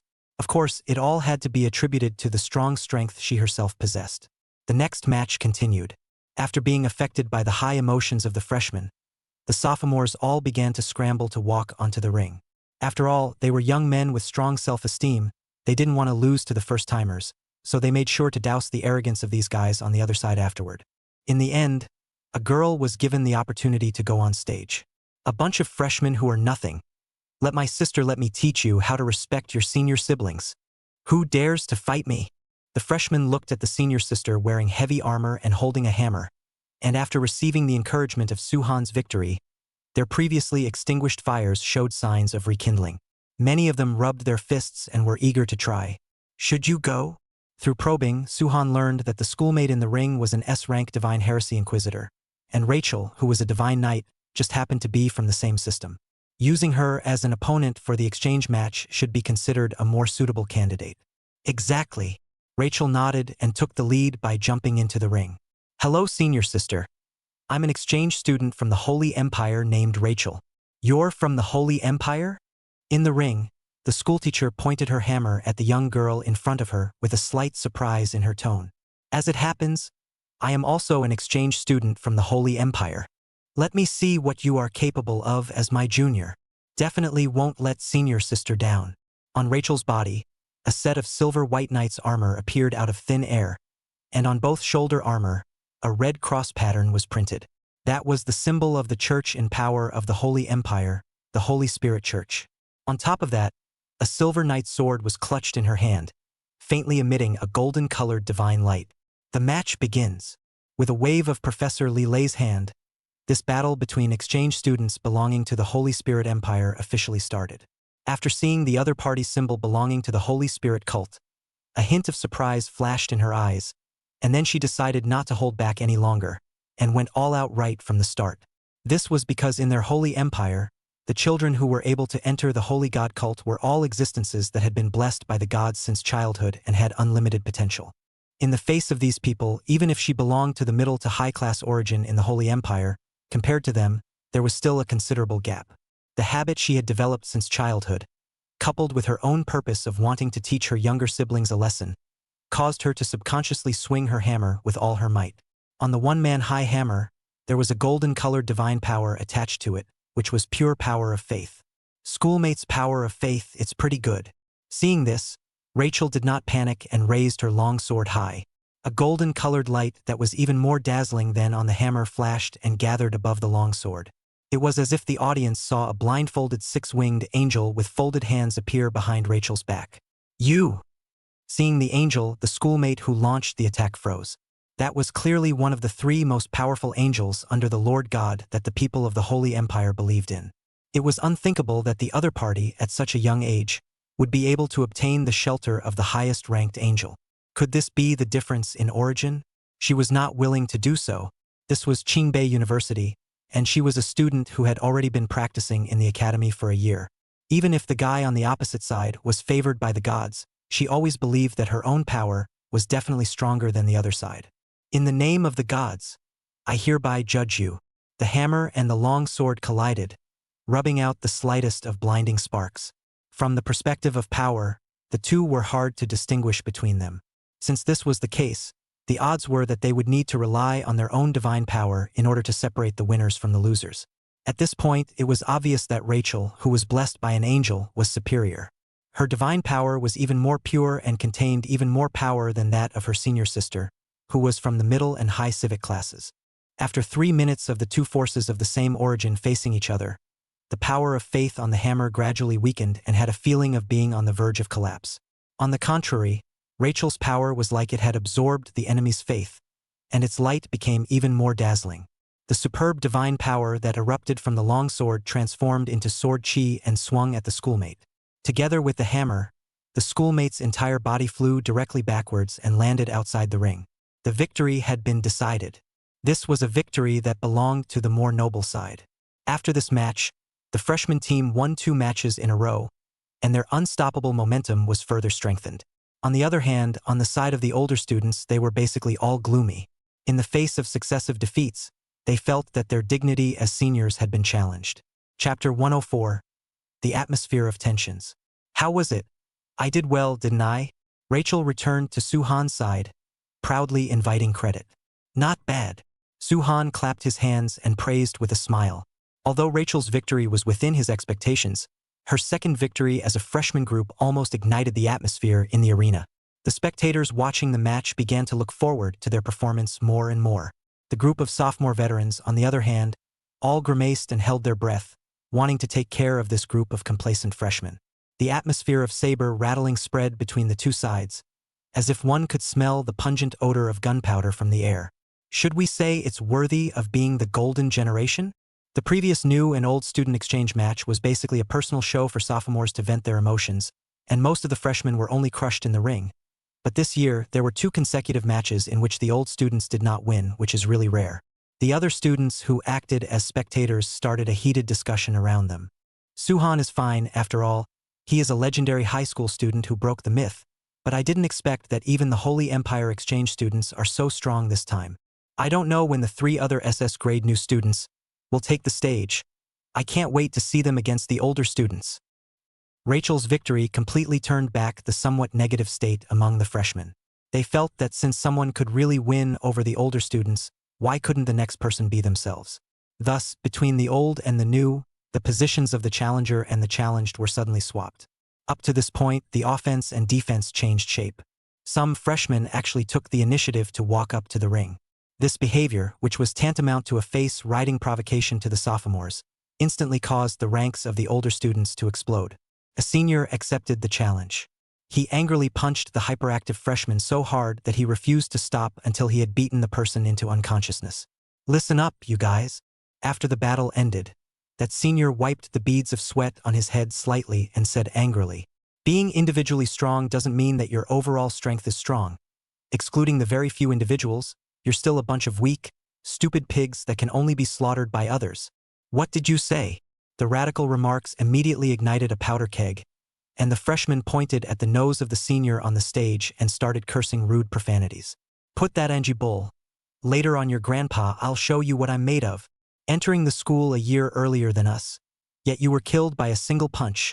I really don't know what kind of face you have to say such words here. Just wait and see. In the match afterward, we'll let you guys know who the real dumbass really are." Ha! Listening to the freshman's tirades, the senior just coldly grimaced, laughed, and jumped out of the ring on his own. Attention! Please have both students control their emotions. This is the scene of an exchange match. You are not enemies who have a deep grudge against each other. Seeing that the situation was about to go in an uncontrollable direction, Professor Lillet immediately stood out and issued a warning to the members of both sides. After he had finished speaking, the students did tighten up quite a bit due to his professor's face. However, observing their eyes, it could still be seen that the fire in the hearts of both sides had swept into a sea of flames with the wind and was difficult to extinguish. If they didn't beat up the other party's members severely, they would never give up. "Let little Master Me meet you all." A burly boy who was 2 meters tall with an inch hair and a big waist, holding a square halberd, walked up to the ring. "You will pay for your arrogance." Among the older students, a boy wearing a white plain uniform with a brush in his hand accepted his challenge. "My name is Zhao Hongyu, known as Little Lu Bu in the Jianghu. MOU, sophomore student of the Magic College of Qingbei University." As per the rules, they made a short self-introduction to each other. The next match was about to begin. Suhan saw the strength of the 2 men through the system function. Unexpectedly, Zhao Hongyu was also an SS grade occupation awakened person, and the one that was awakened was also the Yingling general that ranked among the top in terms of combat ability among SS grade occupations. This profession was able to summon the legendary characters of the Dragon Kingdom that had been famous in history as the Back Spirit, giving the awakened person the appropriate guidance and enhancing their abilities while also allowing the historical characters to make an appearance as summons to assist in battle. Looking at Zhao Hongyu holding a square heavenly painting halberd, with a dignified appearance, his back spirit, the probability is that it is a famous general in the history of the Dragon Kingdom, Lu Bu Lu Fengxian. It should be known that the more famous the spirit behind the spirit that the spirit will choose, the stronger it will be, and the more heavenly the combat power that the spirit host can obtain. Lu Bu's fame in the Dragon Kingdom could be said to be known by no one. Then the ability boost that his host could obtain must also be very huge. Suhan guessed that Zhao Hongyu was slightly inferior to Rachel in terms of level, only 32, but in terms of strength, the two should be in a state of parity. The other protagonist of this duel, Senior MOU, was awakened to what the world generally considered to be an auxiliary SS-level profession, the Divine Brush Painter. This profession can be like the Divine Brush of Maoyang, drawing things into reality, and can also use the buffs off gain and loss. It was a good profession that people wanted to invite to join in group battles. However, in terms of individual battles, the combat abilities of the two professions didn't seem to be directly proportional. To say that Senior's only advantage was probably his level. With a rank of 37, it could be said to be the highest ranked group among the older students, and it was unknown what kind of undercard he would be hiding. Go MOU. Beat that arrogant brat for me. Brother Zhao, use your square halberd and poke through the opponent's stomach. Let them see how powerful we are. The members of both sides each cheered for their own players. In the ring, they stared at each other dead on, waiting for the professor's command. I declare this match officially begins. With a command, the battle started at once. Lu Fengxian, Zhao Hongyu shouted, and a man wearing the 100 Flowers battle robe, a golden crown with bound hair, and a square heavenly painting halberd, with sword brows and starry eyes, and an elegant meter appeared behind him. Unlike normal people, this man was 15 meters tall, a veritable giant. Lu Fengxian is here. He was Lu Bu. After receiving the summoning from the Hall of Valor, his strength magically changed and he became the spirit behind Zhao Hongyu. Rats, quickly come and die. The huge halberd handle swept horizontally into the air. Zhao Hongyu and Lu Bu's movements formed 100% synchronization at this moment. On the weapon, it was covered with dark red energy, and a berserk aura came over them. They rushed towards MOU, raising their sharp Fang Tianhua halberds and stabbing straight at each other. Chapter 105, Loss. So strong. The spectators felt the power emanating from the weapons, and surprise flickered in their eyes. If they were to receive the stabbing attack, they were afraid that it wouldn't be too easy. If Zhao Hongyu could maintain the stability of his attack, defeating the sophomore veteran wouldn't be impossible. Below the ring, the two huge teams that were engaged in the exchange match were nervously looking at the two sides on the stage, not daring to blink their eyes for fear of missing a single second of the scene. Looking at Zhao Hongyu, who was getting closer and closer to him, MOU waved the brush in his hand. Under one stroke, the ink stayed in the air, and the vivid and casual strokes actually quickly sketched out a thick wall of earth. Go! With a flick of the brush towards the front, the earth wall changed from a black and white ink drawing to a real substance of earth color, and it rushed towards the opponent, straddling its front and blocking the path of the other sprints. Facing the earth wall that was slamming into him at an extremely fast speed, Zhao Hongyu didn't panic and swung the weapon in his own hand, turning the stab into a sweep and slicing the obstacle in half in one go. He himself drilled through the center of the earth wall that was broken in two. Behind him, Lu Bu swung his big hand, grabbed the wall that had been swept to pieces and rushed at him, and crushed it with one hand. A mere yellow earth, he didn't put it in his eyes yet. Go Zhao Hongyu! The freshmen behind him were basically pulling out their voices and cheering for their fellow freshmen. Moyu didn't panic when he saw that the earth wall didn't work. The brush in his hand continued to wave, and one earth wall after another was created and smashed into the enemy. At the same time, he drew obstacles to slow down Zhao Hongyu's sprinting speed while backing up, trying to maintain a safe distance from him. The earth walls were all smashed with one move after another. However, a large amount of energy was also literally wasted on the attack because it was used against the earth wall. The distance between Zhao Hongyu and MOU never shrunk. The two actually formed a magical standoff. This won't work. Zhao Hongyu stopped charging. He had to calm down and find a way to break the situation. If he kept fighting a protracted battle with MOU on the opposite side, he would definitely be the one to suffer in the end. This was because as a Yingling general, although his fighting ability was strong, there was also a weakness when his level was still relatively low. That was the time limit for summoning Yingling. He was currently at level 33 and could only maintain Lu Bu's summoning time for a maximum of 5 minutes. As long as this time limit had passed, his combat power would be greatly reduced, and then Long would definitely leave an opportunity for his opponent to take advantage of it. Therefore, Zhao Hongyu had to take advantage of these last 2 minutes to determine the winner. He looked up at his Yingling Lu Bu, and his opponent also happened to look at him. The two of them had a heart-to-heart and instantly understood what to do next. The dark red aura attached to the Fangtian painted halberd climbed up Zhao Hongyu's body parts little by little along the weapon. His entire aura became even wilder with the addition of the aura. The Fangtian painted halberd in his hand swept backward, and the wind that blew up in its wake was intimidating. Senior, don't blame me for being unmerciful. I can guarantee that you definitely won't be able to receive this full force strike from me. Zhao Hongyu once again rushed towards the opposite enemy with Lu Bu. Only, this time, the speed was even faster and the power of swinging the weapon was even stronger. In the blink of an eye, he had closed the distance with Mou. Now there was at most a meter between the two. The audience under the stage had all held their breath. The duel between the two sides made them feel as if they were there as well. In the nick of time, Mou's heart was always like water. He held a brush and simply drew a horizontal and vertical stroke of vertical in front of his body. Open. A single word was spat out from his mouth. The brushstroke was like a key, and it magically ripped open an area in front of him. Just like the process of the formation of a portal, the torn space gradually grew larger, large enough to accommodate a person walking in intact. Although Zhao Hongyu noticed the crack that had suddenly appeared, the inertia brought about by his tall body's rapid sprint made it completely too late for him to stop, and he could only allow himself to rush straight into the crack created by Mou. When his entire body fell into the crack, the oval-shaped entrance to the crack quickly closed, resulting in Zhao Hongyu and his back spirit, Lu Bu, having no choice but to separate the two places. What kind of power is this? Lu Bu clearly felt that the connection between himself and his host was gradually disappearing, and the power of him who had lost his host would be instantly drained away, and he would eventually return to the spirit world due to exhaustion. 3 minutes later, Zhao Hongyu still did not appear. Lu Bu's body had already appeared to be transparent, and finally dissipated helplessly into the world, returning to the space where all the Ying spirits were. It was only after seeing Lu Bu leave that Mou waved his brush once again, opening the door to the foreign space and releasing Zhao Hongyu. Just now that was... what?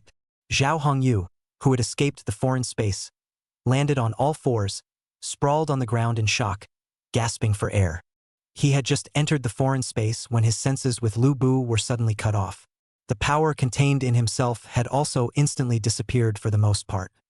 He could only keep waving his Fang Tianhua halberd in the endless void, trying to break through the boundaries of the foreign space and return to reality.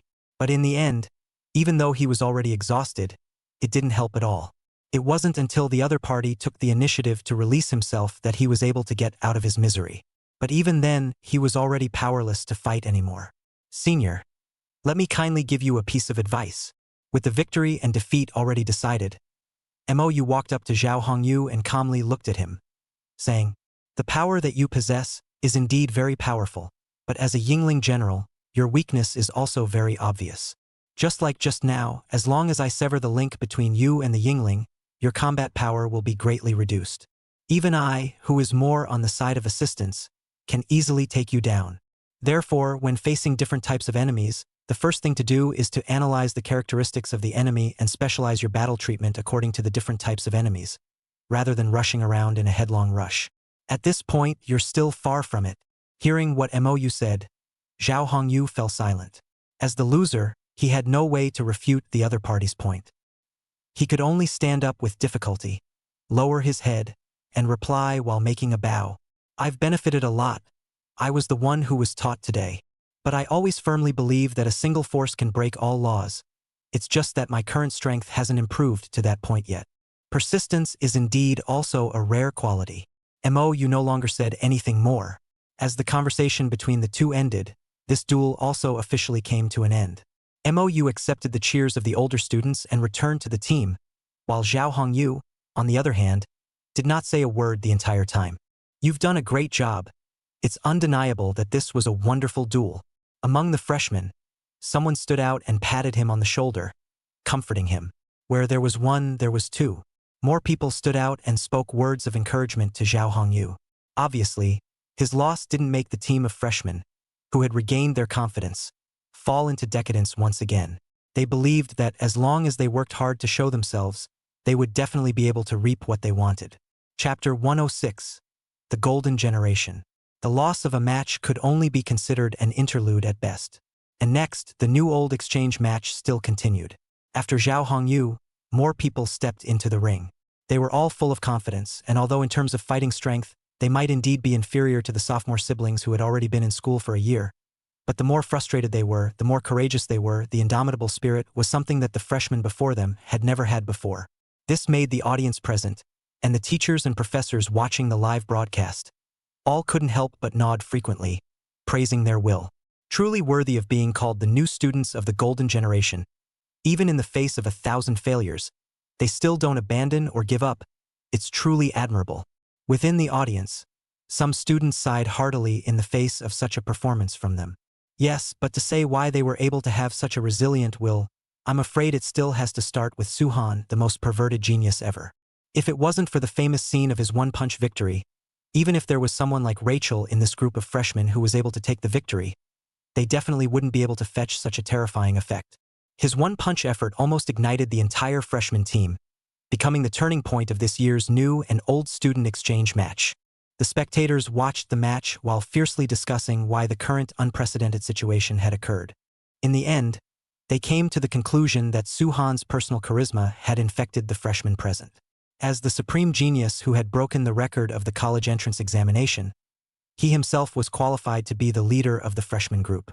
Now, once the match was over, it could be said that there was no suspense at all in this freshman's number 1 position. His performance had also convinced the freshmen. Therefore, inspired by him ending the match with a single punch, it was only then that, for the first time in history, the freshmen were not overwhelmed by the older students in terms of their momentum. Originally, in the past confrontation matches, the freshmen would definitely be taught a hard lesson by the sophomore seniors. After all, only after letting them suffer could they understand the difficulty of college life. But the current situation was beyond everyone's expectations. Although the freshmen lost the game, their fighting spirit never diminished. In every match, even if they knew that the end result was to be knocked out of the ring, but even so, they still tried their best to tear a piece of flesh and blood from their senior siblings. To have such a bloodthirsty nature was truly rare. It seems that this class of students will be the best class ever. Inside a conference room, the top professors of Qingbei University sat down to watch the live broadcast of the match.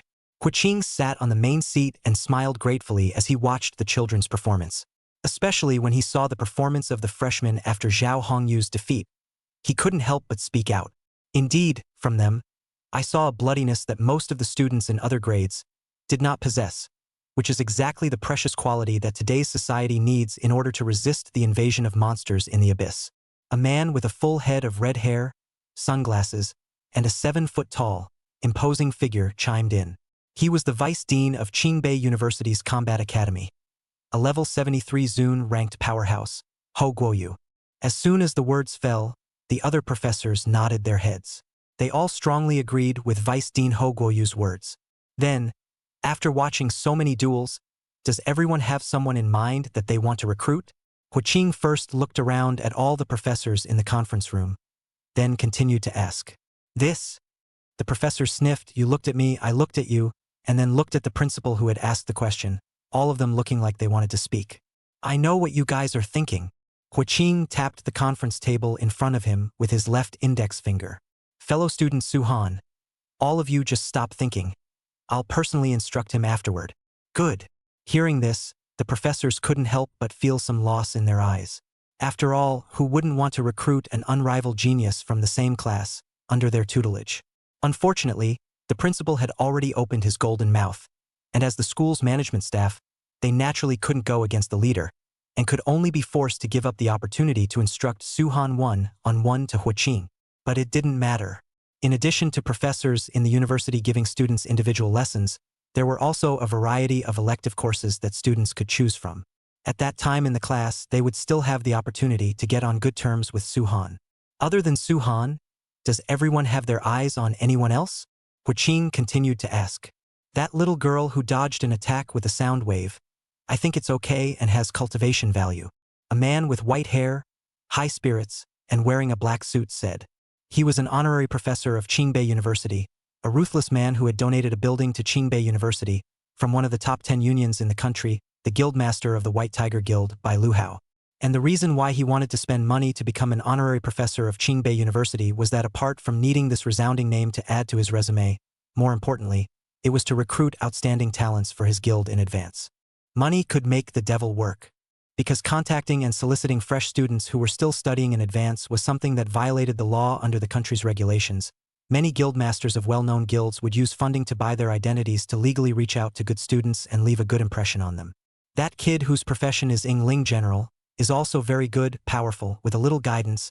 His future achievements will definitely be unlimited. Ho Guoyu said as he crossed his arms and leaned his back on the seat.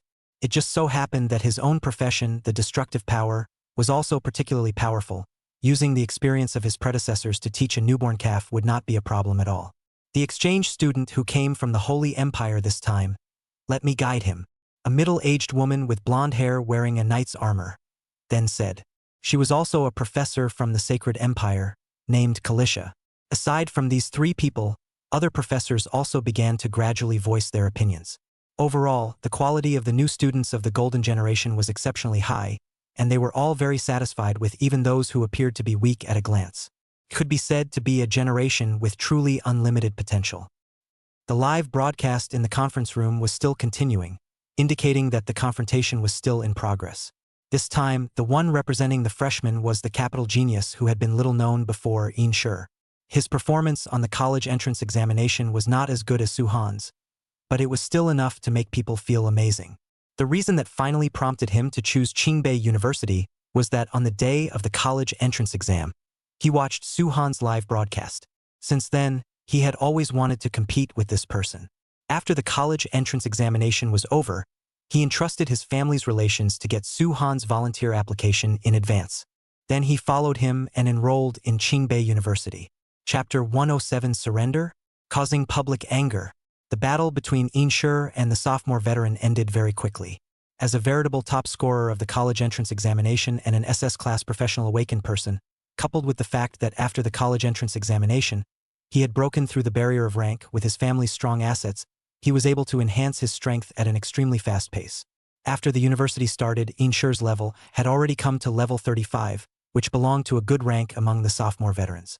Therefore, there was nothing suspenseful about the ending of the battle between the two sides. He didn't meet a talent like Mou, who, at first glance, was among the sophomores whose strength also ranked high. The opponent of the match was only a level 34 senior who had awakened an A-rank occupation. Under the double suppression of rank and occupation, he quickly got the victory. Woo-hoo! Managed to take another match. Under the stage, the freshmen cheered loudly, as if they were happier than if they had won the match themselves. Every time it came to this kind of time, the sophomores would make a face of gnashing their teeth, itching to greet all the ancestors of these impolite guys. Time passed by minute, and the schedule of the confrontation match also came to an end without realizing it. Outside the training center, the sun's halo was no longer as dazzling as it was at noon, but instead became somewhat drowsy.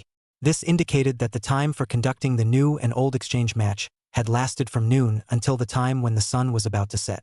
Now, there was only one last freshman left who had not gone up to the stage to compete. Through probing, Suhan realized that the other party was the last person amongst the freshmen, other than him, who had only awakened the SS rank occupation. Please ask Mr. Flowerless to come onto the stage as soon as possible. On the ring, Professor Lilei urged the last freshman to come up to the stage for the match. As long as this duel ended, he would be able to get off work today. It could be said that Hua Wuyo's speed of action was completely representative of when he would finally get off work. Please ask student Hua Wuyo to come on stage as soon as possible. Please ask Mr. Flowerless to come on stage as soon as possible. After calling out 2 more times, and still no one answered, Professor Lilei gradually became a bit impatient. Logically speaking, the name had been read out, and if he was there, he should have already stepped onto the ring. But how come the student didn't respond at all? Could it be that he didn't report to school? Please hurry up and get on the stage. If you intentionally delay, you will be deducted the corresponding points according to the school rules. Lilei shouted again. This time, he specifically emphasized the serious consequences of not participating in the match. Hua Wuyo? This name is quite ancient. Is it hard to believe that the one awakened is some kind of martial arts profession? I remember that a long time ago, there was a TV series or a novel in which a male lead's name was Flowerless. This student's parents couldn't be fans of that TV series, right? Very likely. Ha ha ha ha ha ha. Already at the last match, the audience's nerves slowly relaxed and were able to take the initiative to say some jokes to regulate the atmosphere. Only to see that after Lilei finished speaking, a boy with a slim figure who didn't seem to have much spirit finally walked onto the ring. The whole feeling is the kind of geeks who stay up too late and play games every day with dark circles under their eyes. If others didn't take the initiative to mention it, no one would probably think that this guy on the stage, who didn't look like he had much combat power, was actually an awakened person of the SS grade auxiliary profession. Alright, next I announce that the final match of the new and old exchange match officially begins. As Lilei's words fell, The sophomore senior standing opposite of Hua Wuyo was originally all set to directly sprint and attack him with a single blow. However, what Hua Wuyo did next made everyone's eyes widen. He raised his hand as if nothing had happened, and with a loud voice that could be heard throughout the entire first floor of the training hall, he shouted, "I admit defeat." Ding! The long spear in the senior's hand was forced to stop its attack after he said those words. The tip of the spear that suddenly stopped also made a clanking sound due to the up and down vibrations. "What did you say?" The senior retracted his spear and questioned with a cold face. "Do you know what kind of place this is and what kind of activity you are carrying out? You think you can stop fighting just because you say you won't? I allow you to take back what you just said and fight me seriously." "Senior, I wasn't joking. I said I admit defeat."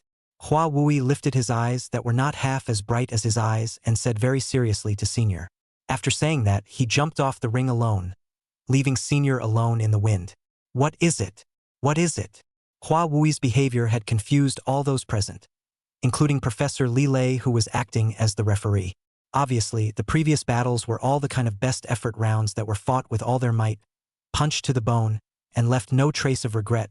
The high fighting spirit of the new students made them, the spectators who had watched so many matches, look forward to this last match to draw a perfect conclusion to the 158th new and old student exchange match.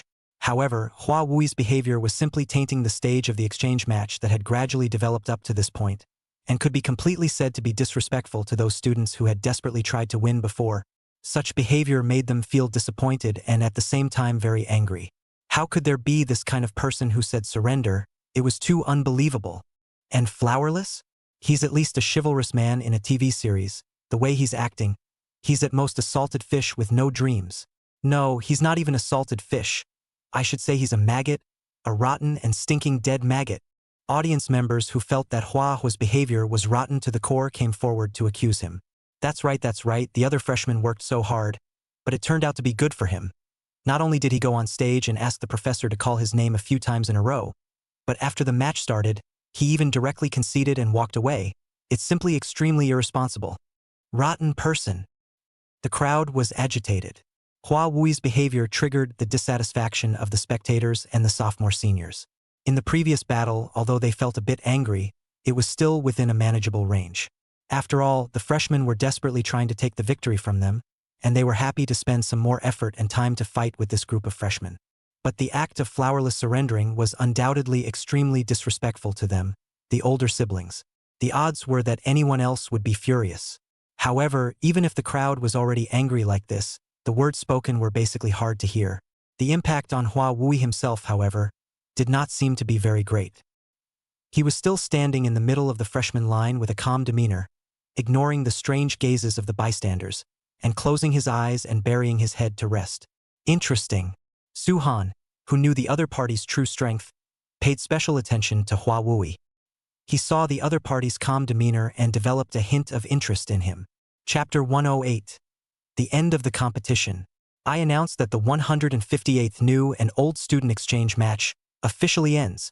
Li Lei, who was a professor, although he also felt that Hua Mao's approach was questionable, he wouldn't openly show any other emotions towards him. The sun was about to set, and all he wanted to do now was to be a merciless off-duty machine. After saying these words, Professor Li Lei turned around and left without looking back. With his departure, most of the older students who acted as spectators also quickly left the arena. As students of Qingbei University, time was precious to them. Every second of their time at school must be utilized well in order to be worthy of their status. As a result, the training hall was soon left with only the freshmen and sophomore veterans who had participated in the event, continuing to vent their emotions. Please control your emotions. Facing the irresponsible Professor Li Lei, Zhou Hanjiang felt very helpless. It was a bit odd for the other party to leave such a mess to one of his students. However, as the president of the university's student union and the student representative of Qingbei University, he had to take on the job of managing the order of the scene. Since this year's new and old student exchange match has already come to an end, I also ask you to just leave your emotions from the match on the field of play and not to love the house and make any overly aggressive moves. Sophomores, your points for participating in the event will be issued to your personal academic system on time later. Please pay attention to checking. Now, please ask the older students to leave the training ground in an orderly manner. Thank you for your cooperation. Zhou Hanjiang held the microphone and spoke the next request very clearly word by word. After he spoke, the students gradually calmed down and closed their mouths, because the one standing on the stage was no other than Zhou Hanjiang, an existence that all the students of Qingbei University were convinced of. If the person who had spoken out to stop them today were to be replaced by any other student in the school, they would not let it go. Except for Zhou Hanjiang. He just had this powerful personal charisma. Following his command, one by one, the older students lined up and left the training arena, while some of those who hadn't left turned around and walked up to the higher floors of the training arena to continue honing their combat skills. However, without exception, when they brushed past the new students, the eyes they looked at Hua Wuyo were filled with disgust and anger. In response, the protagonist who stood at the center of the storm, on the contrary, always maintained an attitude of indifference. Soon, the older students all dispersed, and on the first floor of the training ground, only the newly enrolled students remained, as well as Zhou Hanjiang, the school's student council president. Schoolmates, you all performed very well. Zhou Hanjiang first scanned the circle of new students, then said to the students with a smile in an amiable voice. Hearing his words, the freshmen reluctantly accepted their senior's encouragement, even though they felt awkward in their hearts. After all, those who put their best foot forward were qualified to enjoy praise, except for a certain guy who admitted defeat. Next, I will distribute a device to everyone, which is an exclusive status symbol for students of Qingbei University, Zhou Hanjiang said. Immediately after, he took out a device similar in size and shape to a cell phone from his storage equipment. This is an exclusive device for the students of Qingbei University, and it contains the basic information that you all entered when filling out your volunteers, as well as your school number and points balance and so on. It can be said to be one of the most important things in our university life. In the future, whether you are eating or taking a shower, you can directly open the device and swipe the exclusive QR code inside. So, please be sure to take good care of the device that belongs to you. Because of this thing, it will be a bit troublesome to replace it. Also, Zhou Hanjiang spoke in a tone. Everyone's dormitory is in accordance with the results of the college entrance examination, from high to low allocation. Our school are 4-people dormitory, bed under the table. Later you can, according to the school map in the device, to find the corresponding dormitory location. If there are people who are not satisfied with the dormitory and want to switch dormitories or go out to live by themselves, just after that, apply to your counselor teacher. Once the application is approved, you can transfer or move out of the dormitory on your own. What about class placement? Didn't it say that after the exchange match, classes will be divided based on grades and performance? Someone raised their hand and asked. The information on class placement will be sent to everyone inside their exclusive devices at 6:30 tomorrow morning, on time, so please don't be in a hurry. After the confirmation of the class separation information, please also gather at each class at 8 o'clock tomorrow morning, on time, and your assistant class will be waiting for you in the classroom and give you a detailed introduction of the school rules. Zhou Hanjiang replied. One more thing, regarding the several students who won today's exchange match, after tomorrow's class meeting, there will be a reminder for you to choose your personal tutors. Please make sure to choose on time. Overtime will automatically count as giving up this opportunity. Does everyone have any more questions? The freshman at the bottom looked up at Zhou Hanjiang and did not speak again. Since there are no questions, then all of you, today's activities will end here. It's getting late. Please follow the map prompts, take your luggage, head to your respective dormitories, and have a good rest. After saying that, Zhou Hanjiang also jumped off the ring and left the training hall alone. Seeing this, the freshmen also walked out of the arena in groups of 3 or 2. After the bonding and exchanges from the confrontation, almost all of the students had gotten acquainted with the people in their neighborhood. Making new friends was an essential part of college. Except for certain mavericks or those who were miserably isolated because of their behavior, most of the freshmen found their own partners. This included Su-han. Originally, he was closer to Yi Wanqing and Rachel, but since both of them were girls, the dormitory they were assigned to was naturally a girls' dormitory as well. So they partnered up and left, while leaving him alone to head to the boys' dormitory alone. Why don't I accompany you to the boys' dormitory first? Yi Wanqing looked at Su-han alone and couldn't bear it. So she opened her mouth and said, no need, you are a girl. Coming to the boys' dormitory is not good for you. I can just walk by myself. In the end, Su-han still refused Yi Wanqing's request to accompany him and chose to walk alone. In fact, reasonably speaking, His stunning performance in the exchange match was enough to make most of the freshmen take the initiative to come into contact with him. However, it was because the performance was too good that the freshmen were somewhat afraid to talk to him instead. All of them regarded him as an existence like a god, which could only be viewed from afar and could not be played with. However, some people still wanted to get in touch with him from the bottom of their hearts. For example, Inshur, who entered Qingbei University because of Suhan. Chapter 109. Arrival at the dormitory, meeting of the housemates. Hello classmate. Get acquainted. My name is Inshur, from the capital city locally. On the way to the dormitory, Inshur took the initiative to strike up a conversation with Suhan. Hello. Seeing the visitor, Suhan politely replied. The two shook hands and smoothly walked together, side by side. I watched your performance in the college entrance exam.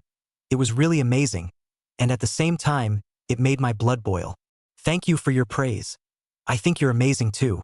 Suhan looked at Inshur. If he wasn't counted as the open guy, Inshur was definitely the most powerful person among the freshmen, bar none. But it still can't compare to you. Inshur said seriously. Before the college entrance exam, I thought I was already very strong. But after watching your performance, I realized that this world is really outside of people, outside of heaven. In the past, my parents often told me this, but I always thought nothing of it. And now I realize how naive I was before. I think you are a bit presumptuous. Your strength is indeed very strong. Suhan replied heartily. My own strength is clear to myself. I definitely can't compare to you. Inshur shook his head. When we have the chance, let's spar? Definitely no problem.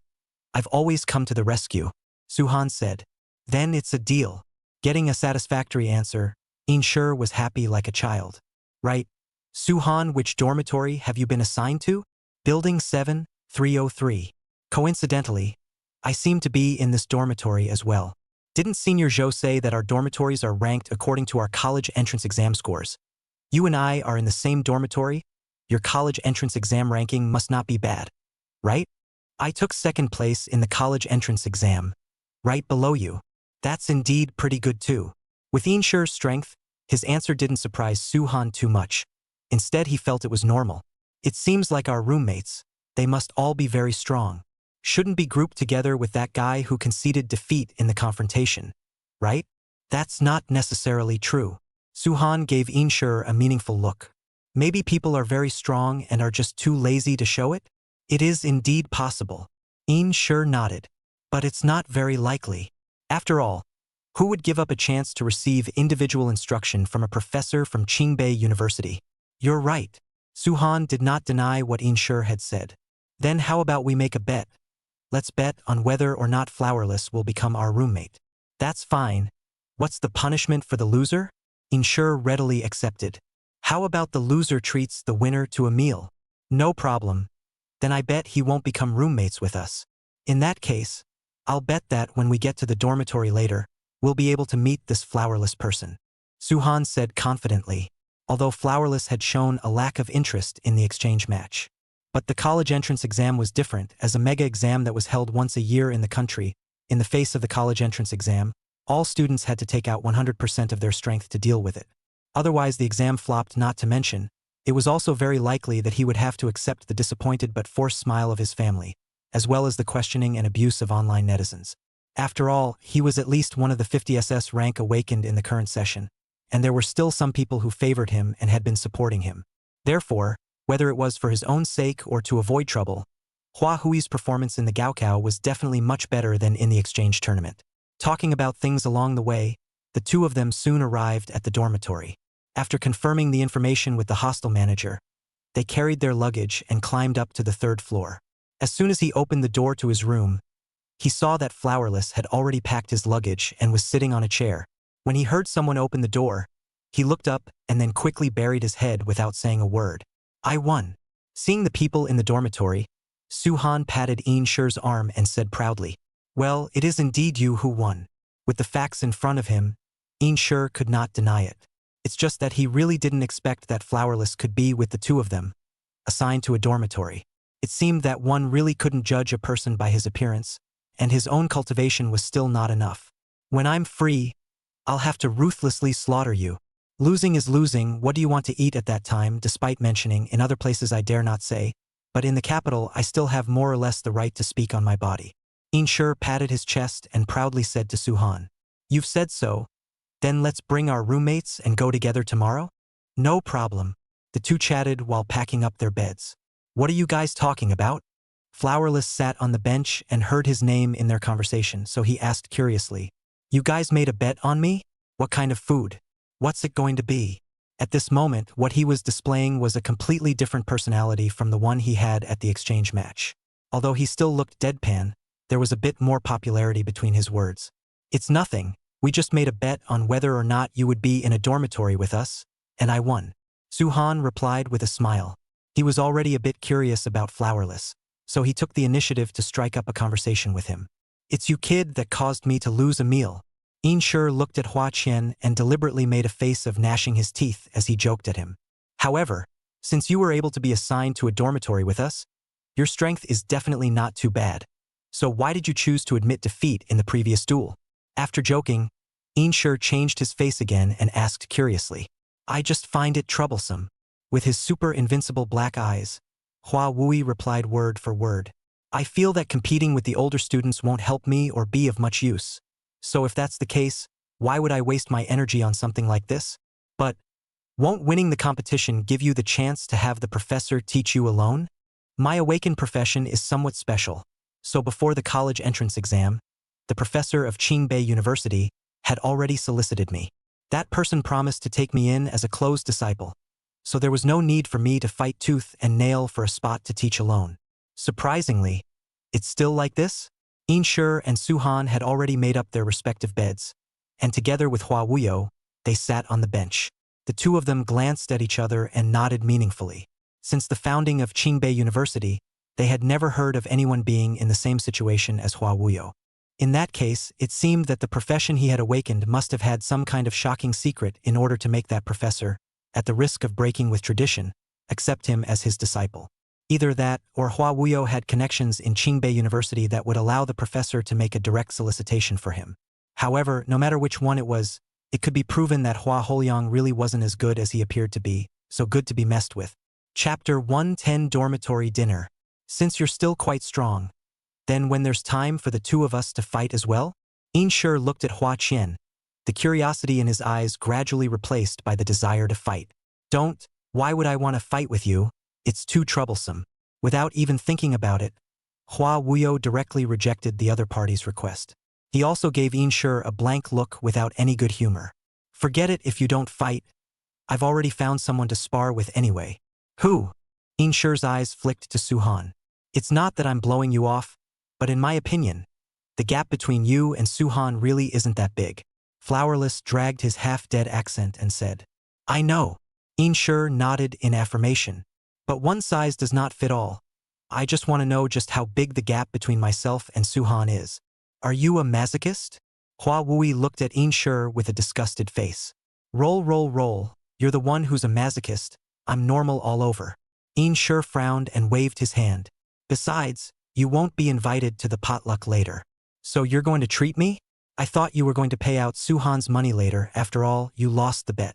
Am I that kind of selfish person?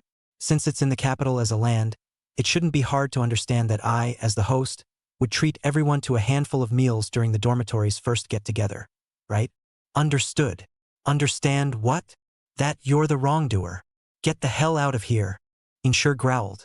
He pretended to be angry and made a move to walk up and punch Flowerless twice. However, he also knew that the other party was just joking with him, so he wouldn't really take it to heart. All right, you two stop arguing." Suhan stood out and acted as a mediator between the two. He had listened to the entire conversation between Inshur and Hua Wui, not realizing that Hua Wui was completely different from what he appeared to be on the surface, and in addition to his mental attribute of being afraid of trouble, he was also a downright venomous player. Inshur was no match at all when he fought with him. "Suhan, come and judge me. This person of his is simply incomprehensible.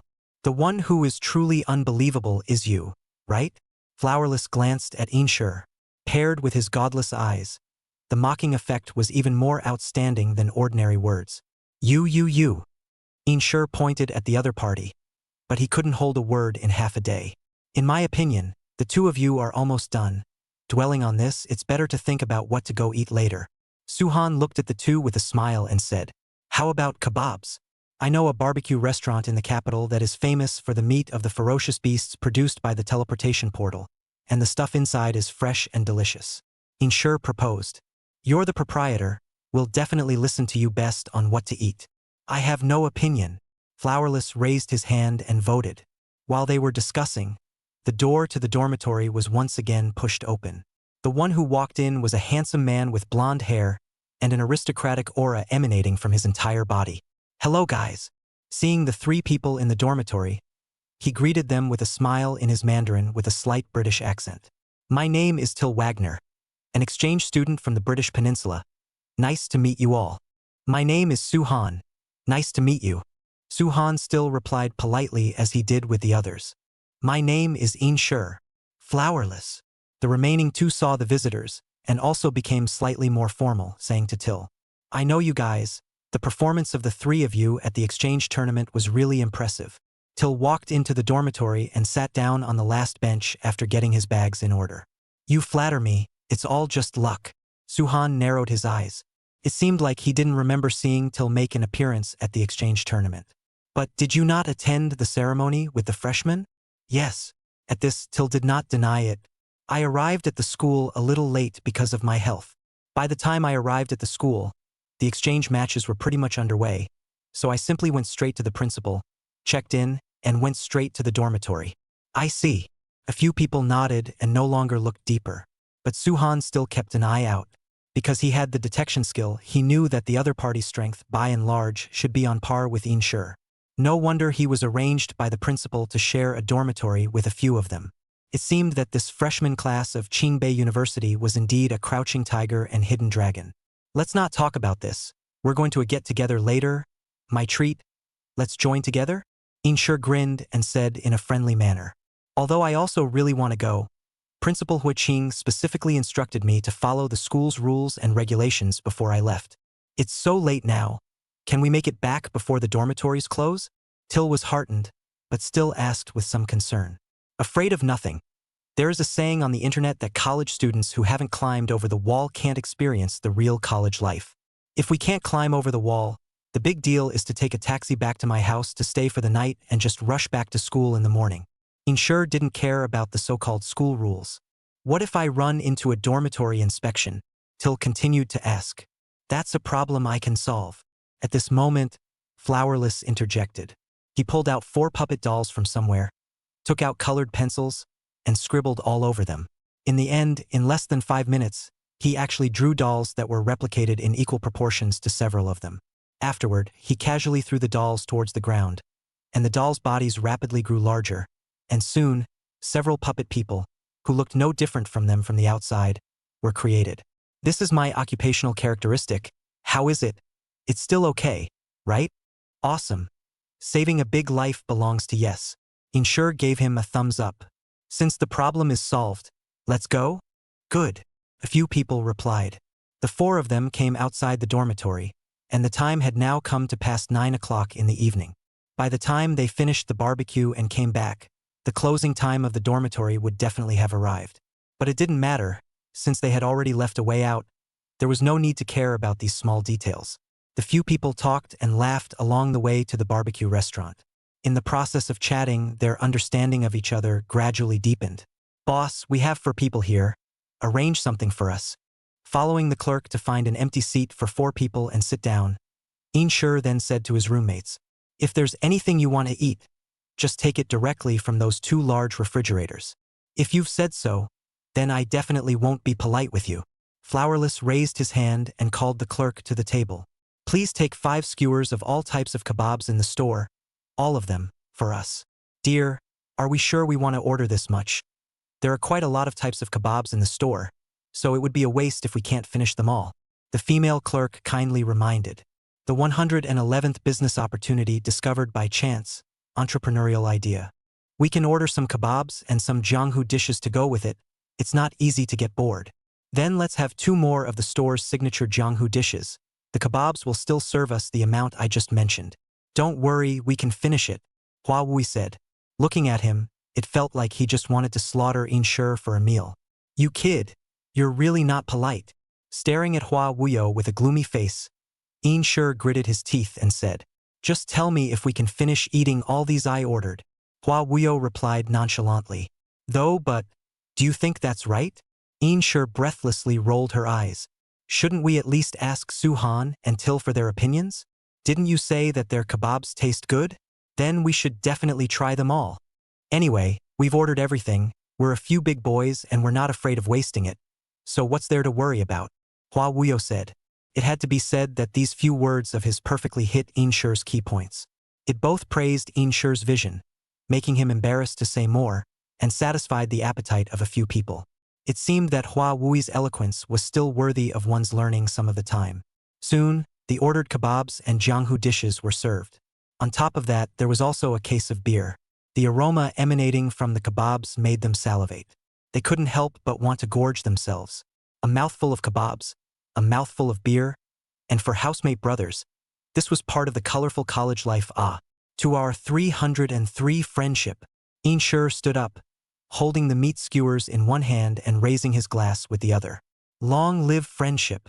Seeing this, the other three also stood up and raised their cups to share a drink. The white moon hung in the sky, singing to the wine, the geometry of life. In the noisy environment of the barbecue restaurant, the feelings of the four people's housemates were gradually deepening. Su-han sat on the seat and ate the kebabs. After he finished one skewer and picked up another, the voice of the system elf, Tia, unexpectedly appeared in his ears. "Host, the kebab in your hand can also be detected through the detection function. May I ask if you want to use detection? Use it." Out of curiosity, Su-han agreed to Tia's suggestion. Subsequently, the kebab's information appeared in front of him. Item information: a colorful and fragrant kebab, using the meat from a red savage bull whose level is generally around level 10 as the raw material. The meat is firm and chewy. Effect: consuming it for a long period of time can increase physical strength by a small margin. Kebab recipe: 50 g of red savage beef, 10 g of salt, 10 g of cumin, secret sauce. Kebab method: charcoal grilled. Not only was there the basic information of the kebabs, there were even materials and methods. Basically, by following the method above, one would be able to make a 1:1 replica of the exact same kebabs. Su-han's eyes flashed with a glint of shrewd brightness. He appeared to have keenly smelled a hint of business opportunity. Thus, he hurriedly stopped eating his mouth, waved his hand, greeted the remaining 3 brothers in the dormitory, and said to them, "Everyone stop eating first. Listen to me. Does everyone have the idea of starting a business?" Starting a business. What business? How to start a business? As soon as they heard Su-han's words, the 3 of them immediately became interested. Although they could all be called from prestigious families and usually did not lack money to spend, who would refuse to get richer and richer themselves? "I'll tell you guys, we can partner up to do kebab catering," Su-han continued. The 3 of them glanced at each other, all feeling that Su-han's idea was a bit unrealistic. In the end, it was Shur who spoke up. "Su-han, I know you're very strong, but making money and fighting can be 2 completely different things. We can't open a kebab store on a whim just because we came to eat kebabs once, right? There has to be a plan first. We don't have a recipe, we don't have experience, and we don't have technology, so we look like unscrupulous 3-no businessmen, right? Then if I tell you that I know the secret recipe of this store's barbecue, do you think there's any chance?" Su-han continued. "How is this possible? I've come to this store to eat not hundreds of times, but also dozens of times. The boss never told outsiders about his secret recipe. And if it is not because of his own family's conception of the problem, the branch has long opened all over the country. I heard that some companies came to him before to talk about cooperation, wanting to take the opportunity to build a kebab brand, and they all rejected it across the board. Or someone wanted to imitate his secret recipe, and in the end it all ended in failure. In this situation, how did you get the secret recipe?" Shur sniffed with a look of disbelief. "The mountain man has his own plan, anyway. I just have the secret recipe. When we find a time afterward, use the secret recipe I mentioned to replicate the flavor of the store's kebabs and jianghu dishes. Then you'll know whether I'm telling the truth or not. But even if you have the recipe, Su-han, wouldn't this constitute copyright infringement? At that time, what if we really make a big deal out of it, so that someone else's boss gets wind of it and takes us to court?" Till frowned and inquired worriedly. "It won't happen. Given the business model of the barbecue store itself, Basically, no one will apply for a patent specifically for this.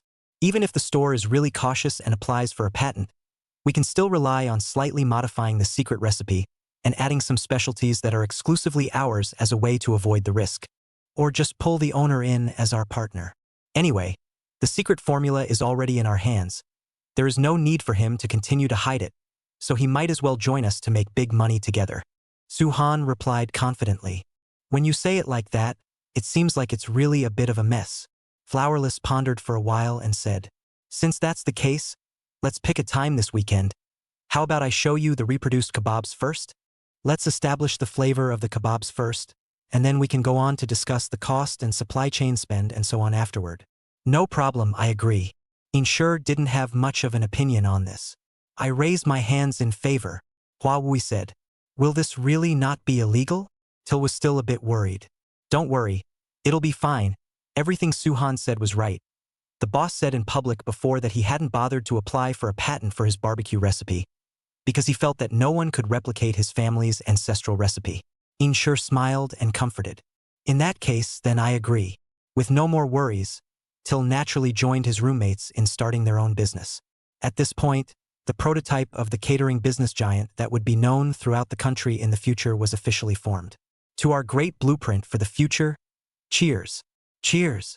The four of them laughed playfully, and the atmosphere seemed particularly harmonious. Chapter 112: The Importance of Points. The next day, after they received the news, they woke up early and came to the classroom together. Unsurprisingly, the four of them, as top students in the same dormitory, were all assigned to the best S class. According to the information, in a grade with 1,500 students, there was only one S class, leaving 5 A classes, 10 B classes, and 20 C classes. The average class size was around 40 people. They entered the classroom, and at this time, there were already quite a few students sporadically coming inside the classroom. Su-han, over here. Rachel's voice came over. Su-han looked up and saw her sitting in the center, smiling and waving at herself. Where's Yi Wan-ching? Su-han walked over with his roommates and naturally sat next to Rachel before opening his mouth to ask. She was assigned to Class A. The classroom is downstairs from us, but we came together in the morning. By the way, did you guys get the message about picking a tutor? I haven't read it yet. Didn't I say that the message would be sent only after the class meeting? Su-han asked suspiciously. What Rachel was talking about was the reward after winning the exchange match yesterday. I haven't looked at it yet either. Insure chimed in from the side. Then you guys need to hurry up. I looked with Yi Wan-ching this morning and found out that the school sent out a pre-selection notice in advance, and the deadline for selecting a mentor is today at 12 noon. The professors at Qingbei University, every single one of them is excellent. Picking makes my head spin. So it's better to hurry up a bit. If you end up picking a professor that doesn't suit you, it's not worth it. It doesn't matter, Su-han said calmly. Since the professors are all excellent, then no matter who I pick, I will definitely be able to learn something in the end. Makes sense. Hearing Su-han's words, Inshure's eyes lit up. It should be said that without saying it, it was worthy of being the number one, and there was a lot to learn from him in terms of mentality. This one is. Rachel tilted her head and saw Till, who looked similar to herself and both had blonde hair, and asked curiously. He's my roommate, an exchange student like you. Su-han introduced. Hello, my name is Till. Rachel. The two made a simple self-introduction to each other. Time passed quietly, and soon came to the agreed point of time for the class meeting. As the door to the classroom was pushed open, a familiar silhouette broke into several people's field of vision. Hello everyone, classmates. Zhou Hanjiang walked up to the podium and smiled as he spoke to the students underneath.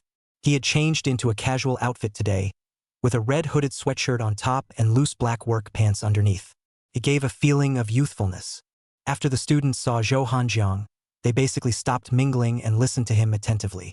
I believe everyone already has some understanding of me. Here, I'd better reintroduce myself to everyone. Zhou Hanjiang was in a very loose state. My name is Zhou Hanjiang. I'm the president of our school's student council. I come from Qingbei University's Magic Academy, and I'm a junior this year. In the next 2 years, I will be the assistant class of our class. No matter what difficulties everyone encounters in their college life, whether it's love, career, or career planning and other issues, you can come to me. The senior knows everything. Incidentally, our class counselor, Mr. Wu Ling, didn't come to the class meeting because he had something temporary to do today. But he said that he would find time afterward to meet with everyone individually. I hope that before I graduate, I can get along with everyone and leave a good memory together. Zhou Hanjiang finished, and there was thunderous applause underneath.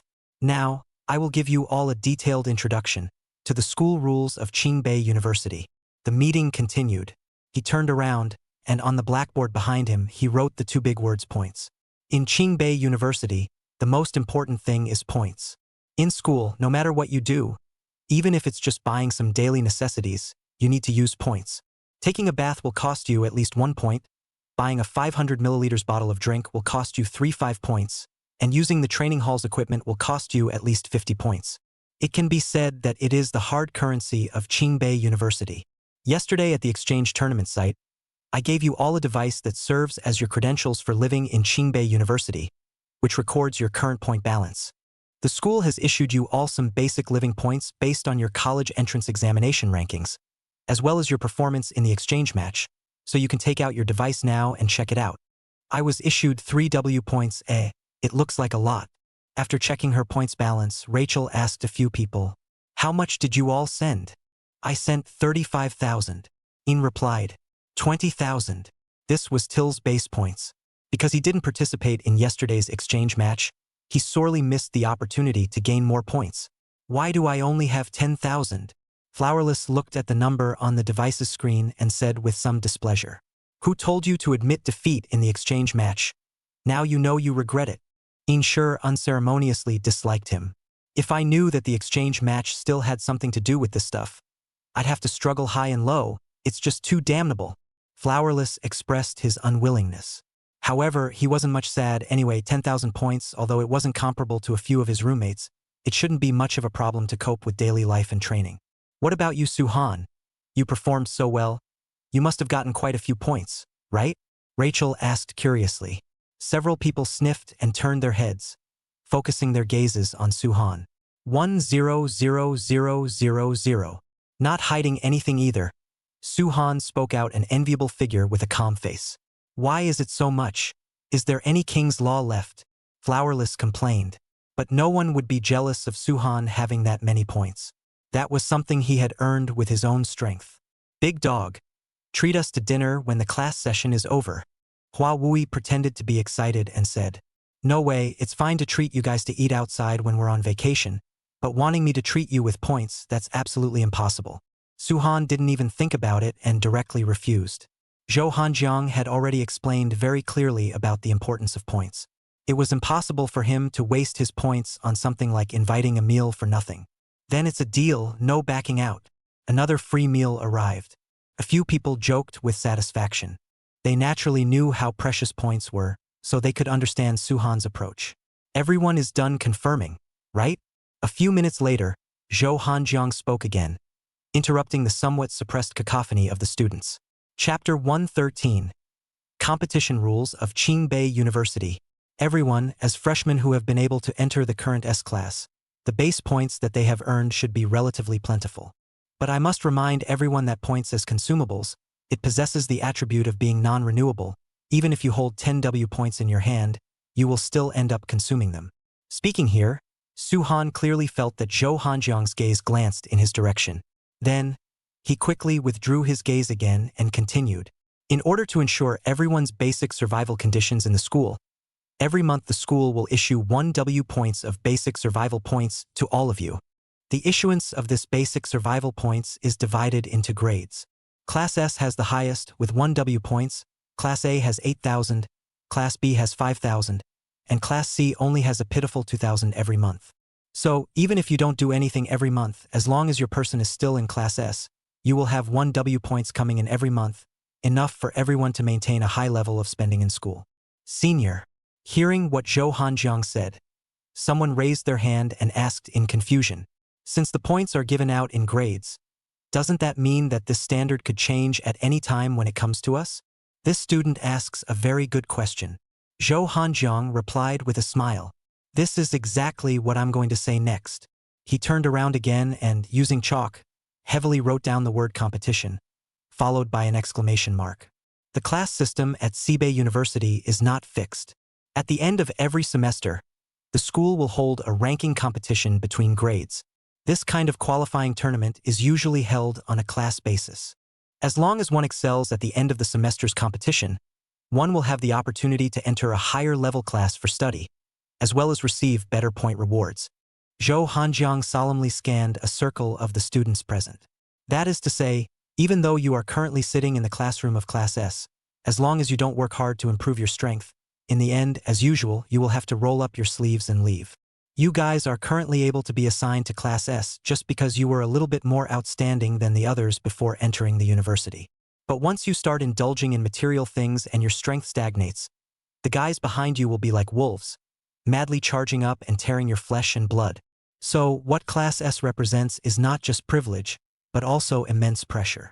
After all, no one can guarantee that even if you are ranked at the top now, you won't be surpassed by others afterwards. However, even though the words are said, it's still up to you yourselves to decide what kind of lifestyle you want to choose in college afterward. Senior does not wish to interfere much here. Zhou Hanjiang's paragraph caused the students of Class S to fall into deep thought. His intention of saying these words was to give this group of golden generation, who were called the most outstanding in 100 years, an early wake-up call. Don't think that just because you are excellent now, you will definitely remain excellent in the future. Even for the students assigned to Class C, there were probably very outstanding people among them. It's just that their potential wasn't fully realized before college. Under the competitive system of Qingbei University, the only way to keep what they had now was to keep working hard. What I've said, everyone go down and think about it. Zhou Hanjiang continued. Next, there are some notes for everyone. The first item, after the class session, you will receive a message informing you to choose your intended academy. After choosing your colleges, your personal pages on the school's official website will show you the corresponding schedule of required courses. In addition to this, in the first semester of your freshman year, each of you will be able to choose multiple elective courses to study. There is no limit to the number of elective courses. As long as you have the energy and time, even if the courses are full every day, no one will say anything about you. However, I still advise you to live within your means, because choosing more courses also means that when you get to the end of the semester, the exams you need to cope with will also be relatively much more. Zhou Hanjiang heartily proposed to the freshmen underneath. Everyone's energy is limited. What's more, if you fail an exam, you still have to make up for it, and the difficulty of a makeup exam can be much harder than the usual final exam. If you fail the makeup exam, you still have to pay to retake it. It can be said that it's time-consuming and laborious, and it will also affect the final placement test, so it's a complete loss. The students in Class S, after hearing this, nodded their heads frequently. There was no lack of students who wanted to enroll in the full course. One more thing, after the usual classes, if you want to exercise your abilities or make more like-minded friends, you can also choose to join the various departments of the school and the academy as well as the clubs. I myself am a member of the school's varsity student council. The exercise I've gotten in these 3 years is definitely something I can't learn from classes alone. There will also be special departments and clubs recruiting in the next 2 days. If you're interested, you're welcome to apply. There will also be corresponding point rewards that will be given back to all of you for participating in activities and such. With something like this, there's no doubt that the more the merrier for sure. I think there should be no one who would refuse the fact that they can gain more points, right? Zhou Hanjiang's words carried a slight element of temptation. However, as long as they could gain points, most students would still choose to join a department or club. This was also considered an indispensable part of the colorful university life. All that needs to be said is almost finished. After that, the class cadre election will be handled by our counselor teacher. Those who want to take the initiative to serve as a class cadre can submit their application forms to the teacher's office on the 3rd floor of the Manga building before tomorrow. Then this is the end of our first class meeting for Class S. Although what I just said might be a bit serious, at least for the next semester, all of you will still be in the same class, so you might as well talk to the students you want to make friends with. After that, everyone is free for half a day. Classes will officially begin from tomorrow. As Zhou Hanjiang's words about the end of the class meeting fell, the atmosphere in the class, all of a sudden, became much more cheerful. They talked and laughed, discussing the rest of their university life and cultivating a sense of class community. Everyone listened to me.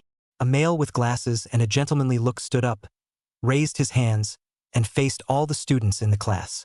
His name was Sun Lee, and he seemed to have a relatively cheerful personality. Since the seniors have said that they want us to communicate more, then why don't we go to a party this afternoon, and we can also cultivate a tacit understanding in the meantime, which will also be helpful for the class placement test at the end of the semester. I agree. I also agree. It had to be said that Sun Lee's eloquence paired with his good looks made him quickly build up a good following. A portion of the class quickly agreed with his proposal. How about it? Suhan, do you want to go? Rachel stared at Suhan and asked. No, I'm not going. I'm going to the training center. What about you guys? We definitely won't go either. The remaining three replied. Then I won't go either. I'll go play with Evening Star later. After saying that, the five left the classroom together. Chapter 114. Choosing about clubs and departments. At noon, Suhan took advantage of the last time period to choose a mentor and stood outside the door of the training hall to make his choice. Between the importance of the points, he didn't waste time and make a decision after renting the training venue. Instead, he chose to stay outside the arena for the time being. His roommates and friends, all of whom had entered first to begin their training. As soon as he opened the selection interface, he found that the avatars of the professors of Qingbei University were densely plastered on it, with detailed introductions along the way. And amongst so many professors, the one who was ranked first was none other than the president of Qingbei University, Hua Qing. Based on the special nature of Su Han's profession, there wasn't any professor-tutor that was necessarily suitable for him. Therefore, amongst so many people, if it was allowed to choose, it would definitely have to run towards the best. Since this was the case, Hua Qing became his first in line. After all, the head of a school, the resources at his disposal and his own battle prowess would have been the strongest of all. Coincidentally, when Suhan was just about to press the OK button, a text message from Hua Qing was also sent over through the device. It was written in sincere words that he wanted him to study under his door. How was this not a two-way run? Solely, Suhan didn't need to dwell on it and directly selected his mentor. After selecting it, the interface on the device switched and jumped to the location of yet another text message. Every Saturday morning at 9 o'clock, please go to the principal's office on the 5th floor of the Mingda building on time to receive guidance. Only after confirming the message did Suhan walk into the training hall. Please select the venue you want to rent. In front of the training hall's main door, there was an automatic booking machine that students could operate and spend points to use the training hall they wanted. There were a total of 5 floors in the training hall and each floor had different functions, but the price was one floor more expensive than the other. The public area on the first floor cost 20 points an hour, and when it came to the exclusive personal training room on the 5th floor, it went straight up to 300 points an hour. Therefore, even if you were in Class S, if you wanted to use the top training room, you had to weigh whether you had enough points or not. However, these were not issues that Suhan needed to consider.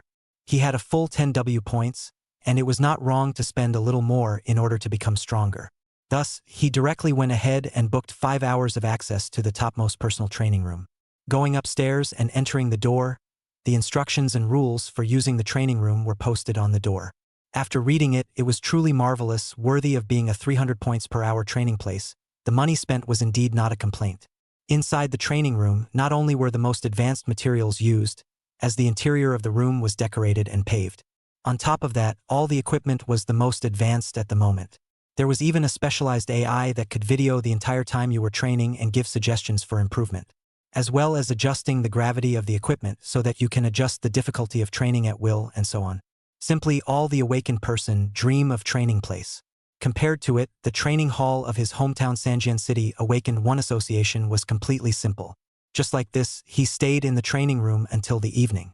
Only when Yi Wanqing sent him a message did Suhan stop training. Points 2,100. Walking out of the door of the training hall, the equipment automatically deducted the points. Because the functions of the personal training room were really too powerful, Suhan renewed for another 2 hours after the booking time ended. However, this also made him realize a problem.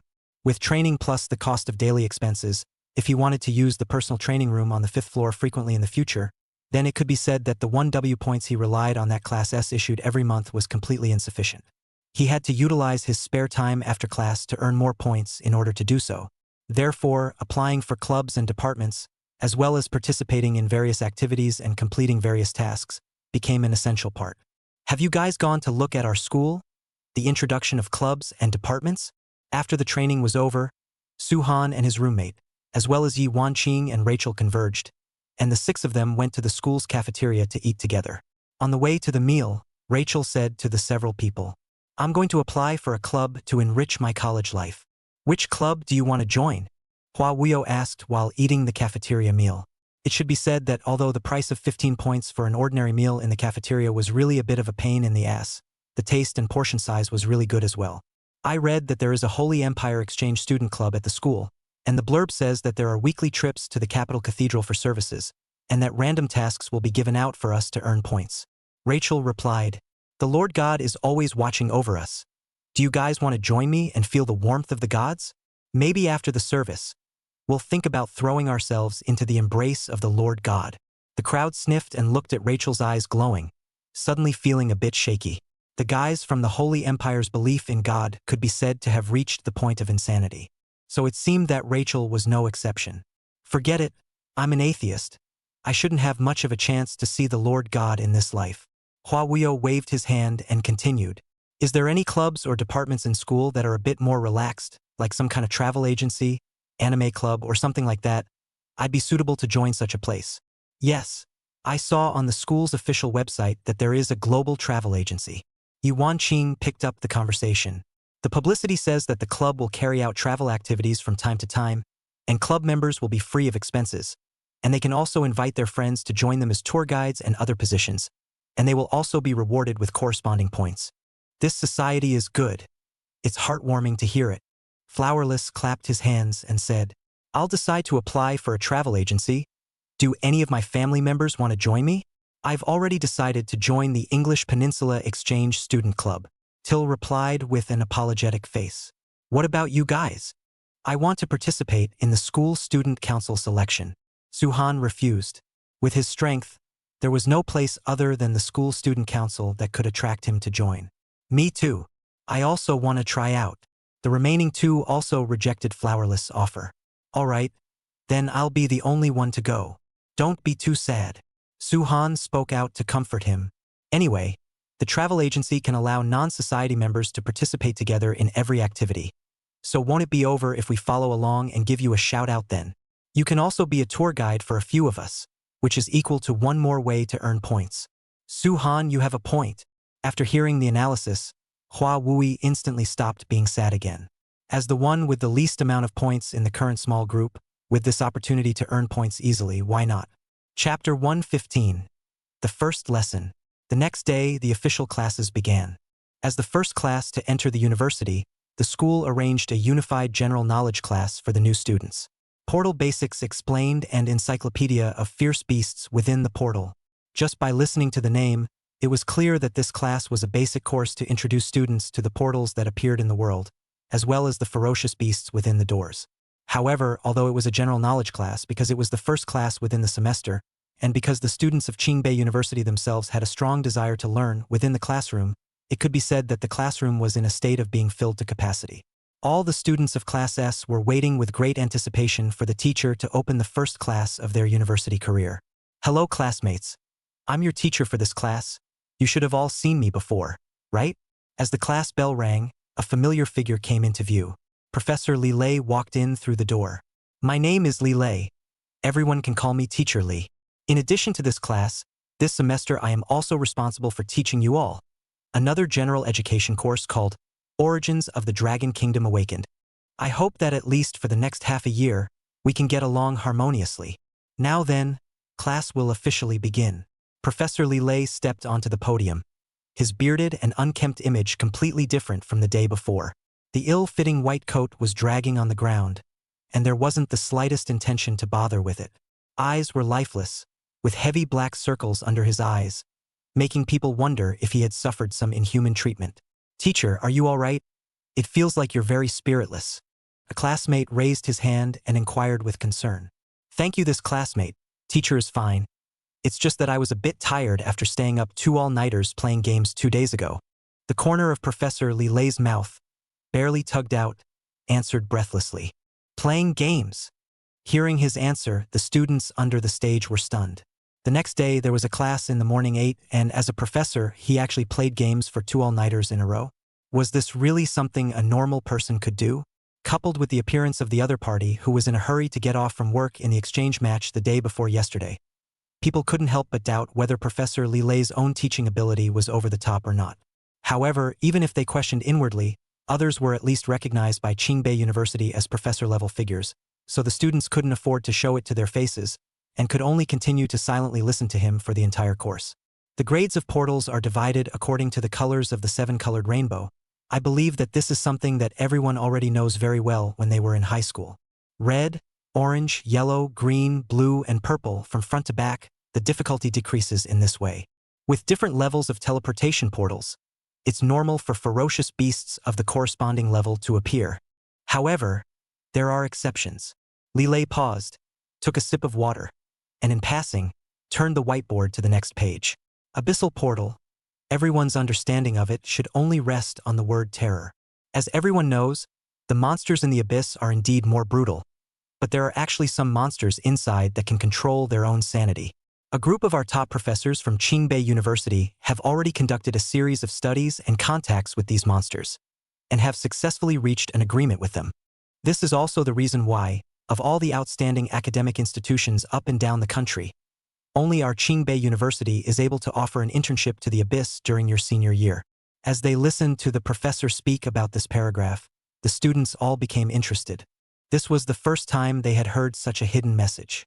However, even so, the abyss is still full of crises, so the students who were able to obtain an internship opportunity to enter the abyss afterward can be said to be few and far between. There are even some who will actively give up even if they obtain the opportunity. Therefore, everyone shouldn't ignore the dangers of the abyss just because our school is powerful. That place is ultimately where the world's most ferocious beasts gather. Next, I will give you a detailed explanation of the major ferocious beasts in the abyss.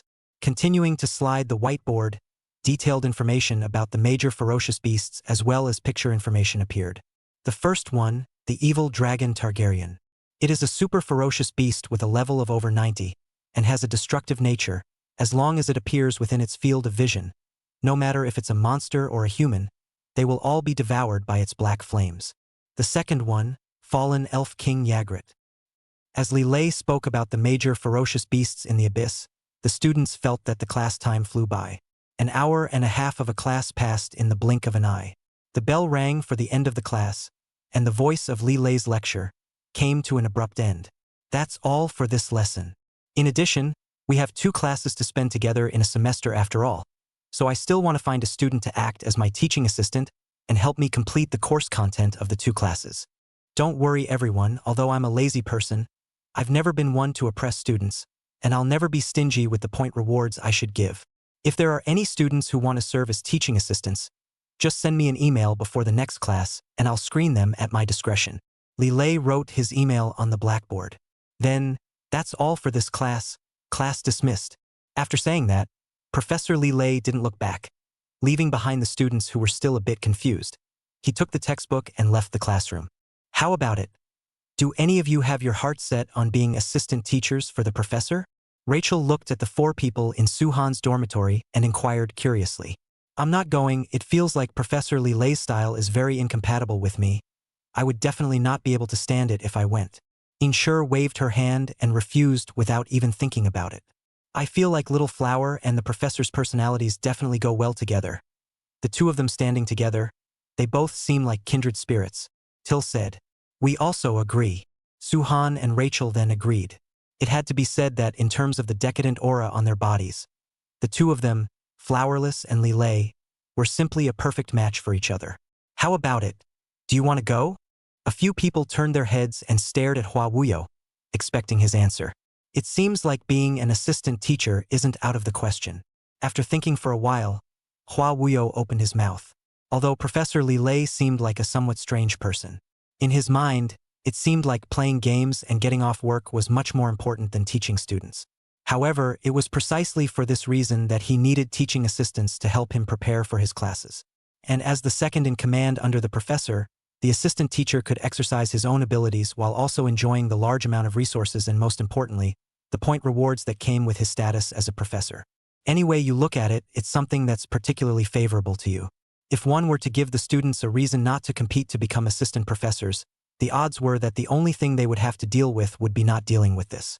However, this was not a problem at all in Hua Wuyo's opinion. Then let's congratulate little Flower in advance for successfully becoming an assistant teacher. Suhan smiled and said to the several people. Fine, fine, since you all said so. Then I must work hard and strive to become an assistant teacher, Hua Wui said with a smile. However, even if Professor Li Lei was very individualistic, there must still be many students competing with him for the reward. For this, he did not care. The Hua Wuyo, who was serious, had full certainty that he would be able to take this assistant professor position. Chapter 116, Roommate versus Roommate. In the school sports playground, Suhan stood in the line of students, looking at the professor in front of him, Ho Guoyu. This class was an exclusive course that was assigned after choosing one's academy. Suhan himself had naturally chosen the combat academy. Other than him, Rachel and Inshur also made the same choice as him. The other two people in the dormitory, on the other hand, entered the magic academy and studied. As for Yi Wanqing, although she chose the combat academy, she was not in the same class as them because she was in a different class. I'm the vice dean of the combat academy. My name is Ho Guoyu, and I'm responsible for teaching you all this semester fighting fundamentals and weapon selection, the basic course of the combat academy. Ho Guoyu put his hands behind his back and scanned the circle of Class S Select Combat Academy below, about 20 or so students. When he saw Suhan, he specifically stopped and gazed for 2 more seconds. This was the one that the principal looked favorably upon, the top student of this year's college entrance examination. On the surface, it was not that different from the other students. Without further ado, let's start this lesson directly. Ho Guoyu sidestepped and stretched out his right hand, pointing towards the racks behind him where various weapons were placed. I know that each of you has a weapon that you are good at or have learned since you were young. Now, pick them up and then choose someone from the class as your opponent, and let's have a 1v1 sparring session right away. I'll be watching from the sidelines the entire time and giving advice. If I see that you're not suited to the weapons you're using, I'll also be merciless in my request for you to change your weapons. If you still want to be stubborn, then I'm sorry, but you may not be welcome on my course. You may lose credit for this mandatory class, which in turn will result in a poor final rating. And when that happens, don't come complaining that I won't give you credit. Do you hear me?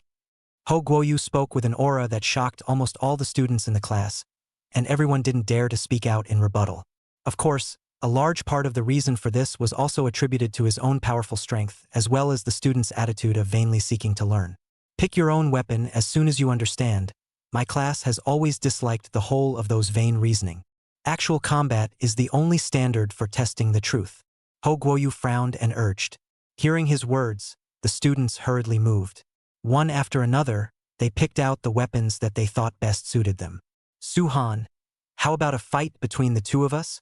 Inshur chose a training two-handed knight's longsword, walked over to Suhan and said with a raised eyebrow, No problem, ah. It just so happens that you don't want to know the gap between the two of us. I'll let you see it today. Don't be too arrogant. Be careful of the gutter. It's not me who will lose face at that time. Inshur rolled his eyes and said, Try it and you'll know. Suhan replied confidently. They quickly formed a team, then found Ho Guoyu and told him about the two of them sparring claims. As more and more students formed their teams, Ho Guoyu took out a pen and paper out of thin air and recorded the list of each group's sparring. Immediately afterward, according to the chronological order of registration, the first to start the match was Suhan and Inshur. The match is point to point. No killing moves can be used. Once discovered, it will be directly treated as a withdrawal. Understood. Understood. The two stared at each other with fighting spirit in their eyes. Good. Then the first match officially begins. Ho Guoyu's words had just fallen, and the battle started immediately. Inshur knew that he was not as strong as Suhan, so he decided to strike first. Dragon humanization started and directly entered the strongest state of his profession at the beginning. The long sword in his hand erupted into a blood-red berserk sword energy and swung at Suhan. The rolling waves of air raised by the sword chi made the students present to watch the battle. All of them couldn't help but get serious. They were all imagining in their heads whether they were capable of blocking Inshur's attack. Not bad at all. Suhan looked at Inshur, who was sprinting towards him, and stood in place without panicking. A fist was swung out without even using his flame ability. What seemed to be a bland and uninteresting strike contained unrivaled power within it. Under the serious fist enchantment, he swung an ordinary punch with more than 1,600 power attribute points, equivalent to an ordinary strike from a king-level powerhouse. Compared to Inshur, whose level was still at level 35, it was a world of difference, and there was no comparison at all. On the playground, the performance of the two dueling, one enthusiastic and one bland, were completely two extremes. But the more bland the side, the more terrifying the power contained in the attack. When the fist and the long sword collided, in just a second's work, Inshur's entire body flew directly backwards, and together with his weapon, he fell heavily to the ground. How quickly the battle ended was almost the same as the previous exchange match. Although the students watching the battle had already built up in their hearts, they still couldn't help but let out an exclamation when they saw that Inshur, who was one of the top combatants amongst them, couldn't last more than a single round under Suhan's hands.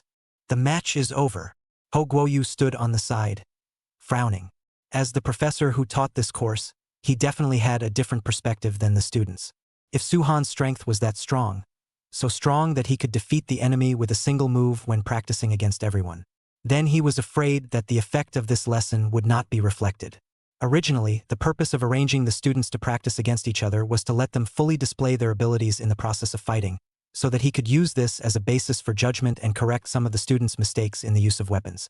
Now it was good that the battle was over without even having to get to the step of showing the use of weapons. It didn't even stir up a single ripple. This somewhat made him a bit of a problem. "Are you all right?" Suhan knew nothing about Ho Guoyu's thoughts. After the cut ended, he walked over towards Inshur and said with concern, "I'll be honest, you're too good." Inshur sat on the ground with his hands propped up behind his buttocks as he looked at Suhan and said, "I told you a long time ago, you are not my opponent." Suhan stretched out his right hand and pulled Inshur up from the ground while snickering. "Who knows, the difference between us is also too big. It's not even on the same level." Inshur got up, patted the dust on his body, and said in a good-natured manner, "It's fine, you're already very strong." Suhan comforted. "Anyway, I won't give up on challenging you. I failed miserably today, and when next time, I will at least last a few more rounds under your hand. You are welcome to challenge me anytime." The two brothers between the same dormitory room, talking and laughing, returned to the student team. It was also thanks to Inshur himself having a good mindset. If it were some other people, after seeing such a huge gap between themselves and Suhan, they might have some jealousy and dissatisfaction, thus breeding disharmony. Chapter 117 Strict Course Content. Next group. Ho Guoyu looked at the two people who walked into the queue and did not say anything more. Now, after all, it was class time, and there were so many students, waiting in line to have their sparring sessions. It was impossible for him to leave behind a large swath of saplings because of two people. Immediately afterward, group after group of students began sparring. Since you chose to use a long sword, you must learn to grasp the sense of proportion. The sword is not as long as a gun, nor is it a super short-range weapon like a boxing glove. A moderate distance makes this sense of proportion of the sword especially important. And you don't keep thinking of a single fierce attack.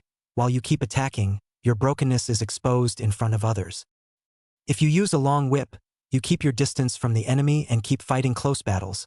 How can you utilize the advantages of a long whip? You're not suited to using a gun at all. Can't you notice it yourself? You've been using it for such a long time, and your marksmanship is still so lousy. You don't even look like a veteran who has been using a long spear for more than 10 years. It's better to change your weapon before it's too late. The dozen or so groups of students practicing against each other took a whole half a class before all the competitions were completed. In the course of the competition, Ho Guoyu cursed throughout, almost cursing all the students in class. Everyone was all full of faults in his eyes. "Have you all memorized what I said?" Ho Guoyu said to the students with a serious face. "If you show up to class next couple weeks and show a fight that still looks like this, your entire class will get the hell out of here. Do you hear me?" Understood. Although they had been scolded for the entire half period of the class, the good students who were in Class S only looked a little tired, and their voices were still loud when they answered. Since they had managed to get into Qingbei University with great difficulty and were in the best class of each grade at Qingbei University, they could never be defeated by this little setback. At least in order to keep their position in Class S, they should also learn from their experience and keep working hard to improve. Inshur out of the line. Looking at the students' proper attitudes, Ho Guoyu's frowning brows only slightly relaxed. Then he called Inshur, who was battling Suhan, out alone. "Try attacking me with your full strength. Don't hold back." "Okay." Inshur nodded, although he did not know why the professor had taken himself out alone for heavy training. But since he had such a valuable opportunity to spar, he naturally would not give it up, the exact same routine as when Suhan was sparring. Dragon humanization opened, lifting his long sword and swinging it at Ho Guoyu. The destructive power is not bad. Ho Guoyu simply raised his hand and blocked Yin Shi's full-strength strike. There was also a passing comment. Keep up the power. Let me see what other interesting moves you have. Yin Shi sniffed and roared. His entire body erupted with red waves of qi, increasing the strength of his swing at the long sword. Not bad, not bad. Ho Guoyu praised as he felt the raging aura coming from the long sword. Seeing that his long sword attack had no effect, Yin Shi retrieved his weapon and pulled away from Ho Guoyu. Immediately afterward, he unexpectedly threw the long sword directly onto the ground and turned to use his hands, which had transformed into dragon claws, to slap at his opponent. The dark red dragon scales stacked one by one at the skin of his arms contained a very powerful force. However, after Ho Guoyu saw Yin Shi abandon his own weapon, the expression on his face changed from appreciation to seriousness all of a sudden. He still raised one arm and blocked Yin Shi's attack. Then, with a forceful fling, Yin Shi's entire body flew backwards. When the students on the side saw this scene, they always felt something familiar. They looked at Suhan and then Ho Guoyu before realizing that wasn't this the same scene just now when Suhan punched Yin Shi and flew away? Even the stance of flying out backwards was exactly the same. All right, it ends here. Ho Guoyu jumped to the position where Yin Shi flew out in one step. He looked at the other party's arm, which had been broken, and his shoulder, which was constantly bleeding, and without any further ado, pulled him up from the ground. Why did you drop your weapon just now? Ho Guoyu asked as he looked at him. Reporting to teacher, I just felt that there was no way to go further in the battle with you with a long sword. So I had to drop my weapon and use what I thought was a stronger means in order to show my strength. Yin Shi covered his left shoulder with his right hand and said breathlessly. Because of the side effects of dragon humanization combined with the injuries he had sustained in the battle just now, he was now incomparably weak. Although I can feel your heart, I must say that you've forgotten what I'm teaching in this class. Now come and repeat after me. What is the name of this lesson's course? Fundamentals of Fighting and Weapon Selection. Yin Shi recited truthfully. Even though his wounds were painful, he still forced himself to endure the pain and followed the professor's wishes by reciting the name of the lesson. Since you know the name of this lesson, why did you drop your weapon? Ho Guoyu said. His words made Yin Shi unable to answer. It's not just him. The rest of you listen to me. Ho Guoyu half turned around and pointed at the students who were taking his class, saying seriously, your weapons are equivalent to everyone's second life. Until the moment of desperation, you should never abandon your weapons. Everyone's weapon has a soul. They have accompanied you through countless years, and will witness the ups and downs of your future life. Only by treating your weapons with care will they reward you in other ways. Weapons are like family, an existence that should never be abandoned. Occupation. Boxer not second awakening. Say, understood. Ho Guoyu's words were deafening, causing the students to fall into deep thought. When Suhan heard this, he also couldn't help but nod in affirmation. He recalled Yang Jian. Before the college entrance exam, the other party had said the same words to himself. These words, with the passage of time, increasingly proved their correctness. It benefited him greatly. Now, do you know why I'm so angry? Ho Guoyu resumed looking at Yin Shi. The lad in front of him was very strong among this batch of freshmen, and was no better than the Yingling General Zhao Hongyu that he had taken a liking to in the exchange tournament. Facing them, these lads with great potential. As a teacher, although he was stern on the surface, he definitely still wished for them to get better and better in his heart. Got it. Yin Shi drooped his head and replied. This lesson had taught him a lot and made him reflect on his many problems. It could be said to have benefited greatly. It's good to know. Ho Guoyu nodded in relief. I'll send you to the infirmary right away, and the rest of the students, for the rest of the day, stay in the playground and move around freely.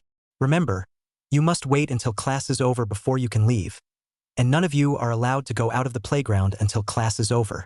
After saying that, he picked up Yin Shi on his back and quickly left the playground, leaving the students standing in place in a daze.